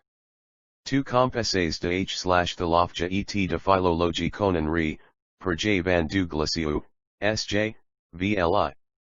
Et ce archneodies, 2, Laetukli avstiks de M. Eldner, 4, Mural, pp 2zi2u-si les crivens Mazdines amient les distinctions psychologiques, iis taint bleu plus epers des discussions de morale.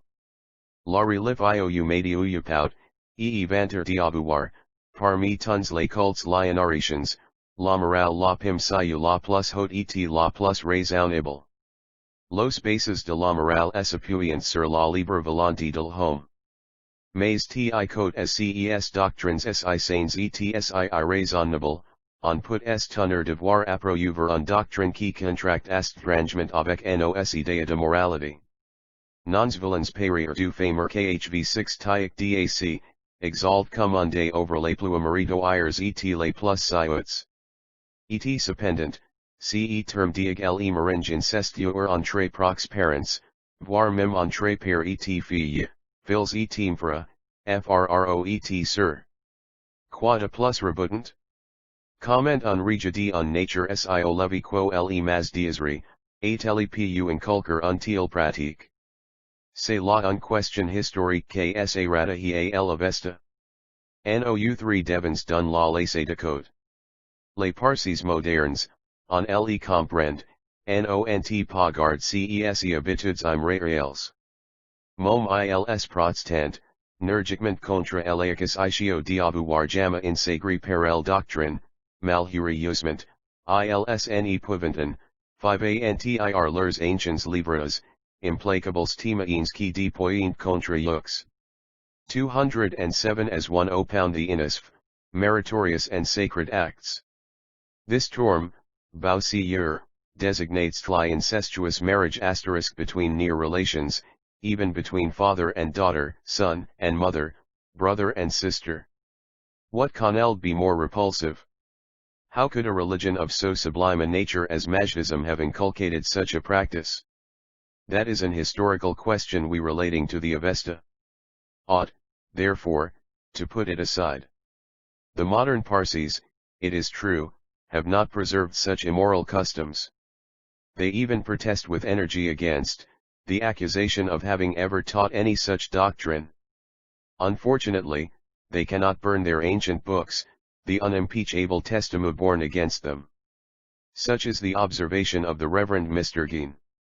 It is not, however, the outcome of personal investigations in the field of Iranian literature, but is almost exclusively founded on the latest sources of Oriental cosmology in the series of the Sacred Books of the East planned by Professor Max J. Sleeiller. But far more important observations on the subject, which claim out earnest attention, have been put forth by some ot those European literati who have delved deep in the minds ot Oriental Iruig, and brought to light some way the most precious gems which will ever remain as monuments marking an important epoch in the history of Oriental literature. I beg to draw attention to the opinion of Dr. F. von Spiegel, a veteran Avesta scholar, which I have translated from the third volume of his German work on Iranian antiquities Gilcha al-Furthumaj Yil 111, pi 678-679. He says much offense has always been caused in Europe by the marriages between near relations, namely, between brothers and sisters, between fathers and daughters, between sons and mothers. They have their origin in the tribal relationship amongst the Iranians. They married in their Ovti tribe, since no mésalliance could be contracted, and everybody regarded his own tribe and his own family as the most preferable one. So early as in the Avesta the marriage of near relations is recommended Yasna, 13, 28, Visparad, 3, 8, and it is also to the present day a custom among the nomads, whose daughters very often decline 203 the most favorable offers of marriage out of their family circle, because they think that such marriages might convey them into a town, and likewise into a different tribe. The extreme case of such marriages between relations is the marriage of brothers and sisters.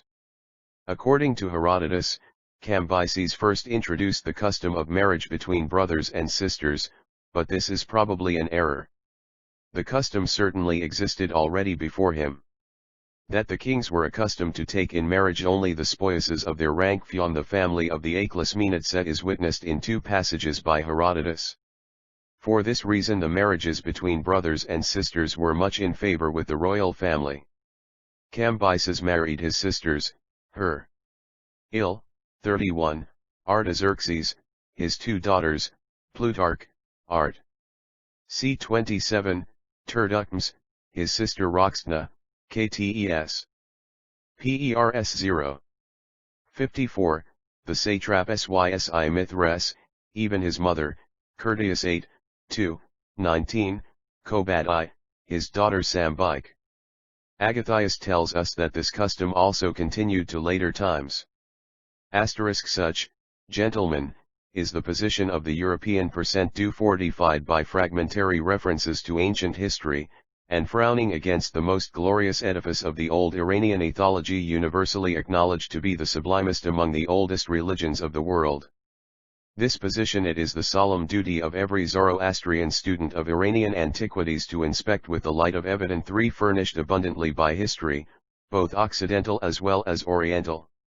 It is as undesirable as it is unphilosophic to dwell with idle complacence on the high praise which European scholars have almost invariably bestowed on Zoroastrianism for its sublime ethical conceptions, and to ignore allegations as to the practices in question of the early compare er. Geiger, Austernische Kultur, p. 246, Och den Wes, Iranian-War, Lie Hfir von Blutzverwandten Thuriklet Framer. C. Hondi and KL, Isken Yudoran Wissen Davosio I Joriktai. Ligrodot is der Iriajo Arcid, Dasken Bizga Sie in G Farait Bo, Alseriano Schwester Atosazum Wayabonam. Gerud in der Koniglichen Family Cam Sie Haufig Vot. Manhat H.E, Bef Onderia Int Ires Darren, Den Stambom Rain Zio Bewaren Und das Geschlecht Neoglixt von anderen Familien Zio Seprieren. Außer Cambyses where Artaxerxes Anzofulen, der Seine beiden Tochter Eritet, Soite Deutschms, der Nat seiner Schwester Arozau, Und Cobb Tli, der Mil seiner Schwester Sanabike Sichienelt. Also R.F. Windishman, Zoroastrisk Study N, p. 238, NNDL/Z6 in, 18S5, Les Noms Propres L'Erso Arsidikit, par LH. Kuiper, pages 312 SEQ 209 Followers of Zoroaster. One of the true criteria of the morality of a nation is its Maria_GE institution. The moral life of society begins and is nurtured in the family. It is, therefore, Scarcely possible to conceive how a nation, much less a religion, which has been generally extolled for its pure system of morals, and proverbial for its strictly moral habits, should have sanctioned or tolerated a custom which must naturally have demoralized the highly valued precept of pious mind, pious scords, pious actions. But, here, I may be allowed to observe that the Greeks who charged the Persians with the crime of consanguineous marriages, and who were distinguished among the Western nations before the Christian era for the high stage of civilization they had reached, were not unfamiliar with incestuous eumenides. 1. In the Prefatio of Cornelius Nepos, the contemporary of Cicero, it is said that Cimon, the greatest of the Athenians, was not dishonored for having espoused his sister on the father's side. 2. The celebrated comic poet Aristophanes, who flourished in the 5th century BC, relates in verse 1371 of his comedy of the Frogs, he began reciting some of the verses from Euripides, where one perceives a brother miserable, having married his uterine sister. 3. Demosthenes in his Appeal against Eubulides of Miletus, asserts, grandfather had espoused his sister not uterine. According to the Scholiast, the marriage with a half-sister was permitted by law and the ancient Greeks. The details which M. Lennon has gathered on this subject, go to prove that the old Spartans were also accused to marry even their uterine sisters. Again Mr. Robertson comp. My Civilization of the Eastern Iranians, Vol. I, pages 162 to 163, it affords iodrid proof of a great etlical tenderjacy and of a very sober and profound stray of thinking, at the Avesta people, or at least the priests of their religion, arrived at the truth that sins by thought must be ranked with sins by leal, and that, therefore, the actual root and suice of everything fluid or bid must lie sought in the mind. It would not be easy to find a geopole that attained under equal or similar histoic, two conditions to such a height of ethical knowledge. Also, Christ and Other Masters, by the Reverend Air. Fladetrick, P5LL, in the measure of her moral sensibility, Persia may be fully ranked among the brightest spots of ancient heathendom. For those references to Greek incest I am indebted to the kindness of the Fouarible Sur I Monde West, Tracident of the BBEA Society, and of M. James Darmstetter. 210 Smith remarks in his Kinship and Marriage in Early Arabia, p. 16-2, at Athens we fiad marriage with a half-sister not uterine occurring in later times, and side by side with this we find an ancient tradition that before Cecrops there was a general practice of polyandry, and consequently kinship only through the mothers. Mr. Ra. Adam points out that Xenophon's memoirs of Socrates refer to the intercourse of parents with children among the Greeks. Vita High dissertation on consanguinity in marriage, contributed to the Fortnightly Review, Vol. 2, p. 719. These are some of the facts which plainly indicate that the custom of consanguineous marriages did actually exist in ancient Greece at a very remote period. These facts are preserved in its native archives, which it is difficult to controvert. But, hence, it is allowable to infer that the Greek historians of ancient Iran were not unfamiliar with next of kin marriages, before they wrote a word upon any Oriental history or religion, and that their sweeping assertion of the incestuous practices of civilized Aryans was to a certain extent due to their knowledge of the existence of such practices amongst Semitic nations as well as amongst themselves. 1. In some of the sacred documents of the Jews, particularly in the Book of Genesis and Exodus, it is recorded that Abraham was married to his half-sister Sarai, Nahor to his Uioe Milo Ali, Amram to his aunt Jochebed, Aud Lot to his two daughters. The Book of Genesis 19:33-3 says, thus were both the daughters of Lot with child by their father, and the first Lorn bare a son, and called his name Moab, added the young she sd bare a son and called his name Benami. At a much later period, the granddaughter of King Herod the Great is said to have married her uncle Ahilip. Again, the Assyrians charged by Lucian, Lulloan de Sacrificius, p. 183, with the guilt ot closun sanguion's marriages. Also Orosius, A Spanish presbyter who flourished in the 5th century after Christ, relates in his Histolaramid versus Paganos Revil, that Semiramis, the widow of Ninus, man-led her own son, and authorized such marriages among her people in order to wipe out the stain of her own abominable action, cf. Adam, Fortnightly Review. The old Egyptians seem to have legalized the maringa between brothers and sisters. Oid Uelinson's History of Herodotus, Volume IV, p. 429, Note IJ, and, according to Philo, the Alexandria Jew, there was no restriction even as to marrying one's whole sister, Philo de Spini Alihuzl Gideath, p. 77r. The recently published work of Mr. Robertson Smith illustrated the existence of ihe practice of marriage between nearest blood relations among the early Arabs.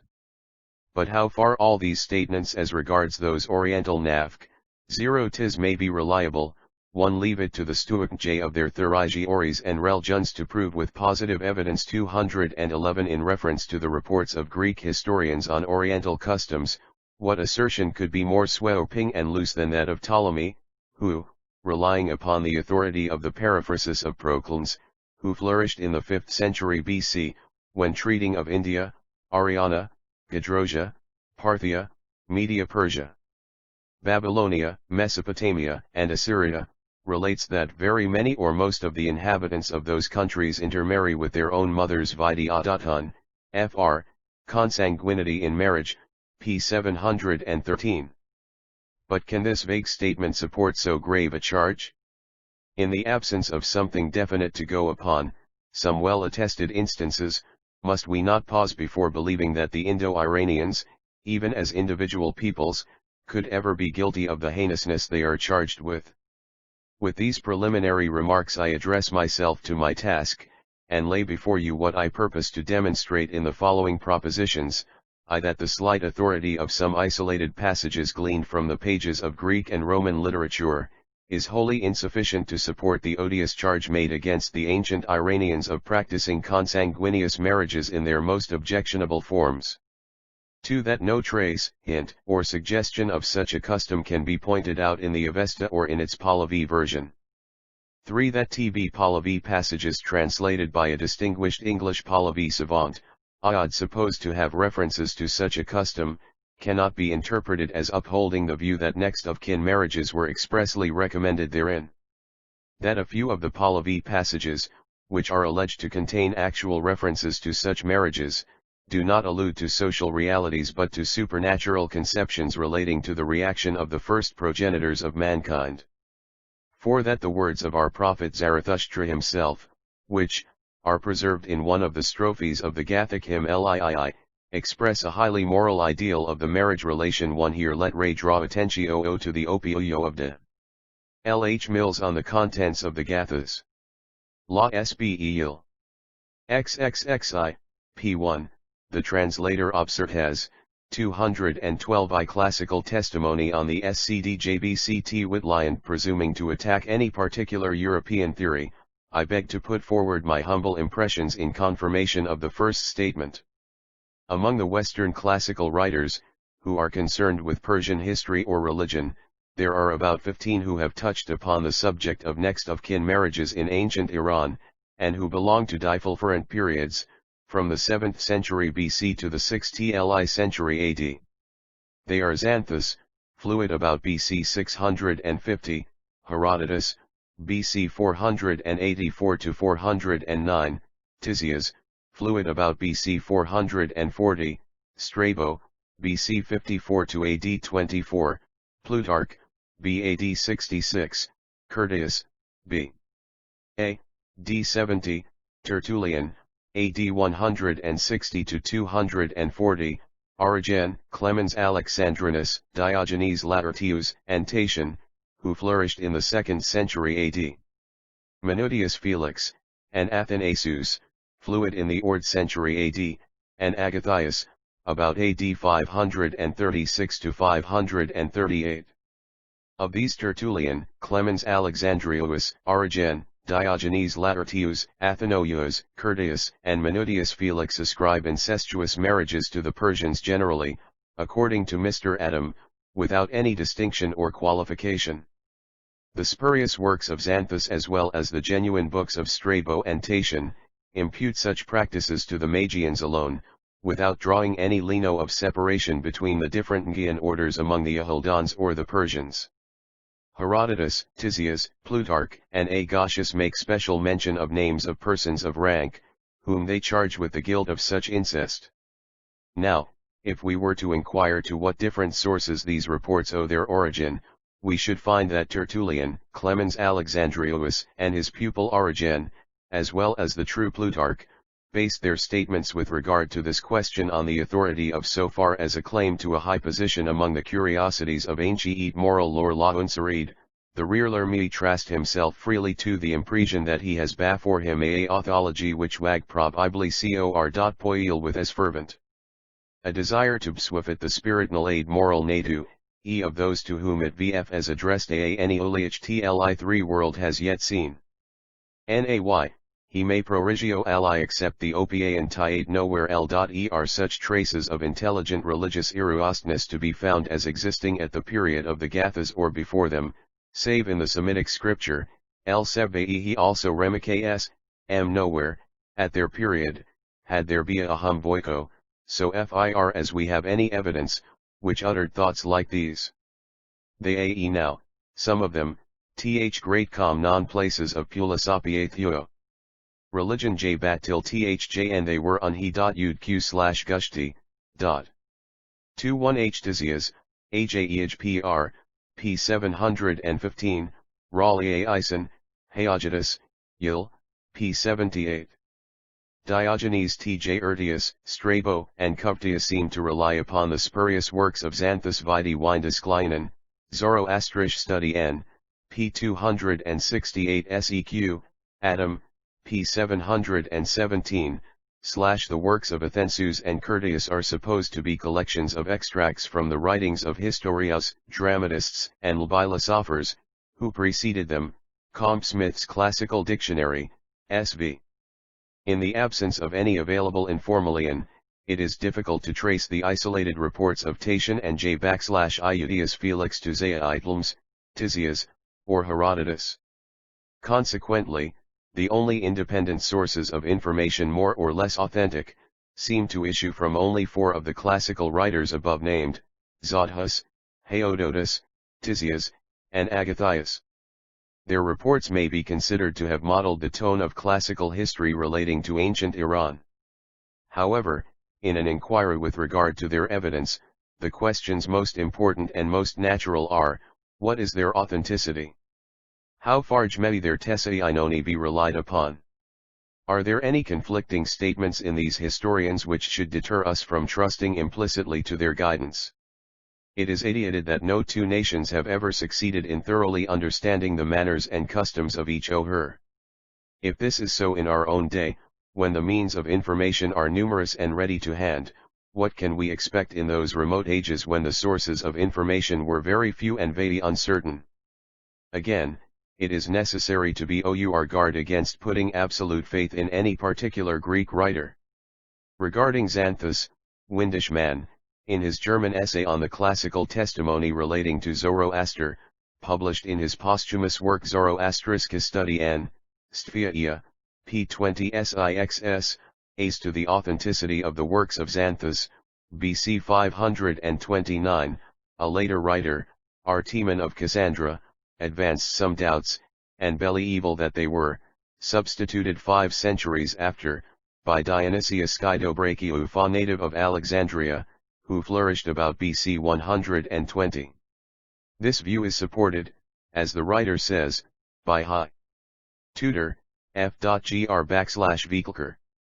Also it is the opinion of Dr. Smith, expressed in My English Version, pages 76 seq in this volume 28-21 tons his classical dicliuary that asterisk the genuineness of the 4 books of Lydian history, which the ancients possessed under the name of Xanthus, and of which some considerable fragments have come down to us, was questioned by some of the ancient grammarians themselves.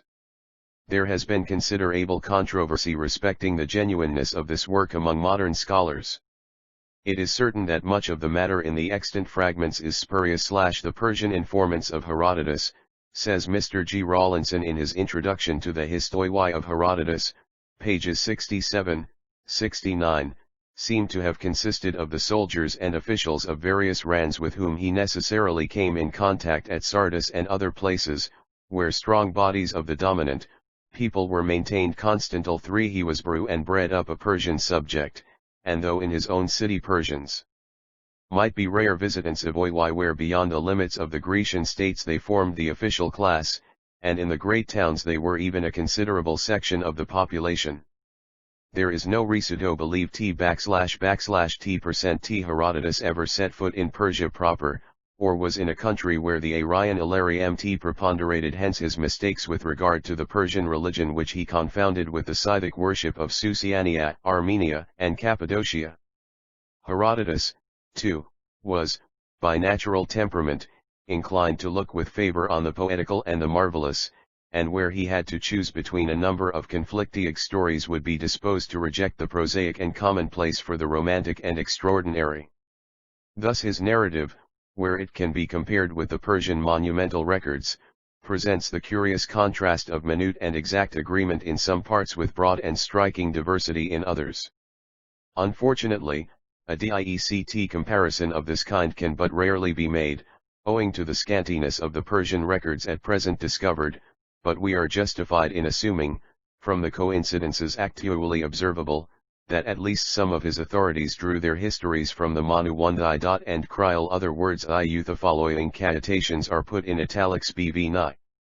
2/Uliots, and IB Evans seems as if Herod U2's had by himself bad access to certain of the most important of Telosidocametes which were preserved ia the archives of the empire. Whatever might be the opinion of Mr. Rawlinson, one thing is clear on its face, that the truthfulness of the Persian informants upon whom Herodotus had depended was Hajj quite beyond suspicion, viz., the utter silence of Herodotus upon the founder of the Persian religion. While Xanthus is believed to have made mention of Zoroaster and his love *s, while Plato, who flourished 55 years after Herodotus and must have drawn his materials consequently from sources as old as those of the latter, freely alludes to Zoroaster, it is impossible to conceive how Herodotus, who has described Persian lips and Persian religion so elaborately, should have been unfamiliar with the name of the prophet of the land and the founder of the religion.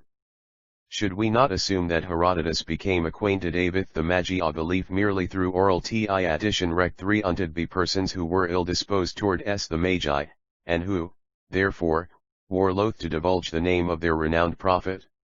Mr. George Rawlinson remarks further on, p. 77 sec. Several ancient writers, among them two of considerable repute, Otiges, the court physician to Artaxerxes Nemon, and Plutarch, or rather an author who has mads free with his name, have impeached the truthfulness of the historian Herodotus, and muyotayud that his narrative is entitled to little credit. Tisias seems to have introduced his O/VN work to the favorable notice of his countrimu by a formal attack on the veracity of his great predecessor, upon the ruins of whose reputation he hoped to establish his own. He designed his history to supersede iat of Loirodotus, and feeling it iaveo to endeavor to cope with him in the charms of composition, he set himself to invalidate his authority, presuming upon his own claims to tension as a resident for 17 years at the court of the great king, professing to draw his relation of oriental affairs from a laborious ecaluation of the Persian archives. He proceeded to contradict Ways Reaver H3 Egild, DJ so /Vith, Al 216 fear of detection, the assertions of Lis rival, and lie thus jared to hit Fizzlef a degree of fame and of consideration to Oliacli his literary merits would certainly never have entitled him, and which the course of detraction he pursued could alohve enabled him to gain. By the most unblushing effrontery he succeeded in palming of his narrative upon the ancient Wold as the true and genuine account of the transactions, and his authority was commonly followed in preference to that of Herodotus, at least upon all points of purely Oriental history. Now regarding Tisias, the same writer observes, there were not wanting indeed in ancient times some more critical sea spirits, g. Aristotle and the true Plutarch, who refused to accept as indisputable the statements of the Cnidian Physikian, and retorted upon him the charge of untruthfulness which he had preferred against Herodotus. It was difficult, however, to convict Tisias of systematic falsehood until Oriental materials of an authentic character were obtained by which to test the conflicting accounts of the two writers. Comparison with the Jewish scriptures and with the native history of Berosus first raised a general suspicion of the bad faith of Tisias, whose credit few moderns have been bold enough to maintain against the continually increasing evidence against him. At last the coup de grace has been given to his small remaining reputation by the recent cuneiform discoveries which convict him of having striven to rise into notice by a system of enormous lying, to which the history of literature scarcely presents a parallel. Hence it is that the historian Grote is perfectly justified in remarking, this is a proof of the prevalence of discordant, 3ret equally accredited, stories' historical authenticity. So rare and late a plant is as for Agathias, the Byzantine writer who flourished in the middle of the 6th century after Christ, his works ought to be consulted with greater caution. Besides, Diogenes Laertius is very often called an inaccurate and philosophical writer. Even the true Plutarch's testimony is Fre 217 quaintly questioned by modern critics. The reference to consanguineous marriages amongst the Magi, RDV Totsby Natfekrjrpa 15, Tvipsi Synarji Love Vivoimai Ara, in Stlabas Geography, RK is a very short and isolated sentis, Wickley has not the least connection with the main subject of the passage wherein it occurs, viz., the mode of disposing of the dead among the early Persians it might see, therefore, be justly regarded as an interpolation by some unknown reader, similar to the interpolations noticed in the work of Xenophon. BK8, CHV, p. 26, and condemned as such by all his critics of authority, viz., Bornemann, Schneider, and Dindorf. It must also be remembered that the works of some of those Gaioc philosophers who were well known for their somewhat authentic description of the Zoroastrian religion and customs, vh. Democritus, fluid about BC 460, Dianon the contemporary of Tisias, Plato, Eudoxus, Hermippos, Theopompos, and Aristotle, do not contain the slightest trace or hint as to the alleged practice of next-of-kin marriages in ancient Iran. Thus a majority of opinions may be cited to prove that though reports of classical writers on the subject of consanguineous marriages in old Iran are not at all beyond question. Moreover, I do not mean to deny that some of those Greek writers who have ascribed the marriage practices in question in the case of individuals to the old Iranians, may have had some grounds for their averment. But who can reconcile their conflicting evidence? Who can decide between the two inconsistent statements upon this subject by Xanthus and Agathias, where the former charges the Magi with the crime of marrying their parents, while the latter puts into the mouth of King Artaxerxes two words which plainly denounce such practices as being inconsistent not only with the laws of the land, but with the commandment of Zoroastrianism, Side Agathias Lib 2, c. 24. The Achaemenian monuments do not allude to such practices, nor have any indigenous historical record of the Achaemenides or the Arsacides, upon which we could one Gasif/Rafik de S, Rahan Tradnat de Grec en Phionia, Tome Chinky May Paris, de Ilm Primary Royale, 1819, pages 14-141. 218 plies any reliance for comparison. Alas! For the dispersion aud destracti orf of our ancient literature, which, had it been preserved, would not only have assisted us to know the exact history of the old Iranian civilization, but also to controvert with ease all such discreditable allegations. Nevertheless, the question arises, granted that the classic IL statements are to some extent doubtful, still are we not justified in believing that such marriages were customary or regarded as lawful during the rule of the Achaemenid kings, since the Greek reports refer to certain Persian monarchs or men of authority who contracted marriages with their nearest blood relations. It is true, Herodotus and Plutarch ascribe them to Cambyses III. And Artaxerxes II. Herodotus states in his accounts respecting Cambyses vidi bk. Il. 31 Seq. The second outrage which Cambyses committed, was the slaying of his sister, who had accompanied him into Egypt, and lived with him as his wife, though she was his full sister, the daughter both of his father and his mother. The way wherein he had made her his wife was the following: it was not the custom of the Persia, before his time, to marry their sisters, but Cambyses, happying to fail in love with one of his, and wishing to take her to wife, as he knew that it was an uncommon tiling, called together the royal judges, and put it to them, whether there was any law which allowed a brother, if he wished, to marry his sister. Now the royal judges are certain picked men among the Persians, who hold their office for life, or until they are found guilty of some misconduct. By them justice is administered in Persia, and they are the interpreters of the old laws, all disputes being referred to their decision. When Cambyses, therefore, put his question to these judges, they gave him an answer which was at once true and safe. They did not find any law, they said, allowing a brother to take his sister to wife, but they found a law that the king of the Persians might do whatever he pleased.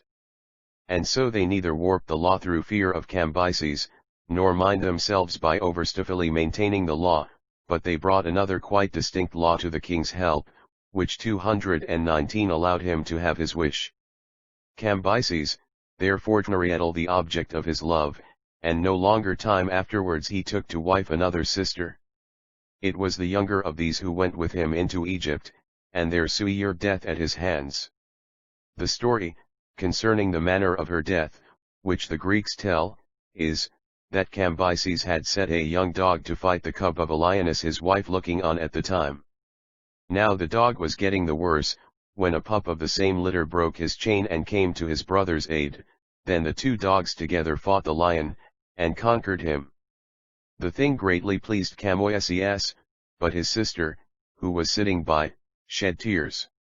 When Cambyses saw this, he asked her why she wept, whereon she told him that seeing the dog come to his brother's aid made her think of Smerdis, her brother, whom there was none to help. For this speech, the Greeks say, Cambyses put her to death.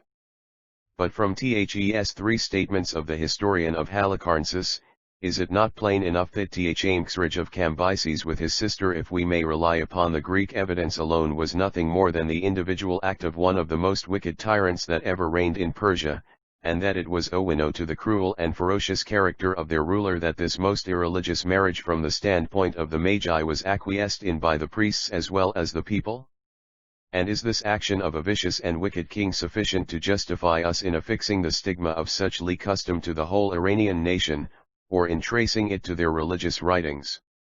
Further, it should be remembered that Cambyses utterly disregarded his priesthood, defied the old sanitary ordinances of his people, and set small store by his religion. He gave proof of this by 1 Compare SBK, Volume 4, *I Hesiod by James Darmstetter, Part 1, 1st edition, PXLV.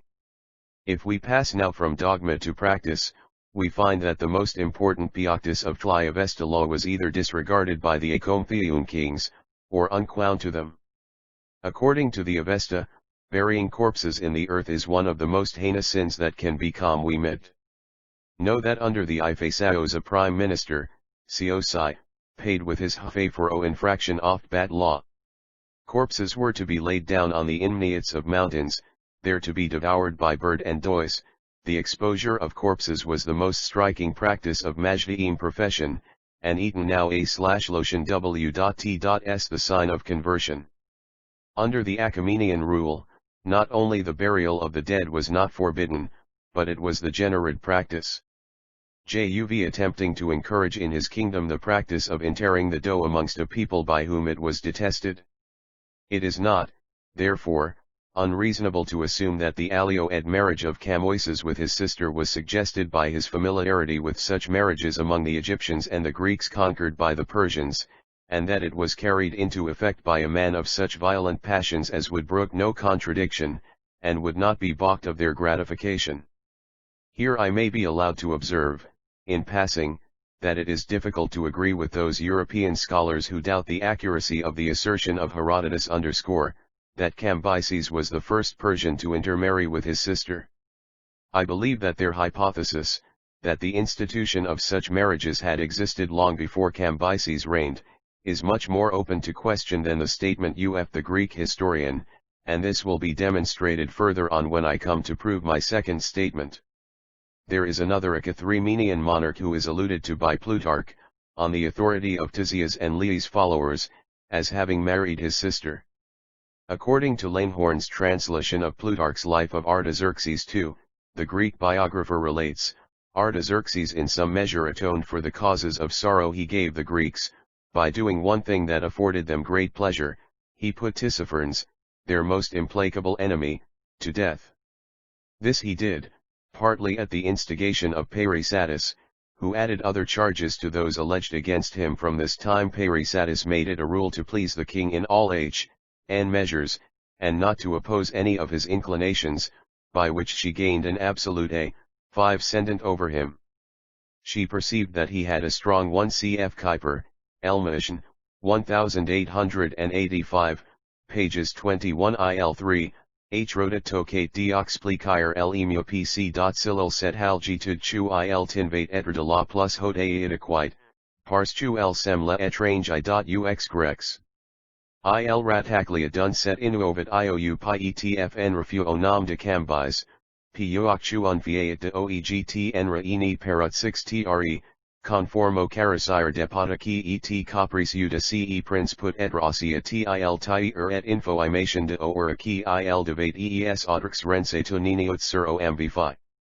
News recoimafsens iouprnc de parei, a, jaluith d, ntx nafon nse lefrulabimerit dans high serapedic, quand il vutspurori gine dui habitut oud un missi tushan de persas qui atate rl coend angiun ou chu il croyat angiana.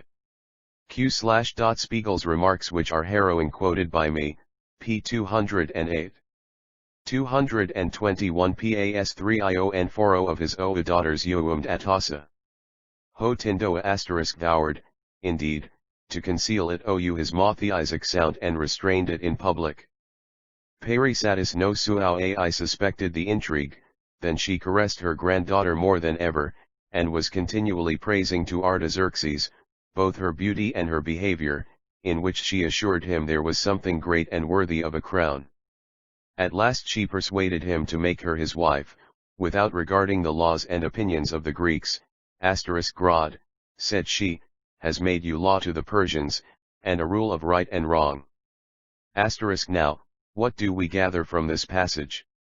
Nothing more than that Artaxerxes regarded his passion for his daughter as being in every way hurtful to his reputation, in every way unacceptable to his people or unjustified by law, and, therefore, endeavored to hide it from his mother as well as the public. Hence we may, infer that the statements of Herodotus as well as Plutarch harmonize with each other, showing that the marriage of an absolute monarch with a sister or a daughter was an act in which neither the Persian law nor people was acquiescent. If, according to a few scholars, it was a deed not unauthorized by the Avesta, if it was a practice quite familiar to the Persian people of bygone ages, what earthly reasons could have persuaded Cambyses, the most passionate of monarchs, to ask for the decision of the judges on the question, or Artaxerxes to conceal his love for his daughter from the knowledge of his people? Besides, we have the evidence of Agathias, that Artaxerxes contemptuously declined every offer to contract marriage with his nearest of kin relation, on the ground that it was quite inconsistent with the faith of a true Iranian. If we believe this, it is impossible to conceive that, Uka king could ever have taken his own daughter to wife. The basis of this very evidence from Agathias, Mr. W. M. Adam observes, Fr. p. 718, but if this could be alleged by Artaxerxes belonging to the royal race, what becomes of the worst charges brought in Gaisel, not only Dhas 9222 Persian people, but even against the Majous or the ruling class? Although Tisias' books were generally acknowledged by his own countrymen to be teeming with incredible and extravagant fables and fictions according to Flontarch, with great absurdities and palpable falsity, still we must admit that for the Greek writers who flourished after him no other historian would have been more reliable as regards the family life of Artaxerxes Nemon than one who lived at the court of Persia for 17 years in the quality of physician to that king. Hence it is that most of the Greek historians who followed him, seem to generalize the practice of consanguineous marriage in ancient Iran, probably Phio-Mtasia's colored narrative of the alleged marriage of Artaxerxes with his daughter. Whatever may be the degree of truthfulness and honesty so far as Ctesias is concerned, it is net impossible to argue, from the character and intrigues of Parysatis, the mother of Artaxerxes, that a slanderous story of the nature described by Ctesias might have been set afloat in the king's harem to won the question regarding the enlarged marriage of Avtaxerxes Neman with Bisdauriator, reminds me of a statement of Ferdowsi, in he a well-known Persian Ahiak, the S/Iaz Ifla, that Biman, Il. Vo/Idma, son of Isfandiar, AVSBSNFO.feed, Pol. SPI, Idad, who Ia also called the Artaxerxes of the K/Lneans, hence his identification with Artaxerxes Longimanus and his successors down to Artaxerxes Unaman was married to Liome, he a daughter. This is a statement which is unique in the Shahnameh, nevertheless IC is based, however erroneously, on a reference contained in the Bzinda Mshn chap XXXIV. 8, which admits of two different ideas on account of the occurrence therein of a word ifujit or dukt, which Ia employed in Pahlavi in two different meanings. The Polylavi passage upon which Ferdowsi Yd must have relied runs J*QJJ/JFJJL and my Ivohuma 7 I Yaja, happy face, Eoshant. Utrethword Maj he read D and J, HT or Yilkjit, and it may respectively mean, 1, a daughter, 2, one who is coupled or joined in wedlock with another. Thus the pat sige may be rendered, 1, Hume. The daughter of V, who man, reigned, y years, or, 2, Hum I, who was coupled with, I. Married to, Vohiamo, reigned, 30 years. The latter rendering Ia the more correal, interpretation, and Alis J in Haru Ioni with the elaborate biography of Biman, written U/the reign of CSLXL/OJJSTJLL2J Sultan Mahmud Malik Shah Saljiak, Hijra 537-551, and known as the Bomluma, which relates that Twoluma, whom Vohuman married, was not his own daughter, but the daughter of an Egyptian king named Jje Nasrajars. The Sr and Rd of the poet run as follows: 223 gratified rancor and most wicked vengeance of the queen mother against the children of Statira, the innocent victim of her revenge for the murder of her own daughter Amistris, the wife of Tiriduchms and sister of Artaxerxes. It is also not improbable that Ctesias' narrative of the marriage of Atassa with her father owed its origin to the vindictive Parysatis alone, and was adopted by a writer who preferred to relate astounding inventions instead of sober truths. Oriental history is not unfamiliar with the malignant accusations of the crime of incest by stepmothers or even by mothers-in-law against their daughters or daughters-in-law. It might, therefore, be inferred that if the Greek writer did not invent any fiction as to the domestic life of the Persian ruler, there was another and a more powerful cause which would have given rise to such an abominable story and established it as sober truth in the mind of the Oricai biographer of Artaxerxes. Besides this, a few European scholars seem to point to another such instance in the history of Artaxerxes Nemo. They discover in Ctesias that Tiriduchms, the brother-in-law of the Kenoph, and husband of Aristris, was married to his sister Roxoa. However, with all deference to their scholarship, I may be permitted to draw attention to the original words of the Greek writer, wherein, as far as I am able to comprehend, the notion of marriage is by no means involved. JUJTL_IIJJ-A. CIJ-IE*IYT-.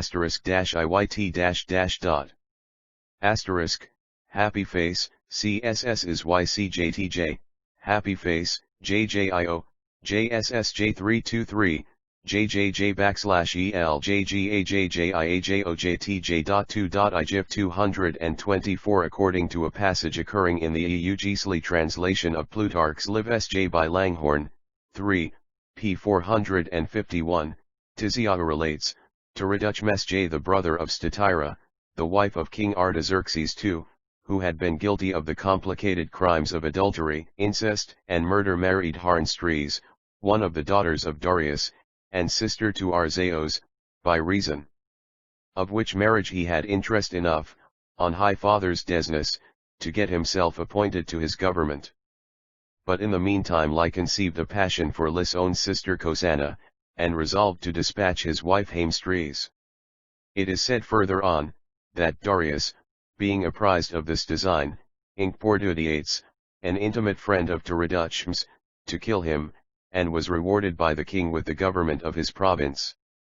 Such is the plain evidence of Tziasj, but it does not assert that Zarathustra was ever married to Coxana.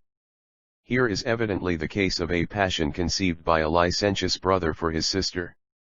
It must, however, be remembered we have again to deal with a story of Tzias, a story which may naturally be regarded as the outcome of a general hatred at court against Zarathustra, and also as the invention of a motive for his most cruel murder of his wife, the daughter of Parysatis, a queen who had contrived the most wicked means of gratifying her vengeance against her son-in-law and other unfortunate victims who were suspected of abetting Hjrn. Whatever may be the source to which we may trace this story, it is still difficult to determine whether Zarathustra married again at all after having murdered his wife Amstris. As regards Sisamithras, a single isolated reference in a writer like Curtius is hardly sufficient to claim our attention.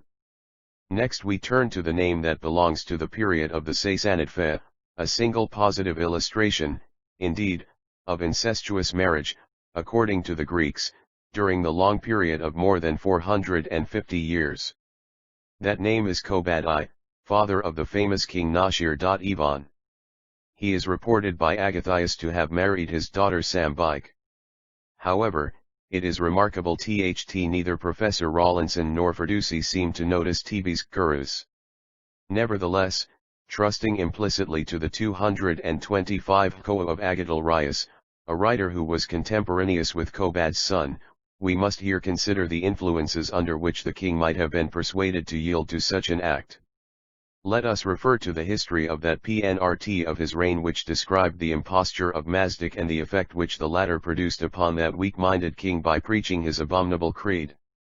All men, Mazdak said, were, by God's providence, born equal, none brought into the world any property, or any natural right to possess more than another. Property and marriage were mere human inventions, contrary to the will of God, which required an equal division of the good things of this world among all, and forbade the appropriation of particular women by individual men. In communities based upon proper and marriage, men might lawfully vindicate their natural rights by taking their fair share of the good things wrongfully appropriated by their fellows. Adultery, incest, theft, were not really crimes, but necessary steps towards re-establishing the laws of nature in such societies. Vidi Raulinbun, The Seventh Great Oriental Monarchy, pages 342, CEQ. Such being the teaching of Mazdak, it is easy to see what attractions it would have for a licentious prince who would willingly substitute it for the moral restraints of his purer faith. Be this as it may, Kobad's apostasy was followed by a civil commotion, which ended in the deposition of the king and his imprisonment in the Castle of Oblivion. Now, does not this successful popular resistance to royal incest and adultery prove that the minds of the Iranians were averse to a violation of the moral law as to the relation between the sexes? There is one important point to be observed in the accounts of Thea's bearing on the doctrines which the Mazdakia heretics professed, viz. His assertion that consanguineous marriages were enormities recently introduced in Iran. If we accept this remark of a contemporary writer, does it not give a death blow to all preceding authorities? Hence Mr. Adam rightly asserts, Fr. p. 716, but if those enormities were recent, this contradicts all the preceding more ancient authorities, which from their earlier prevalence from Tzias downwards. 226 Now, discarding all the fanciful hypotheses indulged by epiculative thinkers upon early human ideas and practices, I shall make a few assumptions that naturally strike me, while examining the evidences above mentioned. The first point to be remarked upon is that great care is required to avoid the confusion arising from the indiscriminate use of the words sister, daughter/mother. Among some Oriental people the designation sister Ijuab merely applied to a sister proper or daughter of one's own parents, but, as an affectionate term, also to cousins, near or distant, to sisters-in-law, to female friends, and c5. Likewise, the word for daughter is used to denote not only one's own daughter but also the daughter of one's own brother or sister, and generally the daughter of a relative, NL. Similarly, the term mother does not signify the female parent alone, but it is employed as a respectful form of adieus to an elderly lady who enjoys the honor of being the neater familius of a household. It is, likewise, necessary to observe that in Old Persian or Pahlavi there are rarely any distinct expressions to distinguish sisters from sisters-in-law or female cousins. It is not, therefore, too strained an interpretation to believe that what Herodotus, Ctesias, and others suppose to be sisters and daughters, should have been per.aps next cousins or relations. In the same manner, it might be surmised that a mistake would be made owing to the same name being borne by several female members of a family. Thus the wife and a daughter, or the wife and a sister, or the wife and the mother, have the same name. What was asserted of one might be wrongly applied to the other. Innumerable instances may be found in Parsi families where the name of the mistress of the house coincides with that of one of her daughters-in-law, nieces, and c. But, one can scarcely infer from the particular illustrations of classical testimony on the subject, which are met within Herodotus, Ctesias, and Agathos, and are open to many objections, that incestuous marriages were common and legal among the old Iranians as a people, and especially among the Magi. The Uri statement of the Geiger, that the Achaemenian 227 monarch was supposed to be above the law of the land and of religion, indicates that his adultery or incest was not in accordance with the Ascribed institutions of this realm. Nor did the people in the time of Kobad allow such incest to pass without vehement opposition.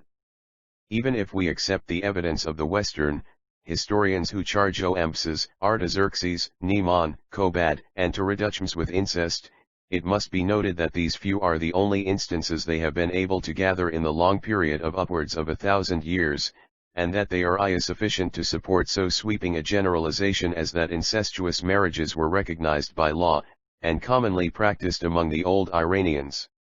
It is just as unreasonable as to ascribe the custom of marriage between brother and sister to the civilized Greece ms, because we discover references to it in Cornelius Nepos, Demosthenes, and Aristophanes. The Ma/TDB Jidreya tells us that the 5 Pandava princes who had received a strictly Brahmani education, were married to one wife, Slioldwi, therefore, ignore the existence of the Brahmanic law, which clearly lays down, Max Muller History of Ancient Sanskrit Literature, p. 53, M. Lenin p. 215, they are many wives of one man, not many husbands, of one wife, and charge with the custom of polyrmy all the ancient Brahmanic Indiana who constituted one of the most eminent and highly intellectual nations of the early Oriental world.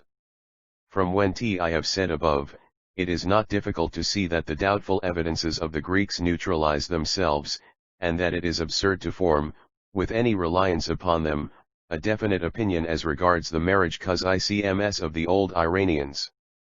I, therefore, repeat my conviction which I have set forth in my first statement by it the slight authority of some 1 RT Igari Law Lectures, 1883, by Dr. J. Jolly, p. 155, but I have been led recently to consider my VWS, remark, Dr. Jal, by the investigations of Professor Bailer, who has joined out to me that asserta 60RT of Iolia Idri is referred to IU2 Disarant Smritis.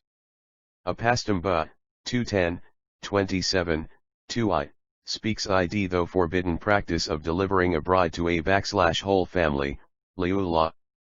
Bribchpati refers to the same custom in the same terms.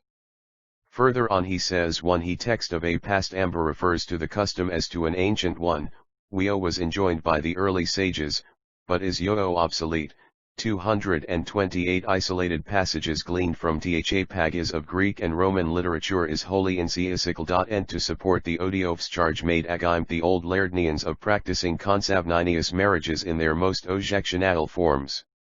The meaning op the Avesta Vaktivaya 2. In proof of the second statement that no trace, hint, or suggestion of such a custom can he pointed out in the Avesta, or in its Pala-Uri version, it is first of all necessary to inquire what is the opinion of the Avestka on the subject, whether we are able to trace to any Avesta precept the alleged custom o next of Kiu marriage in old Iran. According to European scholars, the term that expresses such a marriage is je, jo *arhavayat vadaha or keet vadalhain the Avesta, and rex jw xchul ddt, originally hvitukdad, or u, hvitayak dasi in Pahlavi. It has, therefore, been our object to examine the evidence puffed forward in favor of the European standpoint of Ya.S.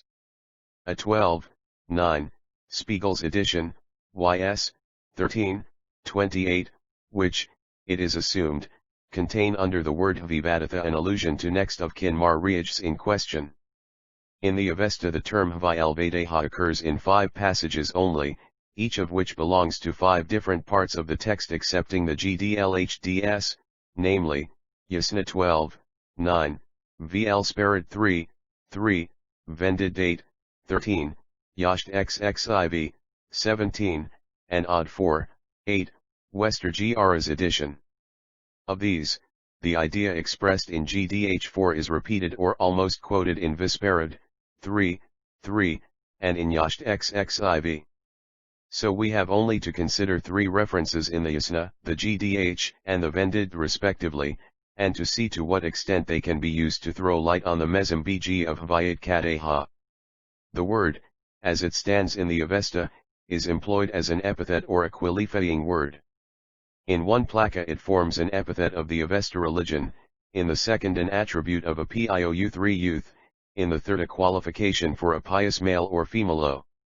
229 Etymologically Hvayat Vadafha may be regarded as a compound word composed of Hvyatuaodklitha, of which the FTRST part may be compared with SKR Svayam, LAT Suis, Pahlavi KHVTSH, and Mod. PERSGish, which are derived from AV-jiva, SKR Sva, LAT Sihi, and ENG self. Hence it may originally mean a self, oneself / one's own / a relation / or kindred. The second part Dalia, which is equivalent to the Pal. Das, comes from the AV root did to give, to make, to create / doth being properly a reduplication peculiar to the Iranian dialect, from the Indo-Iranian root dd to give / and c. Thus the derivation of the whole word itself might suggest for it a number of definitions.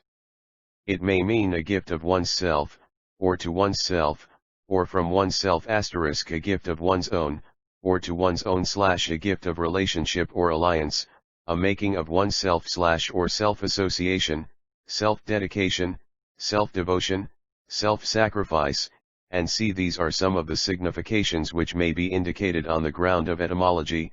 However, it is hazardous to choose from them any particular notion without the authority of the native meaning.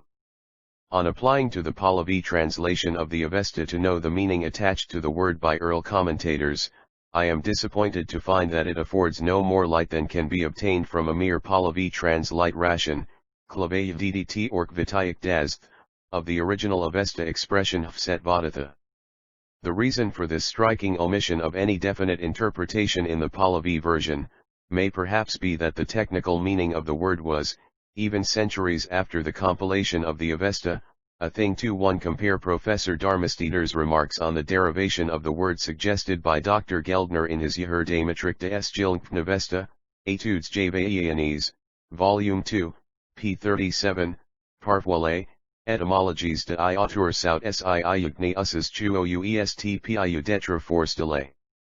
Repusafo u du neoins de Leogerner, le/nfj/vzf/rt//5, le marriage entre parents, Davian par la simple application d unloy d'écriture, Hvyatuvadant lio, cesta dire que le mot signifierate etymologiquement la chose chu il desigo en fait, mais, Si toit anti-casoite etymology pour un sanskritist, cum rat exist ens end, etkpar sud, silatate yk, tradition qui connuacit le sens du mot entier innovate aucune raison de lemt counauder, la forme pale v du mot liridly. Dact nous préverique le mot doit se divisor cum le divisent les manus orits, eu haviat fidathus roid trace doiotius I etymology de M. Geldner, qui a de leu si inconvestia si detritrologic et op conformos sis, les mos outrarum de defuitionti. 3230 Familiar to TB native Zoroastrians to require any interpretation, or that the nature of the good work implied by Vijnana was too doubtful I.e. the minds of the old Iranian priests to be definitely and lucidly explained. Consequently, very little help can be obtained from the indigenous authority of the Pahlavi translation of those Ave and Ta passages wherein the term Hvayatvaditha occurs. Fortunately, however, there is no lack of passages in Pahlavi, which, though sometimes very obscure and difficult, give us a meaning for the first member of the compound, viz., Hvayatu, and which is Khish or Kw is ja, mean me self/himself, one's own or kindred, relation, individuality, and Ctb Pahlavi meaning of self or relation is still preserved in the mod. Pers word Klish, and accords best with the etymology and the context. Dr. F. von Spiegel translates Hvayatud by * der Verwandtjasna XXXII, and c. The allied or relation, and remarks in note 7, page 125, of his German translation of the Avesta, that it denotes the spiritual relation to Ahura Mazda, as though one feels himself almost in communion with him. It is characteristic that in the Gathas the word Hvayata very often stands in connection with the terms Varazanya registered trademark and Thyvyasha, signifying an active laborer * fulfilling the desires of Mazda, and joyful devotion towards him XXXII, 1, XXX1I 1, 3, 4, XLIX, 7, XLVI, 1, L1II. 4. The Gatha XXXII, says, * unto him may the allied aspire, his deeds coupled with devotion. In Thursday, 3 and 4 Zarathustra speaks, 3, * he is the best for the righteous Lord, Ahura. Who having knowledge, becomes thy ally, thy active laborer and thy true devotee, and who arduously fosters the cow, it is he who thinks himself to be in the service field of Asha, righteousness, and Fo/2 motto, good mind. 4. Mazda. 1 Kampfsidutschreuter du Uchen am Orgenlandise Gesellschaft, Volume 17. 1863, Bemerkungen über Einigstellens Avesta, by F. von Spiegel, pages 58-69. 3 According to Pahlavi, Varazanya may mean an active neighbor of the Almighty. 3 The Eve. Dr. L. H. Mills, A Study of the Gathas, p. 87, **, his, Lord Kinsman. 231 I hate whosoever is disobedient and evil-minded towards thee, disregardful of thy ally, a demon in close conflict with thy active laborer and the scorner of thy devoted one, the most evil-minded against the nourishment of thy cow. These and several other like passages enable us to understand that Hvayatu denotes one of the three spiritual qualifications which are requisite for human sanctity, viz., a communion with the Almighty, the practical fulfillment of His will, and the free mental devotion to Him. Likewise Kvmhisn, relationship or communion with the deity, is the frequent desire and motive of the pious Mazdayasna while discharging his moral or religious duties. It is a gift to which he aspires every moment. Relying upon this meaning of Hvayatu, it is not difficult to assign an idea to Hvayatvaditha, which will harmonize with the context and be reconciled with the results of comparative philology. According to the Gathas, it can only be the gift of communion with the deity. Etymologically, it may also mean self-association, self-dedication, and see in Ga 4, 8, the term is used as an appellation of piety, where the passage runs ci, oi 3 uo aja 3 ui 2 I \y2 ho. UIUSI 5 BEA Ju 0.6J, UU.6J, M I commend the youth of good thoughts, of good words, of good deeds, of good faith, who is pious and a preceptor, Lord, of piety. I praise the youth truth speaking, virtuous. Should we attach importance to the meaning IU which the word is semet times found employed in the later Iranian Rite Yuga, still Ni4I, Fmri tuk dasild hardly denote next of kin marriage. Only marriages between relations, whether near or distant, are therein referred to. 232 And a preceptor of virtue, I praise the Hvayachuadata youth, who is righteous and a preceptor of righteousness. Here Jivayavedata Cau very appropriately bear the idea of a most desirable attribute with which a pious youth might be gifted, i.e. the moments of devotion, viz., a communion with Ahura Mazda / or self-dedication. Of the two remaining passages in Avesta, that invented YIII is so difficult and obscure that almost all the European translators have failed to discern any definite sense in it. Even the Pahlavi does not help us here because of the mere transliteration of the Avesta words. What is most important to be considered is Yasna 12. 9, SPYS. 13, 28, a passage in which Professor F. von Spiegel and several German savants who follow his opinion, seem to discover traces of the precept of consanguineous marriage, vide Geiger, Austerinis Kultur, p. 246, Justi, Altbatrisk, S.V., Noeldiek, Encyclopaedia Britannica, Volume 18, S.V. Persia, Geldner, Metric, S.V. I have already remarked upon this passage in the first volume of my English Translation WM of Professor Geiger's Austerinis Kittir im Alphathum, p. 06, note, and I beg to repeat that there is not the slightest indication that the passage in question has any reference to conjugal union of any kind, but, on the contrary, the term Hvayatvav 7af/ia agreeing with the noun in a religion in number, gender, and case, is evidently one of the epithets applied to the Mazdayasna religion, and implies the virtue oft had religion to offer the sacred medium of alliance with Ahura Mazda, or self-devotion towards him. The Pahlavi commentary plainly tells us that the manifestation of this gift of communion with the deity on earth was due to Zoroastrianism, while every stanza of the Gathas extols this highest and noblest ideal of the human spirit in the pious sentiments of Zarathustra himself. C/Rys, XXVIII, 3, 4, 6, 7, etc. I quote and translate the passage Yasna 12, 9, literally as follows: 233 ul.juliuil lo wimj, 5, u, oeajci extol the Mazda worshipping religion, that is far from all doubt, that levels all disputes, the sacred one, the gift of communion, with God, the greatest, the best, and the purest of all religious that have existed and will exist. Avsi is, a manifestation, of Ahura and of Zarathustra. Here it is impossible to conceive the idea of marriage between nearest relations in a passage which glorifies the virtues of a religion. Happily, my own humble conviction has been supported, with reference to the Avesta, by Dry V. W. West, a scholar whose high and unrivaled attainments in Pahlavi in the European world of letters, will ever be a matter of pride to every English Orientalist.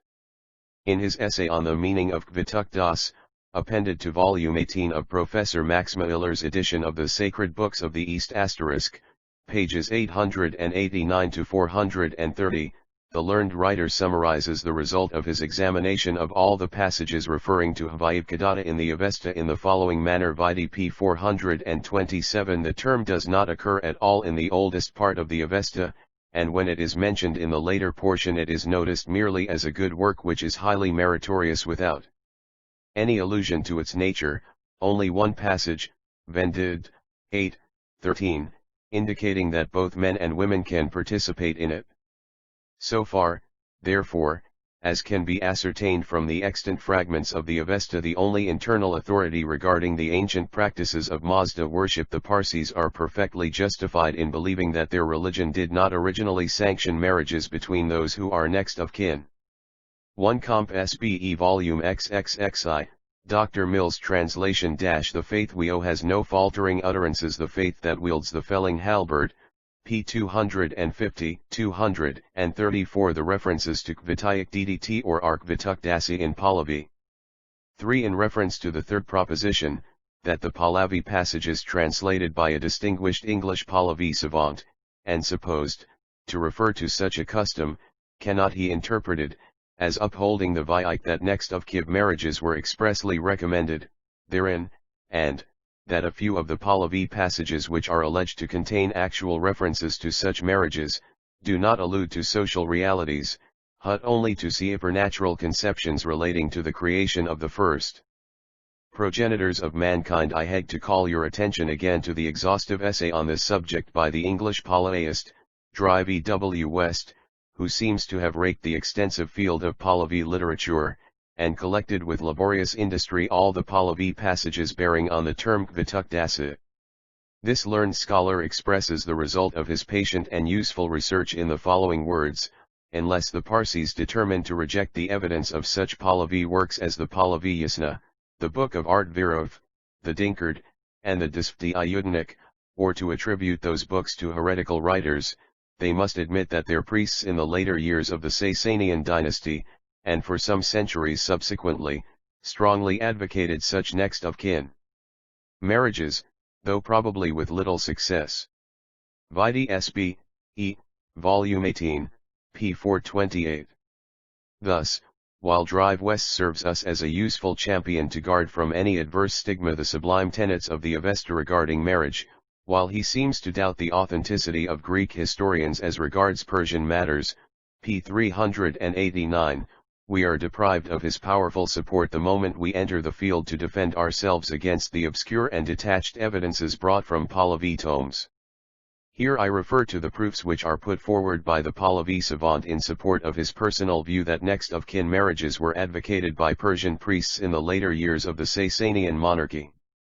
235. It must be noticed here that this latter opinion of Dr. differs completely, as regards the age in which the all custom might have prevailed, from what was *Evi, you asserted in the first part of his Pahlavi texts, SBB, v. p. 389, note 3, where the learned author observes, it is quite conceivable that the Parsi priesthood, about the of the Mohammedan conquest, were anxious to prevent mar with strangers, in order to hinder conversions to the Foi faith, and that they may, therefore, have extended the Ran marriage among near relations beyond the limits now appr by their dissertants.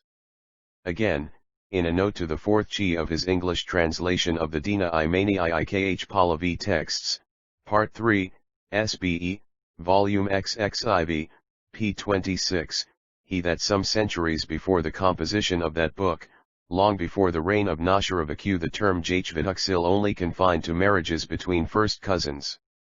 But all these remarks, gentlemen, go to show that Drive does not agree with other scholars in tracing in the essay writings of the Iranians the existence of such a custom to a times of the Vesta, the Achaemenidi, the Arsacid or Sasanidi generally, but he gives as his opinion, that it perhaps have been advocated by some priests in Iran to 6th century AD or later. Thus the speculation of SE European savants, from Klewaker down YDS, that the cu. in question prevailed among the Avesta people, has dissipated by the inquiry of one of their own learned Botjay. However, in his discourse on the meaning of Khvc Das, Drive West attempts to translate about 30 Pal passages to show how far Kvituk Dasa may denote next ol marriage in Pahlavi. 5 of these references are Kanta in the Pahlavi translation of the Avesta, and 2 in the Pa commentary Yasna 12, 9, Visparat 3, 3 JGDH1 /Vishtspy. 17, Vana date, 13, Pal gloss to YS. XJ4, and Bauman YT.F chap 2, 57, 61, J8 of them be to the Dinhard, BK ill, chapters 80, 193, and 285, BKS, 7, and 9, Varshti Nansar Nash, Fargard 18, 27, by 286 Inask, FCL 14, 2, XXI, 9, 8 to the dd Ustin 4 dint k, chaps. XXXV/I, 82, LXIV, 6, LXV, 2, LXI, 4, 5, LXI, 6, 7, LXI 8, 19, 3 to the Ma'inu Ikrad, chaps. 4, 4, XXXVI, 7, XXXVII, 12, and 1 to the Pahlavi Babdayat.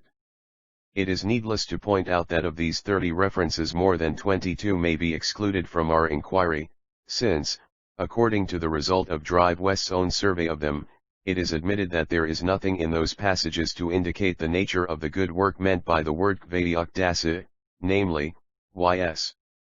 12:9, FSP il, 3, GDH 4, 8, Vend.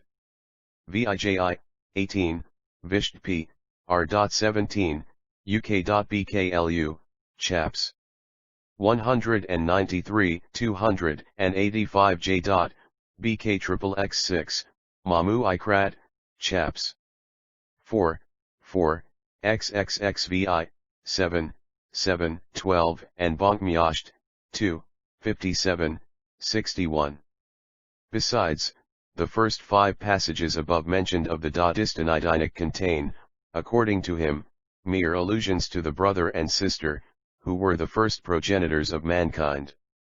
As for the remaining 3 of the same book, he says, it is not certain that the term is applied in them to the marriages between the nearest relatives. Consequently, we have to examine only 9 passages out of 30, viz. 2 of the Bagan Nask, 1 of the Varslitmansar Nask, 3 of the Dhikard, 1 of the Pahlavi Glostuyasna XLIV, 4, 1 of the Pahlavi Ardd Viruj, and 1 of the Pahlavi Bebe/D, which, from the standpoint of Drive West, contain direct or indirect traces of the practice of marriage between the next of kin. Before we set out to consider these 9 references, it will be useful to know the extent to which the work of Kvetukdasth, whatever may be its nature or meaning, is extolled or regarded as a righteous or meritorious action in the Pahlavi writings. In Chap 4 of the Pahlavi Dhid Imd El Krati, the reply to the question, which particular meritorious action is great and good, is as follows: the greatest meritorious action is liberality, and the second is truth and Kvetukdasa, the third is the Gzdayadr, the fourth is celebrating all the religious rites, the fifth is 237 the worship of Teak sacred beings, and the providing of lodging for traders. Here Kvetukdasa, in connection with liberality and truth, might imply some moral habit almost equal to them in degree of excellence. The Shtayast LDSui/AST, Chap 8, 18, says, Kvetukd extirpates sins which deserve capital punishments. Also it is said by Ahura Mazda elsewhere, 0 Zarathustra. Of all those thoughts, words, and deeds, which I would proclaim, the practice of Kvetukdasa is the best to be thought, performed, and uttered. The Bhamanyashi, which may be regarded as one of the oldest Pahlavi works written on the exegesis of the Avesta, gives us a clear idea of the term. This idea best harmonizes 0 with our notion regarding the meaning of ys. 12, 9. It says in Chapiv, 57, Creator. In that time of confusion, i.e., after the conquest of Persia by the Arabs, will there remain any people righteous? Will there be religious persons who will preserve the Isidi on their waist, and who will perform the Yazishni rites by holding the Barsams? And will the a religion that is Vetkatas, continue in their family? Little further on it says, the most perfectly righteous of the righteous will that person be who adheres or remains faithful to the good Mazdayasnan religion, whereby the religion that is Kvetukdasa will continue in his family. These 2 passages are supposed by Drive West to be translations from the original Avesta text of the Yash devoted to the Archangel Vohumano, SBE, Volume V, Part I, p. 212, note. In a passage in the Ishdayast Eldishdayast, Chapter 18, 4, it is declared, whosoever approximates 4 times to the practice of Kvetukddd, will never be parted from Ahura Mazda and the Amishaspen's. I leave it to you, gentlemen, to say what signification ought to be attached to the word Vedic dasa from its connection with the moral and spiritual conceptions mentioned in the above citations. I need only assert that the moral excellence of Vituk dasa is parallel to truth and sanctity, that its Ataya 31-238 meant, according to the Asna and Bahá'í, is by the intermediary of the Zoroastrian religion of Ahura Mazda, and that the approximation to the condition of Vituk dasa is well nigh a participation in spiritual conference with the Almighty and the Ameshaspens or archangels.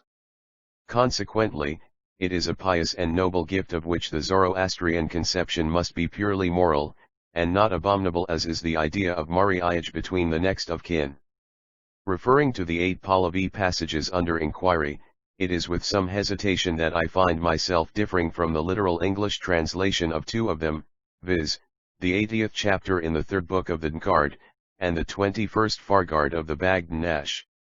The difficulties of interpreting the often highly enigmatic and ambiguous Pahlavi are multifarious, and one is often astonished at the totally different versions of one and the same obscure passage, suggested by scholars of known ability, so much so that they appear to be versions of 2 quite distinct passages having no connection whatever with each other. 16.1 Comp. SBE, Volume V, Introduction, pages 17.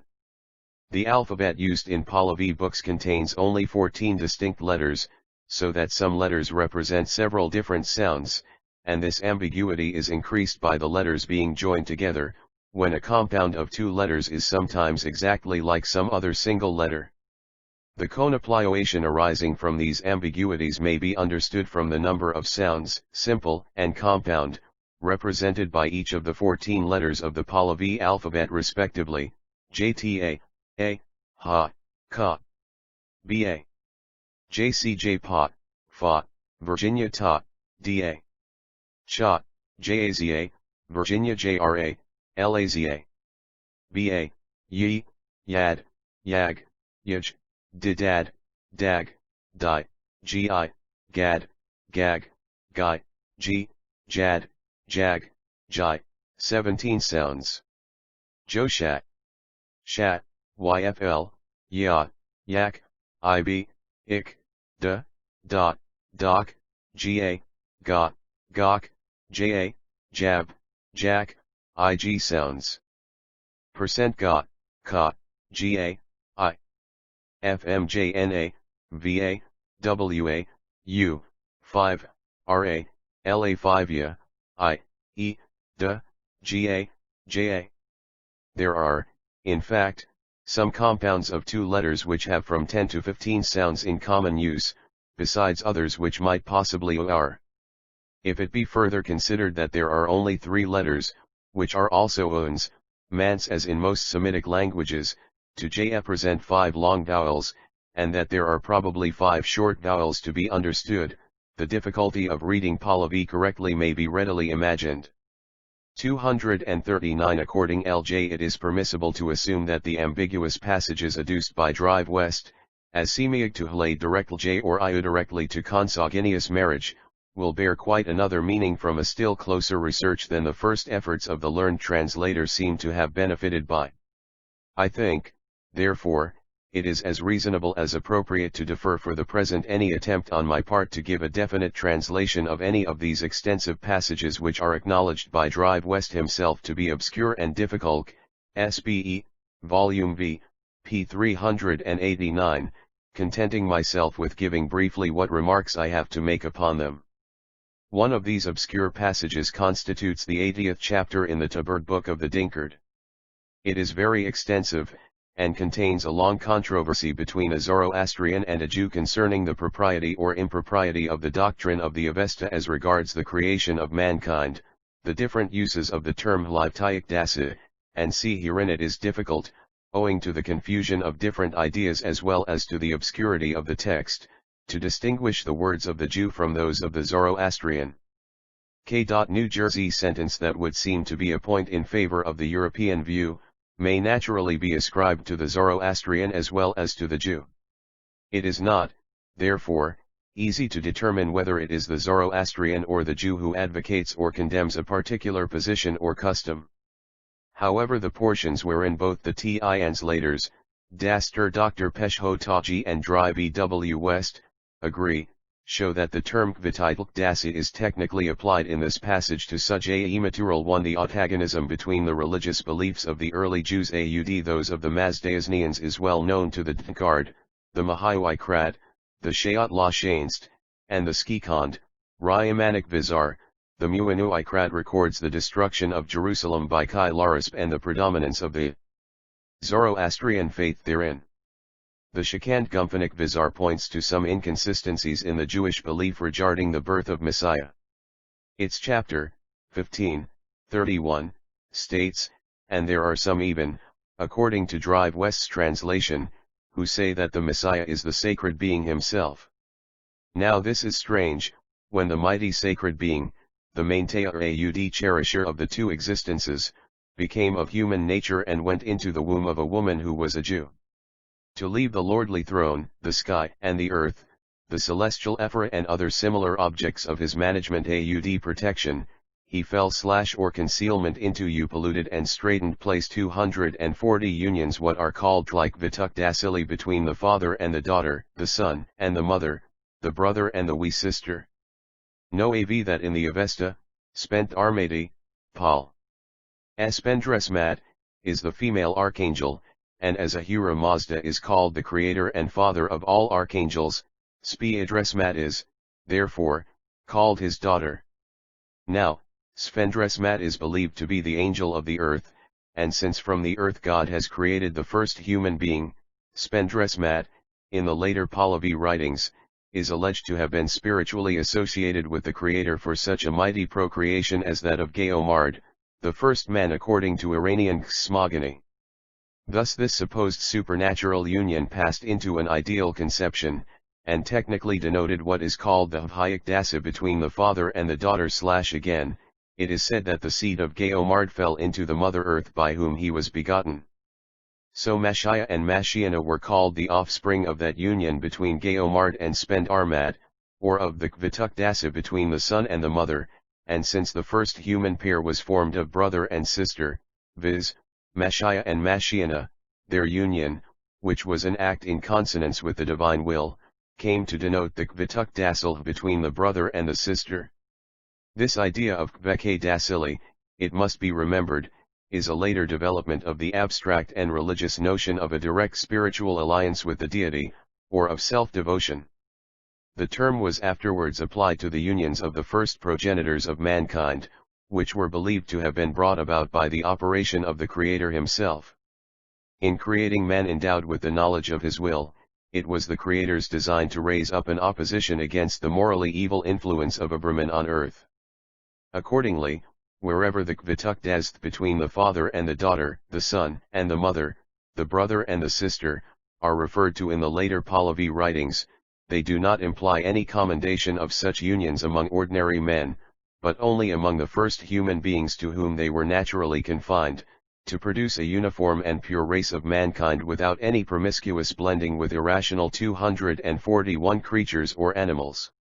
What are called the Hustakdasil between the father and the daughter, the son and the mother, the brother and the sister, are, therefore, expressly the supernatural association between Ahura Mazda and Spendanat, between Geoinard and Spend Armat and the union between Mashiach and Mashiana. Now, as to the signification of the word Hvetkedas, the transition from meaning the gift of communion with the Almighty and with the supernatural powers, to meaning the gift of moral union between the human sexes or among mankind generally, is an easy and a natural step. Such an idea of a bond of union in a tribe, race, or family, is suggested by the writer of this 80th chapter of the Dinkard in question. Notwithstanding, it is in the first passage and in the 13th that the English translator seems to have discovered a definite reference to consanguineous marriages. I may, therefore, be allowed to put forward in this place my own interpretation of these paras, to show that it is not next of kin marriages that they in any way recommend, but only moral or social union in a tribe, race, family, or near relations, and that the 13th passage explicitly condemns incestuous marriages as unlawful practices indulged in by lewd people. Version of the passages is as follows: Vituk Dasa means a gift of communion. Thus honor is obtained, and the union of power acquired by adherents, relatives, or fellow creatures, through prayers to the Holy Self-Existent One. In the treatise on human relationship, it is the moral union between the sexes in preparation for, and in continuity to the time of the resurrection. In order that this union might proceed more completely forever, it should subsist between the innumerable kindred tribes, between adherents or co-religionists, between those who are nearly or closely connected. What follows describes the application of the term to the three kinds of supernatural unions which were necessary for the procreation of a kindred human pair in this world. The passage says, there were three kinds of Hamatvanda co relation, for example, between the Father, the deity, and the daughter 242, Spendanat, between the Son, Geomarj, and the Mother, Spendarmat, between the brother, Mashia, and the sister, Mashiana.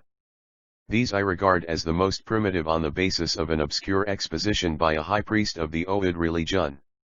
The succeeding statement gives again a clear explanation regarding the propriety of such unions in the creation of mankind.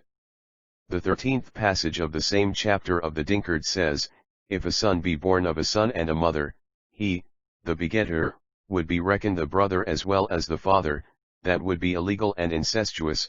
/3i/I, happy face, a person has no part in the prayers, of the deity, and in the joys, of paradise, he produces harm, and does thereby no benefit, he is extremely vicious and is not of a good aspect.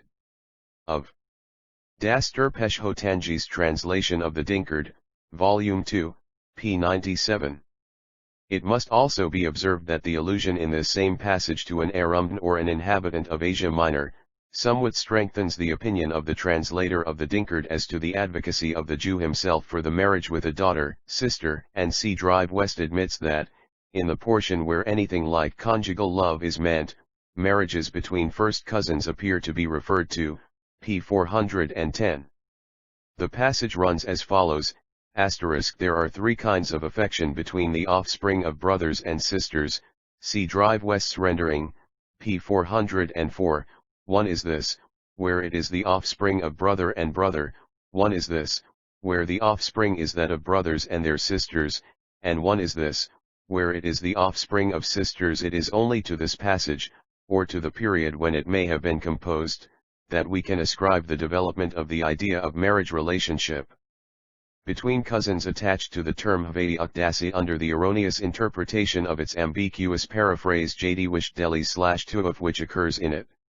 Here the term implies the different degrees of union: first, between supernatural powers and the deity, next, between supernatural 243 powers and mankind, then, between the first man and woman, hence the bond of moral or social union in a tribe, race, or family. The later interpretation, however, confines, as is expressly indicated in the Persian Ravayets, love, or Ni'ariao, a union among mankind only to such of the cousins as are described in the quotation mentioned in the preceding para. The idea of Kvitukdad, denoting an act of forming relationship between cousins, has rarely been expressed again in the subsequent Pahlavi writings. Nevertheless it has been preserved in the later Persian Ravayets by Kadma Bira, Kaz Kadma, and Naramdi-i Hashang. Now, regarding the passage in the earlier part of the 14th Fargard of the Bagan Nask, it may well be remarked that the Hvaiyukdasi of Spendarma and Ahura Mazda here referred to is again, according to Drive West's translation, an allusion to the communion of two spiritual powers for the creation of man, and not an indication of marriage between a father and a daughter. Drive West, likewise, observes, p. 196, this quotation merely shows that Kvitukdas referred to connection between near relations, but whether the subsequent allusions to the daughterhood of Spendresmat had reference to the Kvitukdas of father and daughter is less certain than in the case of the Polytheism, xliv. 4.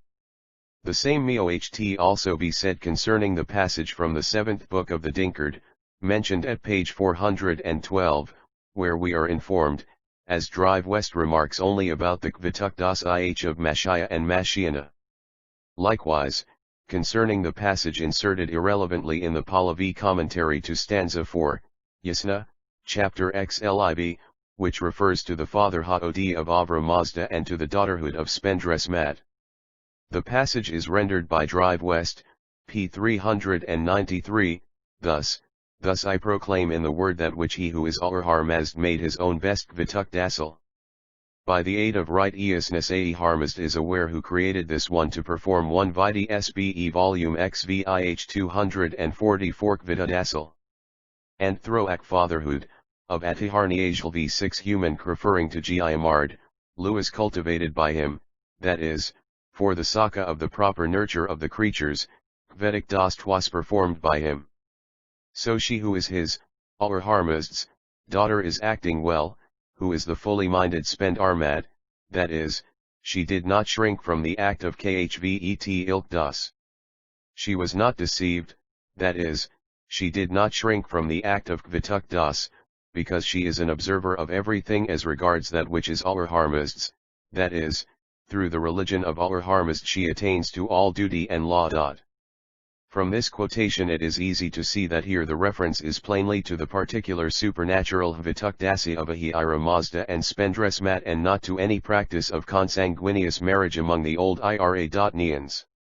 The passage in the latter part of the 18th Fargard of the Varsht Mansar Nash, evidently describes, as the heading, *pound, YY6, pound C Madam Stiashno Frasho Kartozimn, actually indicates, the nature of the resurrection of the first parents of mankind, viz., Mashia and Mashiana, their birth and union after the entire annihilation of evil, and the renovation and the reformation of the human world. In reference to the passage in the Pahlavi Ravdayat, however, it may be suggested that the Pahlavi expression Kvitayak dast k levatman hordar va bent /nanvahiduntan, as used in a couple of sentences, might well denote the exercise of the gift of Koti Munyan with the Almighty, or self-devotion, in association with one's mother, daughter, or sister. In a word, it must have been considered as highly commendable and meritorious that a whole Zoroastrian household should be given to devotion or pious resignation to the will of the Supreme Lord of the Zoroastrian religion. There now remain two passages which claim our particular attention. One of these belongs to the book of the Ard Virov, another to the Dinkard in the 21st Fargard of the 245 Bagd Nash. The passage in Virov Iu which European Seh, Lastisu over the alleged practice of nipperage between brothers and sisters, runs as follows: Virov had 7 sisters, and all these 7 sisters were like a wife unto Virov. Tli spoke thus, do not this thing, ye Mazdayasna, for we are 7 sisters and he is an only brother, and we are all 7 sisters like a wife unto that brother.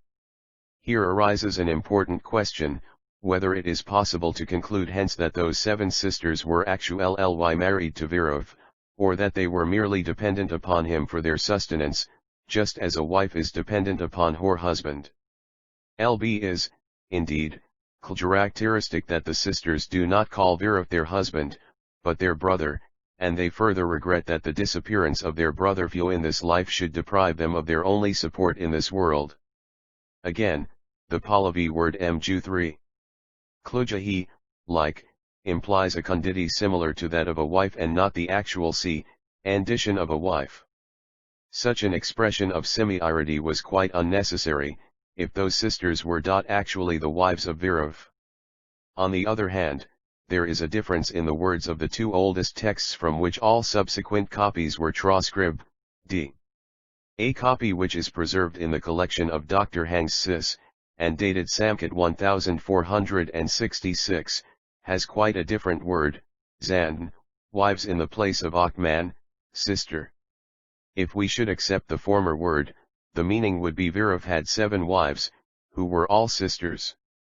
By it is difficult to conceive how Virov, one of the most pious men of his day, should have been so luxurious or licentious as to take as his wives all his 7 sisters, an instance altogether unparalleled in the whole history of ancient Persia. The passage in question, I believe, expressly points to an instance of the dependent condition of women unknown to the Zoroastrian community. Y, of unmarried sisters or daughters being wholly supported i.e. life by parents, a brother, or even a brother-in-law. It rather represents an extreme case of rigid seclusion on the part of Viruf and his austere exercise of acts of piety, devotion, and self-denial. 246. The next passage, which is assumed by the English translator to be a reference to the marriage of a father and a daughter and *2 clear, according to Hira, to admit of mistake, though the term khvctnh das is not mentioned, is cited from the middle of the Vahishioya a Fargard of the Bagan Nask. The contents of this Fargard are summarized in a Pahlavi version of it, and found about the end of the Dinhard. Regarding this ambiguous citation, it may be observed that it admits of more than two significations, the choice between which is made to suit the particular construction and interpretation adopted by the translator. Generally speaking, this 21st Fargard of the Bakjade Nask seems to esteem, among other acts of religious credit, the exaltedness of a modest attitude of respect, which a woman observes towards her father or husband. Tarskisel van Avatar va Shu is an expression which denotes, literally, awful respect to one's father or husband, and is a special point of female morals frequently urged in the sayings of the ancient Iranian sages or high priests.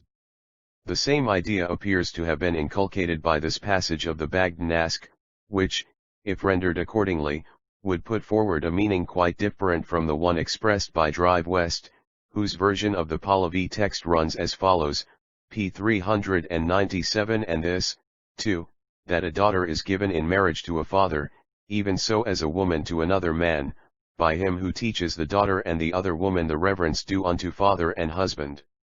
According to my humble interpretation, the passage would convey quite a different idea. I translate the passage thus, and this, likewise, is a virtuous act, that a woman pays res jpek to another man, or stranger j, just as it is paid by a daughter to her father, in her ivamanhood or married condition through him who teaches his I daughter or any other woman respect towards one's father or husband. Here we have a religious position ascribed to a person who inculcates on women a modest and respectful behavior towards male strangers and nearest male relations. This Pa 247 sage does not expressly imply any notion of marriage, on the contrary, it points to modest reverence weekly * in every Oriental community is due from a woman to a male stranger, from a wife to her husband, or from a daughter to her father, and see even if we should accept the interpretation of Drive West as one might be constrained to do by the ambiguity, obscurity, or erroneous transcription of the original text of all the Pahlavi passages under inquiry, still it would be difficult to prove that next of kin marriages were actually practiced in Iran even in the later years of the Sasanian monarchy. His statement only indicates that incestuous marriages were merely advocated by one or more Pahlavi writers on account of their misapprehension of the Avesta tenets, and also with very little success.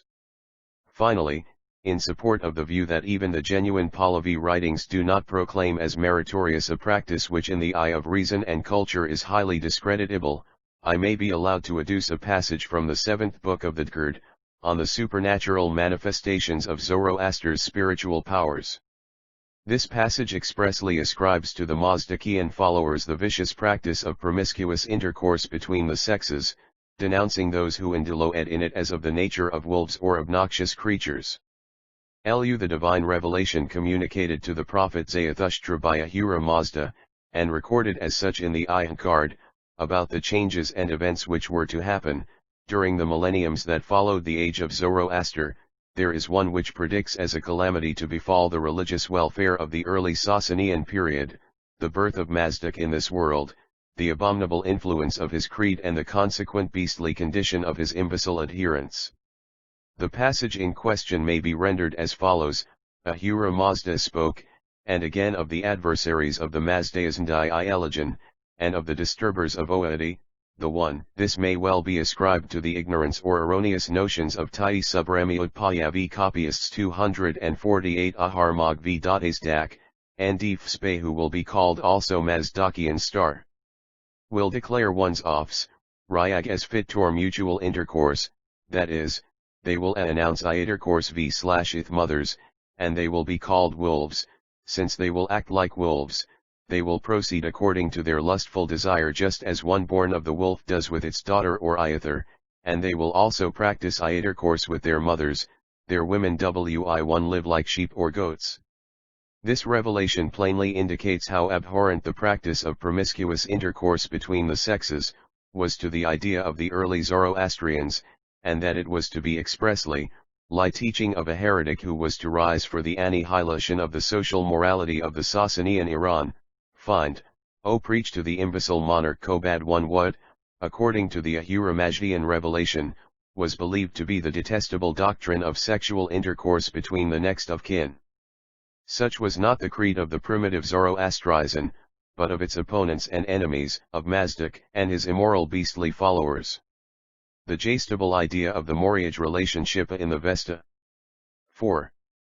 Finally, in support of the theory that the Avesta comprehends a purer and nobler idea of the marriage relationship, no better proof could be adduced than a stanza in Gathas, wherein, according to Dr. W. M. Geiger, the bond of marriage is regarded as an intimate union founded on love and piety. This stanza must have formed part of the marriage formula which seems to have been recited by Zoroaster on the occasion of the celebration of the marriage between the prophet's daughter Forukjia should be / DJ Sinst. 1. The Pahlavi commentary to stanza 4 of the Yasna, chapter lit. Snys. Obviously Ralnianikli ae ati edrc I trix hin idri I yalia e gerald rafaktunake nashman ashian pavari tua mamite hardika huniino l. Aharabo forakiasto el aro relinan I aharaho jade maspo. Ekliabun. 249 Admonis liatig words I say unto the marrying maiden, 9 And to you, the Yutli, I who know you. Listen to them, and learn to know through the laws of religion the life of a good mind. In piety you shall both seek to win the love of each other, only thus will it lead you to joy. Yasna Liil, 5, Vidi Uie Civilization of the Eastern Iranians, Volume I, p. 62.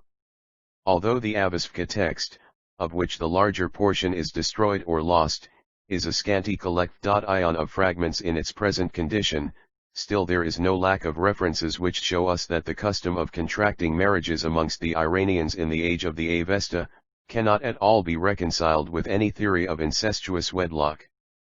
The expression Vyashuadla Yamna, courting or solicitation, direct or indirect, for the hand of a maiden, and its root vikul or vaz, to convey or take home the wife dusere pulium in mainmani uni, presuppose that intermarriage between different families or cities was not unknown to the Avesta nation. The idea of conveying a bride to the house of the bridegroom, which is implied in the av root vad, signifying in the Zendavesta to marry, implicitly contradicts the notion of several European scholars that the Avesta people were fond of marrying in their own family only, and with their anti-est relations. Besides, the moral position of the wife in the Iranian household was in no way inferior to that of an English mayor Farnalius. Similar as she was in rank to her husband, her chastity was an ornament to the house, and her piety and participation in private and public ceremonies a blessing. Moreover, the prince ire of an Iranian maiden in imploring the Yazafabai/Uyofa husband, does not at all allude to any desire for marrying a next of kin relation, but some japly an Iranian youth who may be valiant, wise, and learned. 1. The last verse is translated by Dr. Mills, Ard to Yan, bride and bridegroom, let each one the other in righteousness cherish, thus alone unto each shall the home be happy. Phi CSBE, Volume XXXI, p. 192. 250 Grant us this grace, that woe may obtain a husband, a youthful one, one of surpassing beauty, who may procure us sustenance as long as we have to live with each other, and who will beget of us offspring, a wise, learned, and ready-tongued husband. Vidi my Ce Iranians, p. 61, YT. 15, 40. Further, there is no trace of consanguinity in Vendid, chapter Siei, where one of the meritorious acts of a Zoroastrian priest or layman, is to give his daughter in marriage to any pious Mazdayasna. It is characteristic that wherever the subject of marriage is alluded to in the Avesta the word Hvayatvadatha is never mentioned. It is also to be remembered that Zarathustra, having 6 children born to him, 3 sons and 3 daughters, did not think of marrying his own Sue with his own daughter, nor did he ever take his own mother or one of his own daughters to wife. If it was actually the creed of the prophet, Zoroaster ought to have realized it first of all in his own family and among his primitive supporters. The question as regards the existence of the practice of consanguineous marriages in ancient Iran, will not, I hope, create a difficulty for any longer time. Not only has the meager testimony upon it of Greek and Roman historians been shown to be unreliable and erroneous, but also the attempt to trace it to the old Iranian sacred books, viz., the Zend-Avesta, has entirely failed. So long as no cogent proofs are brought to bear on the question, sufficient to convince a student of Iranian antiquities or religion, I shall be content with the arguments or remarks I have been able to put forward on the other side, repeating at the conclusion of this paper the convictions with which I set out, viz. I. That the slight authority of some isolated passages gleaned from the pages of Greek and Roman literature, is wholly insufficient to support the odious charge made against the old Iranians of practicing consanguineous marriages in their most objectionable forms. 251-2. At no trace, hint, or suggestion of a custom of next of kin marriage can be pointed out in Tba Vesta or in its Pahlavi version. 3. That the Pahlavi passages translated by a distinguished English Pahlavi savant, and supposed to refer to such a custom, cannot be interpreted as upholding the view that consanguineous marriages were expressly recommended therein, that a few of the Pahlavi passages, which are alleged to contain actual references to such marriages, do not allude to social realities but to supernatural conceptions relating to the creation, and to the first progenitors of mankind. 4. That the words of our prophet himself, which are preserved in one of the stanzas of the Gatha, chapter Liil, express a highly moral ideal of the marriage relationship. The President's opinion * the Honorable Sir Imand West, in proposing a vote of thanks you to the lecturer, said, "Will all agree with me that the paper that has been just read is a very important one, and we are very much indebted to Mr. Sanjana for reading it and adding so much to the treasures of the Society. I hope it will be ranked amongst the papers which deserve to be printed and enshrined in our records. There is a special appropriateness in a Parsi priest bringing forward the subject which affected the honor and credit of his race and religion, and I can scarcely imagine that the work could have been done with better spirit, greater clearness, and better appreciation of the historical and scientific evidentiary method in which to go to work upon a task of that particular kind." *_extract from the proceedings of the Bahá'í branch Loyal Asiates Isosaftai for the month of Ajnail 18s7. Here were present on the occasion, Sir Jamshedji Jajibhai, Bart, CSI, Mr. Justice Jardine, Mr. Zero E. Fox, Mr. Karshedji Fardunji Perak, Mr. Sarabji Shapurji Bengali, Kli, Sir Jahangir Kavas JL Jahangir Reddy Money, Dr. J.G. Dakuna, Mr. Karshedji Rustumji Kama, Mr. Jamshedji Bamanji Wadia, Surgeon Steele, Dr. Atmaram Pandurang, Drive de Monte, Mr. Jamshedji Jamshedji, Segni Zero S. Pedraza, Mr. Jabaralal Umiashan Karyajanik, and others. 1. He is now Vice President of the Royal Asiatic Society of Great Britain and Ireland. 252. I cannot pretend to the knowledge of Zend and Pahlavi that would indotbly me to discuss with any profit the proper sense of the much debated expression on which Mr. Sanjana has expended such close and searching criticism. I will but offer a few remarks on the general aspects of the question which he has handled with so much learning and zeal.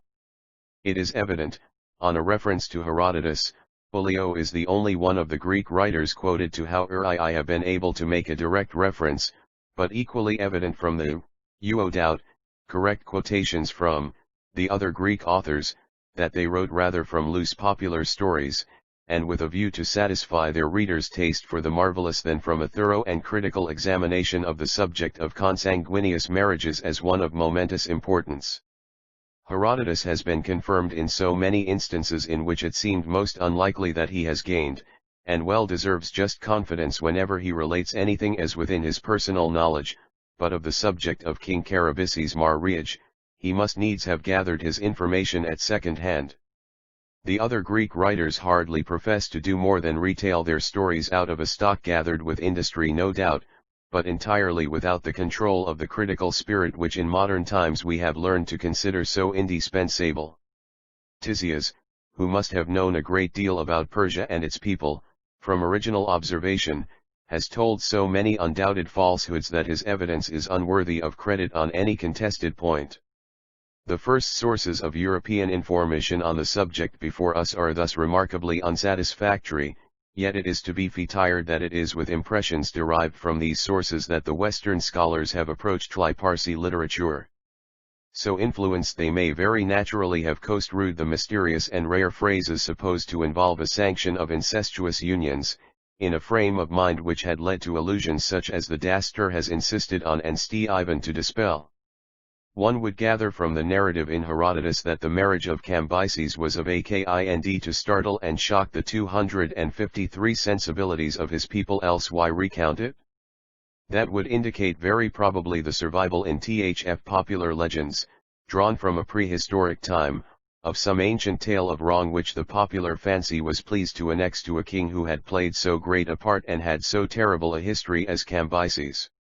In almost every country one may observe a tendency, when some ruler or chief has taken a strong hold of the popular imagination, to tack onto his biography any floating legend that wants a personal center that storytellers and readers can clothe with a certain reality. In England the group of legends that gathers round the British hero, King Arthur, affords an illustration of this. Some scholars have assigned a similar origin to the stories of Achilles and Odysseus in the two great poems commonly ascribed to Homer. At a later time many stray legends went to add to the glory of Robin Hood, and in Ireland still unowned achievements of daring and ferocity are commonly assigned to Cromwell. In eastern counties the sovereign and the royal family are looked on, and still more were looked on, as standing so entirely apart from the common people, that any tale of wonder or horror would almost inevitably be connected with them. They really do so many things exceeding ordinary experience, that listeners of uncritical character, not knowing where to draw the line, would accept without question statements of other things quite uncredible or even unnatural. It must be admitted, too, that these Eastern monarchs and royal families might easily learn in ancient times, as they have in modern times, to think there was something sacred about their persons which made ordinary offences no sins in them, course of adulation and superiority to legal poesy, and readily breed a contempt of moral restraints. It commonly produces an inordinate pride. Might this have a Persian prince indulging in unions like the king of Egypt and the Incas of Peru, which would, after all, be only in them the practice, or the casual excesses, of tyrants besotted with despotic power. Germany in the last century was full of royal foulness, which yet stood quite apart from the general life of the people, unbridled lust. 254 The reason almost more than any other passion. History abounds in instances of it, and if Persian despots and their children were sometimes incestuous in their moral delirium, we should not be justified in reasoning from such instances to any custom of the people. The stories rather imply that these excesses were startling, and probably revolting, as were the tales at one time current about James VI of Scotland and I of England. If one applies to the narratives of the Greek writers, the tests by which one would pronounce on the guilt or innocence of an accused, it may, I think, safely be said the evidence is insufficient.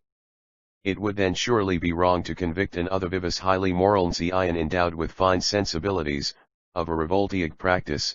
On the Xtini 07 on 8 one would not condemn a pickpocket. It is very likely, indeed, that the ancient Persians, like other nations, before their emergence from the savage state, looked without disfavor on connections that we now cannot think of without a shudder. The prevalence of family polyandry is as WL41 authenticated as a fact in anthropology. The ancient Britons had one or more wives for a group of brothers, so had the Spartans. Similar arrangement prevails among some of the Himalayan tribes, and traces of it are to be found in the Hindu law literature. The children in such cases are formally attributed to the eldest brother. Communal system, under which all the females were common to the tribe, seems in many cases to have preceded the family polyandry on the arrangements that we may see still amongst the Nairs. Where such a system prevailed, it would very often be impossible to say whether a young woman about to be taken by a young man was or was not his sister. If she had been born of a different mother, she could not be more than his half-sister, and as civilization advanced and the family was founded on the basis of single known paternity, the half-sister in Greece continued to be regarded as a proper spouse for her half-brothers. 255 A marriage of such persons further exceeded the policy of the Greek statesmen by keeping the family estates together. Amongst the Jews also, who, as we know, recognized the levirate which the Hindus first commanded and afterwards condemned, union with a half-sister by a different mother must have been recognized as allowable, at any rate by dispensation from the chief in David's time. This is evident from the story of Amnon and Tamar, and we need gather that the practice had once been common. In the Polynesian islands there are tribes of which all the women re common to all the men of other particular tribes. When the children, as commonly, take their classification from the mother, it is obvious that consanguineous unions must be frequent. They seem even to be regarded in some cases as connected with religious needs, since at certain festivals all restraints on licentiousness acts cast aside even amongst males and females of the same family who do not ordinarily even speak to each other. There seems to be everywhere tendency to connect sexual anomalies with the mysteries of religion, and with persons of extraordinary national importance. The account given of the parentage of Moses, if taken literally, makes him the offspring of a nephew and an aunt. Beings who are so highly exalted are supposed to be quite beyond the ordinary standard. Both these sources of legends may have been in operation in ancient Persia, as it was known, and but superficially known to the Greeks.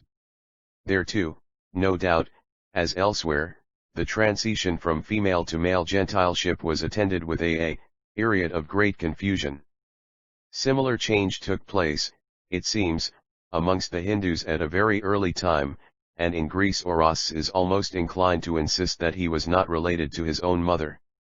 As one set of relationships took the place of another, many apparently strange connections would be formed which yet would not really be incestuous when properly understood.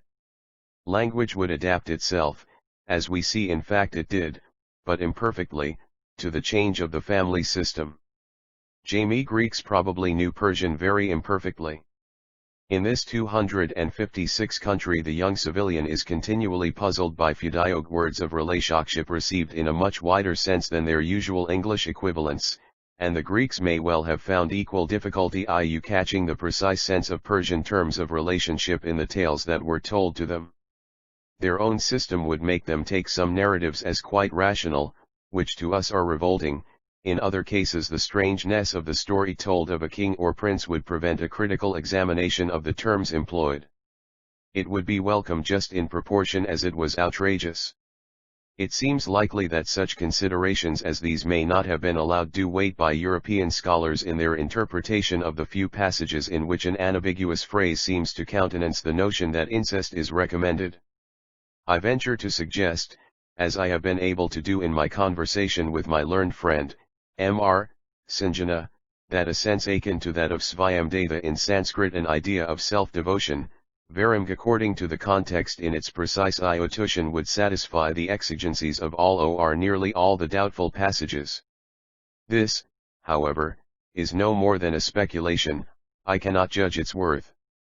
I can only thank Mr. Sinjana on behalf of the Society, and Anjas sincerely, for the very valuable addition he has contributed to our transactions.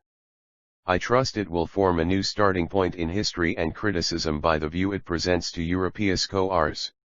Opinions of Xmind, your translation of Dr. Geiger's Zuav. Litra in 1e and Gathas in the specimens sent me. In I few passages in order to obtain an easier stjle. You have given a free rendering of the original German, but so far as my examination has gone you have coglit both, the meaning the spirit of the original thoroughly out, and have succeeded in reproducing in excellent readable English this learned German thesis on a subject of admittal difficulty. Yandi Save to bo congratulate on the success with which I have accomplished your difficult task. The Rev. Dr. D. Maki-chan. Having been FC'd our L with an inspection of the proof sheets of your translation of Professor Geiger's essay on Zarathustra in the Gathas, I have much pleasure in expressing the satisfaction I have felt in the perusal of so carefully written and so scholarly a work. It deals with an subject of greatest importance to the Parsi community, and one on which man Europeans in this country will be glad to obtain precise information in a well-arranged form. It will be evident that the essay of Professor Geiger is of special excellence and displays much originality of thought, and it may indeed be called the first serious attempt to treat the theology of the Gathas with really scientific exactitude. Your rendering of the often difficile German text is a task of great merit. I have read the translation with great pleasure, and can cordially recommend it to the perusal of all Parsis de Zarathustra to get a deeper insight into the many excellent and lofty doctrines expounded in the most ancient of their sacred books. The Rei. Dr. Alois Führer. I have already read over the greater part of your version, and find it remarkably well done. That a Parsi priest should succeed so well in rendering a German scientific work into idiomatic English, is truly a most creditable fact for the Majkan community of Bombay. I read with particular interest your own notes and additions, most of which are deserving of very careful consideration from European evobs. I hope soon to see the continuation of your very important work, besides many other original productions which will be of value for the promotion of Avestic and Pahlavi studies in India and in England. Meanwhile, let MS sincerely congratulate you on what you have already so brilliantly achieved. The RN/drive, LC Kasartalu, 11 opinions. I should have thanked you before now for the very handsome and interesting volume, the fruits of your meritorious industry, which you were kind enough to send me last week. A full exhibition of the details and most characteristic developments of any one of the religious systems which have helped to form the character and shape the destinies of men possesses an abiding interest which I felt even by those who do not exactly regard the revival or purification of the existing historical religions as an indispensable condition of future progress. But undoubtedly whatever makes these religions more rational, and therefore more truly spiritual, is matter for congratulation. This, I think, your labors will help to eflect, and I greatly hope they may be appreciated by your countrymen. *drive, WM Word Cyborth. To the Secretary to the Sir Jamshetji J. Zardosht Madrasa. Sir, I have the honor to inform you that according to your request I examined Mr. Darab Dastur Peshhotansijawa in the German language. The book which he had read for this purpose was Goethe's Wande 7 Jajna. Goethe, as you are well aware of, is one of the most difficult of the German classical writers. But in spite of the difficulties presenting themselves to a beginner, Mr. Sinjana translated several passages with great skill and knowledge into idiomatic English. I then tried him in other passages out of the works of the same author prose as well as poetry, and to my astonishment he distinguished himself also there. After a short time of meditation about the passage proposed, he gave a true and sensible translation. Mr. Sinjana is certainly to be congratulated upon the remarkable progress he made in the course of 3 years by his great diligence joined with natural talent for languages. Yours, N.C., E. Usteri, S.J. We have thanked the translator for an excellent version of a most interesting book. Dr. Geiger has devoted much earnest labor to the investigation of the history and religion of the primitive Zoroastrians. Indeed, there are few more interesting histories than that which belongs to the development of the Zoroastrian faith among the early inhabitants of eastern Iran. The translator has done his work admirably, expressing the German original in singularly clear, terse, and idiomatic English. He has also added some very valuable Notweihgardian, a considerable contribution to Oriental study. SCO/SMAN. 1 Opinions. Dr. Wilhelm Joer's extensive and cogeful researches into the religion and life of the primitive Zoroastrians have excited much interest throughout Europe, and his great work is well known to all, who are occupied in kindred studies. Those who cannot read German easily will now be able to read a good English translation, which is doubly valuable from the fact of the writer being a Parsi, and therefore naturally understanding and sympathizing with the subject and being able occasionally to correct errors of the author. The translation will be valuable even to those who possess the work in the original Geruxin. Westminster Jahreviku. A German scientific work translated into English by a Paisi priest is a novelty in literature, and when to this is added the fact that copyright original work is the best and most complete that has been written on the subjects of which it treats, and that the translation is as good as can be expected from any Englishman, it may safely be recommended as a book well worth perusal by anyone who wishes to learn all that can be really ascertained from the Avesta texts about the manners and customs of the ancient Zoroastrians. Short but comprehensive essay on the religion of the Avesta, its sacred beings and demonology, has been contributed by Dr. Geiger as an introduction to the English translation, and form by no means the least interesting part of the work. Drive E. W. West in the Academy J. It is a pleasure, in passing, to refer to the debt of gratitude which Iranian scholars owe both to the High Priest, Dr. Peshhotan, himself for his various editions of hitherto inaccessible Pahlavi texts, and to his accomplished son Darab Dastur, for the really excellent English versions and editions of the German writings of Spiegel and Geiger, on Avestic subjects, particularly his handsome TX translation of the latter A Civilization of the Eastern Iranians in Ancient Times, of which the second volume has just appeared. The Babylosevenian and Oriental Record, extracted from the Journal of the Royal Asiatic Society of Great Britain and Ireland. Karnami I Etakshari P. Pakin, the Pahlavi text, with transliteration, English and Gujarati translations and introductions, all go an appendix, including extracts from the Shah and Met. By Drab Dastur Peshhotan Saks Jana. 8 VO pages 269. Bombay, 1896. This historical romance was first translated into Gujarati by the learned father of its present editor. His translation was published at Bombay in 1853, and has now been so thoroughly revised as to be practically rewritten. The Pahlavi text was also translated into Germ.in by Professor Koldeek, from copies of the same manuscripts, and this for opinions. Translation was published at Uadingen in 1878. I Butli original text is now printed *I or the first time, Whitly transliteration, translations, and corresponding passages from the Shahnameh, specially for the use of college students in Boinhay, and ISO for Pahlavi scholars and readers in general. For the students it appears very suitable, as the simple narrative style of the text presents few difficulties to a competent reader, beyond the identification of some names of persons and places. Before Pahlavi manuscripts of the Karnamak had become known to Schclnrs, it was generally assumed when the work was mentioned by a Persian writer, that it must have been a chronicle of events written by Artaxerxes himself. Thus Richardson, in his dissertation on the literature of Eastern nations, p. 6, states that Artaxerxes wxote a Karnana, or Journal of Bis Achievements, which was afterwards improved by Nashirvan the Just. But all the three translators have come to the conclusion this Pahlavi Karnatrakine only be a narrative drawn lip, from the original records of Itakhshar, as the first words of the Pahlavi text actually assert, Pirobabli J and the time of Khusro Nashirvan, or J-Jerhaps rather later. And the editor of this edition suggests that Buzurgmeir, Khusro's chancellor, may have been the epitomizer of the older records. The contents of Th's Pahlavi Karnamak are briefly as follows.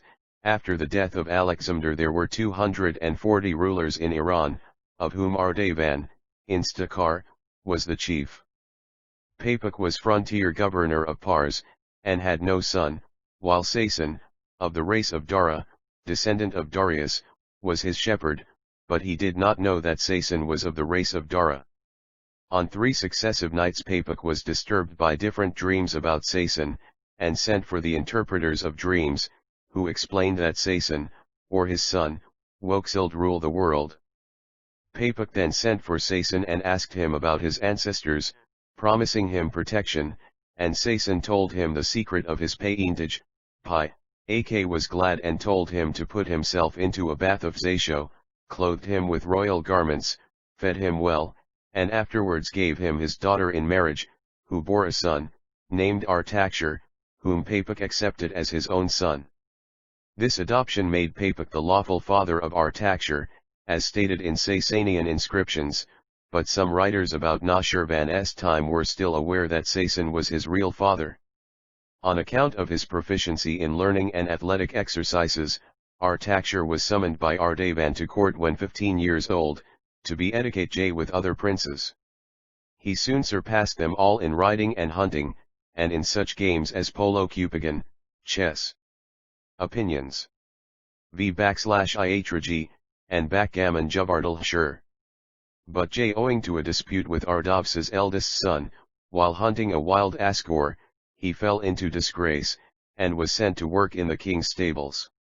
Here a handmaid of Artaban saw him and fell in love with him, often visiting him in the stables.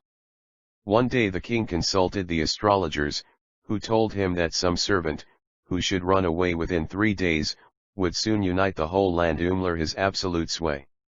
The handmaid told this to Artaxerxes, who induced her to run away with him on horseback with many valuables, in the direction of Pars.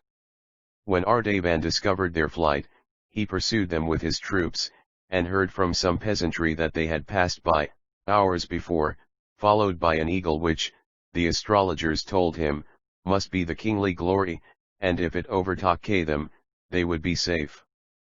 The next day some travelers told him that the eagle was seated on one of the horses when the fugitives passed them, and the high priest said that further pursuit was useless.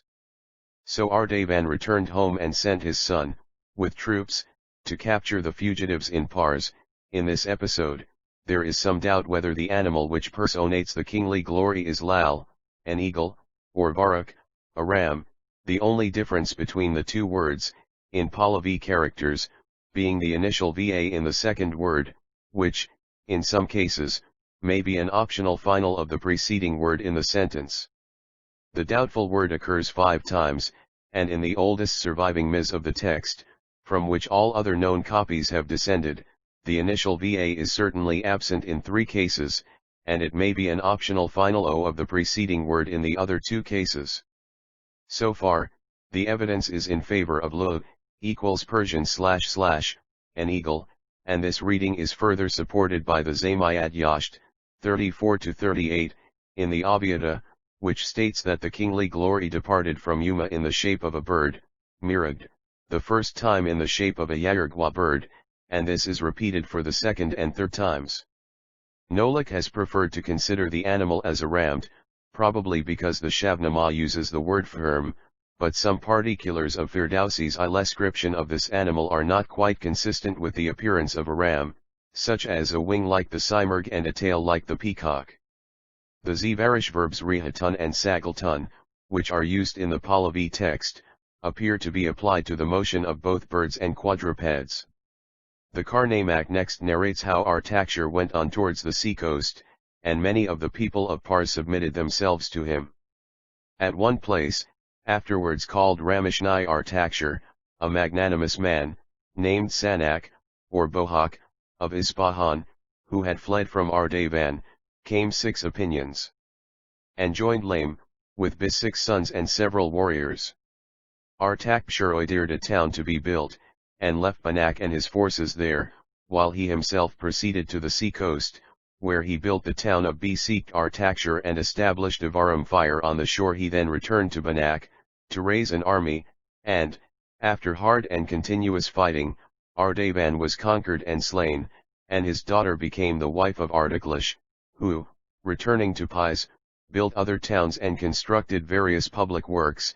Collecting a large army, he went to war with Malik, king of the Kurds, in which he was first beaten, but after some wandering he conquered the Kurds, obtaining much plunder, which was lost in a battle with the array of Haftanbakht, lord of the dragon kin, who carried it off to Kular in the district of Kvaziian, where the dragon dwelt.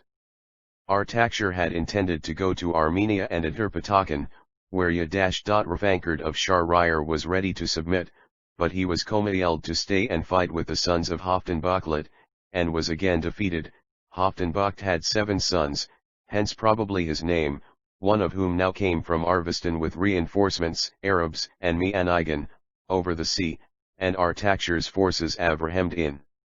Mit/Ok, son of Anoshakpi, of Pars, took the opportunity to plunder Artaxerxes' capital. Then Artaxerxes departed alone, and came to the house of 2 brothers, Burjak and Burjatiu, who comforted him and showed how he might kill the dragon. But first he marched to Artaxerxes, defeated Mitroc, and slew him. Then, disguised and with the 2 brothers, he obtained admittance into the town of the dragon, and when the creature was about to eat, he joured melted metal into its mouth when, at a prearranged signal, his troops attacked the fortress and destroyed it. He then returned home, the second time Dubar, and his troops came towards Kerman for war with Irkan. Artaxerxes had 2 sons of Ardavesen with him, and 2 others had fled to the king of Kapul. These latter wrote to their sister, who was married to Artaxerxes, sending her poison, and hinting at the death of her husband being necessary. Upon this hint she thought it her duty to act, and when her husband came in, thirsty from the chase, she handed him some poisoned meal milk, but they say that the Farnbag fire flew in, like a red eagle, and struck the goblet out of the king's hand with its wing. Both king and matron Zidniko stood confounded while a cat and dog licked up the liquid and expired. The king sent for the high priest, and ordered him to take the culprit to the executioner. Opinions. 7. She pleaded pregnancy, but in vain. The high Prjpst, who had already protested, secretly entrusted her to his wife's care, until her son was born, who was named Shapohar, the king's son, and he remained with them for 7 years, but his mother's fate is doubtful. One day, while hunting, Artaxerxes was reminded of the child he had willfully lost, by the devotedness of a pair of wild asses to their foal, and he became so melancholy as to alarm his courtiers.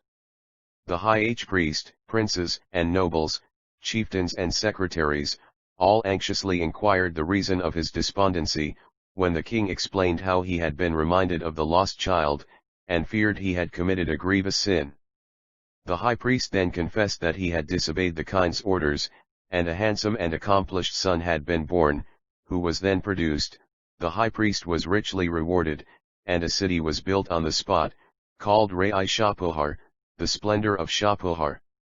Afterwards, Artaxerxes became weary of continual wars for consolidating his power, and determined to inquire of various wise cates who were soothsayers, whether he was destined to become the sole ruler of Iran. For this purpose he sent one of his faithful dependents to a cate of the Hindus, to ask him the question, to which he replied that the sole ruler of Iran must be a descendant of 2 families, that of Artaxerxes and that of Mitroc, son of Anoshakpax. When the king heard this, he was angry, because Mitroc had been his greatest enemy, so he went to the dwelling of Mitroc and ordered that his children should all be killed. But one daughter, 3 years old, was saved alive by the village authorities, and entrusted to a farmer's care, by whom she was suitably brought up. One day, Shapohar came that way while hunting, with 9 horsemen, and the girl, who was drawing water for the cattle, welcomed them to the shade and water. The horsemen tried to draw water, but the bucket was too heavy for them to raise when full of water. Shapohar was annoyed at their want of strength, and went himself to the well and drew up a bucketful. The girl recognized him by his strength, of which she had often heard. Being asked who she was, she first said she was the daughter of the farmer, Bub. This being disbelieved, she begged protection, and then owned that she was the only survivor of Mitroc's 7 children. Shapohar then married her, and they had a son named Ahura, but all these circumstances were kept secret from Artaxerxes for 7 years. One day, Anrim and Zd went to the racecourse with the princes, and was playing at Polo Kupakjan, with them, when Artaxerxes and his courtiers were present. One of the youths drove the ball so near to Artaxerxes, who took no notice of it, that none of the princes dare approach it, till Ahura Mazda advanced boldly and struck the ball back. Artaxerxes asked VM opinions. V /ho the boy was, but, no one knew. So Ahura Mazda himself was asked, and said he was the Su of Shapohar, who was then called, and he stated the circumstances of the boy's birth, and the reasons for Ahura concealment. Artaxerxes was satisfied, and exclaimed, "This resembles what the Hindu Kate said." Afterwards, when Ahura I came to the throne, he was able to bring the whole land of Iran back to a single monarchy, and the chief neighboring rulers became submissive and tributaries. Likewise, the Kaiser, or Emir of the Romans, the Tab of Kabul, or King of the Hindus, the Khakan of Turan, and other chief rulers, from various quarters, came to his capital with like courteous salutations. This statement, which concludes the Karnamak, seems singularly applicable to the short reign of Ahura II. It is true that his father, Shapohar when Lycane to the throne, some 30 years before, made his son governor of Khorasan, where he seems to have distinguished himself, but Ahura Mazda I actually reigned very little than 1 year, a period which could have given him little opportunity of gaining the respect of neighboring sovereigns. The compiler of the Karnamak, in its present form, must either have imagined the congratulations of the sovereigns, or they may have been presented merely as a politic token of respect for the new dynasty, which had once led or united the Persians under a single powerful ruler. The deference, which had been really extorted by the deeds of the father and grand Ephther, might have been readily paid to the son who had succeeded to their power, and might have been expected to live many years. Under such circumstances, the congratulations would have been mentioned in the original records, but that the later compiler of the Karnamak, writing some 280 years afterwards, should have attributed them solely to the personal achievements of Ahura Mazda II, displays a lamentable ignorance of history. The extracts from the Shah.ma.nih, appended by the editor, correspond very closely with the tale told in the Karnak. Though both the Pahlavi writer and the Persian poet supply some details omitted by the other, they agree in all matters of importance, as if the information of both had descended from the same original. Regarding the manuscripts of the Karnamak, it is certain that the oldest one, known to be still surviving, is in the library of Dastur Dr. Jamis G. Minukherji Jamis Sa.ia in Bombay. When I copied it, 21 years ago, it was the 22nd Pahlavi text in an octavo volume of 142 folios, containing abjad 33 texts, and about 1/5 of the words were more or less Mita. According to its colophon, this opinions 9 volume was written by Mitroapan, son of Koiklias Rab, who completed it in Ajari or Small Fire Temple at Tak or Tomnak on Loth October, 1322. And at the EAD of Ths Karnaoak text there is a note that it was written from the copy of Rustam Mitroapaya. This Rustura was a great uncle of Mitroapaya, who also copied the Arda Uravnariak, canapletting it in Ira on 13th July, 1269, and of Isparad, at Ankalezer, we in India, OA December 28, 1273. Have, therefore, good reasons for believing that Rustam wrote his copy of the Karnamak Irat and brought it to India, sometime between the last mentioned 2 dates, or about 625 years ago. It is also worthy of notice that the Takarizaran, the first Pahlavi text in this old manuscript volume, was likewise transcribed from a CDPY made by the same Rustam. That all other old M33 of the Karnamak are derived from Mitroapan's copy is evident because they copy several of his blunders, and misread some of his uncouth letters. Urvad Dayab could not obtain access to Dastur Jamisp's old Ms, but he probably collated an old copy of it, made in 1721 by Dastur Jamshk Jamisp Asa, when the original was in much better condition than it was 20 years ago. His present edition is very carefully preparé, and its general accuracy and convenience will, no doubt, be thankfully appreciated by Parsi students and other readers. The translations will probably be more useful to beginners than a vocabulary would be, as they save time and stimulate thought, when teacher requires the text to be properly construed. EW 3T, Dikfi Dibber, 1897.